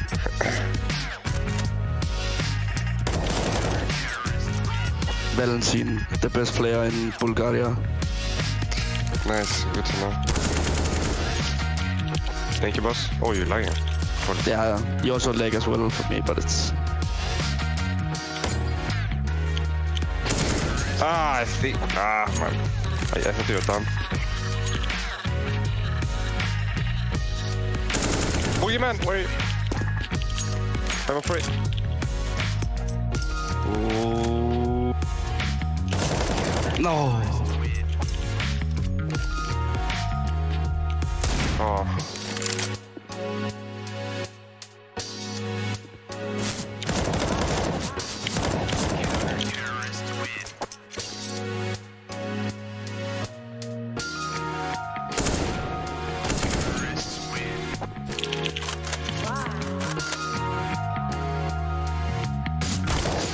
Oh, one shot.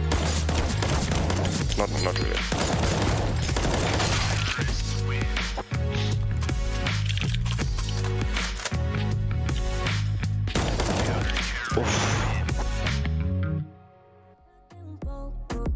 ESL Pro League is brought to you by Gaming Malta, Intel, US Air Force, 1xBet, and DHL.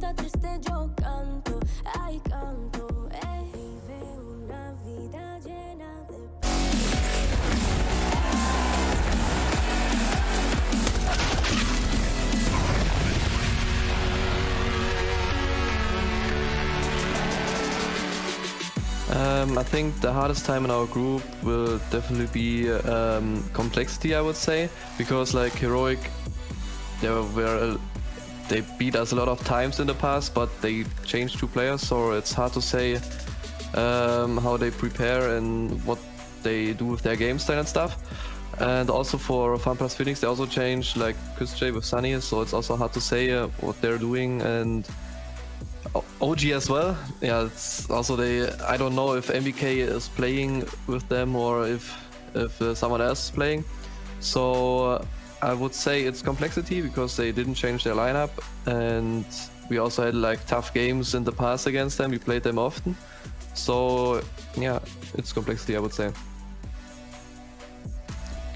Well, you heard it from Saracen's mouth. Complexity, their biggest challenge when it comes to Group A. But I have to say, is that in fact true for them? Currently sitting 0-2, where Complexity are 2-0, big in crisis, trying to save themselves here.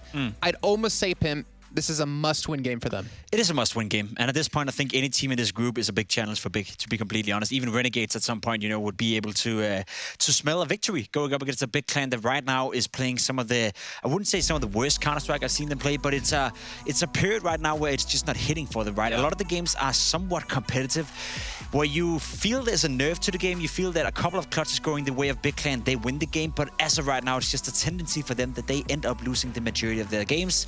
As a result, you can see O2 in this group now facing Complexity. You described it as a must-win game, and I fully agree with that. Losing right here, I no longer believe, that Big Clan is going to be able to make it out of the group. And I think Heroic are sitting here watching this match, hoping that Big can take Complexity down, because if that happens, Heroic might be one step closer to getting that first place finish and potentially that berth into the semifinals of the playoffs. But we got to focus on this match right here, right now. And these two teams coming from a little bit of a different past in the latest results. In the last 4 matches, Big have lost every game, and Complexity have won every game, with 2 of those being up against OG. So when it comes into this match, Complexity, they have to feel confident. Super, super confident. They're playing the best Counter-Strike we've seen in this group so far. I think the results right here is showcasing that as well. 2-0 against OG, 2-0 against FPX, and then 2-0 against OG again in a rather convincing fashion. Sure, there's been a couple of close maps, but apart from that, I feel out of any of the teams I've seen so far in this group, by eye test, the best playing team so far has been Complexity, and that's even after watching Heroic playing so well today. So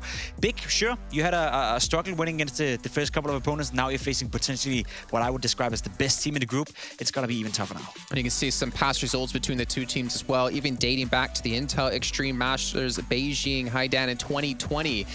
And it's a rough time. I mean, they lost to Complexity then, but that obviously was with Complexity not having Poison in the roster, and that kind of makes me turn my attention towards Poison in particular. Do you think Complexity still have a little bit of room to grow in terms of hitting that stride they had last year when they were one of the top teams in the world? Yeah, and I think we're starting to see some of the things we need to see from them to get there. Poison, a player that so far in this tournament has played wonderful Counter-Strike. You see him getting better and better and more comfortable, and he was out on a sick leave, let's put it that way, for a couple of months, where Complexity, they were bleeding, right? They were really needing their 5th, and as soon as he got back into the lineup, despite as an individual not playing to a high level, the team started to perform again. In this group stage so far, he's one of the best fraggers we have even seen so far. He has one of the highest ratings or so, and if you take Poison in that level, you match him up against Blame F, you match him up with Config and Complexity, then all of a sudden you have so much firepower that even a guy like JKS, who potentially could be and should be the best player within Complexity, is no longer going to be needed in order to be the top fragger. So for my liking, you see it right here, he's topping the scoreboards. If he continues like this, then no one from this group will be able to beat Complexity. And I like how you mentioned JKS in there, actually, because I feel like Complexity have not found a way to truly unlock how good he was when he was back on 100 Thieves. And I guess the question then is, do they ever need to unlock him to that same kind of level? Is it needed? Is it needed for JKS to be such a vital player for them? I don't think so. Not when you have Config. He's the definition of X Factor when it comes to Counter-Strike. He can be the best player on the server. He can be one of the best players in the world one day, and then he can be a sack of potatoes the next one, to be completely honest. So having that X Factor within your lineup, that's always good. You combine that with some stability in Blame F, who's always performing at a high level. JKS, even when he's having a bad game, quote unquote, he's still good. So there's so much good foundation, I feel, built around Complexity that you have all the ingredients to be a top team. So I'm not even sure JKS is needed to hit those strides again. And with how these two teams have been playing, it seems like Complexity might not even need to hit that kind of stride to be able to beat the likes of Big Clan. As we take a look at the vetoes and the picks, and it looks like we're going to be starting things off on Mirage with Complexity picking that. But I do have to say, I think Big are going to be happy with that, considering they had a 16-7 win just yesterday against Heroic on it. They will be, and I think that's the one thing going the way for Big Clan right here, that the veto is looking good for them in the sense that, yes, we get to see Mirage. It's Complexity's home pick. They always pick it, no matter who they're up against, and they always win it. For the majority, they win the games on it, and they feel comfortable, right? If you're Big Clan, you then go into Dust 2, a map that I will say Complexity, I haven't really seen them play it that well. They can play it to a decent level, but if I'm Big Clan, who used to be one of the best teams in the world on Dust 2, I would feel fairly comfortable. And then you have Nuke as a third deciding map. Looking isolated on those 3 maps, I would even go as far as saying those are the best 3 maps for Big Clan. So when it comes to the veto, they're winning out big time. The only problem for them is they're facing a better team than themselves. Yeah, I was going to say, winning on the vetoes is good, but can you win when it comes to playing in the servers? completely different question. And I even think towards, Nuke, if we do get to that third map, we saw a big struggle against OG, how able to take ramp and Complexity. The funny thing is, you talked about Dust 2 with them. And in my head, whenever I think about Complexity and Dust 2, I always think about a certain player. I always think about Blame F and his lurks he does T side inside of lower B. He always seems to put up such big numbers for the roster that I really don't know how it's going to go. No, it's tough to say. Blame F is a great player. He's a rock-solid player. He's also a rock in physical, too. Yeah. To be honest, he's a guy you don't want to run into, and that's the case with him, right? If he continues to play at that level, then you have the likes of Poison, especially on Dust 2 as well. You've seen his scouting. Like, you have two of the best scouters in the world going toe-to-toe. Yeah. That in itself is an interesting talking point. Having Searson and Poison going up against each other on a map like Dust 2, where you will see up to 10 plus kills, with the scout from probably both players combined, because they just love to play it. So there's a lot of good players on the server right now. There's a lot of good things we could pull out here, but at the end of the day, if Big don't find a way to raise the level they've been playing at as of lately, then we won't have a game on our hand. We need to see them step it up. So I think we've been kind of discussing this over the last few days when it comes to Big Clan, is that they can't really seem to get these executes right on the sites. Strategy-wise, they're not really hitting where they need to be. Now, obviously, when you go into the map pool that we have here, Mirage, okay, I feel like you can kind of skate by on that since it can be a very puggy map. Dust 2, very, very similar as well. Nuke is obviously going to be a very tough one for them. But I wonder, is that in your eyes what's lacking with Big? Is that for some reason the strategy is just not seeming to be at the level it should be for a team like this? To be completely honest with you, it's a bit of everything, right? You look towards the guys right now, you see glimpses of what the individuals can show up with. Searson is still playing well, but not well enough. Santaris is having a decent tournament, but he could be better. The same for Tapson. He's doing all right, but he could be better. You lack that X factor. You lack that one player who's hitting the strides, who's really stepping it up. Keto and Tissian, I guess they're doing their job, but again, they could be better. So you look at your entire lineup right now, and everyone is performing decently, but not to the level that is expected if you want to be one of the best teams in the world. We've also seen them have a couple of times where they're leading 4-0, and then as soon as they get shut down the first time around, the plan B is not working, the plan C is not working, then you go back to plan A, who's already been figured out, and Big Clan doesn't have anything else to offer right now. So it's tough for me to pinpoint at one certain area that is making them lag right now. I will say it's the whole package. As a team right now, they're just not hitting their stride. Well, speaking of the whole package, we got to bring in our commentators and check in with them, as they're going to be the first time here today with Harry and Hugo. How you two gentlemen doing? We're doing good, man. We're doing good. We're all ready to get this started. I did my hair and everything today for you, Jason. So hopefully you appreciate that. I like the I'm looking forward to it. Oh, well, screw you, man. I don't even know what to say to that. Hugo, how are you feeling, man? I'm good. I'm good. You good? I'm happy to be here. Big. Happy to be here. First time caller, long time listener. Long time listener. Yeah, first time that's caster. how it is. Picking up the mic, gonna give it a go. We'll see how it goes. Can I ask you really quick, Harry? Do you dye your beard that ginger, or does it just come out naturally? No, man. It just grows on its own every day. It's glues just here. it on every morning. Yeah. I shave hair from other places on my body that I can't go into. Well, this is a family show. I glue it onto my chin. I have to say, so we're gonna have to cut you two out there and just leave you guys, I guess, to commentating, because that's very disgusting. And I'm assuming he meant his armpits or his back when it came to shaving off hair on other places. Yeah, well, if you've seen his back, he doesn't need both. So anyways, moving into this matchup, we are just about ready to dive into a very important game for both teams. Complexity trying to get to that 3-0 in the groups, and obviously Big Clan trying to stay alive. It's all going to kick off here on our very first map of the day. It's going to be on Mirage, and it's going to be brought to you by those two fine gentlemen you just saw before. Yes, indeed. Big v Cole. It's the game we've all been waiting for. Big so far 0-2 in the group. Not looking good for a team that we have high expectations of. But let's see if they can turn it around. Let's see if they can prove it today. Tabson, he's gone from the fray. He's gone from the round in an instant. And Complexity are running rampant in middle. That's a lovely shot from Santares. But will it really change the course? Cole are in jungle. They don't check Searson, and he drops the bomb and almost another. Config lives, however, and Blame gets flicked by Santares, who's feeling it today. 2 kills from the Turk, and now it's only Config. Oh, but he's got it down to this 1v2 and does still have this bomb left to play with. So let's not write Config out of this one just yet. Santares being very, very low as well. That's something that might play into this. Right now, he's just holding his ground. He's waiting to see if Big give anything away, right? In their attempt to play for information, in their attempt to get control over this round again, maybe they overstepped the mark, and so Config back in towards the A bomb site, now stopping at stairs. Can he find Xantares? If he gets away with this one kill, he's having to check everything. If he gets away with it, maybe there's a chance. And Config now locking that in. 6 points of health. Tizian, full HP. You've got the last man is the hardest one still to fight, right? It's the boss battle for Config. Into the 1v1. He's wounded, and he's heading in towards the B bomb site, but Tizian is already beginning a rotation. Should have a plant here at least, right? Tizian's got to walk. He doesn't know where on earth Config is, but the bomb plant will be heard, and he can start speeding things up. At least Tizian is not left on the wrong side of the map. However, Config has snuck out of there right towards short. Bomb is for him. Obviously, a tap could force a peek, and as long as Tizian hits one bullet on Config, he's a dead man. But Tizian's got a lot to clear, and Config doesn't care. He's wrapping around. He won't jump window. He's avoiding making noise, and he's going for the full flank. The only danger is the bombers are planted for market. Luckily, Tizian has no kit, and he's going to be tapping it, faking, trying to force the fight from short. Now Config starts to run, and Tizian's not on the bomb.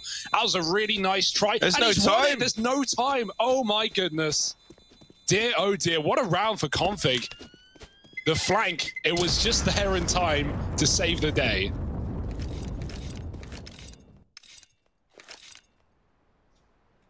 You take those, Harry.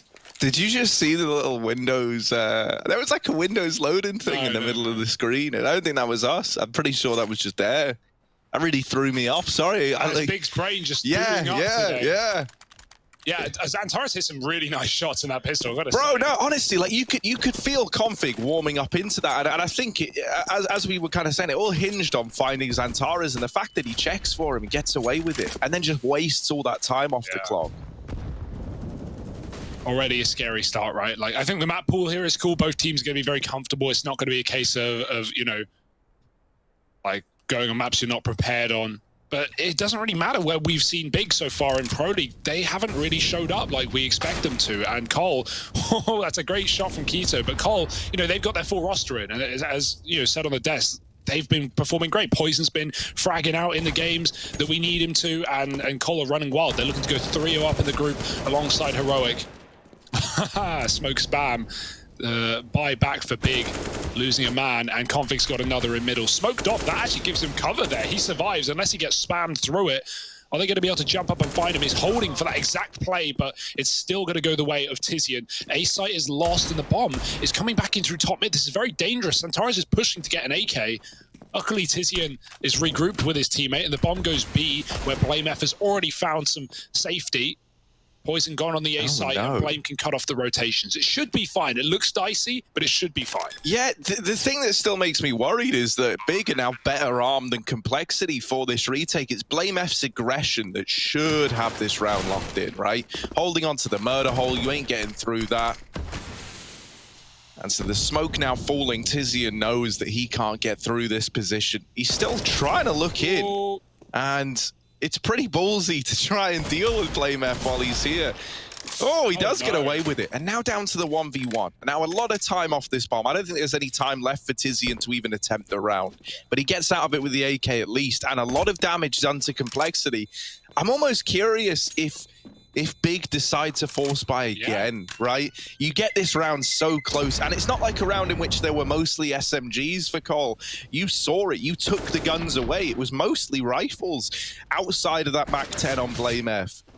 So, you know, you get out of it with an AK. You could drop a Deagle over. Anything you find in a round like this now is just inherently very, very valuable because you're breaking the money of Cole early on in this game. So what's the decision going to be? Just Eagles by the looks of things. Yeah, I agree. It's very tempting. I'm surprised Big don't go for it. They probably just want to play things safe, get their gun round in as soon as possible, right? Another factor Pim mentioned on the desk was we've got two of the best scout players in the game up against each other right now. Searson certainly has to be noted as probably the best scout player in recent history. And Poison, I mean, put a scope on his gun and he's, you know, deathly sight to witness. But it won't be a scout v scout. It's again the rebuy for Cole, with Big just taking a breather. As a result, a clean third round for Complexity. Only Xantares left with a Deagle. And not much going to be given over to him here either. Cole actually want to keep a clean round, right? They want to keep their guns, and so they won't be interested in hunting, especially knowing that Xantares has nothing to work with right now. Poke your head out if you see him, take a chance, and JKS will. 3-0 lead for Cole. Big coming in with their buy round here and now.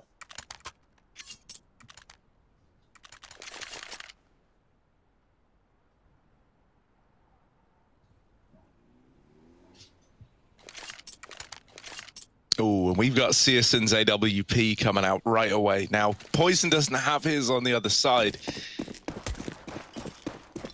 I want to see Searson impress us from the get-go. I feel like Searson is always doing pretty well in a lot of these big series, right? And he was someone who, during like the rise of Big, was instrumental, man. He was like topping the charts alongside guys like Tabson, right? These two were just doing some phenomenal stuff, and so I feel like he's a big key here. And getting this started, especially when you don't have Poison with an AWP on the other side to be causing you too many problems, I think that would just bolster this Big defense through the roof. But right now it's looking like a B play, and Tizian is here.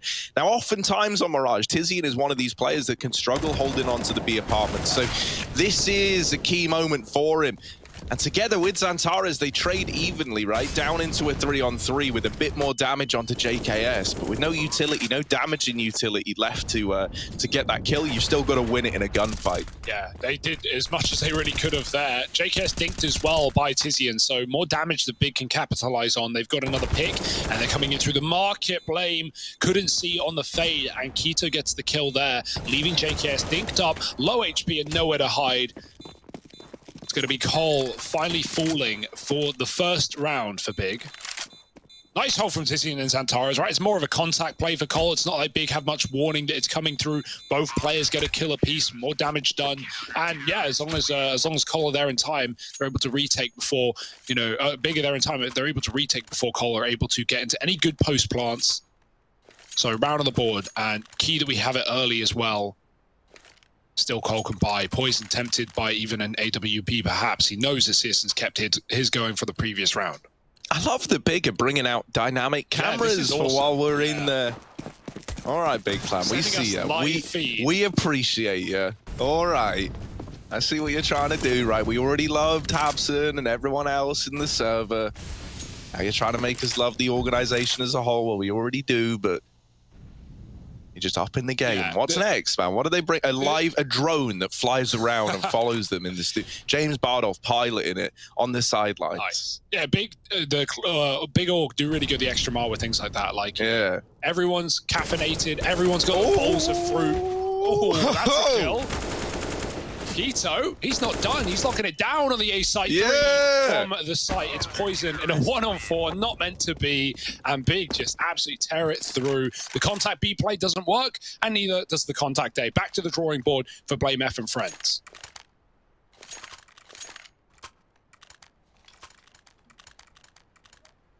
Stop it. Big, stop. Come on. Xantares cleaning his mouse. Of course, he's got the big bin, the big waste paper bin down there, full of little tissues. Sweaty hands. Don't want that to get in the way of the gameplay. Man, he's just leaking frags right now, Harry. I don't want to think about it like that.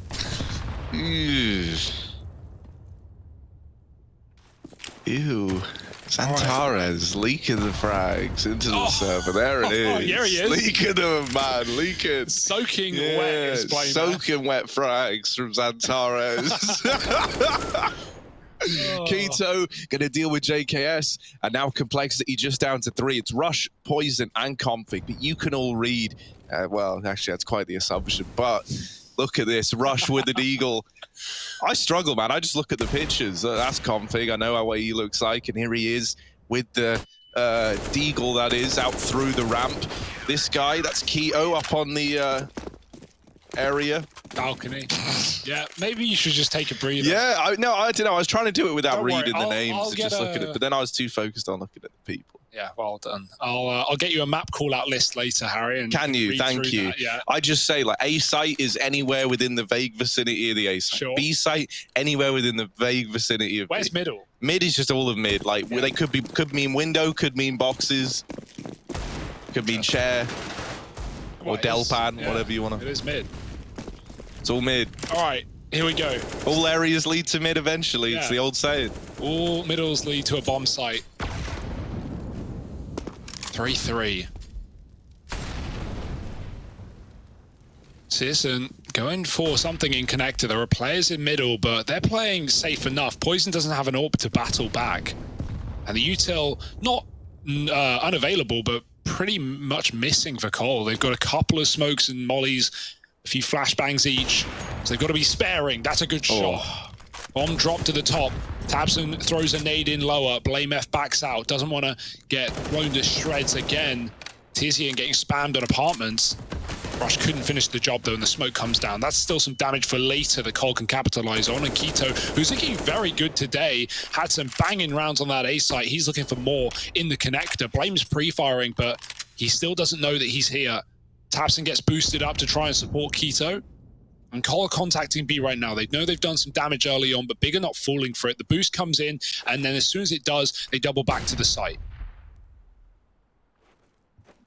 Oh, this is the make or break. Look at k1to. Oh, he's crazy. k1to's running though, and they hear him. There's the turn from JKS in the right place at the right time. Tizian now left up in this bomb site with Xantares drawing the attention away, and he's got them fixated on short, so Tizian can just wait patiently inside of the site. Ooh. There's blameF deleted. JKS doesn't fare too well either, and I like what we're getting out of guys like syrsoN right now, like Xantares, right? A pretty ballsy flank from k1to, but he's feeling it, and he tries to hit a good timing. He's maybe a few seconds off, and it's one of those moments where he hears the footsteps running in through the B apartments. The only reason he starts running at all is because he thinks he's going to miss the timing, and then that throws him into the crosshair of that fourth man. If he'd snuck up the entire way, you know, he probably gets away with like 3 on the flank. Yeah, right. You're trying to find that timing before they're jumping into B, so you can actually assist, not just be left in this awkward, fast retake, which, while is still valuable, yeah, he's trying to get as much value as he can. k1to back at it again. A third kill with a bomb at his feet. This guy's feeling it, man. I love seeing k1to perform, and we've got 4 out of him. Deagle picked up, looking to do the damage to Blame. And pushing through the smoke. Blame on the other side. Flash, and he's blind. Great stuff for k1to. He's 15-4 right now. Doesn't miss an ace to deal with the pistols of Cole. And okay, yeah. Wipe your hands off after that one. It's getting messy.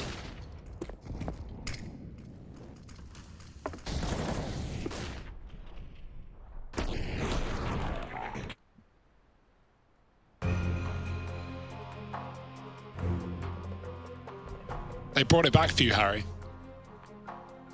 Your favorite.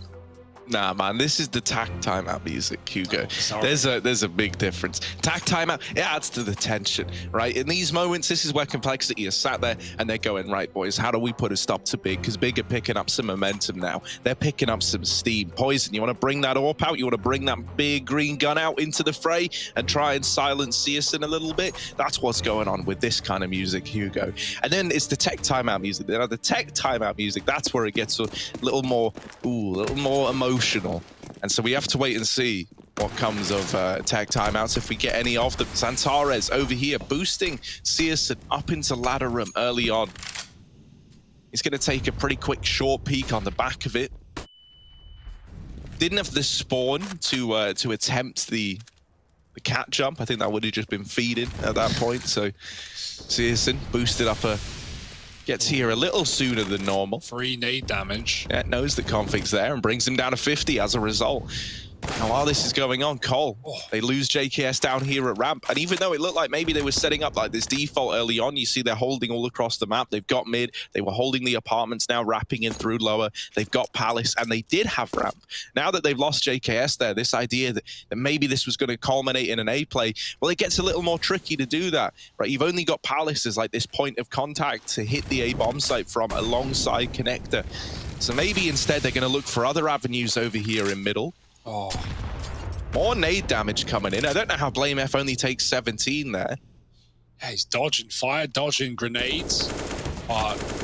It won't be able to dodge death. They've got to eventually commit into A. Rush with a huge kill there to actually pick off tabseN. They know that k1to got the kill from stairs earlier, so he's still somewhat in the site somewhere. Xantares from range getting 2. Can't find a third. k1to under the balcony. They know he's somewhere. Where is he? He's poked his head out with a kill and crossing to the site. Tizian steals the last frag. It's Big with 6, and they are looking far better than what we've seen in these last couple of days. It certainly helps that k1to is just dominating. 17-4. Man's not missing a shot. Xantares has been finding multi-kills. We're seeing good utility out of Big. And Cole have tried, a few different approaches. They've tried these contact plays and through both sides. They've gone with mid control. Big have been happy to give it up, and their comms are there. They're smoking each other from short to con, etc. Cole, where do they go from here? Maybe a bit of a faster approach. A more telegraph one, perhaps. tabseN, got to be careful. Flashes in hand. Blame will dodge. And tabseN still runs out and takes him down. It's a trade. But that's a free gun given over to Cole on an eco. Yeah, I mean, you take that if you're Complexity, right? A 4-on-4, now an M4 retrieved and in the hands of Config. That is a dangerous man to arm with a weapon. And look at what he's gone on to do. tabseN, dropping that M4 over, has now dug a huge hole for Big, rather. Complexity getting this bomb down. Guns dropped all over that A bomb site. And Config getting all 3 of those kills, just picking up steam after getting that M4 from mid. Xantares and Tizian now left in a 2-on-3. They even want to give this a go. They are very slow on the approach. They're still giving it a bit of a look in. Wow. Poison just P250 Xantares out of the round, so that's him out. And Tizian mopped up as well. Config with 4. So dropping that one gun over to go and get that mid kill from tabseN, it might not have felt like it was going to be anything big at the time, right? You only give over one gun. You keep a 4-on-4 at least, but those 4-on-4s are always going to favor Complexity when they're on a round like that. Yeah, you can just see the light bulb above Config's head, right? He gets the gun, he just runs through 2 smokes in connector, gets out top con, gets stairs, and just starts chasing kills. Like, I've had enough of losing, of playing Team CS. I'm just going to run into A with no utility and kill everyone. And hell, it works. It gets Cole on the board. Can they keep it going, though? Now they got the guns. Big are pushing up on the ramp. Cole leave from this position. They actually come back with the bomb. The AWP. Catching Rush, throwing nades, trying to clear this corner. syrsoN's blind, but a flash thrown on his dying breath. But they never knew about Keto, who not only is performing, but is now tucked in front of the smoke. That one will be a bit of a surprise. Config doesn't check, and Keto gets away with murder. Nade to follow. And the util right now for Big is incredible. Like, these HEs are always finding damage. Even if it's only 20 or so, that still can add up quickly.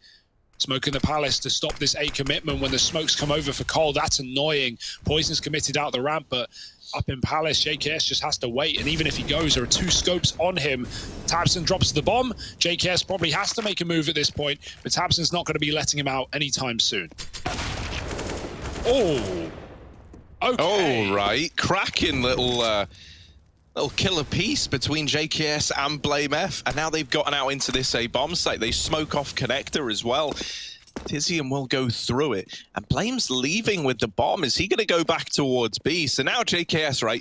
We've got to keep our eyes on what JKS is able to do here. He's trying to keep both players over at A. You know that Big are going to start rotating, right? You get 2 kills into the bomb site. The bomb was seen here. And JKS doesn't get any kills, but he has kept the attention on that A bomb site. And while this has been going on, BlameF is bomb planting at B. So now he's given a 1v2, a chance at the clutch in a round like this. It went from a pretty tenuous cross into now a chance to get set up, to get ready and waste time off the clock. Already this bomb ticking down pretty far. Xantares and Tizian on for the retake, playing it together, trying to stay somewhat near each other, right? But they don't want to line up for BlameF back here at the bench. Shout out Katie in one time. And here he is, waiting patiently, now hearing the footsteps. BlameF, first kill, and now that second man needs to get the trade, but BlameF holds the line, and Complexity, that's why they put the faith in their IGL. When he says, I'm going to go plant B, JKS, you die trying inside of A, boy, do they die trying. Complexity up on a 5, and it's the clutch going in favor of BlameF. Yeah, that's a team play, right? Like, not necessarily JKS fragging out. He does get the key pick onto the A site as Blame combos a nade with a spray. And yeah, Blame picking it up. I mean, that's what you expect from this guy. Not just brain power, but aim power as well. Often performing for his team at the top of the board. And now a quick timeout for Cole before they get back in. They want a moment to breathe. They probably need it after a round like that. Never really should have been theirs. You take it. And they're starting to take Big's money with it as well. A couple of players with a little left over, but it's going to be running out very quick.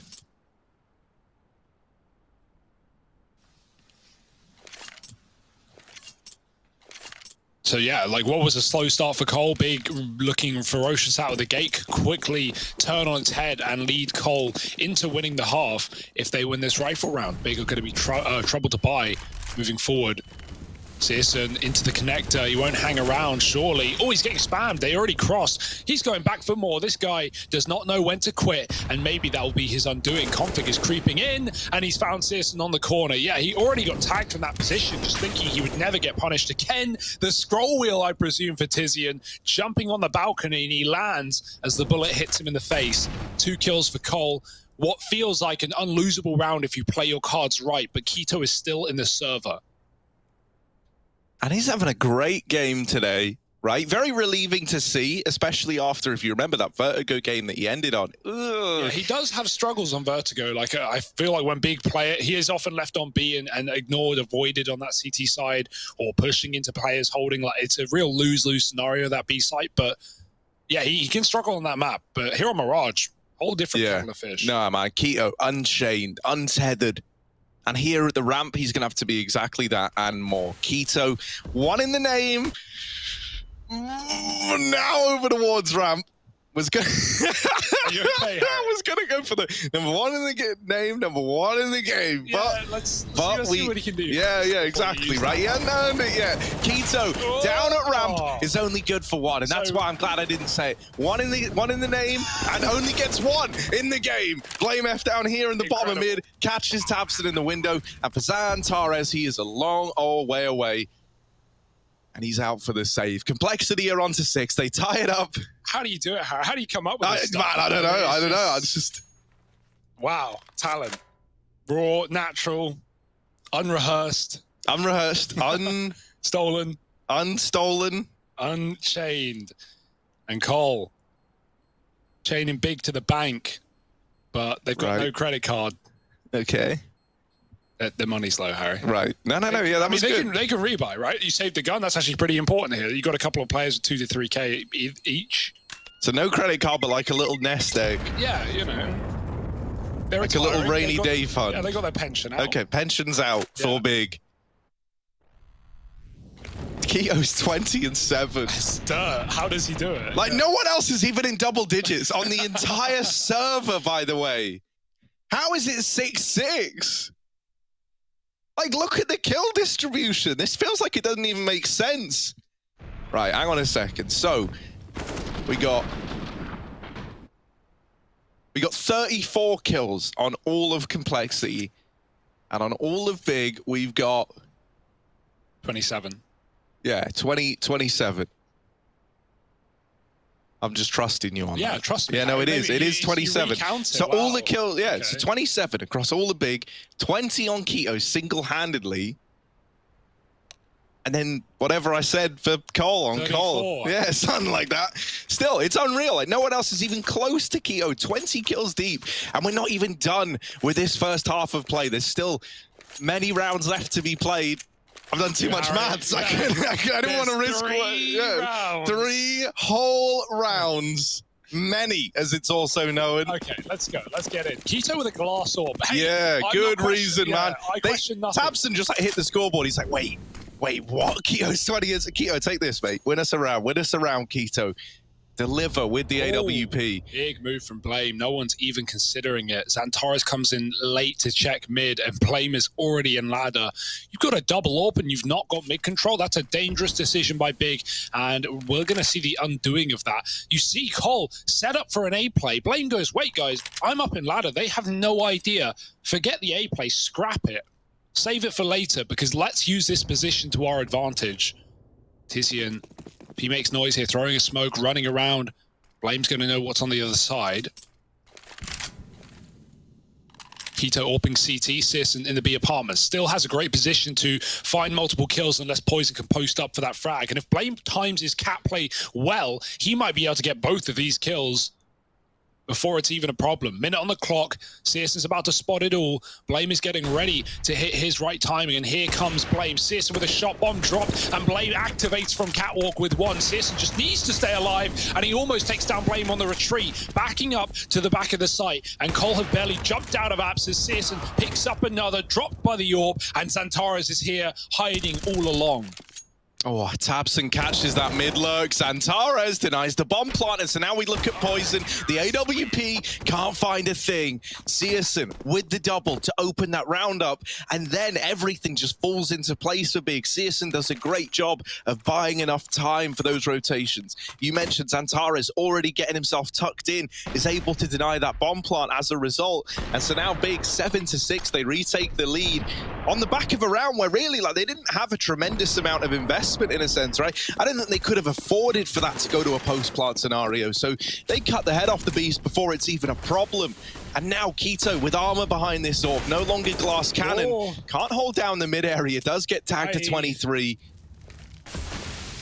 And now Blame's out of there, back over towards the apartments for Cole, and a fast play into this B bomb site. Tizzy, and they're already up and past him, but he pushes into the apartments. He lets one player loose down in the bomb site. Tizzy is up in their face, and finally spam through the smoke. Now Keto low on HP, trying to hold off from bench. Molly's raining in, and Poison does get the better of him. Tabson's gone from the round as well. Searson and Xantares both having to rotate in late for a 2-1-3 retake. This might just be the save, as they admit defeat in this fast B play round. Complexity, it might not have worked in the one prior, but this time it's a lot faster.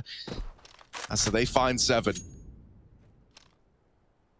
Yeah, wow, we're getting some great entries out of JKS in this game as well, right? Like, not only getting that 2v2 or 2v4 with Blame coming out into A earlier, where Blame wins a 1v2 on the B plant, but even just there, double entry into the B site, very important shots. Keto misses the one chance he had to keep that round alive.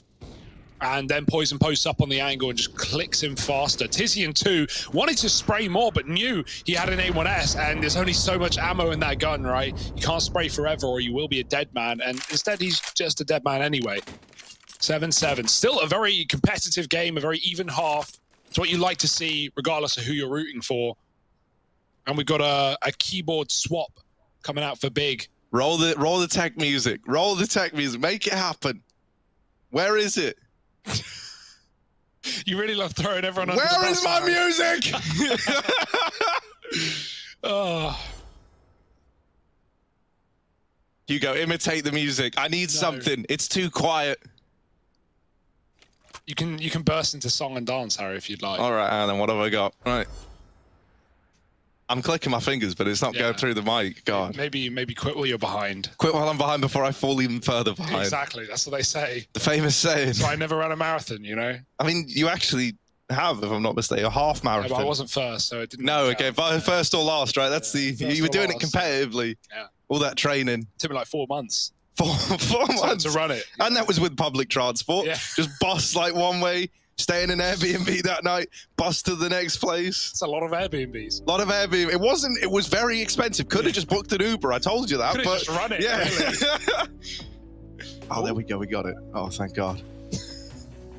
I like to think there's somewhere in production they were scrambling like, where's the song? Grabbing Someone's moved the song. Throwing cassette tapes out the way. Oh, man. All right, Hugo, here's my scenario this time around. Oh, no. No more fanfic. Harry. Imagine this, right? Oh, dear. You wake up, Christmas Day. Okay. You go downstairs. Jason Lake turns around from the oven, sweating, because it's hot. Yeah, got that. Big Christmas dinner, ready, prepared, all there. Sat at the table, across from me, Blame F, staring at him, man. He's huge, right? He's already like had some, I don't know, white meat that day. Is that what you eat if you're trying to get Turkey? like? I don't know. He's had some stuff, and he's feeling all good. And you're having Christmas dinner with the Lakes. Now that would be phenomenal, wouldn't it? Yeah, that would be phenomenal. I expect my invite in the post, and yeah, we'll see you then. And then when it's all over, you eat dessert, and they're called Jason Bakes. Now, come on, that's something, right? Okay, Cole needs to get that out on YouTube right now. Look at this. Put together that series. But for now, we're back into the game. We're back into the fray, and we're away from the baking. It's Searson trading in middle. Config gets caught by Tabson, and they're coming out from under just a few seconds after Config's dead. If only he had lived, Rush could have traded. Poison's still looking for it, but not getting given kills in middle. Oh, Xantares, he just looks away to check bench, and in that point, Tabson now doesn't know that Rush is in connector. Oh, this could go very, very wrong, very, very quickly, and Rush gets the kill to put Cole back in a 3-on-3. Xantares pushes through the smoke, but Rush is holding for it and saves Poison in doing so. 2-on-2, B player pushing through, Tizian on the big flank. Oh, he might miss this completely. If they go back up Cat into B, this is a miss. Oh, this is so weird. What an outplay for Cole. They know they killed Zantares, and that's just enough temptation to turn it around and take the empty B site. In they go, uncontested, big. You're going to realize a little too late here, buds, that this is not an A play. Keto and Tizian left in this retake, rounding out the half, and they've read it all wrong. Now having a beginner rotation from this A-bomb site. They've gone around the world and now back again in towards B. Poison it short. If he whiffs this, if he messes this up, then it could cause problems because Rush is very, very low, but he nails the shot with the AWP. And Complexity, they close out this first half narrowly to their advantage, but it is a close game and a game that you do not want to miss. The second half is coming up in just a moment.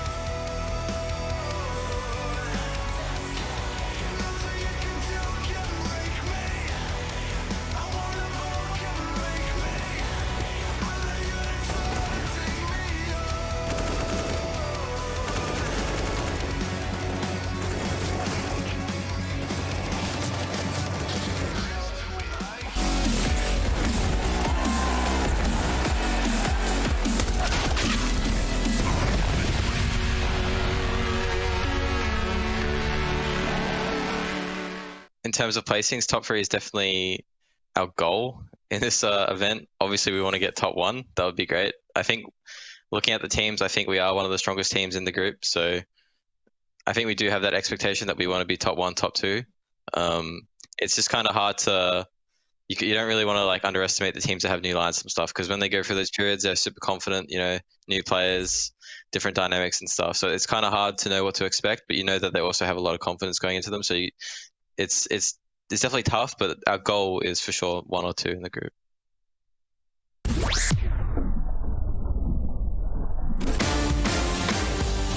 Hey Future Pros, back on Mirage, this time with a flash. This flash should help you when taking the B site. To do this flash, get into this corner. Aim at the top part of this wall in the center. Run forward and throw the flash just before you collide with the edge of the wall.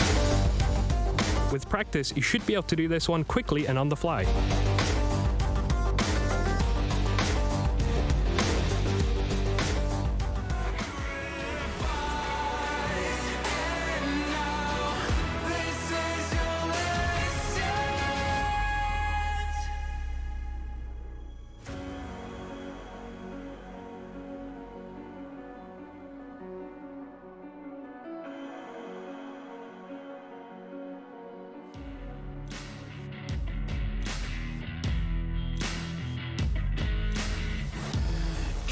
Your destiny, slay your enemy, raise a legacy.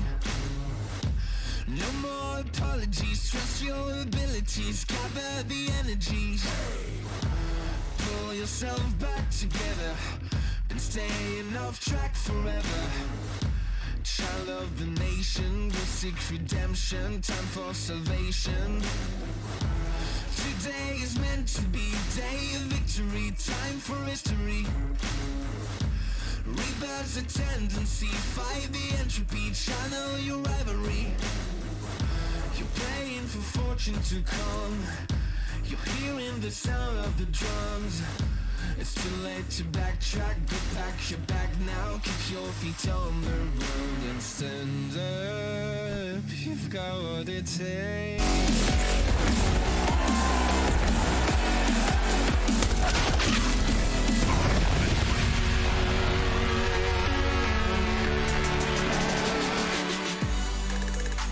Well, this is a series that just might have it all. We've got Keto carrying right now at 24-9. There's only one other player in double digits, and that's Blame F at 10-11. This is such an oddity of a game, and yet despite that, it's still Complexity winning out this first half of play. Now moving into the second pistol, we've got Big donning a bit of utility on Keto and Tizian.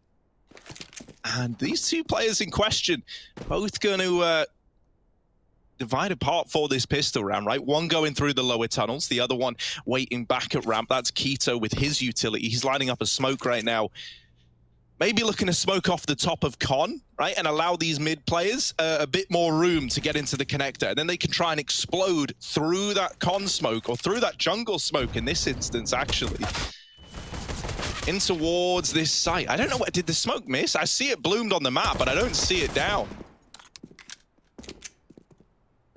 That's a little bit awkward.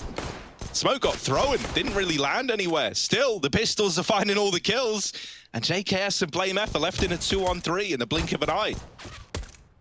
Oh, that's a big kill for Blame, catching the cross. The bomb still made it, but JKS should be able to put a stop to the player. Post-plant, immediate kill. Tizian now in a clutch, and he's so low, just a bullet would end his career right now, and he's being trapped and wrapped from both sides. Swings wide, but it's Blame from behind, and Cole find a pistol round. Not just the half victory, but the first as well. This could get out of control very quickly unless Big have some tricks up their sleeve. I wonder if they're going to force. Cole did, after getting a bomb plant. Oh, sorry, no, Cole won the T-pistol as well. Do ignore me, but regardless, we see most teams force nowadays in the second round, especially with the bomb plant. You can get some AKs. Big, we'll see. At the same time, there's a team that loves using deagles as well, so it's just as easy to play like a deagle only round and then come in with a buy. But here they go. Yeah, why wouldn't you want to have a rifle round like this? Cole have 3 SMGs, and if you're Big, you've got 3-4 rifles, a little two Galil's AK, and a scout on Searson. He's about as deadly as that as any other weapon.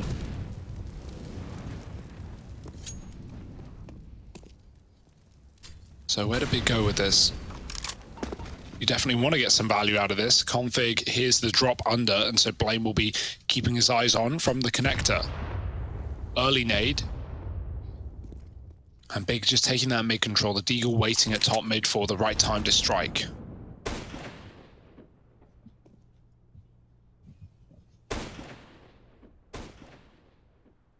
It's a standoff between these players that don't even know they're fighting each other yet. BlameF and Tizian. Both just wait. Steal patience. Nade in through middle. Xantares not really brought down by it. Takes 3 damage. He's fine, man. Not even worth talking about. That nade may be a little better. There we go. Xantares tagged up, but in the connector nonetheless. In ladder room, Tabson gets blindsided by Config.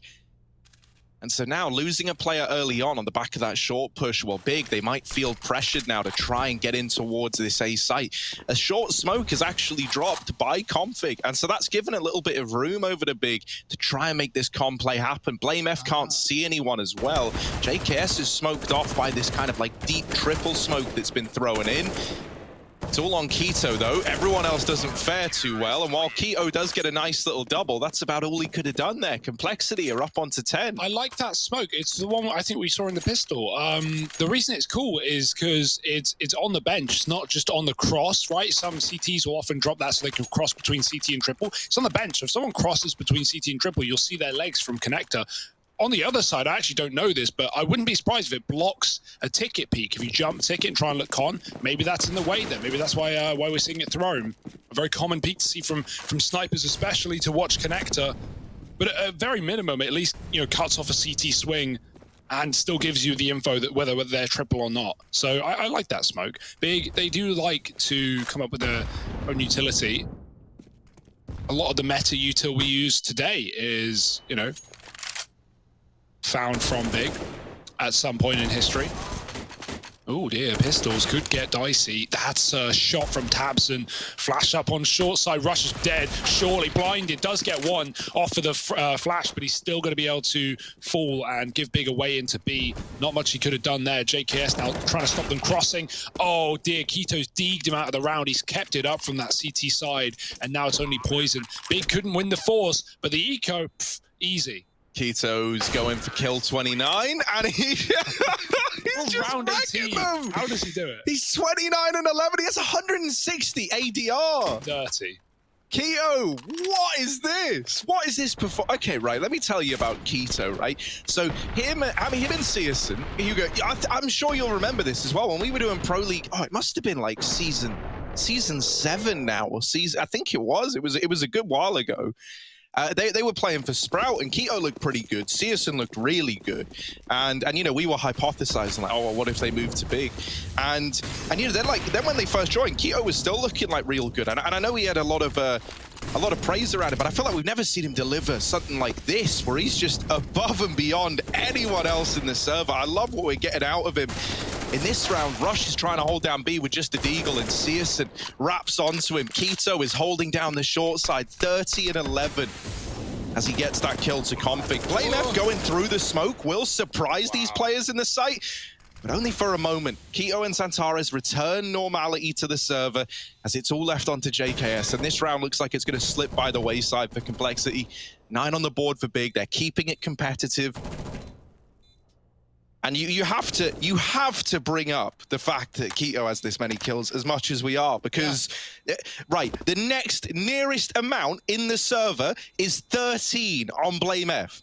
If you literally reverse those numbers, so it's instead of 1-3, 3-1, that's what Keto's on right now. He did the maths. That's unreal.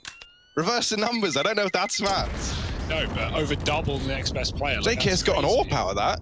Yoink. Saves it at least. All right, that's something. Take that. Yeah, throw it over to Poison. He's got a mid spawn as well. It's looking good for Cole, but hey, Big are pulling a bit of a comeback right now. They found a few rounds on this T side off the back of an eco win and a devastating B play that Cole really just had to throw bodies out, right? Blame running through the smoke. If he doesn't, it's just a done deal anyway. He's hoping to get something sick done. And now it's Poison buying a bit of Kev for his AWP.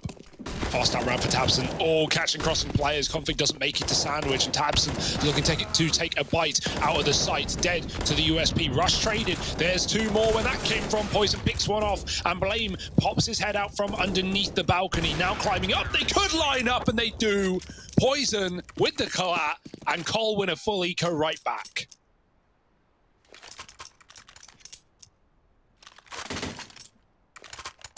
That really is your worst nightmare. They try and swing him together and they line up. The stars align for Poison. 5 A players for Cole. Just brutal. Everybody there. They're both clearing different things as well. Look at that. Oh. Well, still in with the buy for Big, right? It's not the end of the world, not the end of the line just yet. This time they're going to set up over here towards B. The nades are good early. Searson already brought down low from it. And that flash, you know, Rush, he flashes them. Everyone that was in the apartments blinded by that flashbang. And then he jump peeks it for the information and he sees bodies in the apartments. No rotations triggered yet, though. There is still Poison floating around short with his AWP. And as these footsteps are getting made, Poison is now in the right place at the right time. Tizian removed. Scalpel out for Poison, and the Doctor is in. The smoke, or rather Molotov, will deny him this bit of ground over at short. And so he's traded. They lose Zantares. Keto having to do it all. He gets the entries, and he's the man planting the bomb over here in B. Yeah, this is now screwed for Cole, right? They've got to cross past this AWP. They know it's on the angle, and there's not many easy ways to get it off. The smoke will do, providing a bit of cover for JKS, but Blame, ooh dear, re-smoked on his corner. Do they really want to give this a go? They've got to decide here and now, and it's no. Cole throwing the towel and give Big double digits. Wow, okay. B is the answer right now for Big by the looks of things. Even with Poison picking up the first, he can't get any more done. And Rush is having a difficult time in stalling out these B plays more than, you know, more than he can.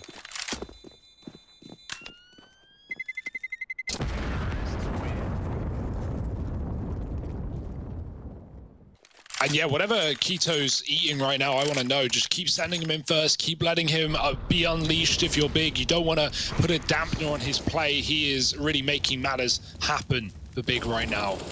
And when you have a player just feeling it right now, right, it's not like this is every game for Keto. He's had some sick performances in the past, but when you have a player just feeling it and everything's lining up and every angle they pre-fire, there's an opponent there, and every nade they throw, it hits someone, like you should make the most use of that you can while it's still working. Timeout for Cole. And 11-10, neck and neck.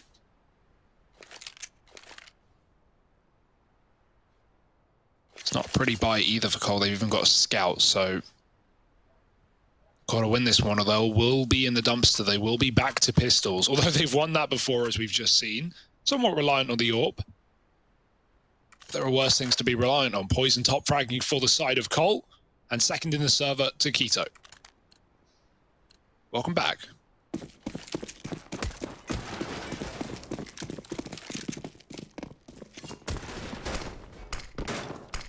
What a JK. Okay, they're boosting into ladder room. Once again, allows for a bit of an earlier peek over here towards short. Or you can just sit in it if you blame F and hold for this lower tunnel wrap. See us run boosted out into top mid. Doesn't find anything from it. Window is smoked. No one else is challenging. This double short side setup for Cole is interesting, right? It gives them a very, very fast rotation to B. It gives them a lot of ability to punish, like a mid-hit where you attempt to get window control or up through short side. It does leave this A-bomb site in a bit more of a rough spot, but with the bomb going towards B and dropped by Blame F, now you are exactly where Complexity want you. Xantares is doing what he can to put this back in the advantage of Big, and they have given this bomb up. They have allowed Big to get that. Blame F has already rotated into this B bomb site. This man is everywhere. He just dropped the bomb at short, and now he's posted up in B. Hidden, not giving anything over, and not spotted yet. Tizian could see the barrel. Tizian could see the barrel, and so he lights Blame F up. Poison, last man alive. The scout out. Keto, fast on the trigger, is there to tie this game up at 11-11. I've got to say, it's a godly reposition for Blame, right? He gets the bomb in ladder. He can either hold onto it where he knows he's going to be met with a lot of utility, or just drop back, window market, go B. And the fact that his two teammates are spotted in market while he's backside, like that's all the bait that Cole need. That Big will never check his position. They're never going to be ready for Blame, and his barrel sticks out. Yeah. Oh, the worst case scenario. So if Keto 2Ks every round between now and the end of the game, say we go the full 30, okay, he would break Config's kill record. Of course, it is Configs, isn't it? On the other side, 37, or is it in the 47? 47. Oh my goodness, yeah. So you know, it's a tall order, right? Like I'm not saying it's gonna happen, and he has slowed down a little. But in an eco round like this, Keto, go far, go. Keto, go get the kills. If you get 4, that's like 2 rounds worth of work done in one. So wow. Yeah, but they also want to win the round, right? You don't just want to throw away guns. We've seen the effect. Well, you know, just play for records, mate. That's what I would do. Play for individual greatness. Who cares about the team? What could go wrong, hey? Well, Keto, he's at least hanging around. He's in a good spot to get frags, but Searson might want to steal some away. Leg to rush. Oh, the lineup, not again.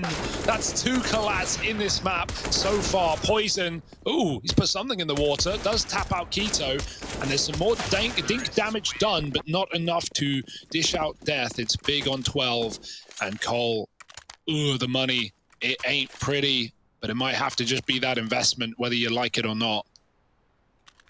34 for Keto. He got 2, Harry.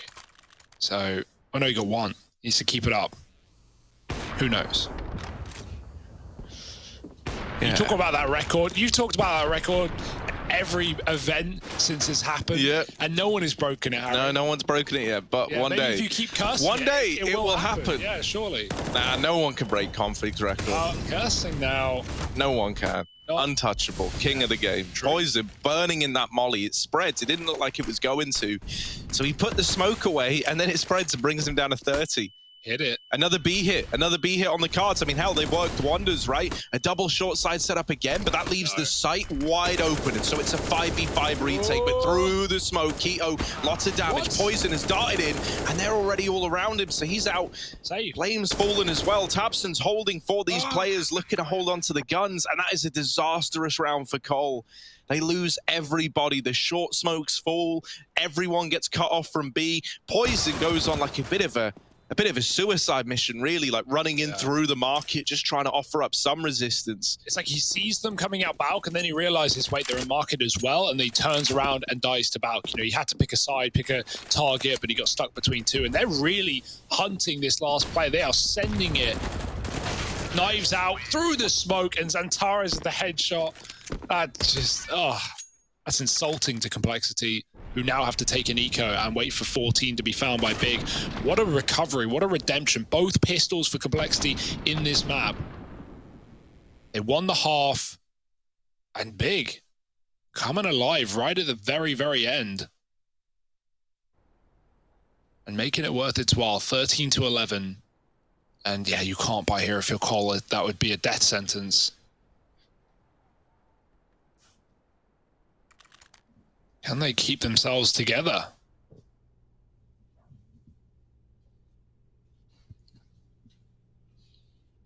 The thing that is so scary is for Big, it's just been B hits relentlessly. And the problem is that like Complexity, they've tried to come up with solutions, right? But you know that like their solutions are never just to stack heavy in that B bomb site. It's always like double up short, right? So you have a faster rotate available. And it's because you don't want to just, you know, fully commit to the idea it's going to be a B play, because then that makes your A site a lot more vulnerable, or mid more vulnerable, right? You have to take from somewhere to give to somewhere else on the map. And so you're worried that if you go and make that adjustment, well, then Big just go A and they walk into an easier bomb site. So they're just trying to come up with these solutions like on the fly as to how they deal with this. Is it by fighting mid? Is it denying this mid control? Oh, brutalized by Tabson. I mean, it's only the pistols. You weren't expecting much in a round like this for Cole.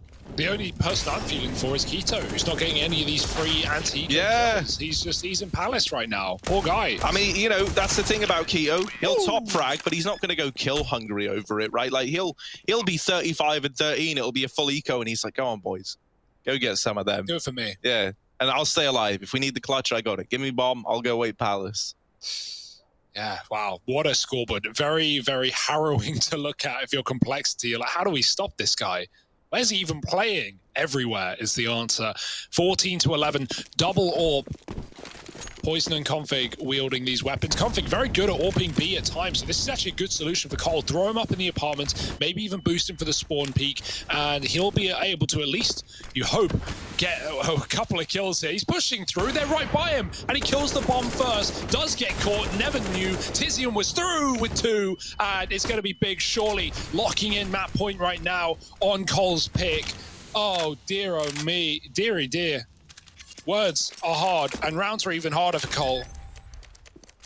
Another fast B play, and Config even kills the bomb, killing Keto deep, who's like not ready for that at all. Why would he be? Tizian was in the smoke and just perfectly gets that revenge frag. There was no way that Rush was ready for that either. Oh my, is there no humanity here for Big? 15-11, and Cole just trying to get away with guns. We saw how hungry Big were to hunt down in the previous round. They'll do it again.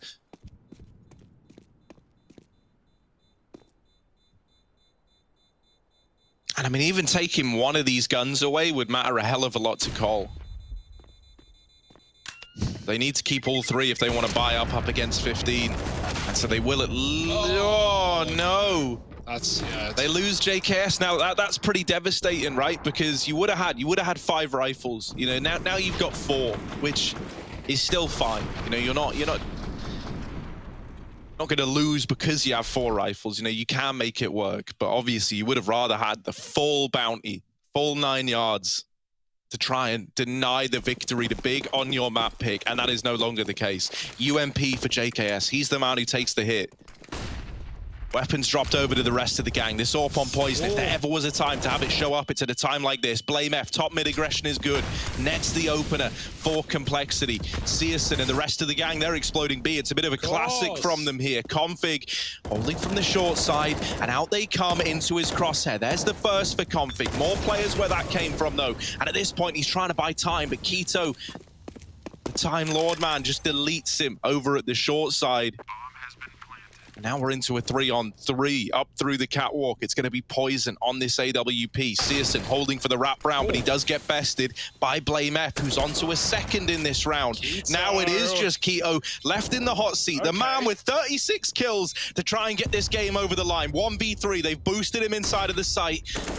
Time now ticking away, misses that first opportunity. Now he might be a dead man walking, trapped on this position. And Blame F narrowly locks in that trade. 3 in the round for himself and a 12th on the board for Complexity, as they just keep the dream alive. Can't say you weren't scared if you were Cole there, looking at the scoreboard in a 3-on-1 going, guys, we really... It's the guy with 40 kills left. We can't lose this round, guys. We cannot afford to throw this 3-on-1. And yeah, scary situation, but 1 kill for Keto, no more. NT, got you believe in there for a second. What a spot as well to boost on the site in a post plant. Just very hungry to chase blame. You can see what it means to him as well. Really wanted to close that round, but now Big still have got to fight for this finisher. Cole are not out of the game, although it may have felt like it at times. Poison, he's been really, really good for Cole.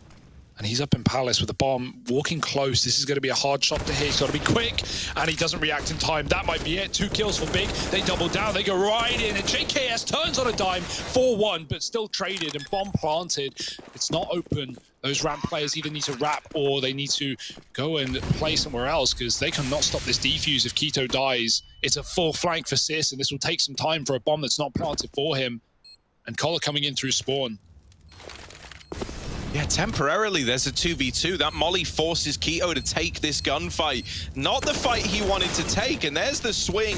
He can't find it. Now they've lost a man who can stop this defuse. They only catch one on the cross, but Xantares is there to pick up the pieces. And what a map from Big. They take Complexity's map pick, and now we look at Dust 2. If we can get that same form out of guys like Keto, oh, it's going to be a scary place to be if you're a Cole fan.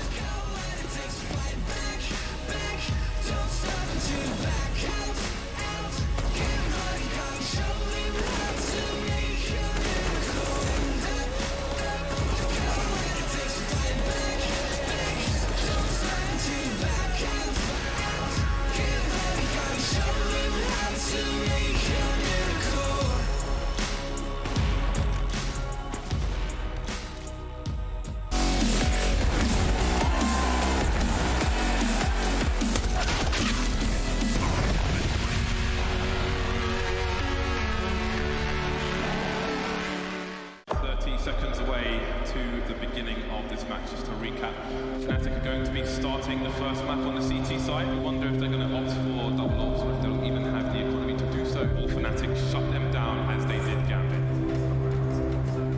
2016 saw Cologne host its 3rd CSGO Major Championship in a row, and as always, the best players from around the world came to Germany to fight for the most prestigious title in the game, with Fnatic's star-studded roster not being an exception. CT plays, but he's got 2 to find, then he's exposed to short as well. Down goes 2, jumping frag, and a headshot no less to take down Kiyoshima. Their solid performance in time brought them into the semi-final, where they now had to face the favorites from Team Liquid. The battle would be tough, but just when Liquid seemed to have it all under control, Dennis reminded everyone that you should never underestimate the Swedes.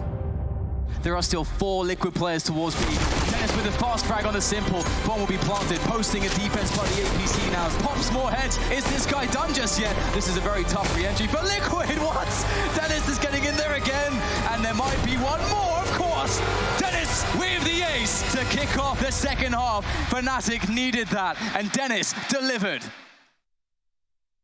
Don't go chasing your demons and ghosts. What you're looking for, you might find what you're looking for. Don't go chasing your demons and ghosts, cause you might find what you're looking for. You might find what you're looking for. We both know we're not the same without rock bottom.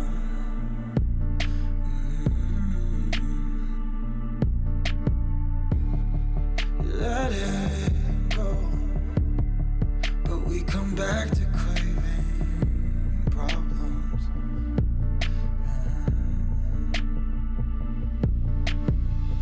Am I your favorite kind of shame?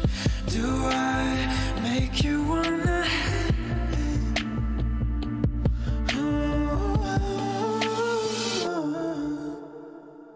Don't go chasing demons and ghosts, cause you might find what you're looking for. You might find what you're looking for. Don't go chasing your demons and ghosts, cause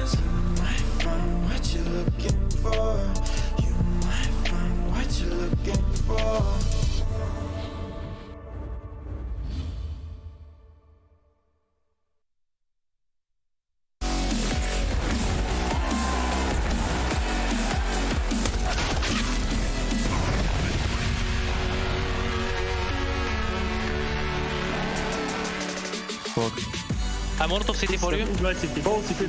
They cannot go. They cannot cross. Okay. On Fire now. Fire. Nice! Boys, nice. Nice one. Well, big, a much-needed win here in the first map here of this final series of the day, and it was Complexity's choice, which means we go over to Dust 2 next. But that was a win they desperately needed. I think you just saw in the reactions there, pulling that back off the back of one man to take themselves that victory. It was so important. Keto had a fantastic game, like a fantastic showing. Like the amount of impact he had on the CT side, then transferring over to the T side, he was the man they needed, right? We talked about it coming into the game. You just need one of those players. We talked about Santaris, we talked about Tapson, we talked about Searson, and all of a sudden it's Keto stepping up and completely destroying everyone. That's maybe what they needed, right? They need a little bit of fire. They need to be ignited, and so far in this game, Keto's been the big experience. And I understand, obviously, it's such an important win for them there, but as we're talking or watching this match, it worries me that even though he was putting up such big numbers in the first half on CT side, they still barely... Well, it was only a one-round difference, right? They actually lost 8-7 against them. But with that big of a performance, that wasn't enough. They still needed a little bit more, and it seemed like as the map went on, some other players did step up. You could argue that, but then again, you're playing against Complexity, who, to my understanding at least, is one of the best teams in the world on Mirage. So if you're Big Clan right now, not only were you able to win the first map in the series, which is a good thing for you because you haven't been able to at all in this tournament so far, but you took down Complexity on their home field, on their home turf. And as said, Complexity, they can be argued to be one of the best teams out there on Mirage. So it's a big result for Big, and you could hear in the team comps as well. They were very, very happy about it. Yeah, and I think we need to keep that in mind again. Like, this is Big fighting to stay alive in the groups, right? Complexity, even if they lose here, they're still going to be 2-1. They're still looking pretty confident to get through into the actual playoffs, obviously, if they do win their other matches, right? But as we take a look at the comms actually between the teams, take a look at Big in particular, we're going to hear the emotions that go into every round they possibly pick up here. And we see why this is so important for them to take this map and to hopefully take the series. Only long, smoke it. Come here. I'm only long. Simple. Last one more kitchen. I smoke kitchen long. I've long. Kitchen window last. Out, window, out. Nice, boys! Off. Gets it. So you're hearing a lot of cheering, obviously a lot of clear comms, which is very important, but you hear the excitement behind them as they're picking up these rounds when it became so close. They're well aware. They're well aware that the circumstances they find themselves in right now is rather tough. They need to win. They need to make sure they get a result out of this game. A 2-0 even could be, detrimental in the sense that it could be a scenario where a lot of teams are 3-2 and we go into a playoff tiebreaker. But for them to win this map against Complexity, it means a lot, right? Because they are well aware that right now they're not playing the best brand of Counter-Strike, yet they're still able to pick themselves up and get a good result here. I mean, again, as I said, Big is a team that has grown a lot on me the last couple of years because they've shown that even when they're facing struggles and periods, they always fight and they always put up a good fight, and we see the same thing here. We've even heard them say, like, if they don't qualify for playoffs, they have no intention of changing any players anytime soon, right? So keep on that grind, keep that passion. And for another team, we talk about Big and how much it means to them. We got to take a look at Complexity, and obviously their comms go into this, and to be honest, it just seemed like another day at work for them. Nothing. They're in connector. Up, bench. I'm with you, Carl. Palace. Bench. Nice. Palace soy. Last guy. I'm with you. Up, Palace. Nice. See that smoke he just did? He lines it from underpass. I've seen him do it. Yeah, we paid. So not really a lot of excitement out of them. Obviously just trying to go round by round, considering we saw the scoreline there, trying to close out that game, but a lot calmer, and you don't really get a sense of pressure on them. Nah, I mean, I guess it speaks into the team as well. We've been listening to comms for Complexity for quite some time, and they're a team with that profile. Like, you have teams who are very vocal, who are very animated, who are very aggressive in the way they celebrate their victories, and then you have teams who are a little bit more laid back, who try to maintain that balance. And I guess this was a great comparison between a team that right now they feel the fight to win. They are really ignited. They are really animated. That would be Big, of course. And then you look at Complexity, who, even if this was a semifinal at a big event, I think the reaction would be somewhat the same. Of course, maybe a little bit higher in the tones, maybe a bit more animated, but overall they're a very chill team compared to so many others. I think a lot of Blame F's desks are happy that he's calm and he's not celebrating, banging the desk or anything like that. And speaking of him, we actually take a look at a head-to-head between him and Keto. And that 140 ADR, I mean, that sticks out like a sore thumb. That is an insane amount of damage done average on a round. It's not really fair to put anyone up against Keto right here.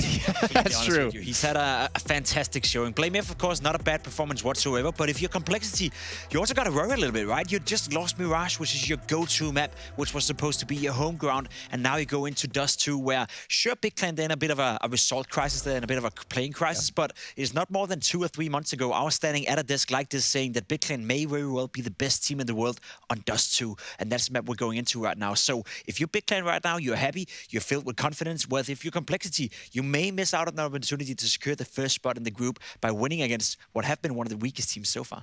But we get to see Poison, Searson, Scout v Scout, Op v Op, Scope v Scope happening here in our second map of the series. Big looking to close us out and take it to 2-0 and finally get that first win here in the group. And Complexity looking to take it to a third and final map.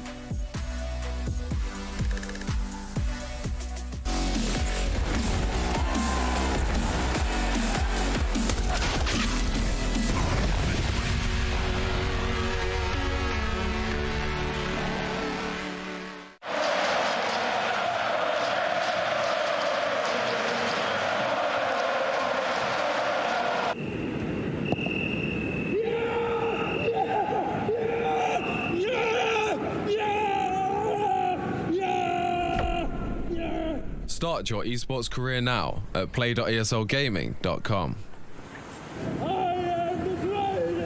My name is Jordan Gilbert, aka Nothing.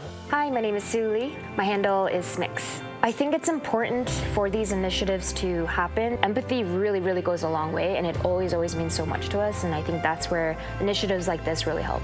I encourage everyone in the community, anytime they see bullying, anytime they see someone getting called names, or I encourage you to step up and say something. Good luck, have fun. Good luck, have fun.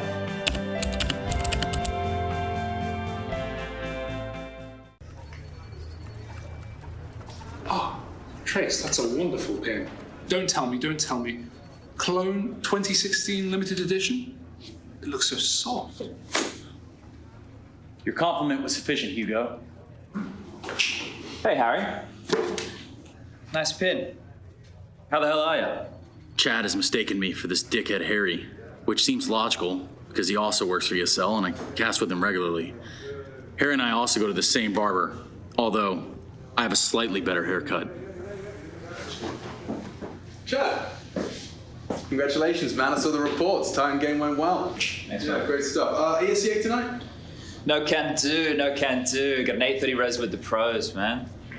Trying out a new crosshair, though. I'll swing it over.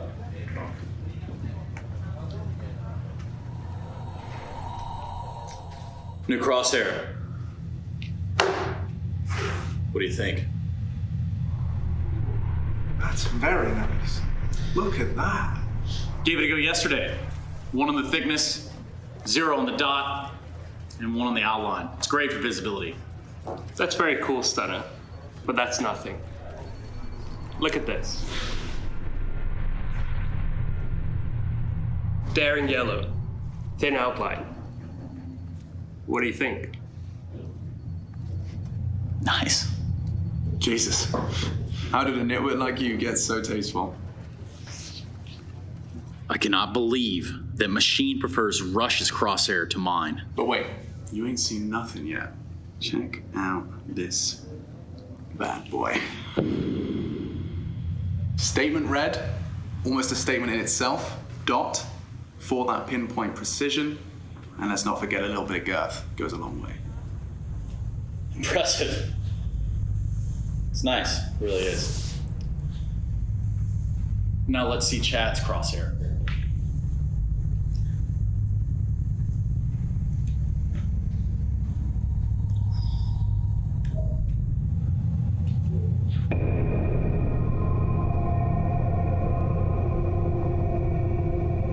Look at that subtle neon coloring.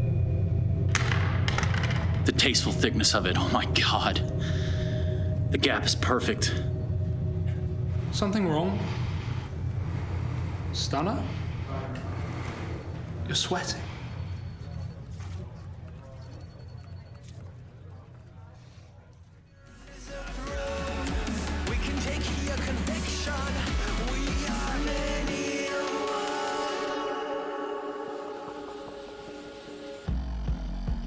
Call it a virus, but we call it the antidote. It's an answer to silence. The future is here to revolt.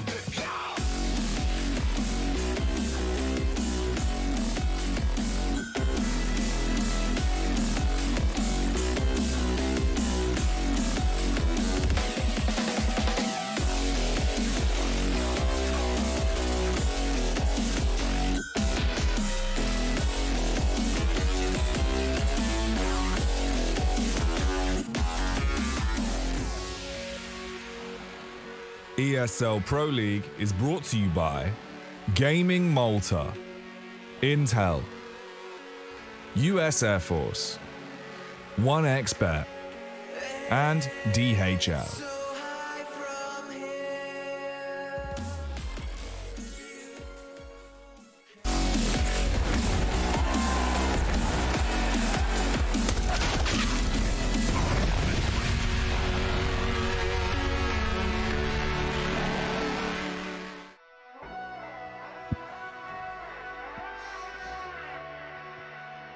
Ooh.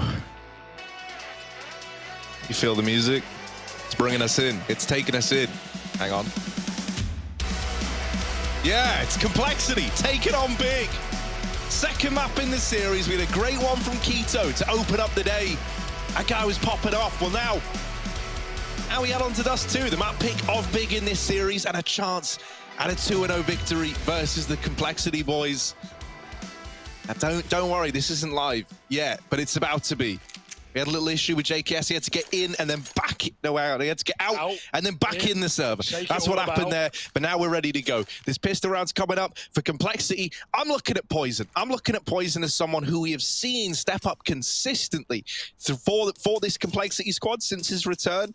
I want to see him popping off here on Dust. It's an AWPer's playground. Searson often brings the heat on this map, and so I think he's going to be a very key player here for Col as the long rush is in. Yeah, right out and about, hidden on the car, is the man of the hour, the man you mentioned, Harry. It's Poison. Nice start from him, finding one. He even gets out of there alive. They don't hunt him down. They have a molly. They're probably going to use it here, and it's already too late. Poison has escaped, and now 2 smokes for the cross to the site. Col have the numbers here in A. Still watching B, just in case. They've only seen a couple of players. Rush lining up a flash to give Poison another chance to fight. Just waiting for the right time. Oh, there's a lot of info. 4 players all seen. Poison picking heads and going back in with a flash. There's another bit of damage, and Rush will capitalize. This is a done deal. This is big out of the round. Glocks is just taking fights. They haven't even thrown the smokes. Well, there go the smokes. Glocks v USPs. What did you expect? Already, though. Great stuff from Poison. Yeah. Off to a good start to bring that AWP out right away, but instead it's going to be the scout early on. Oh, Searson's donning his on the other side. We get the replay of the nice little shots there from Poison. But this scout battle, Hugo, I'm excited by this. These are 2 great scout players, 2 of the big greats. Like Cheddar and Sharks. Oh, okay. Or grated cheeses. Yeah, that's where my mind went. Cheddar and mozzarella, good combination. All right, all right, all right. Let's see if this force is made of anything. Scout v Scout. Rush playing towards the blue bin. He's going to move up aggressive. Big taking Cat in the meantime. Going to leave Tizian to split long late. If they want to take A, they can always drop into the mid to B. What have we got here from Tizian? Oh, okay, it's one of the Cat smokes coming down from long. Big, will they move with it? Will they drop into the spawn? Flash is thrown in. It's not going to deter Big lining up their second smoke. It's forced a lot of util, that one early smoke from Tizian, and now they can commit on the other one. B players definitely scared somewhat. It's getting a bit quiet, but now everything starts to unleash. Yeah, here comes this push, and oh, those nades are brutal. Poison Scout is good for the first kill, and the second through smoke. Searson is trying to step up to deal with Poison. He's trying to get this response, but just not getting given the fight. Poison is tucked in, and Blame is still at ramp, by the way. Flashed in now by his teammates to make this push happen. Well, it is traded by Searson. Oh, the head-to-head, it's happening. It's happening. Searson v Poison. Oh, and Searson's going to win out that first little head-to-head fight with the Scouts. Trying to hold around it, but it's config short wrap that could cause a world of problems. Searson is still going. Oh, that was on for the ace. And you can see why we talk about Searson being a bit of a king with the Scout. 4 kills, and he was on 1 HP for 2 of them. I'm just surprised Cole are even fighting him. Like, the config should be calling, like, guys, chill, I'm coming up, I'm flanking. Cole just looking to distract, they can just wait. And even though it draws a lot of attention, that's a lot of damage done by a force buy from Big. And it's going to force some rebuys from Cole. So great shots by Poison to start, but Searson certainly takes the medal with the scout for now. And Big not going to be rebuying. They're left with a similar position in that first map as well, right? Where they almost win it. It's tempting to rebuy, but you hold off. They actually won this round, though, with pistols and just ecoing. Going to be hard to do on Dust 2, but a 5-man B play could be the remedy. Cole only have one player here. JKS is coming to join. And Big are just setting up for the execute. Flashes through the skylight. Is tabseN going to sell any fake in middle? Maybe Molly Cat, throw the mid to B. Keep some attention. Oh, that's nice. It's not even a mid to B. It's actually going to draw JKS out, looking and wondering, are they wrapping him? Are they trying to go towards spawn? No, it is this B hit. Flash is coming through. Config gets blinded, but he can still do a lot of damage from this position. His teammate's out of the round, and Config needs to smoke the molly. They've trapped him in the corner. He is screwed here. There's nothing to do but spray the smoke, and he's only good for one. Even that. And Big, they might have just forced Cole's hand. It's Dust 2 after all. Save called early. And Big do it in both maps. They can't win the force, but the eco, pff, easy, mate. Yeah, the armor just slows them down. Flash is over, facilitating a little boost here, but no one's even attempting it for Cole. 2 kills at B, and the round draws to a close. Poison may be able to pad his stats, but that's the extent of it here with this scout. Even then, does have a teammate up in the site to help him. They lose rush. Poison still nailing these shots down in middle. So they get away with the scout and the FAMAS, but that is anything but ideal, right? Searson now with so much money can bring an AWP out. I mean, hell, you could even double AWP here if you're Big. Now, you're not going to do that because that would be absolutely just madness. It would just be throwing flat out because, you know, you've got this eco round coming for Cole. I say eco, probably going to be a force, right? Yeah. Don't have the loss bonus to back up a full eco here. And, you know, they lose one round. They want to be forced by it. They want to keep this pressure on. But because Big win that in the eco, you know, it's not even like you're going to fully break the money of Big if you win a round like this. Searson also has that AWP and it's tagged Poison on the mid-cross. Things go from bad to worse to begin a round like this one. Big spent their entire T side of Mirage just hitting the B site. I wonder if there'll be any similarities here on Dust 2. Certainly a place that can be susceptible to being abused, but Cole have 2 players right now in position. JKS watching mid, Poison smoked off by that CT utility. JKS on an island and not going to last long. Config in the smoke. Oh, what? He wins that fight. Xantares just saw his fingers and somehow Config is fast.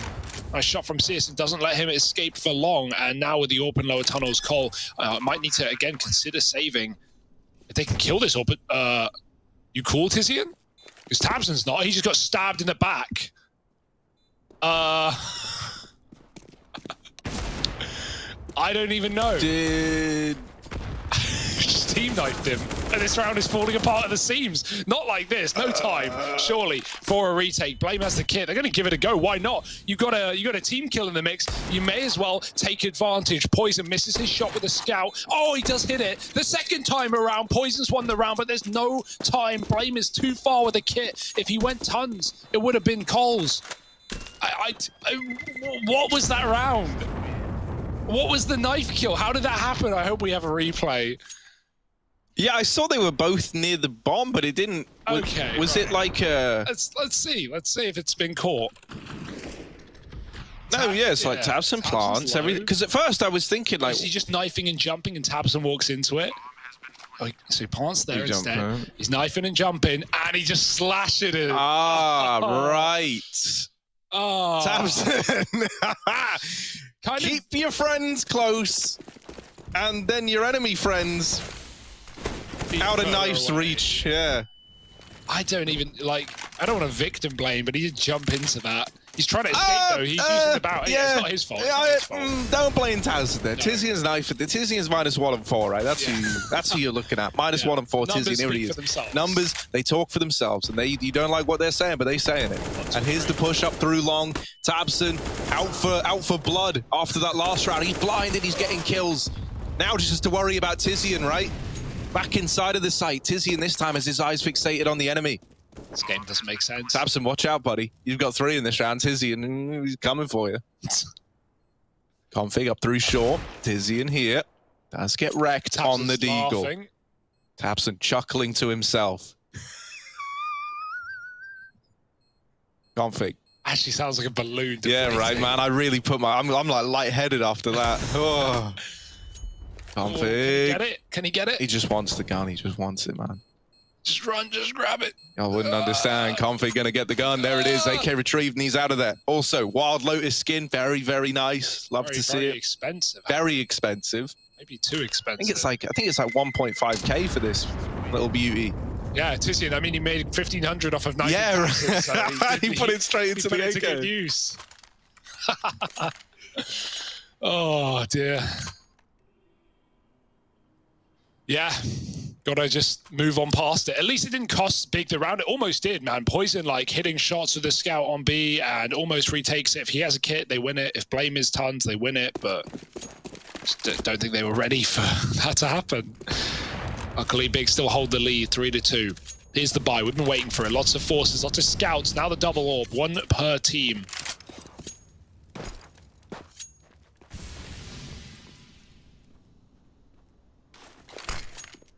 Ye old hinge smoke.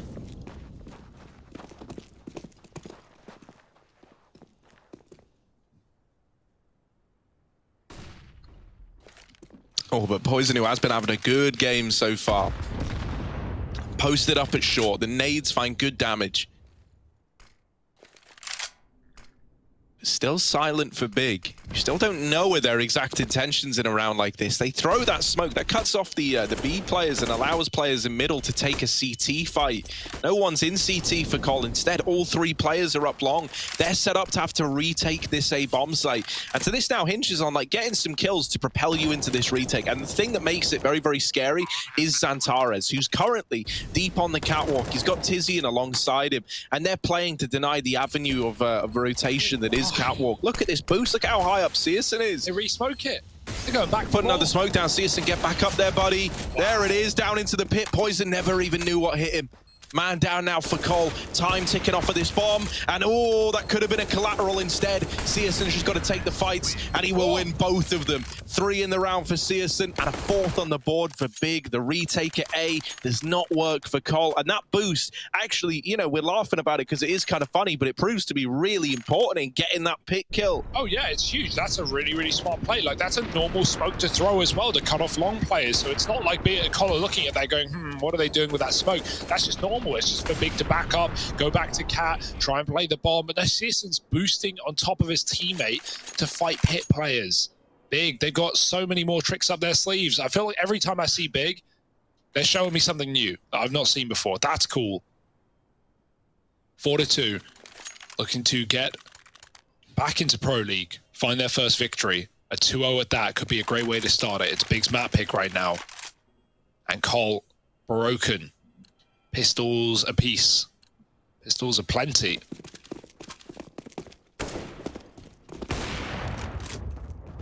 Only 1 B player spotted. I wonder if they abused that.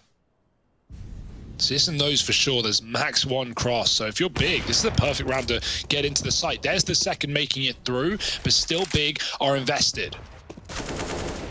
I mean, you know one of these players is late. Right now you spot them both. You know where the 2 folks are that were in B. Searson even plucking 1 on the... Oh, 2 on the mid-cross, actually. One in top mid. Deleted. Blame F. The player who was late into B gets chased down, and Searson is there with 3 at the very, very end. So Big up onto 5. They make quick work of that pistol round. They never even break a sweat. Searson really stepping up on this orb. That's exactly what we wanted. Dust 2 is always a good map for Searson. It feels like once in a blue moon you see him kind of, you know, drop off, and it's pretty noticeable whenever he does, right? I think it's someone that you lean on, as is a lot of AWPers on this map, right? You need your AWP to be showing up. And Poison, he's had a great beginning, but in these last few rounds, they've come up with some little tricks to flush Poison out, and he hasn't really found much. So now we've got a double AWP. Yeah. JKS donning that second. I was going to say, it's kind of interesting, right? We usually see Config taking it second on almost every map. He AWPs to the back of B Plat on a map like this. We saw him AWPing B Apps on Mirage. So, yeah, I've not seen JKS AWP inside of this team, but I'm excited to see where that leads Cole. Poison getting mollied. It's perfect molly for his position, and a B execute coming through. JKS with the AWP right in the front line. Flashes could be annoying, but he's got a shot before they pop, and now Config is here as well. Oh, he gets hit by a smoke, but he sprays them all down, and Config with 3. Cool, calm, and collected. Complexity find a third. So that's why he wanted the M4 there.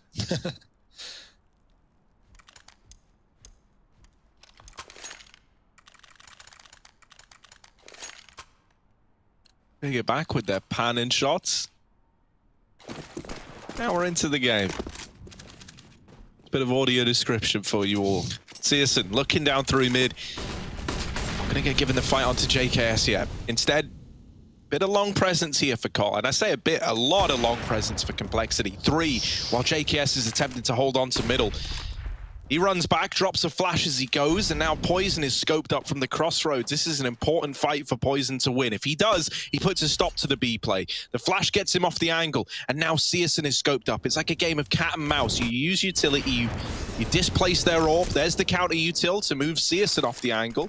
And it is just trading places between the two AWPers, trying to hold on to this CT control because they know how important it is. And so Big, they decide, well, you know, if we're not going to get given this real estate in mid, we'll just take it in B. But you got to get past JKS on the AWP, and Tabson will into the 3-on-3 now. And Searson waiting in the bottom of mid with the AWP. This is ballsy, not checked properly by Rush, and a second man up on Cat. The head's been spotted, and Searson wants the kill. The nade is good, and up close, Poison lurks, but Searson besting him in the head-to-head. Just Blame F left to find, and that flash is going to give it all away. Searson might be blind, but he's still good for a third. That is dirt from Searson. We had Keto killing all back on the previous map. Searson, 14-5, comparatively to Tizian going 007. Knife kill certainly didn't help there. But what a round for Searson, hiding in lower or towards lower behind the box and letting Cole just go for the retake. Like, why would they check that at that point in the round? The fact that he kills Poison by jumping Xbox and blind shot to Blame, I mean, style points for Searson. 6-3. Big feeling it right now. They can taste victory. They can taste their first win here at Pro League. And this is why I say I think Poison is the key to everything for Cole, right?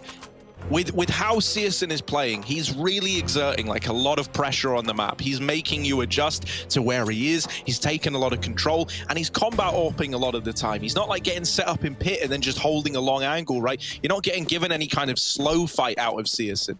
And so Poison might be 10-5, he might be top in the charts, but we need to see him trying to nullify this AWP on the other side, or at least restrict the amount of room that Searson feels like he has, because he's playing uncontested right now. JKS with this secondary AWP getting aggressive into the tunnels. Is this the... Oh no, the flash is so punishing. Config, the man who was meant to trade that out, was blind as well, but through the smoke, he will find the 4-on-4. Yeah, it's better than nothing, right? At least get something out of that early kill for Big. And the AWP that was in a really good position to find an opening pick, just read by Big, man. They're all over the place. They know what's going on. Tabson eats a shot through the wall, but he still kills Poison. Rush holding for a boost. He knows what Big have been doing.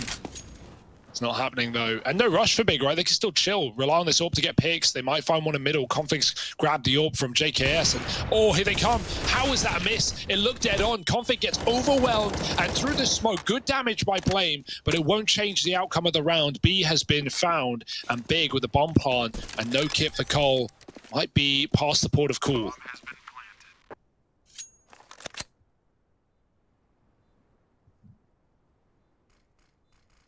It's a shame as well because, I feel like this is the Big we've been missing out on throughout the event thus far, right? They've had a pretty lackluster performance, especially considering I think for a lot of people they were one of the favorites to get out of this group. It's been a very, very slow beginning, and it feels like now we're starting to see the Big that we wanted to see, right? The communications are great. Everyone looks like they're on the same page in these rounds. A lot of the time, it's not even coming down to like tight situations. They are just getting 2 or 3 kills and then the round is over. And that was the case back on Mirage as well. Everything's looking a lot more put together here for Big. 7-3, still building upon this lead, still looking strong.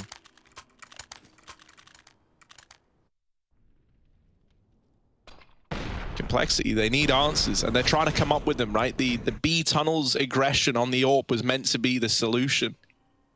But instead, the flashbang goes in and ends up making a problem worse. Losing that AWP immediately without it accomplishing anything.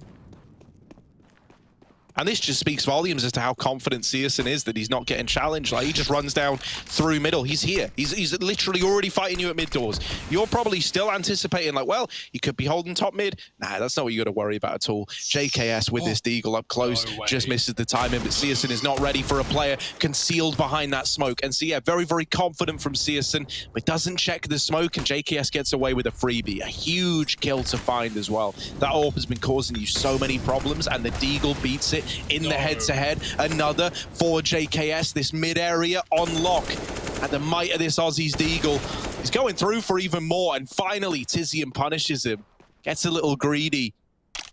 In towards the B site now for Big. A bit of a tried and tested classic, but Blame F this time is here early, waiting at car. Hasn't even had a chance to play into a lot of these rounds, and now they finally give him the go-ahead. Blame F, only good for one, traded by Keto. The B site opened up. Poison, first man on rotation, but in the tunnels, coming in through the back line is Rush. Making a bit of noise on the approach, and so they check for him. The trade isn't found by Poison's AWP. He knows where both players are. Shots are ringing him from the car, and that gives him the angle. Now in with the fight, ducks through the window, and he's up close and personal with Keto on the other side, but he's blindsided by him. 8 on the board for Big. The flash goes high, and Keto goes further, 8-3. The lead continuing to build up for the big boys. Yeah, Keto's not one and done, right? He's not showing up with almost 40 kills on Mirage and then going quiet here. That's a big 4K round, getting every trade, every entry into B, and even clutching B Poison, who's absolutely hitting every shot he fires. Doesn't get time to shoot his final bullet. And it's Keto to clean up Big. I mean, that was still a close round considering what Cole brought into it, but Cole had so much info. They'd pushed long. They'd confirmed it was a B play. Poison's rotate was early. Even so, Big get it done. And they're not done with that. Keto an opening kill to find Rush on long. And Big, they could just line up smokes right now and win the round straight up. Poison's trying to flank with an AWP. Searson's ready for it. Oh, will he hang around timing? Oh, he leaves.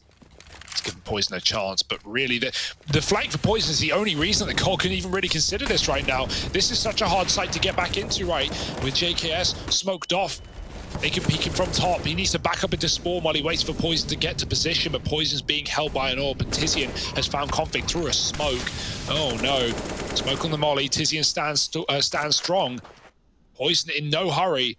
And he needs the kill to come to him, and it will, but not the way he wanted it. Searson gets that frag, and he even drops his AWP to go and grab Poisons, making sure that Cole can't pick it up at the end of the round. Talk of end of the round, Tabson is looking to end Cole's careers as he flanks him through the tunnels.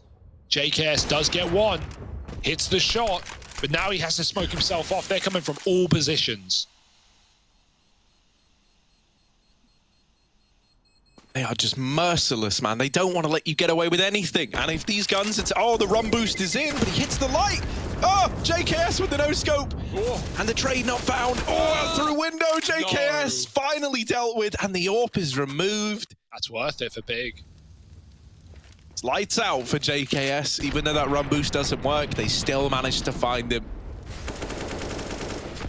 Big looking so switched on. What do you even do? And it's horrible as well because, as we've said, a lot of these rounds have ended after like the first 2 or 3 kills have come in, right? It's just been the immediate saves. Well, now Big are hitting this point in the game where they've got so much money, they're feeling so confident that they're just chasing you down in every one of those saves. So not only are you not getting to play the round after you lose those first 2 or 3 players, but the save isn't even guaranteed for a round that 2 of your guys never even got to play.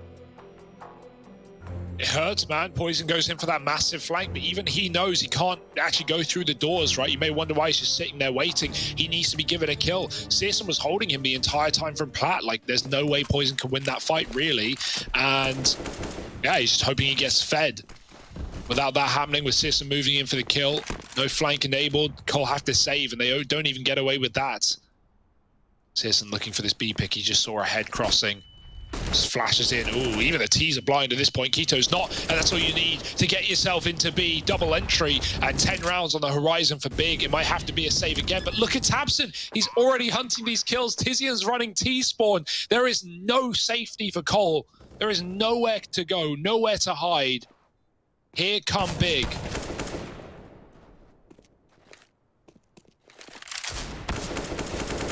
Oh, there's one. Not traded, but Poison not able to retrieve the AK. So he's saving a scout, and even then Big are like, nope, that's too much. Tabson finds all those saving players, and Big are up onto 10. Decimation. It is brutal, isn't it? It's like, it's not enough that they're winning the rounds. It's not enough that they're winning them convincingly. No, they want to take everything away. Like you just said, like winning a round off 2 kills. There we go. Keto runs in B, gets both entries, and at that point, Big are already chasing. Like the second kill comes in, Big are running. I mean, being real, Tabson was actually already hunting, like before the kills had even happened. He's like, guys, I'm catwalking when they try and save. Try being the key word, but not successful ever. Big running up catwalk. We've not even had to see any like proper executes. Big threw a couple of cat plays at the start of the half to get the momentum, but since that point, they've just been freestyling it. Flick from Poison, bomb dropped. They're up close, he doesn't know. Double molly on the ramp, keeps Santares in safekeeping, and Big can just plant and go back to the catwalk. It's a 4-on-4. This is the best chance Cole have had it around in some time, so they certainly should give it a look in. Rush actually gets a massive kill to the back of the site, taking the AWP away. Tizian picks it back up, and Xantares responds. There's the AWP going wide. He even saw Blame through the smoke. Tizian closes the round, and nothing can go wrong for Big right now. Looking for 12-3, and dare I say there should be nothing stopping that. This is brutal. I don't even know if we should be showing this. Avert your eyes. It's not past watershed. Is this all right? I'm checking. Is this fine to be broadcast? 11-3. Big are just hunting you. Savage. It's brutal. And Tizian's bought a Negev. So. Yeah, and a bunch of autos, obviously. And a bunch of autos, but because it, it's only the right thing. Tizian, you better no, he's going to spam mid with the auto and then Negev. No, it's one or the other. You got to do it quick. You don't Negev the doors. That just doesn't work. Alongside autos, I think it could. No, because the Negev just hits them for like 1 damage. Someone take it, please. Oh, autos. There it is. Autos down mid. Oh, who's crossing today, baby? Oh, they run it. They get past. He's in. Keto's running B. Oh, no, Keto, they are there. I thought he was taking it. He could have been in before they were. But, yeah, don't want to lose the round. Fairly underwhelming. Well, Poison just got smoked on his long doors push. That's interesting. Is that where that was meant to go? I don't think so. Yeah, I think it was a jump throw that... Yeah, I don't even know. I don't know the lineup. Just landing in the doors. Unless, like, you're throwing it for a molly that you expect to come in. Look at this, by the way. Cole, they're stacked heavy towards A and mid. Poison is now getting the information that actually, okay, yeah, I found CS and he's gone. But it's the B play. And you could get haunted again by another one of these situations where a config doesn't go huge here. It might all be over. No. And there's one. The trade is in for JKS, but he's gone immediately as well. And so now this bomb plant coming through. Complexity. Tasked with a 3-on-3 retake at B. Xantares hunting down these players already, down in the lower tunnels, and he catches Blame F by surprise. But the hunter becomes the hunted here. Poison has retrieved an auto sniper. You always throw the autos out of the map, because this can now cost you dearly. Poison getting that kill, retrieving an AK, and now moving in through the tunnels. Doesn't keep on the auto sniper. Rushes in the window and good for 1, and there are the kills. Oh, Complexity. They managed 4 at the end of the half. Is that going to be enough? Because this has still been an absolutely unreal game out of Big. They're looking good. They're looking confident. Complexity might manage 4, but they've got to do a lot more in this second half.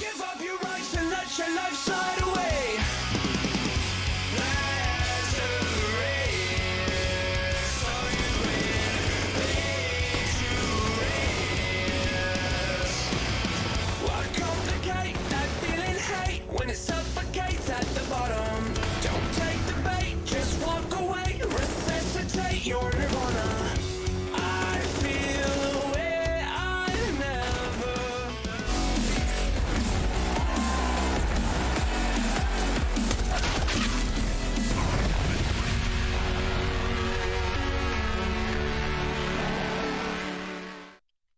never. Yeah, so I'm struggling to find my form, I think, just because I was in the same team for so long that I joined a new team. This new team has so many different dynamics and like things that I wasn't really aware of when I was in my old team, and I was super comfortable in my old team. So when you join a new team like this, it's kind of hard to get into that comfort zone. And I think recently I haven't really been focusing on my own form. I've been focusing on like the team and like how we should be playing rounds, like where I need to like give myself up for other players and stuff on the team, and just like little areas like that where I didn't really have to think on in my old team. So it's definitely like a different learning experience for me, but recently I think I've been playing better and we've actually been having better results. So it's nice to know that I can sacrifice myself as a player and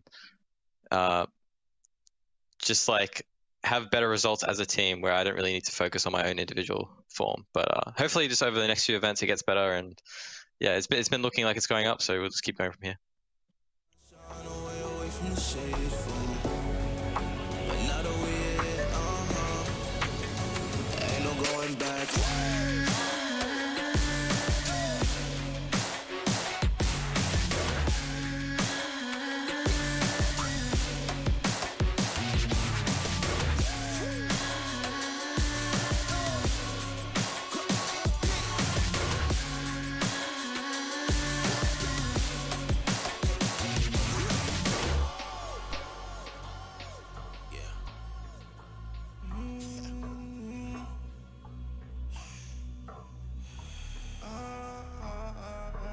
This is the moment to go. This is the moment to shine. This is the moment to show. Show me the rocks you could climb. This is the moment to feel the path like you legally blind. I can promise this is ours cause we built for this, pushing buttons, do it quick, push it off and do assist. Oh, y'all think we new to this? Pound for pound, break it down, watch what we gon' do with this. Teamwork got us fluid with, make y'all look like sewages. Gave it everything when we had nothing. Gave it everything when we had nothing. Holding on by a thread, couldn't grab nothing. Seems we moved on to a better place. Shine, shine away from the shade. But not away, ain't no going back.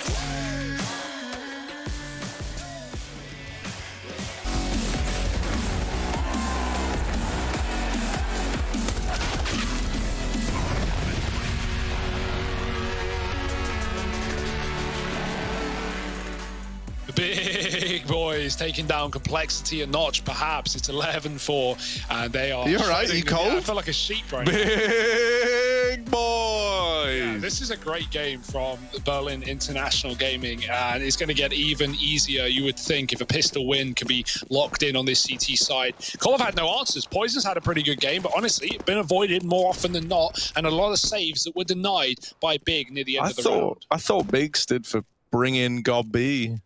Yeah. I thought that's what it... Well, maybe they can rebrand, Harry. Here it is. Look at Tapson waiting. You remember when the pistol round played out like this, but the other way around?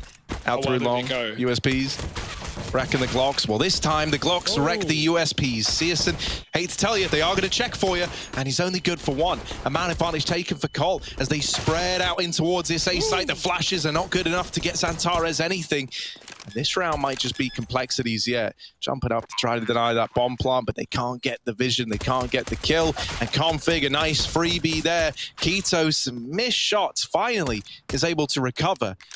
Now into a 1v3. Still a very, very rough spot to be in. Doesn't know where all these players are. Drops down for the kit, and now they swing him together. Oh, all the peaks coming in from so many different angles, elevations. That was a done deal. Complexity up onto 5 as the pistol goes their way. That's 4 for 4 in pistols for Cole. Yeah, in this great series. pistol rounds. Yeah, they want both of them back on Mirage. They converted the first, and on the second, they got 2 out of the 3 rounds. They lost to a full eco from Big in the third.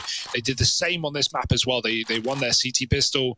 They won the anti-force, and then Big ecoed them somehow on the B site. So, yeah, you know, they can convert. Like, 2 is still better than none, right? Like, even if you are getting ecoed. Oh my, Tabson. What is that smoke? Is that just a long door smoke thrown from Cat? Jumping, throwing. Man's got reach, range even. Send the scout up. Oh. Oh, is it? Guess not. Side against it. Searson doesn't need your boost.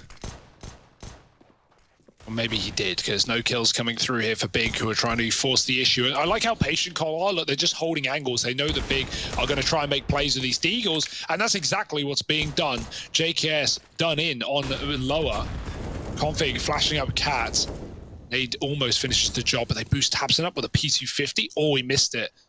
Did see Config drop, but couldn't get the kill off in time. This will be the last thing you expect, right? Who reassembles the boost after it's already been spotted?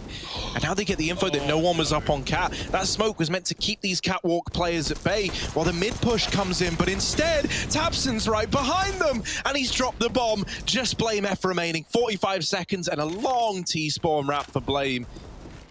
Oh, how is he meant to recover this? Does he even try? They're already considering it. Look at it, Tabson's already in hunt mode, man. Like, come on. First half never ended. Give me the kills, mate. Let's go, Tabson. Deleted, of course. Blame F. Unwinnable. 20 seconds, knows he can't do it. He's just trying to hold on to the AK. Big, they lost their one AK on Tabson just then in top middle. So are they going to really throw much more trying to hunt this down? Keto could go get it, right? Like, this is one already. You just need to have one player staying alive. Everyone else can kind of go crazy, jumping through smokes, etc. Yeah, so the two players that just jumped and chased are the Galil and the AK. So they saved 2 scouts and a Mac. Nice. Not the spies, but it doesn't matter. It's 12-5. Big just won a 4-spy. They just flipped it on its head, and Cole might be gone from this series sooner rather than later. All right, man. I hear that Tabson and Keto also just liquidated all of their Bitcoin assets, and they've gone hard on GameStop stocks, actually. Yeah. So they're thinking there's going to be a second surge in that. I like that stock. Right, look, we got this little force, kind of. Sure. 4 Cole, 2 armorless players. Keto. Keo's getting slimy as well. Slimy Keto down here. And look at him, covered in slime. Blame checks it, mate. Keto, oh yeah, so slime covered. Blame F though.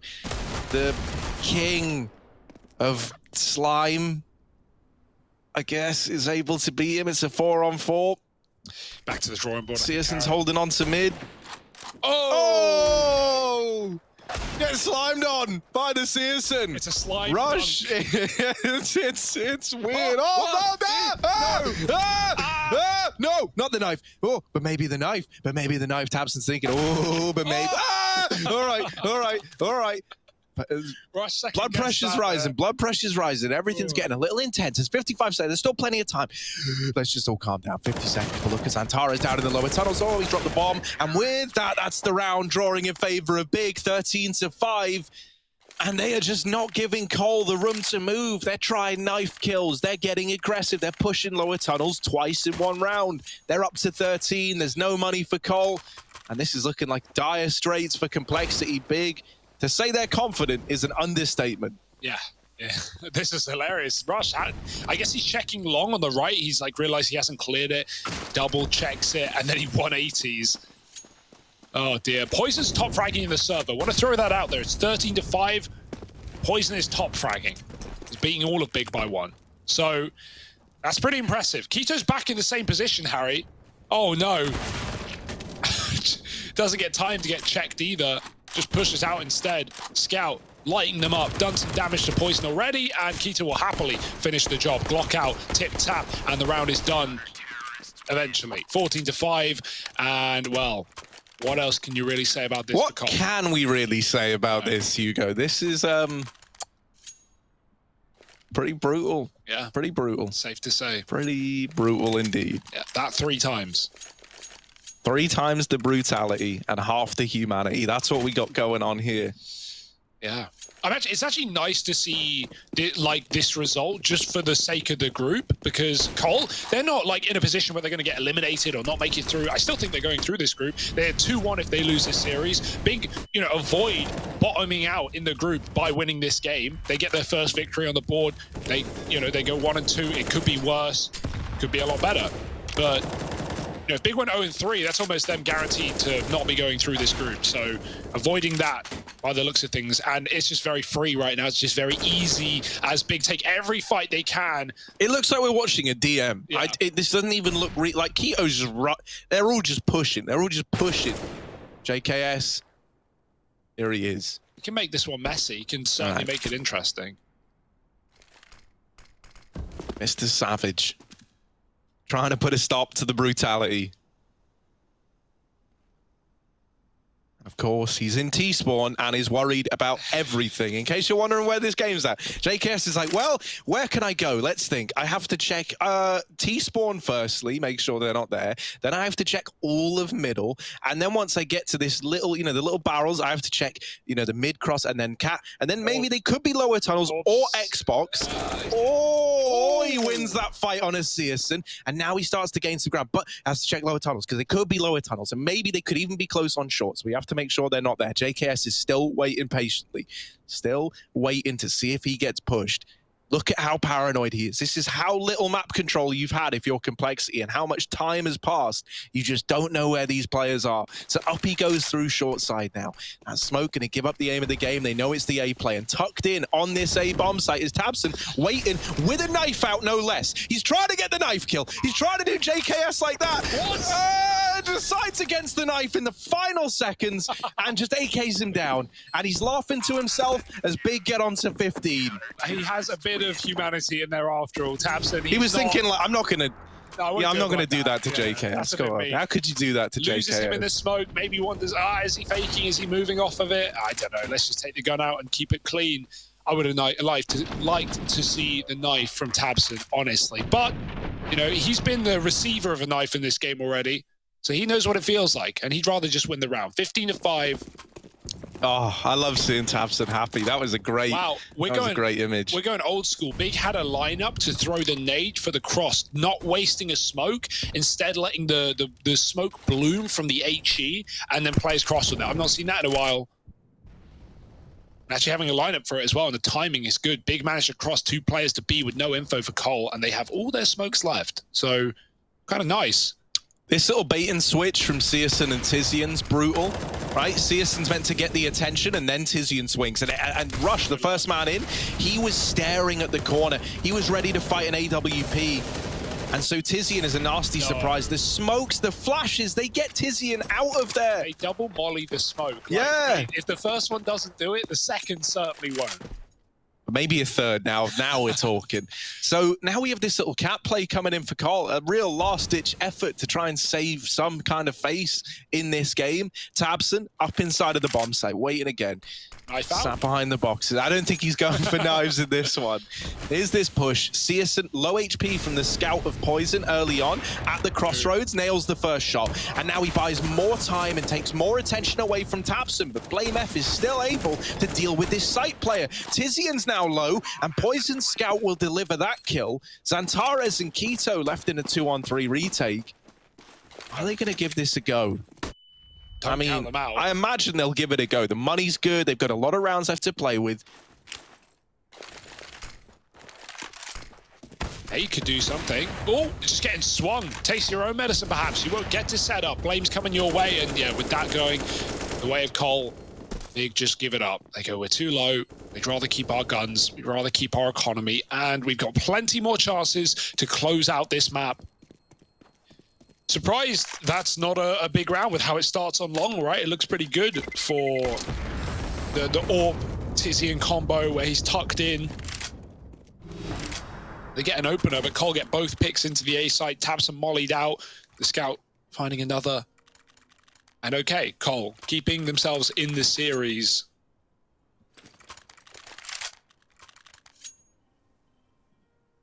Man, your hand just defaults to WASD whenever you use a keyboard, even if you're not playing, huh? Happens to me too.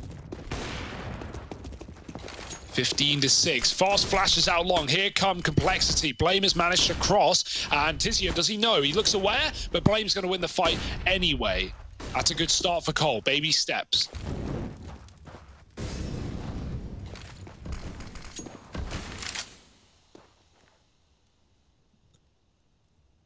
Mid aggression is coming in from tabseN, but Poison should have that dead to rights, and he does. Searson now at the car. I've seen so many great plays happen from this position, from all players, and Searson now looking to join the ranks. That Molotov going to force him back, but it's not deep enough to completely discount this car position. The attention's getting drawn away from Xantares. They might believe that he was a car player forced out by the molly, but regardless of that element of surprise, Searson is only good for one. Xantares doesn't want to throw this away by getting caught through the smoke, and so he just backs up, and it might be a save. Cole On to 7. Slowly but surely building up a round count that's a bit more respectable. Still a while to go before we start to believe in the comeback. But hey, it's looking good. These rounds have at least been pretty damn concise. Yeah. Baby steps, right? It's just a long road, Harry. But they're keeping the money in good standing. They've got an AWP. They've got 4 alive. Doing what they need to do to actually make this one realistic. However, Big just know, like, all it's going to take is you know, one of these openers to go a little more favorably, right? Stop going 1 for 1. Someone get a multi-kill. Boom, we're up a man. We're in a 4-on-3, and we just play it by the numbers. Can Big find those openings, though, that put them in that position? Or will it continue to be opening kills for Complexity? Which they've had a few here in this T side. Just all starting too late, right? Winning pistol, getting forced on. So the victory dance doesn't last for long. Orb thrown over by Keto, arming Searson. And not much around it.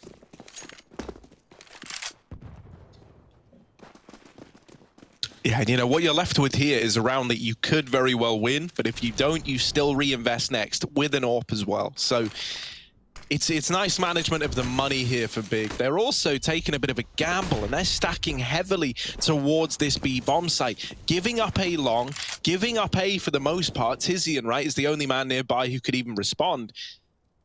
And they might reconsider this on the back of the info that Tabson gets here. Dear. I think he just misses these players crossing mid. They duck down beneath him anyway. Still catch them. It's a weird timing, right? And he's going to hear the footsteps. They've snuck this way, whereas the others have ran, but there's BlameF catching the first. This little wrap that's continued by Tabson all the way through behind them. JKS, dead man walking, doesn't even know it yet. Nice. There he is, 1 deked by Tabson. Now the air rotations have come in. Thanks to this information from Tizian and Tabson, the quick boost nets the AWP tag, but not the killing blow. And so they will start to get across into this bomb site. There's still a man down, and Tabson is still flanking, still putting up numbers. This could be the undoing of Complexity. BlameF trying to be the hero, is in with a 3rd. Config up in the bomb site, has gotten that bomb down. But while this is going on, Tabson still being a nuisance. Antares up through short. They peek it together, and Config is deleted. BlameF now needs the ace to keep this alive for Complexity. Smoke down. And Blame, so much to do. The molly on the bomb might serve to slow it down, but it missed. It missed. It went a little too deep. And the defuse is in. Big, they take this. A dominant 2-0 victory. Complexity never had a chance. And man, where's that Big been? That's the Big that we want to see.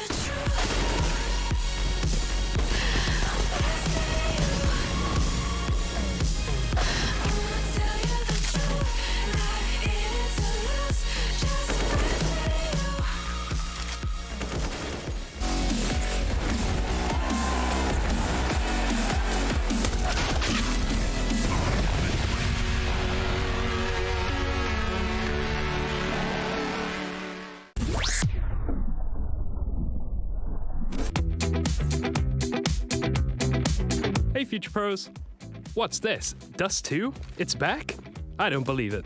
Well anyway, here is a T-sided smoke for long corner. To do the smoke, go up next to this wall as shown. Find the left broken brick. Once done so, jump and throw the smoke. Now you can take long control without the fear of getting AWP down. Good luck.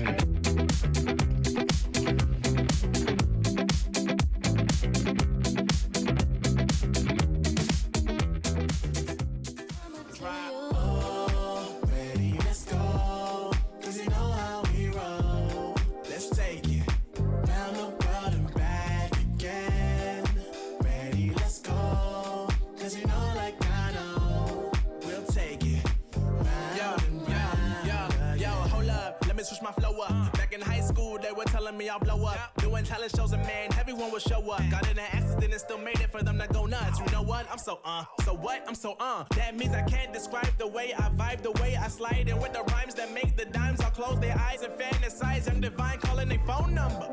Girl, you know I love you.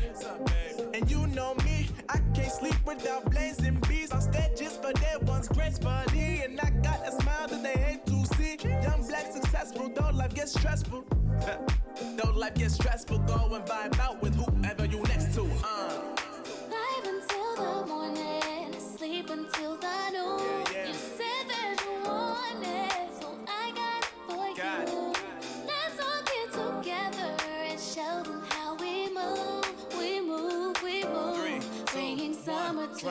Oh, ready, let's go. Cause you know how we roll. Let's take it down the road and back again. Ready, let's go. Cause you know like I know. We'll take it round and round again.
I'm with me, David.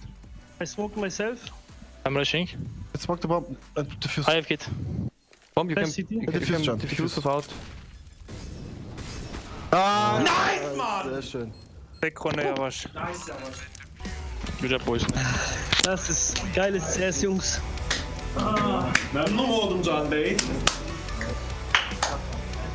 Big, oh big. Where has this team been here in the Pro League of Group A? They finally, after 3 matches, pull out a victory. And luckily enough for them, they pull it out against the team they thought would be the hardest for them in this group overall. It was the team that was supposed to be the hardest for Big Clan, but it wasn't this time around. A very, very well-rounded performance coming out of the Big Clan guys today. Not only taking down Complexity on Mirage, which in itself to me is a statement to the group, a statement to the rest of the world that sure, we may be in a bit of a strugglesome period, but we can still play Counter-Strike at a very high level. But the fashion they want us to right here, on the T side, completely controlling the pace, losing the pistol round, still going up 11-4, and by far being the better team on the server. There was no doubt that Big were going to win Dust 2. Good to see. Well, there was definitely someone who was far better than everyone else when it came to the server as well. Keto, we're going to take a look at his map stats here so you can get an idea of how well he did when it came to Dust 2. And 23 kills, 14 deaths. You always talk about this X Factor, Pimp, but you never mention Keto. But today, I think he stepped up to show that he has something to prove, and he can still play the top notch. He's a bit of an unsung hero when it comes to Big Clan. We often talk about Santaris, we talk about Tapson, and of course we talk about the big star in Citizen. And then you have the supportive elements coming in form of Tizian and Keto. Keto is a guy that goes unnoticed the majority of the time, I will say.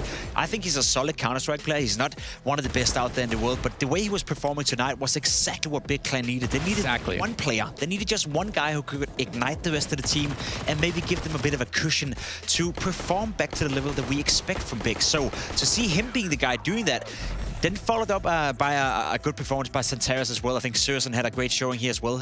First map, I remember him winning 7 out of 8 opening duels, and on Dust 2, he's always good for a couple of cool scout kills.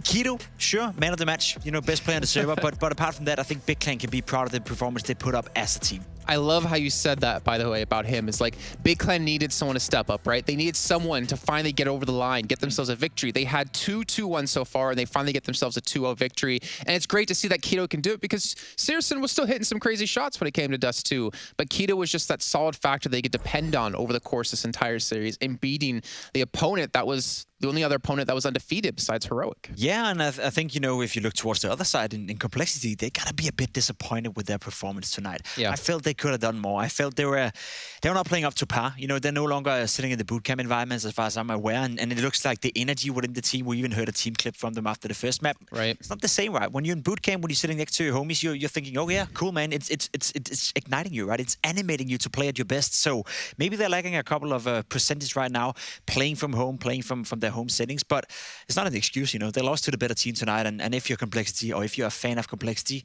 gotta be a little bit disappointed. Well, I gotta ask you then, in terms of overall within the groups, we were kind of discussing some things. You were telling me your predictions of how the group can potentially go here. Why is it so important that Big have been able to get 2-1s against Heroic and OG and then have a 2-0 against Complexity? I mean, we could have end up in a scenario where one of the teams go 5-0. That could be Heroic, you know, now for that matter, or Complexity, they will beat Heroic. But we could have a situation where 3 or more teams potentially would be even, right? We have a tiebreaker. And if you're Big, well, you have been losing your game, but it's been 2-1s every single time. So your map score is not that bad. So it's too early to I guess, talk about now. But you have a look here at the groups. And if Big Clan can win the last remaining games here against Frontplanes, Phoenix, and Renegades, there's a good chance they still qualify for the playoff. I think becoming number 1 in the group, that's over. You know, that's not going to happen. But at least qualifying for the next stage must be the goal here for Big Clan. And it is kind of frustrating, I guess, for them if, like, maybe they're slow to start in the tournament, right? You play your toughest opponents right off the bat, and then you go into the quote-unquote easier opponents later on. It has to be a little bit frustrating, but at least, again, beating Complexity now to kind of carry this momentum over into their later games. But then Complexity. We talked about, you know, their comms, as you mentioned, really a little bit of an underperformance. The Poison was putting up some decent numbers in the last map. I wonder if in the back of their heads, they're ever thinking, okay, maybe there's a chance we won't qualify. And I want to say that should never be a thought in the back of their mind, considering how well overall they've been playing. I don't think so. No, I think Complexity is safe in that regard. I think tonight was not a great performance. They're well aware. I even addressed it when we came into the first map that a guy like Config, for example, he's a bit hit or miss. And I feel like he was not showing up tonight, right? And as it was with Big Clan, it could have been Config dropping a Keto performance tomorrow. So in that sense, I'm not too worried about them. I think the foundation they've built up is still strong enough to qualify from this group. But I said that Complexity, to my understanding, has been the best playing team so far. I'm going to retract that. I'm going to say that now I've seen all of them play again. Heroic looks like the better team in this group, right? They've been looking solid throughout, and they're the only team who are undefeated. Whereas for Complexity, they're showing weakness I didn't anticipate, and I don't think the fans out there anticipated that either, especially not against Big Clan, who as of recently are in a bit of a crisis. Well, as we move on from the show, we're going to have an interview, and it's been the man you've been requesting so many times here from Big Clan. We got Tabson join us. Tabson, can you hear us? Hey, I can hear you loud and clear. All right, well, it's so good to have you guys, or to have you here doing an interview on the show, and obviously a big congratulations for your first victory here. I got to ask off the bat, do you feel like there's some pressure now off your shoulders that you finally got to win, and you got to win against the team that you guys consider to be the toughest team in the group? It's a good question. I would say there has not been pressure at all. Like, it's just about the mental state at the moment. It's just we have a sort of blockade, I would say. Other than that, I think we feel very good. Like, we like to play Counter-Strike. Of course, we have some further matches to play, unfortunately. So I'm just looking forward to play the next games, and I'm pretty sure we will perform much better than we did the last 2 days. Tabson, there's a specific reason I would like to talk to you. And first and foremost, you always give me some good answers. But as of lately, the last couple of weeks, your results haven't been that well, and the play hasn't been that well on the server. Is it just a bad period, or is there anything in particular going on with the team that is not functioning right now?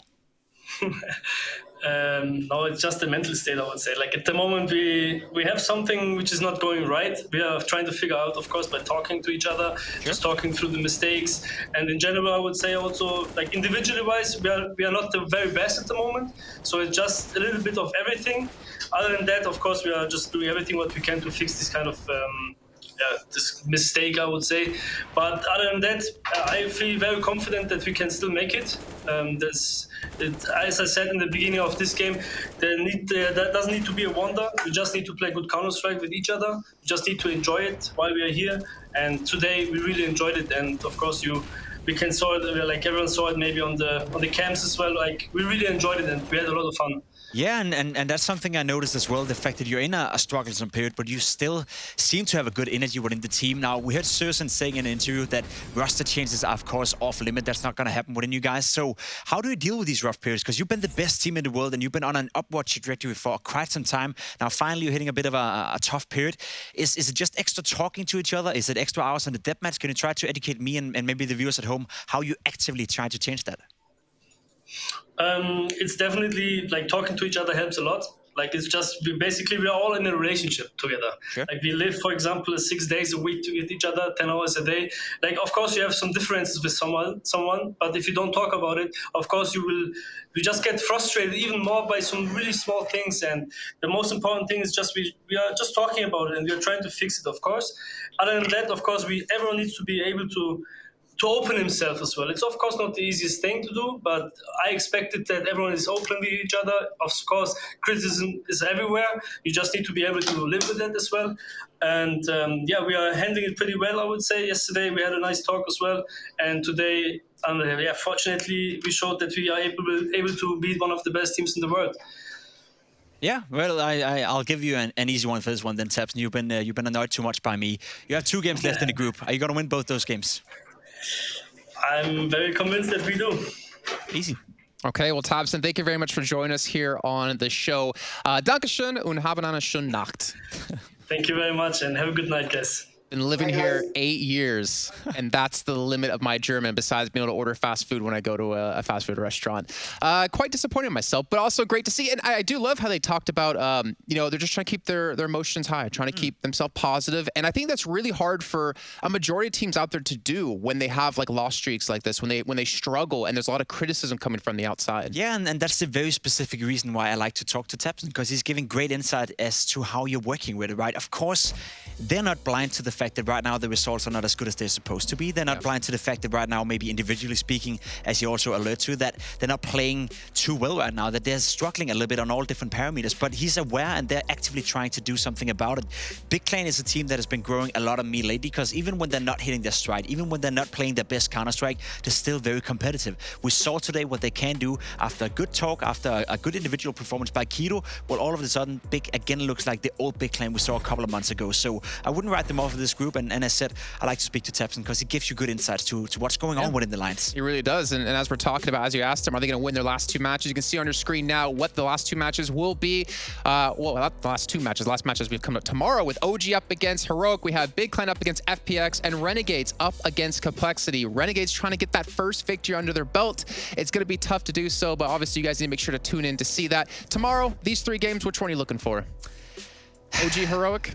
Yeah, I guess, because I think that's going to be a big test for OG. I feel like they kind of have been playing better than I expected with Nico, and then of course you have Nico going up against his old teammates. So exactly, it has to be that game to look out for. And then of course Renegades against Complexity, JKS against not his old teammates but against his own region. I guess there's some storylines in there as well. But let's be honest, Renegades they're a little bit too bad to play in this group. I'd say that they're not really hitting the strides just yet. And yeah, I gotta say it, right. The level of Counter-Strike is about what we can expect from Renegades as of right now. I mean, Tabsen gives good answers, you give honest answers, but at least we did hear what you had to say about them. Ladies and gentlemen, thank you again for tuning in here for day 3 of the ESL Pro League Season 13. This is just Group A. We still have matches come up tomorrow. We still have 3 more groups to come up as well. Hope you guys enjoy your night. We'll see you back bright and early at 12 p.m. CET. Take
love it, you wear it. What's your style? Get your merch at shop.eslgaming.com.